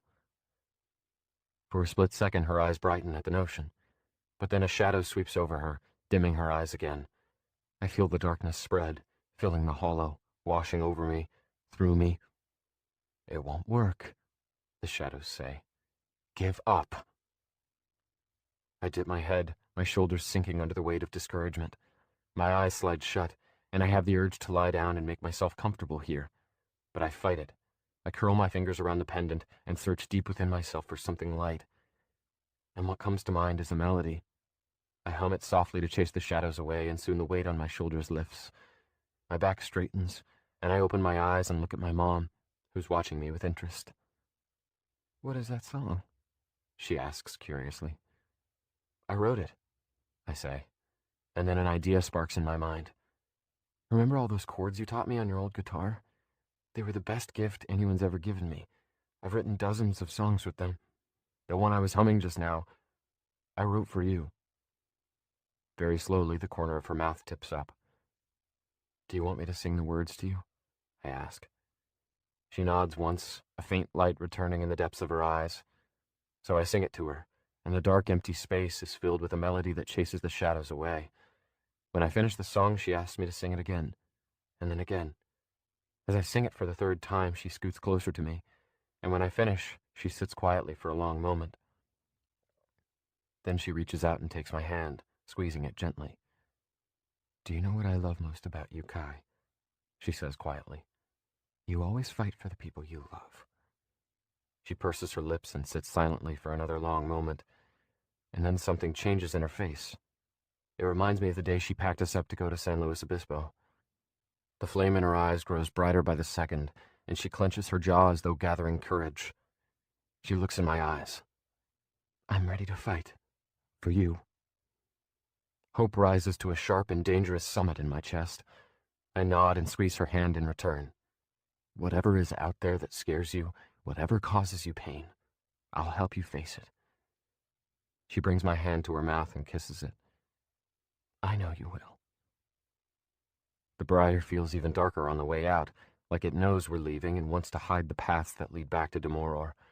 Even with the pendant, I can only see a couple steps ahead. So I navigate with my heart, thinking about all things light, about Avery and my sisters, about the Silver Lake and the peaceful falls of Elysium. And with every step, I know in which direction the next should be. My mom follows close behind, and even with her hand in mine, she pauses or stumbles every now and then. But with encouraging words, she keeps going. The shadows are whispering again, louder than before. "You won't make it out," they say. "You're not good enough. She's not good enough. She'll just come back." As we're passing through a thorny thicket, my mom stops and lets go of my hand. I glance back, and she's huddled down, crying with her hands over her ears. She can hear the voices, too. I drop to my knees in front of her. "Don't listen to the shadows," I say. "I'm here. Listen to my voice. You can do this. You're strong enough. You're worthy enough. This isn't where you belong." I help her to her feet, but when she tries to take a step, she can't move. She shakes her head. "I'm stuck." Her dress is tangled in a thorny vine. I grab a handful of her skirt and yank, but it doesn't come loose. "I can't get out," she cries. I take a deep breath. "Yes, you can. It'll just take time, which is something we have plenty of." I set to work removing thorns from her skirt, one by one. Dozens of them keep her captive, jutting out from the vine twisted around a section of her skirt. It's a tedious and painful process, and she helps me by holding back the fabric as it gets freed. When I remove the last one, she scoots away from the vine but doesn't get up. She looks at me, her face contorted in fear. "What if I don't belong where you're taking me? What if people look at me and judge me for the way I died? I'm not good enough to be anywhere but here. I can't go farther. I want to stay. I want to stay here." I kneel down and take her hands in mine, biting back the tears burning my throat. "All those things in your head, they're not true. Fight them. Fight for me. Do you remember the words I sang to you?" She lowers her eyes, and I see her recalling the song. The fear slowly melts away, and she gives a determined nod before meeting my eyes and pleading, "Sing it again." I pull her to her feet. With her hand securely in mine, we continue on. As I sing, I think of all the times I wanted to take her hand when I was a little boy and lead her to safety, lead her somewhere warm and secure where she could be at peace. Never did I think I would actually have the chance to do it. Feeling the warmth of her hand in mine now, I'm filled with a love so bright it chases the darkness away, so intense that I don't even need the pendant to find my way. Chapter 34. Avery. Sitting on the bow of Mom's sailboat, I lean on the lifeline and watch the sun dip into the west horizon. The mainsail is swollen with a southerly, and as we fly across the face of the sea, the wind rushes over my face and whips through my hair. The sound of laughter pulls my attention to the stern, and I glance back to see Mom grinding the winch to trim the sail, while Dad pulls the line. She's smiling at him, and he says something that makes her laugh again. It's a contagious sound, one that makes even Sophie smile. She's at the helm, lounging lazily in the captain's chair, while steering with her feet. With Mom and Dad being separated, I wasn't sure if our annual sailing trip would happen this year. But the last week of July, Mom started planning, as usual.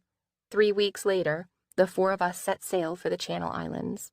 The last couple days have felt like we've traveled back in time, like Mom never left, like the only care or worry we have is staying afloat on the ocean. I've even seen Mom and Dad share a hug or two. I don't know what it means. Maybe they're working things out, or maybe it's just the romantic setting making her more affectionate.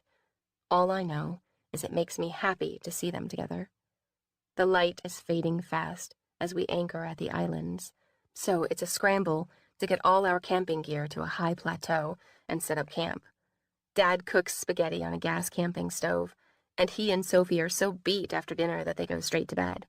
That leaves Mom and me, sitting in our camping chairs with half-eaten plates of spaghetti as we soak in the 360-degree view of the ocean around us. The moon is full, its silvery light spilling over the ocean like sapphires sewn into satin. Mom seems distant and thoughtful, spinning spaghetti noodles around her plastic fork instead of eating them. "You okay?" I ask after watching her spin her fork about 40 times without lifting it off the plate. She looks at me as if just remembering I was there. Then she lays her fork on her paper plate, and her chest rises and falls with a deep breath. "I'm good." She gives a sad and laborious smile that doesn't match her words. "Really good." "Mom, did you forget to bring your med—" "No." Her hand curls around my wrist, and her lower lip quivers. "I mean it. It's been so long since I felt so happy, so... She motions to her chest, like she's feeling something there that she can't describe with words. She shakes her head and throws her hands in the air, giving up on verbal communication. "Is it because—" I start carefully, not wanting to push her where she may not want to go. "Because we've been all together these last couple days?" She picks up her water bottle and takes a sip, then sets it down and goes back to spinning her uneaten spaghetti. "What do you think he'd say?" She glances at me and shakes her head, as though she's not sure she should finish the thought.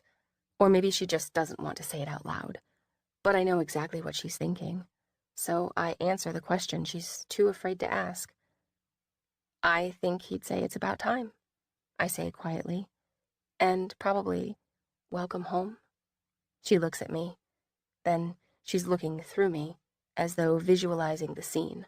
The one where she comes home with a full suitcase and tells Dad that she's happier when she's with the people she loves.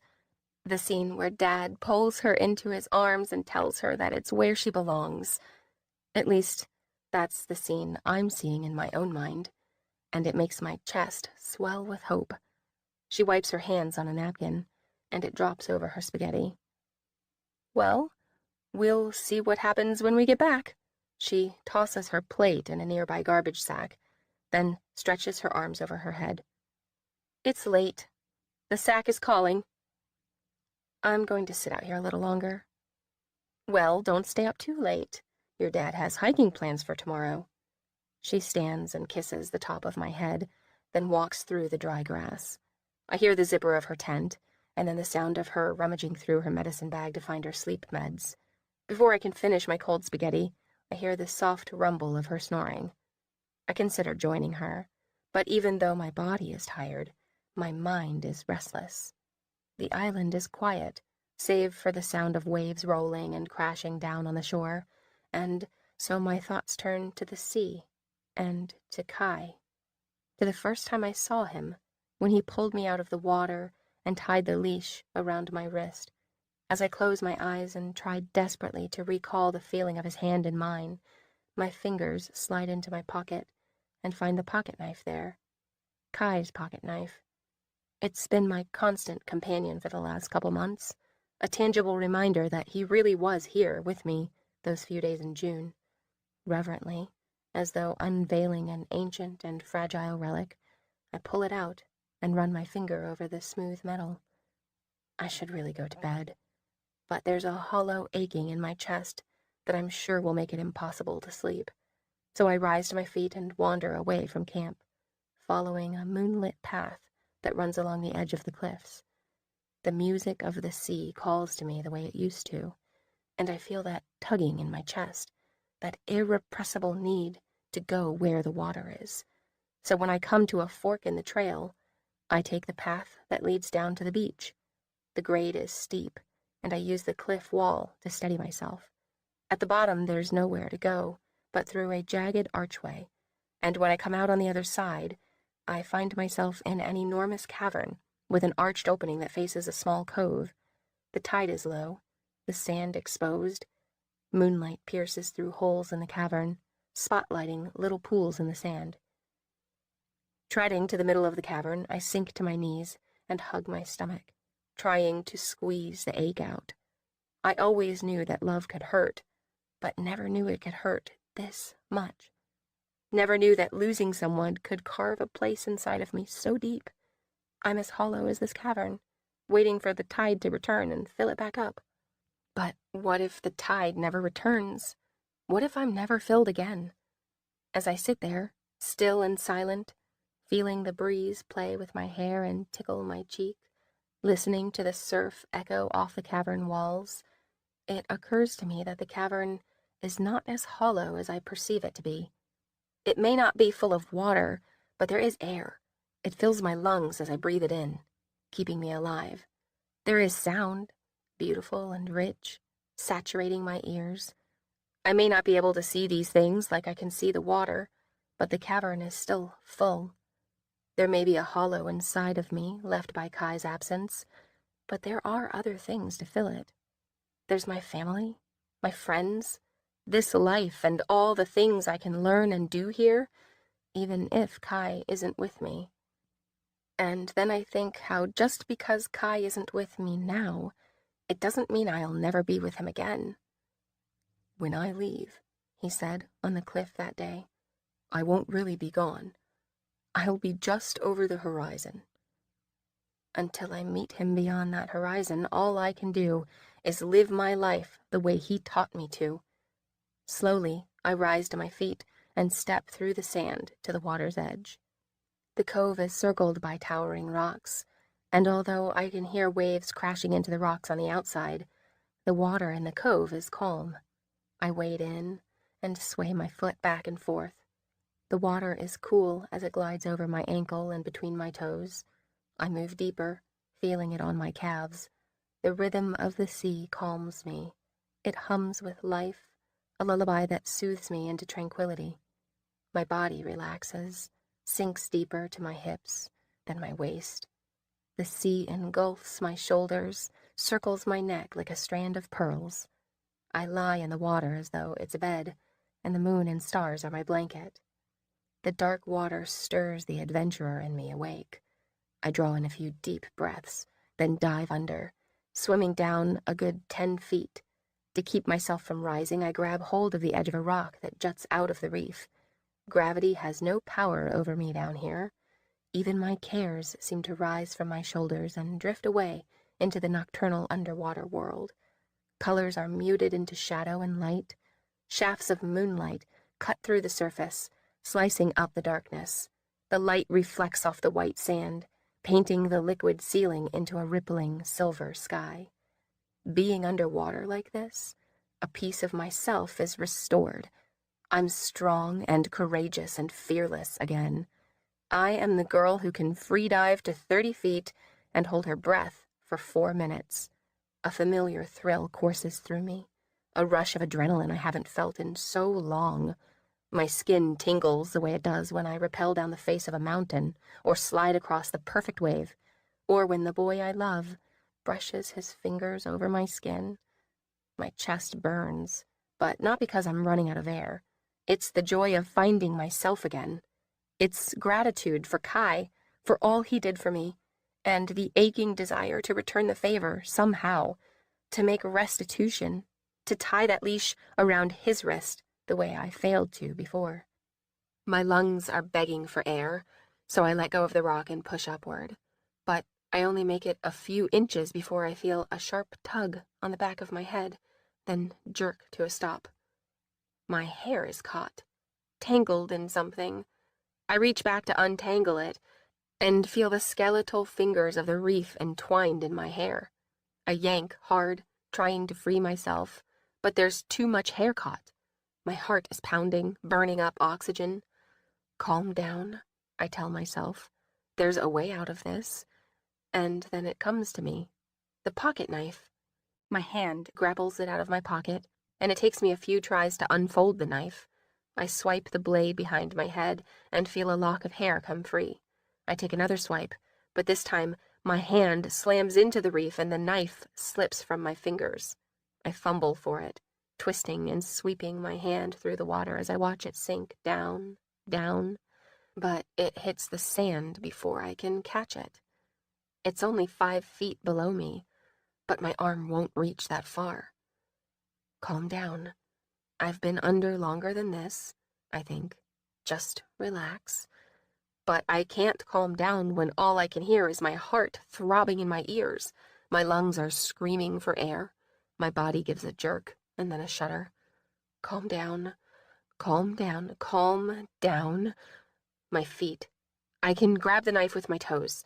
I grab hold of the reef and bring myself vertical, but just as my toes touch the knife, I feel my hair come free and my body begin to drift upward. I abandon the knife, turning and kicking toward the surface. As I get closer, it brightens as if the night has suddenly turned to day, and when I break the surface and take a gulp of air, it is day, and I'm no longer in the cove. Chapter 35. Kai. Beneath the crystal trees of Demoror, I sit beside my mother, listening to her soft voice. Starlight sifts through the crystals, scattering little specks of colored light all over her face. We've been having a lot of these long conversations since she came out of the Briar, about her new assignments, or my ongoing journeys into the Briar, or about my sisters. And with each conversation, she looks less like a withered grapevine long deprived of water, and more like one after a few good rain showers. The longer she spends away from the dark, the more light she drinks up, and the more she stands tall and strong, stretching her branches toward the sun. She's telling me now about a little girl she was able to heal. Her eyes are bright with enthusiasm, her hands resting peacefully in her lap, her healing wristband glinting under the sparkling sky. In her voice I hear something I've never heard before, something I've ached to hear ever since I was a kid. Happiness. Genuine happiness. It makes something rise from my chest and catch in my throat. And then as she continues, a different sound breaks through, a different voice, one that sends a jolt through my chest like a shot of adrenaline. My hand falls on my mom's, and she trails off, looking at me curiously. "What is it?" she asks. "Did you say my name?" The crease between her brows deepens. "No, why?" I sit still a moment, listening for the sound again. I could have sworn someone just said my name. It sounded like... I scan the trees around us, searching for Avery, but of course she's not here. Never mind. Whatever it was, I must have imagined it. Maybe I want to hear Avery's voice so badly that my mind conjured the sound of it. I gaze through the trees at the silver lake, wishing I could see her through it like I used to. Over 2 months of Earth time have passed since I left her in Isidora's cottage, and it's torture to not know how she's doing. I take a deep breath and remind myself that it's better this way, because if I could see her, I would watch her every hour of every day, and any time she wasn't happy or had a problem, I'd want to fix it. No, it's definitely better that she live her life without me hovering. Is everything all right? My mom asks, drawing my gaze back to her. Yeah, it's just... Before I can finish my answer, I hear it again. Kai. Avery's voice. I rise to my feet. There it is again. Did you hear it? What? Avery's voice, calling me. I turn in a frantic circle, scanning the area for her or whatever is producing the sound of her voice. But I see nothing except the tree branches. Something's wrong. I need to talk to Charles. I hold out my hand to her. Come with me? She nods and takes my hand. I picture Charles in my mind, and then we quicken to him, finding him on a bench near the cliffs of Elysium. He must see the worry in my face because he stands. What's wrong? I keep hearing Avery's voice. His lips part in surprise for a moment, and then he presses them together and braces his hands on my shoulder like he's about to deliver grave news. It makes my hands turn cold. I told you, he says, that you would know when she came. What? The word makes no sound, because all the air has been knocked out of me. I close my eyes and shut everything out, trying to sense her presence to see if what he's saying is true. It takes a minute, and then a riot breaks loose inside of me, shattering order and reason, obliterating the bit of peace I've scraped together over the last few weeks. Because there, in the center of my chest, I feel it. Feel her presence and demur like a new sun in the sky, bigger and brighter than any other, shifting my center of gravity so that suddenly I'm falling toward her. Without another word, I leave Charles and my mom and surrender to Avery's pull, quickening in an instant to where she is. On the still shore of the Silver Lake, I find her. She doesn't see me because she's turned toward the water, gazing at something. Her hair spills down her back like a silk cape, shimmering gold under the sparkling sky. Her dress is like a white and iridescent moonflower, twisting at her waist and flaring at her calves. It reminds me of the one I pictured her in the day I sang to her on the cliff. Everything about her is soft. She is satin and snow, a lullaby and a whisper. She's close enough to touch, but my hand is dead weight at my side. The warmth of her nearness burns in my chest, but my skin is as cold as the briar, because she shouldn't be here. Not yet. I feel a hand on my shoulder and I turn to see that Charles and my mom have followed me here. Charles squeezes my shoulder and gives me a look that says, "Calm down." But I can't. No, I breathe, turning back to Avery as my vision blurs. At the sound of my voice, Avery whips around. Before I can blink the tears from my eyes to see her face, she throws herself into my arms and cries out my name. Her embrace softens the shock, and for a moment all the panic and questions take a back seat to the joy that's humming in my chest, like an amplified guitar riff. I let my arms do what they've ached to do for weeks now, and I gather her close, breathing in her presence, feeling her warmth spread through me, completing me like missing lyrics of an unfinished song. I bury my lips in her hair. This is what I've been waiting for. To be made whole by the certainty and permanence of her love, never to be lost. It just came sooner than I thought. Too soon. As much as I want to keep holding her, my need for answers nags me like the whistle of a departing train. Reluctantly, I pull back and cradle her face in my hands. Her blue eyes glisten with tears, and she is even more beautiful than I remember. I breathe a sad sigh and brush the tears from her cheek with my thumb. What are you doing here? I ask in a broken voice. She shakes her head. I don't know. I was swimming and then... She seems confused and disoriented. I remember feeling the same way when I first came here. Even after Charles finally came to greet me, it took me a while to piece together the details of my death. She swallows and blinks a few times. Then, instead of finishing her sentence, she looks at the water near our feet. The glassy surface shows an image of her body. In the ocean, limp and entirely submerged. No, I whisper, only because I feel too weak to shout. I shake my head, unable to accept her fate. I have the impulse to jump into the lake to return to Earth to help her. But there's only one way for me to return to Earth now. And even if I went through the swamp and the briar, I wouldn't have the substance or the power to save her. I turn to my mom, almost asking her to go back to Earth to save Avery's life. That's her job now, after all. But I stop myself. She hasn't been assigned, and I can't get her into trouble. I cast a desperate look at Charles. Why isn't anyone assigned to help her? I've called to Jarek and he's on his way. Maybe he can give us some answers. Grim? I snap bitterly. All he'll do is seal her death. As my panic shoots up like a rocket, so does my creativity. It takes only a split second for a plan to form in my mind, though it's half-baked as usual. I don't know if it will work. I only know that the girl I love still has a life to live, and I'm willing to pay any price to make sure she keeps it. I take a half step toward Charles, then say in a hushed voice, Charles, all the times you've told me that you trust me, that you believe in me, did you really mean it? His brows pull together. Yes, of course I meant it. And then very slowly he adds, I still trust and believe in you. I nod. That's all I need to know. I give him a hug, patting him firmly on the back. At the same time, as quick and furtive as the practiced pickpocket I am, I slip my hand in his pocket. But the ring isn't there. Other pocket, he whispers in my ear, and when I pull back, expecting to see disappointment in his face, all I see is love. His hand comes to mine, and he slyly passes me the ring. I drop it in my pocket, choking back a surge of tears. I have the ring, but it alone won't be enough to save Avery. There's one more thing I need. With hands trembling, I gather Avery in my arms and whisper in her ear, Go back through the lake to your body. I'll meet you there.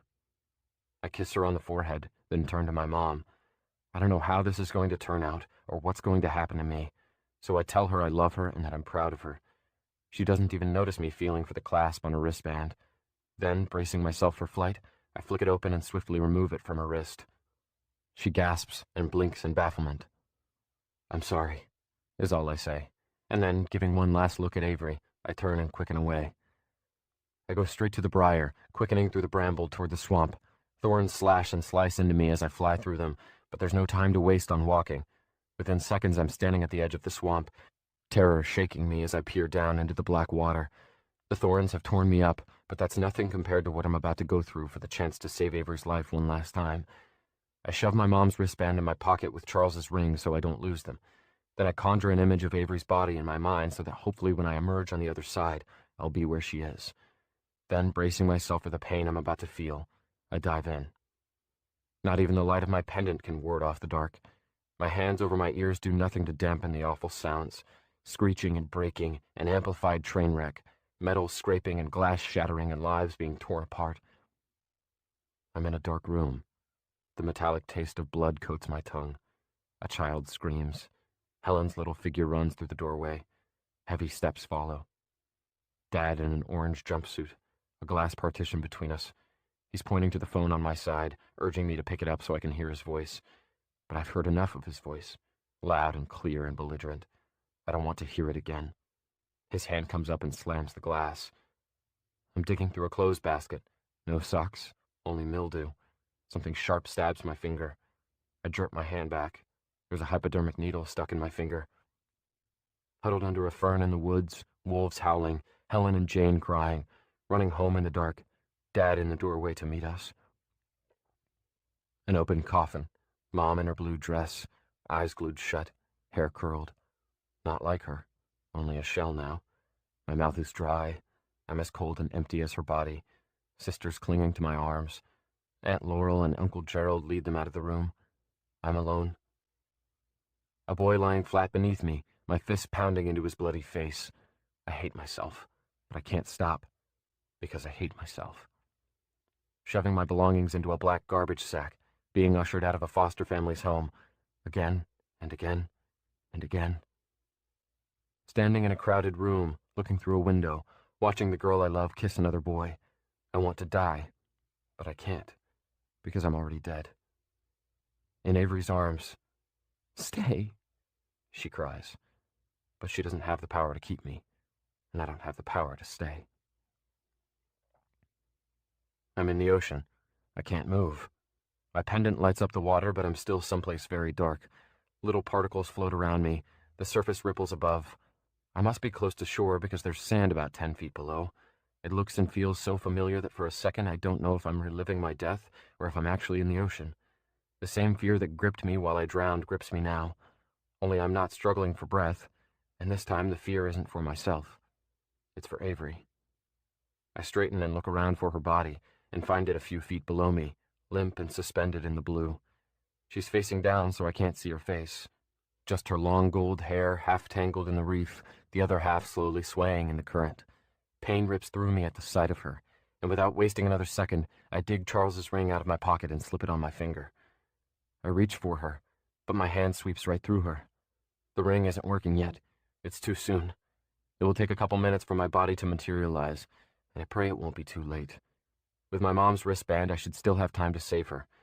When I was a healer, I used it once to revive someone who should have been far beyond the point of revival.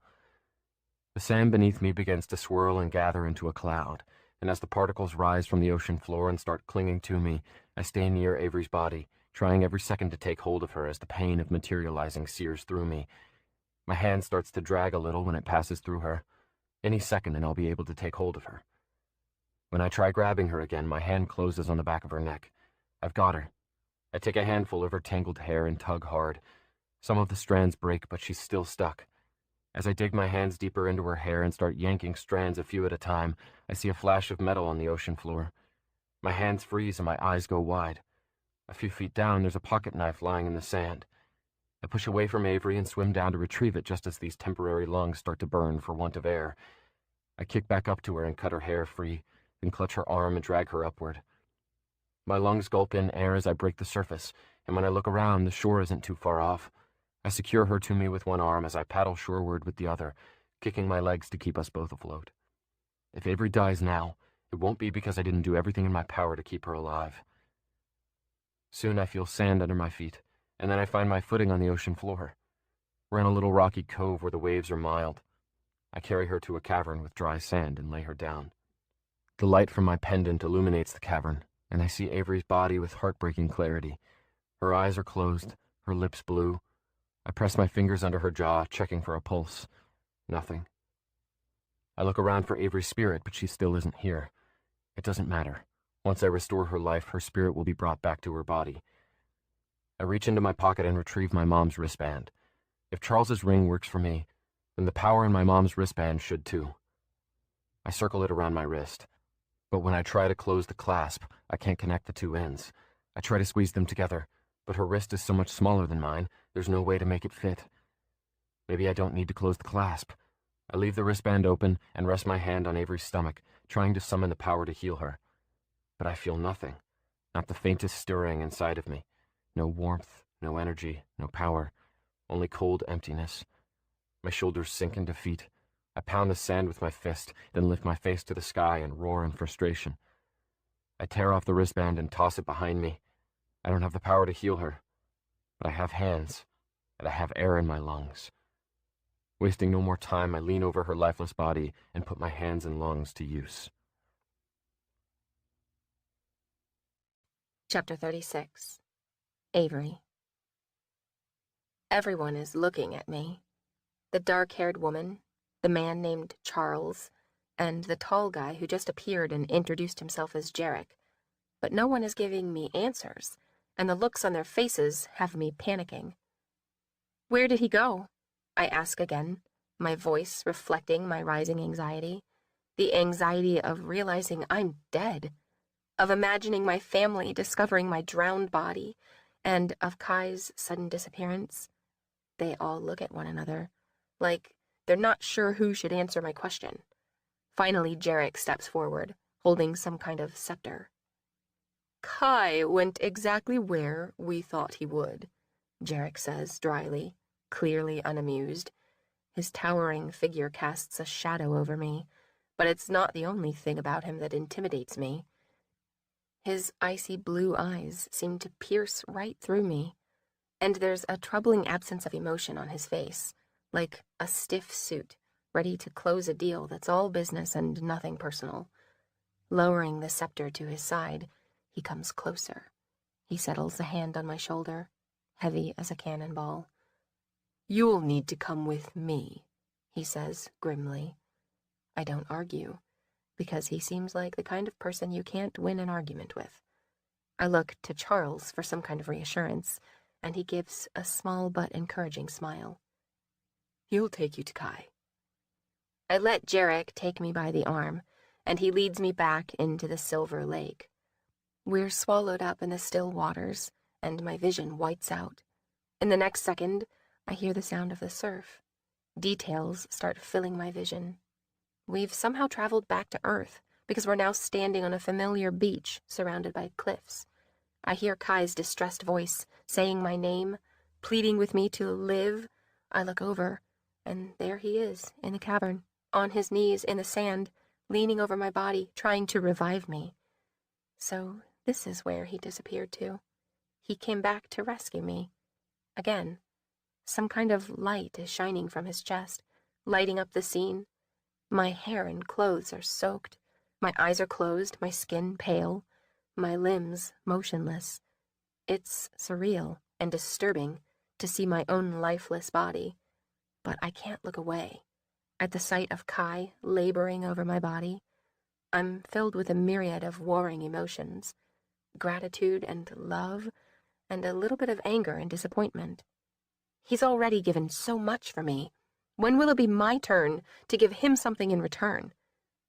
Live, Avery, he begs between labored breaths, so focused on his efforts that he doesn't notice us behind him. come back. Please, come back. You have a choice to make, Jarek says, quietly beside me.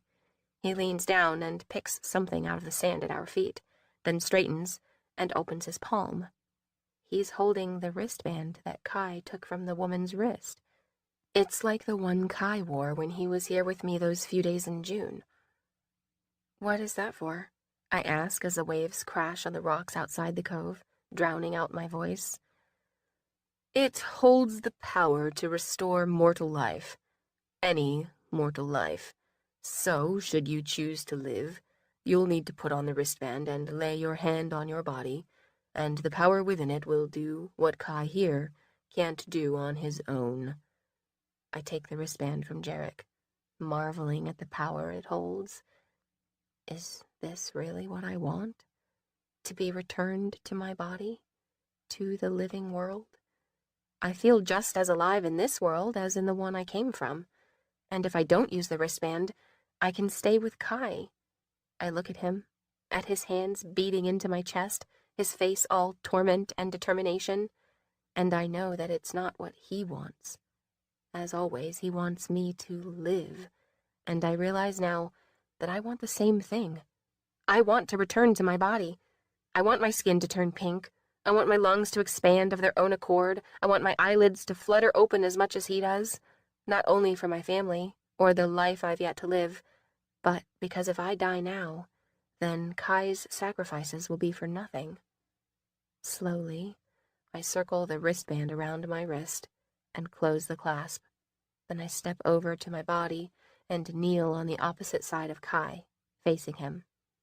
When he sees me, he doesn't stop his efforts, only proclaims through labored breaths, I'm not giving up. I hold up my wrist, showing him the wristband. You don't have to. He exhales heavily and rocks back on his heels, his chest heaving. Well, what are you waiting for? His hands are still over my body's sternum, ready to keep pumping if needed. I extend my hand, then pause, seeing Kai's hand there, so close to mine, sparks an idea. Jarek said the wristband could restore any mortal life, that all I had to do was lay my hand on the body, and in a way, in this moment, Kai has a body. I glance at Jarek, who's 20 feet away, holding his glowing scepter over the lapping sea. I don't know what he's doing, but as long as he's nowhere near us, I don't care. I turn back to Kai. He's out of breath, anxiously waiting for me to take action. I don't know if this will work, but as I gaze into his blue-green eyes and see the beautiful life he never had the chance to live, I know I have to try. After all he's done for me, maybe this is how I can repay him, by setting things right for him. This may be the only chance I get to make restitution, and I'm not throwing it away. You don't always have to be the hero, I say, my voice catching. I lower my hand like I'm going to let it fall on my own chest, but at the last second, I drop it over Kai's hand. He must not realize what I'm attempting, because he doesn't object like I thought he would. He must think I'm only giving him one last display of affection before I return to my body.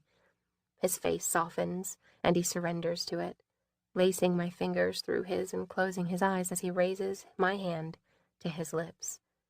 I feel something warm blossom in the center of my being that has nothing to do with his lips on my skin.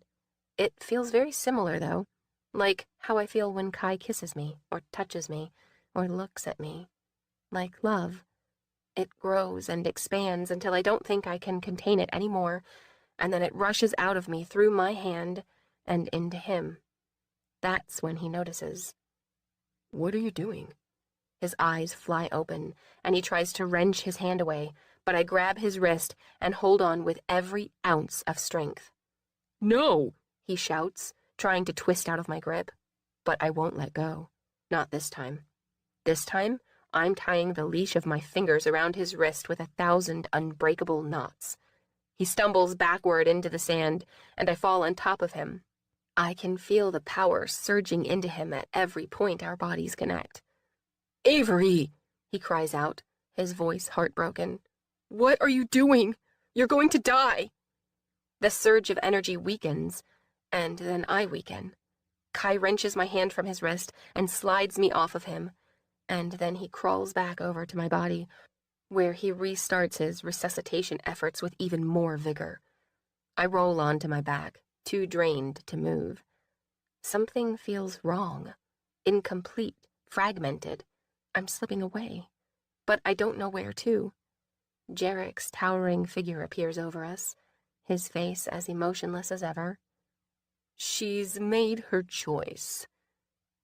You can't seal her death, Kai growls. It's not too late. He stops pumping for a split second to grab my hand and lay it on my mortal body, as if the wristband still has the power to save me. But it's too late for that. There's a pulling sensation right in the center of my chest, as though I'm a hooked fish being reeled from the water. My vision goes bright, so bright I can't see anymore. And then it feels like I've turned to liquid and I'm being sucked down a drain. Chapter 37. Kai. Avery! I search my surroundings frantically for Avery's spirit. She was here a second ago, lying beside her body, and now she's gone. I look at Grim. Where did she go? Right where you sent her, he says flatly. I don't know what he means, but there's no time to interrogate him when Avery's lungs still aren't breathing on their own. I seal my mouth over her cold lips and blow air in her lungs. From the corner of my eye, I see her chest rise with each of my breaths. It's not too late. I'm not giving up, not letting her die, especially after what she just did. Tried to give up her own life to restore mine. My throat tightens as I recall the look on her face as she circled her hand around my wrist. Fierce determination mixed with sorrow. She knew exactly what she was giving up. If only she'd known that it wouldn't work, that my mortality is far beyond the point of reclamation. I'm not any more alive now than I was before she laid her hand on mine, and if I don't revive her, both of our sacrifices will have been in vain.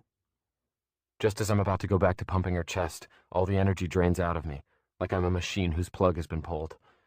I haven't felt physical fatigue since the morning I left Avery in Isadora's cottage, but something is siphoning every last bit of strength from me, along with all my hope of saving Avery's life. I don't understand. I try to fight it, to fight for Avery, but I'm not strong enough. My limbs are shaking, my eyelids heavy, and I crumple into the sand beside Avery's body, unable to move. Well, Jarek says impassively, I suppose my job here is done. He turns as if to leave, but then pauses and turns back. He steps over and crouches beside me. You've really outdone yourself this time, Zach High-Turner.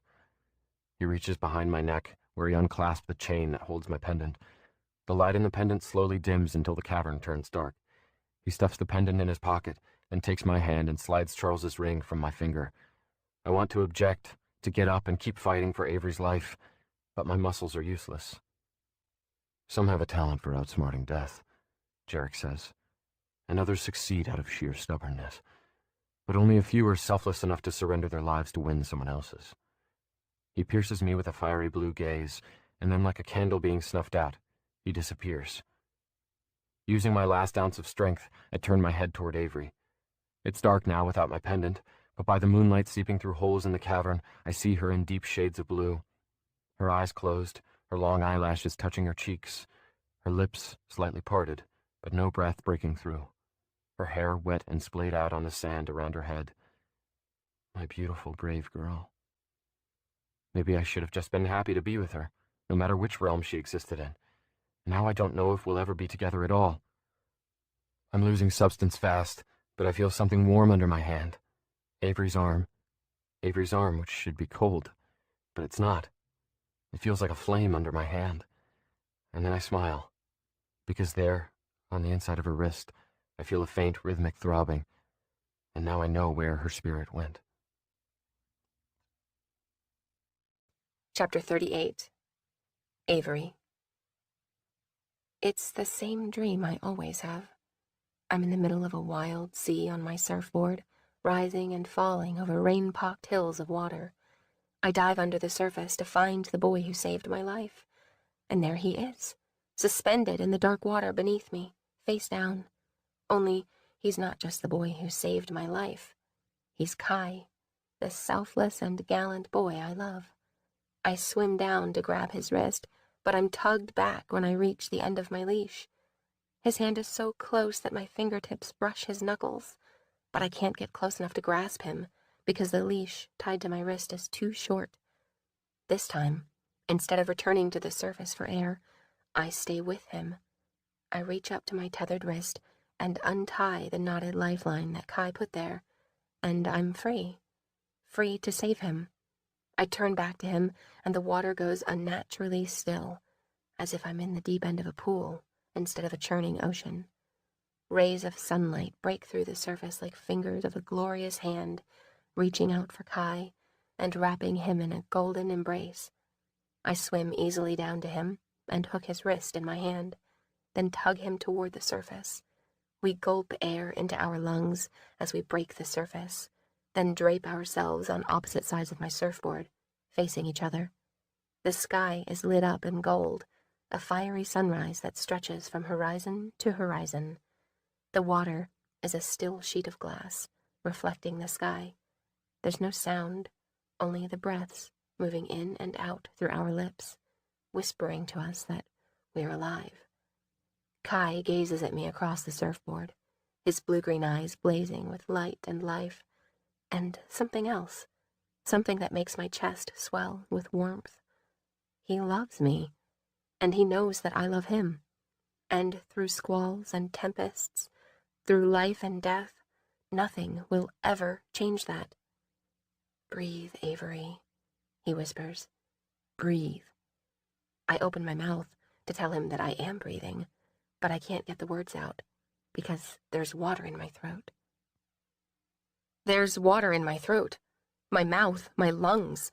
I roll to my side and heave it out, coughing and gasping until my airways are cleared. Then I lie there, breathing in and out, in and out. I don't open my eyes because I'm not ready to leave my dream. But it's too late. The dream and Kai and the tranquil sea are gone, replaced with the gritty, cold sand that's grating against my cheek. The air smells of brine, and I hear the pulsing of nearby waves.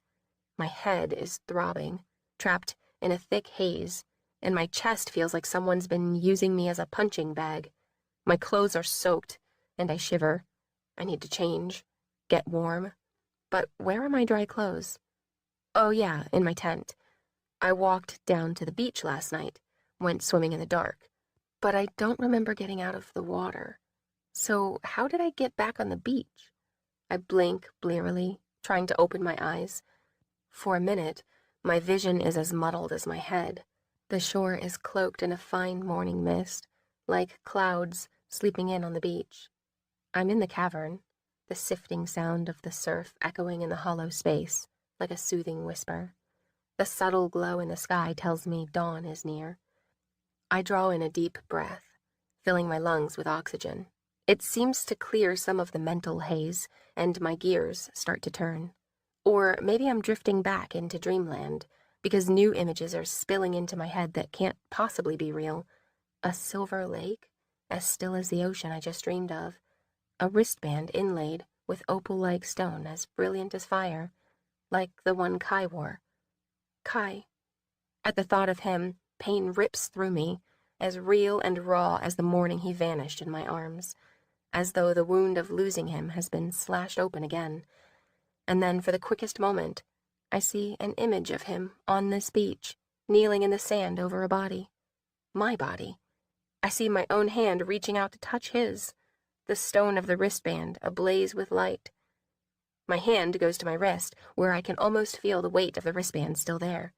And then I'm having trouble breathing again, because it dawns on me that the things I'm seeing aren't dreams or illusions. They're memories of what just happened. And slowly, my fragmented memories link together to form a whole picture. I was dead. Kai dragged me out of the water, and on a hopeful whim, I tried to sacrifice my chance at life to restore his. I sit up, my eyes wildly sweeping the beach for him. Behind me, lying in the sand with his eyes closed, I find him. The mist hangs over him like a blanket, softens him like frosted glass. I slowly drink in the sight of him, as though he's the only water in a desolate, drought-ridden land.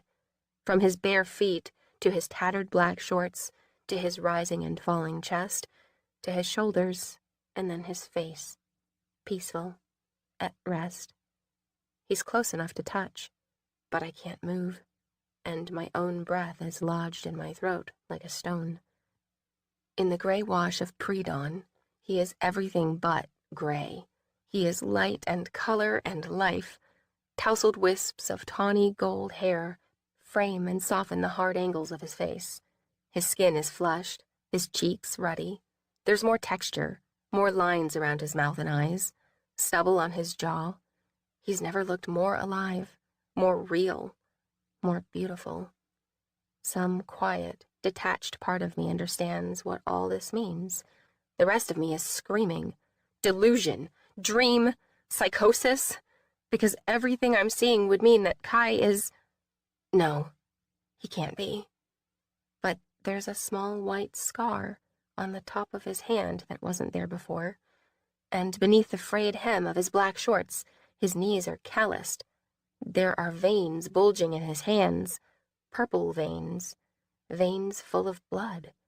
He's turning blurry, so I blink to clear my vision, and then he stirs. His lips part as he draws in a deep breath, and then his eyes flutter open. For a few breaths, he gazes at the ceiling of the cavern, as though he still has one foot in a dream, and he's reluctant to leave whatever he's seeing there. In his eyes, I can almost imagine what he's seeing. A vineyard in the early morning light, broad green leaves spotted with dew, his sisters' faces lighting up with smiles when they see him for the first time in months, a stage at his feet and an audience stretched out before him, a guitar in his hands, a white beach, pale as ash in the morning sun, and me in his arms. His hand reaches out and finds me, his warm fingers curling around my wrist. Chapter 39. Kai. The air tastes salty on my tongue. The sand is cold on my back. But Avery's wrist is still warm, and her pulse is racing faster and stronger than ever. I breathe her name on a sigh of relief, then turn to look at her. Her hair is wet, strung around her shoulders and arms like ribbons on a gift. She's sitting close, looking down at me, trembling as though she's about to collapse. So I tug her to me. She falls into my arms easily, like a house of cards in a gust of wind. I gather her up, cradling her to my chest. I was afraid I was too late. My voice is hoarse and rusty, as though I haven't used it in months. What were you thinking? I can't believe you almost threw away your chance to... I trail off, because I notice that my ring finger is bare. Charles's ring is gone. Avery lifts her head, and her eyes are wide. She finds my hand with hers, then guides it to my chest, where she spreads my fingers over my sternum. Shh, hold still, she whispers. We both go still, and then I feel it. Beneath my skin, behind my breastbone, a strong, rhythmic thumping, like a bass drum, pounding out the beat to a song that has only just begun. I stare at Avery, speechless, as my heart thuds faster and harder. In her eyes, I see the answer to the question I'm too afraid to ask. "You're alive," she whispers, her eyes welling up. It takes 5 steady heartbeats for the words to register in my mind, and then the truth burns through me like a fuse to dynamite and ignites. I suck in a sharp breath. It takes a minute to remember how to exhale, and then all the air whooshes out of my lungs with the word, "How?" She shakes her head, unable to answer any more than I can. She's biting her lip, but it does nothing to keep the tears from spilling down her cheeks. I pull her into my arms again, too shocked to do or say anything else. My heart and lungs are throwing a raucous party inside my ribcage, and I breathe in Avery's scent deeply, trying to calm myself. She smells like salt and sun-baked skin, feels like sunshine. When I say her name again, my voice splits, fractures into pieces. And then so do I. We're both crying. Her hands are in my hair, on my shoulders, my face. She's shaking. Or maybe it's me, or both of us. All I know in this moment is that I'm alive, and she's alive, and the possibilities of us are racing through my mind in a rapid-fire stream. She burrows deeper into my embrace, and we stay that way for a long time, listening to the sound of the incoming tide. The ocean is sighing. It's the sound of relinquishment, of release, of surrendering my body so that I could have it again.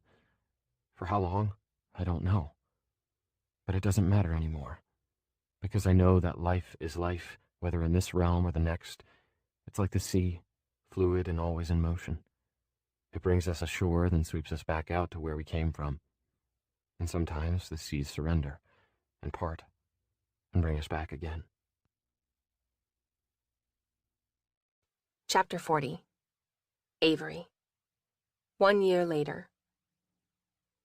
A thin morning mist hangs over Isadora's vineyard, veiling everything in a cloud of gold light.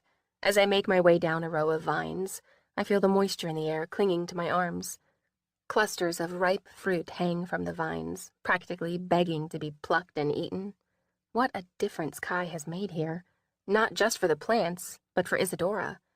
He's gotten so close to her that I've occasionally wondered this summer if he'd actually be able to leave her to move to LA with me.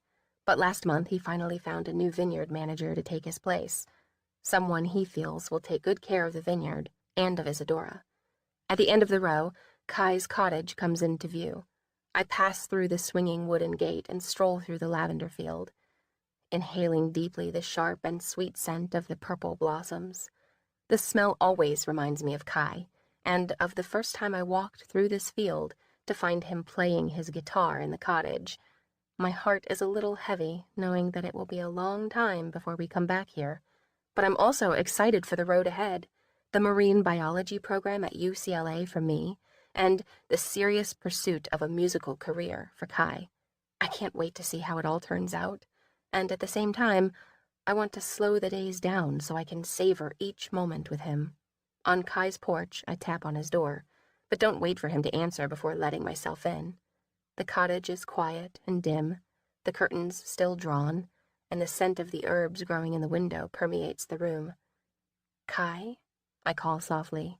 He doesn't answer, so I stroll across the small living room to his bedroom door. It's cracked open, and I cautiously duck my head in, not wanting to wake him if he's still asleep. He's lying on his back, one hand resting above his head, the other on his stomach. Sunlight spills from the window onto him and his ivory blankets, turning them radiant. His eyes are closed, his dark lashes shadowing his cheekbones, and his chest rises and falls in a slow rhythm. He should have been up a couple of hours ago, but the sheet music, pencils, and guitar scattered on the floor tell me he was up late again writing music.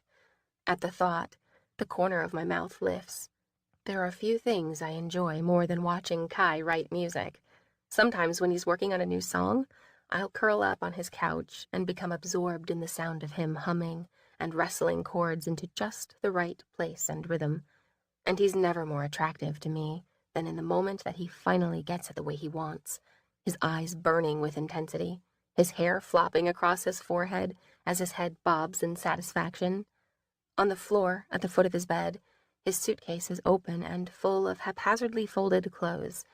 At least he's already packed. Either way, I should probably wake him so we can get on the road. I slide through the doorway, then gingerly cross the room to his bedside. My hand reaches for his shoulder, but I stop before touching him.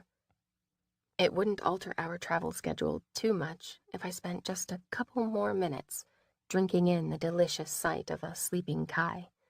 As quietly as I can, I settle into the twig chair by the bed and prop my chin in my hands to watch him like a favorite movie. I let my eyes wander over his face, the stubble on his jaw, the curved slope of his nose, the smooth spot on the side of his mouth that is so ridiculously kissable. His dark blonde hair is an adorable disaster, sticking up in tufts all over his head. And then there are his hands, his thick knuckles, his calloused fingertips that somehow always feel so soft when they touch my skin. I find myself leaning closer and closer until I'm on my knees and bent over him, his face only a foot from mine.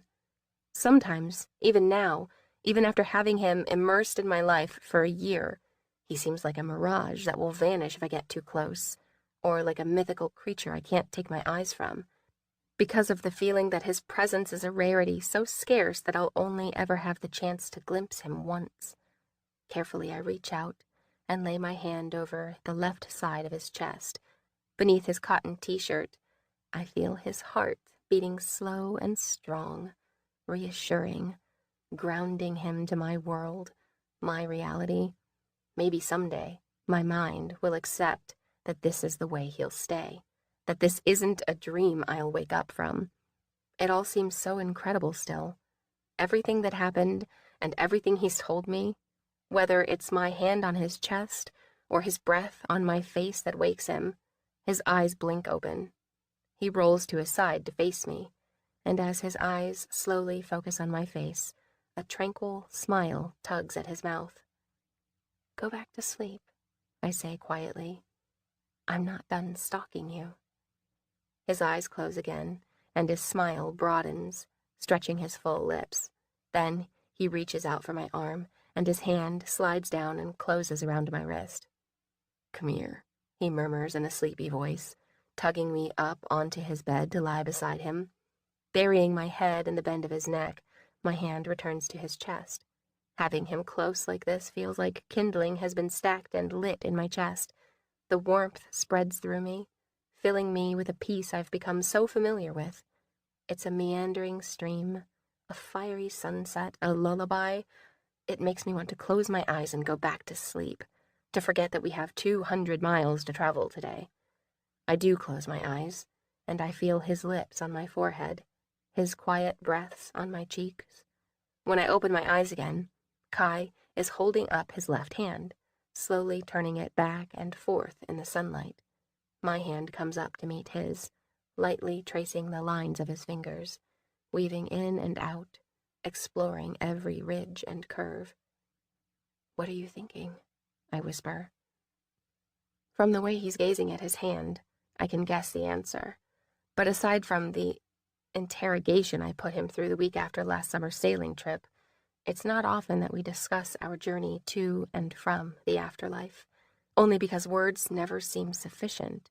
We exchange a lot of unspoken words with our eyes, but most of the time, our experiences from the other side feel too sacred to voice, almost as if we fear that some kind of spell would be broken and the miracle would unravel. He doesn't answer for a long time, just watches the shape of our hands as they move in and out of each other. "I was trying to figure out if the dream I had last night was a memory or just a dream." Part of the problem with not talking about our memories of the afterlife is that they are becoming more and more hazy. They come and go, rising and falling from our consciousness like the tide. Sometimes, even when we compare notes, details are lost to us. But when we both remember the same thing, we know it's real. I release his hand and prop myself on one elbow so I can see his face. He looks perplexed, his brows drawn together. "Maybe I can help," I say. "What was your dream?" His chest rises with a deep breath, and the line in his forehead deepens as he tries to translate his dream into words. "I was talking to my mom under a weeping tree with crystal blossoms." His blue-green eyes move to mine. Is that something I told you about before?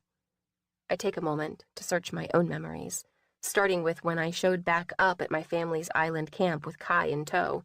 He'd told them that he'd been so anxious to see me that he took a morning ferry to meet me on the island, and accidentally left all his things on the ferry. We got a strange look from my dad, an appreciative sigh from my mom, and a huge eye roll from my sister, but they all bought the story. After we got back from the sailing trip, I spent days making Kai explain everything to me. From how he rescued me the day he drowned, to his own experience in the afterlife, to the wristband that had the power to heal people. And for weeks after that, I walked around in a mystified daze, trying to absorb and make sense of everything I experienced, and everything Kai shared with me. He even told me all about Charles, and about his mom. Yes, I say, my eyes returning to Kai's. You did tell me about that.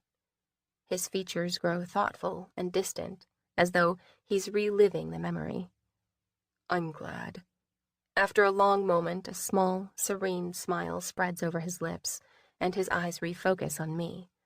His gaze travels slowly over my face, ending up on my mouth, and his thumb comes up and brushes over my lips. I lean closer, and just as my lips graze his, there's a knock on the cottage door. I better get that, he whispers, his lips still touching mine as he speaks. Probably Isadora. Reluctantly, I sit up and slide off Kai's bed so he can get up. I follow him to the front door, but when he opens it, it's not Isadora standing on the porch. His sisters stand there. Helen, with her eyes like Kai's, and her long dark hair, and petite Jane, with her blonde pixie cut that makes her look like Tinkerbell. Hey, Kai says brightly, as his mouth spreads in a wide grin. He steps out onto the porch and gathers them in his arms. What are you two doing here? I know we said goodbye at your going-away party last night, Helen says, looking up at him. But we wanted to see you one last time before you leave. Jane holds up a blue envelope. Plus, Auntie Laurel asked us to bring this to you. He takes the envelope and raises an eyebrow. What's this? Helen shrugs. I think it's an apology. Kai rubs the back of his head and quirks his mouth. Would you do me a favor? Tell her I understand and that all's forgiven. Then he casts a glance my way. And that I wouldn't have it any other way. Things turned out just the way they should.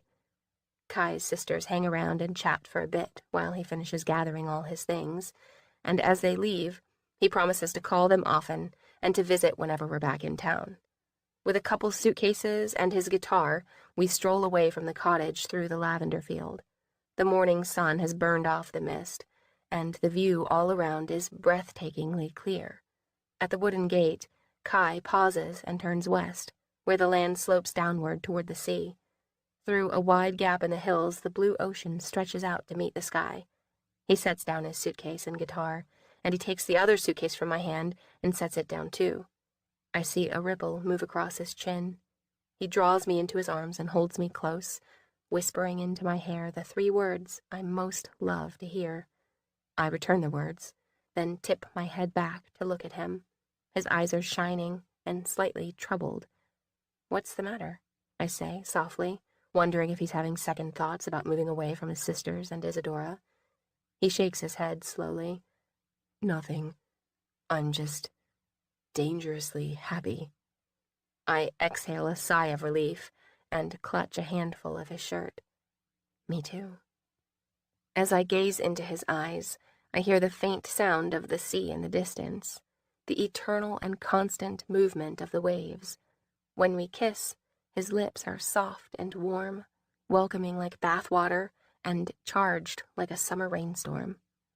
Through his shirt, I feel his heart pounding against my ribcage, and it only makes me want to kiss him more, longer, because we have longer now, and in this kiss, unhurried and tender and humming with life, we drift away from the world and into a tranquil sea of our own, where the waves carry us into an endless horizon. This has been a Punch Audio production of Beyond the Rising Tide, written by Sarah Beard, performed by Dana Day and Zachary Weber. Produced through the Audiobook Creation Exchange by Alex Hyde White at Punch Audio. Engineered by Samir Besarevic at the world-famous Studio 9 in Hollywood, California. Copyright 2016 by Sweetwater Books, an imprint of Cedar Fort, Inc. Production copyright 2016 by Sarah Beard. Punch Audio creates first-class audiobooks for independent authors the world over. See us online at punchandroll.com and on Facebook. And please enjoy more of Sarah Beard's books on Amazon, iTunes, and Audible. Thank you for listening.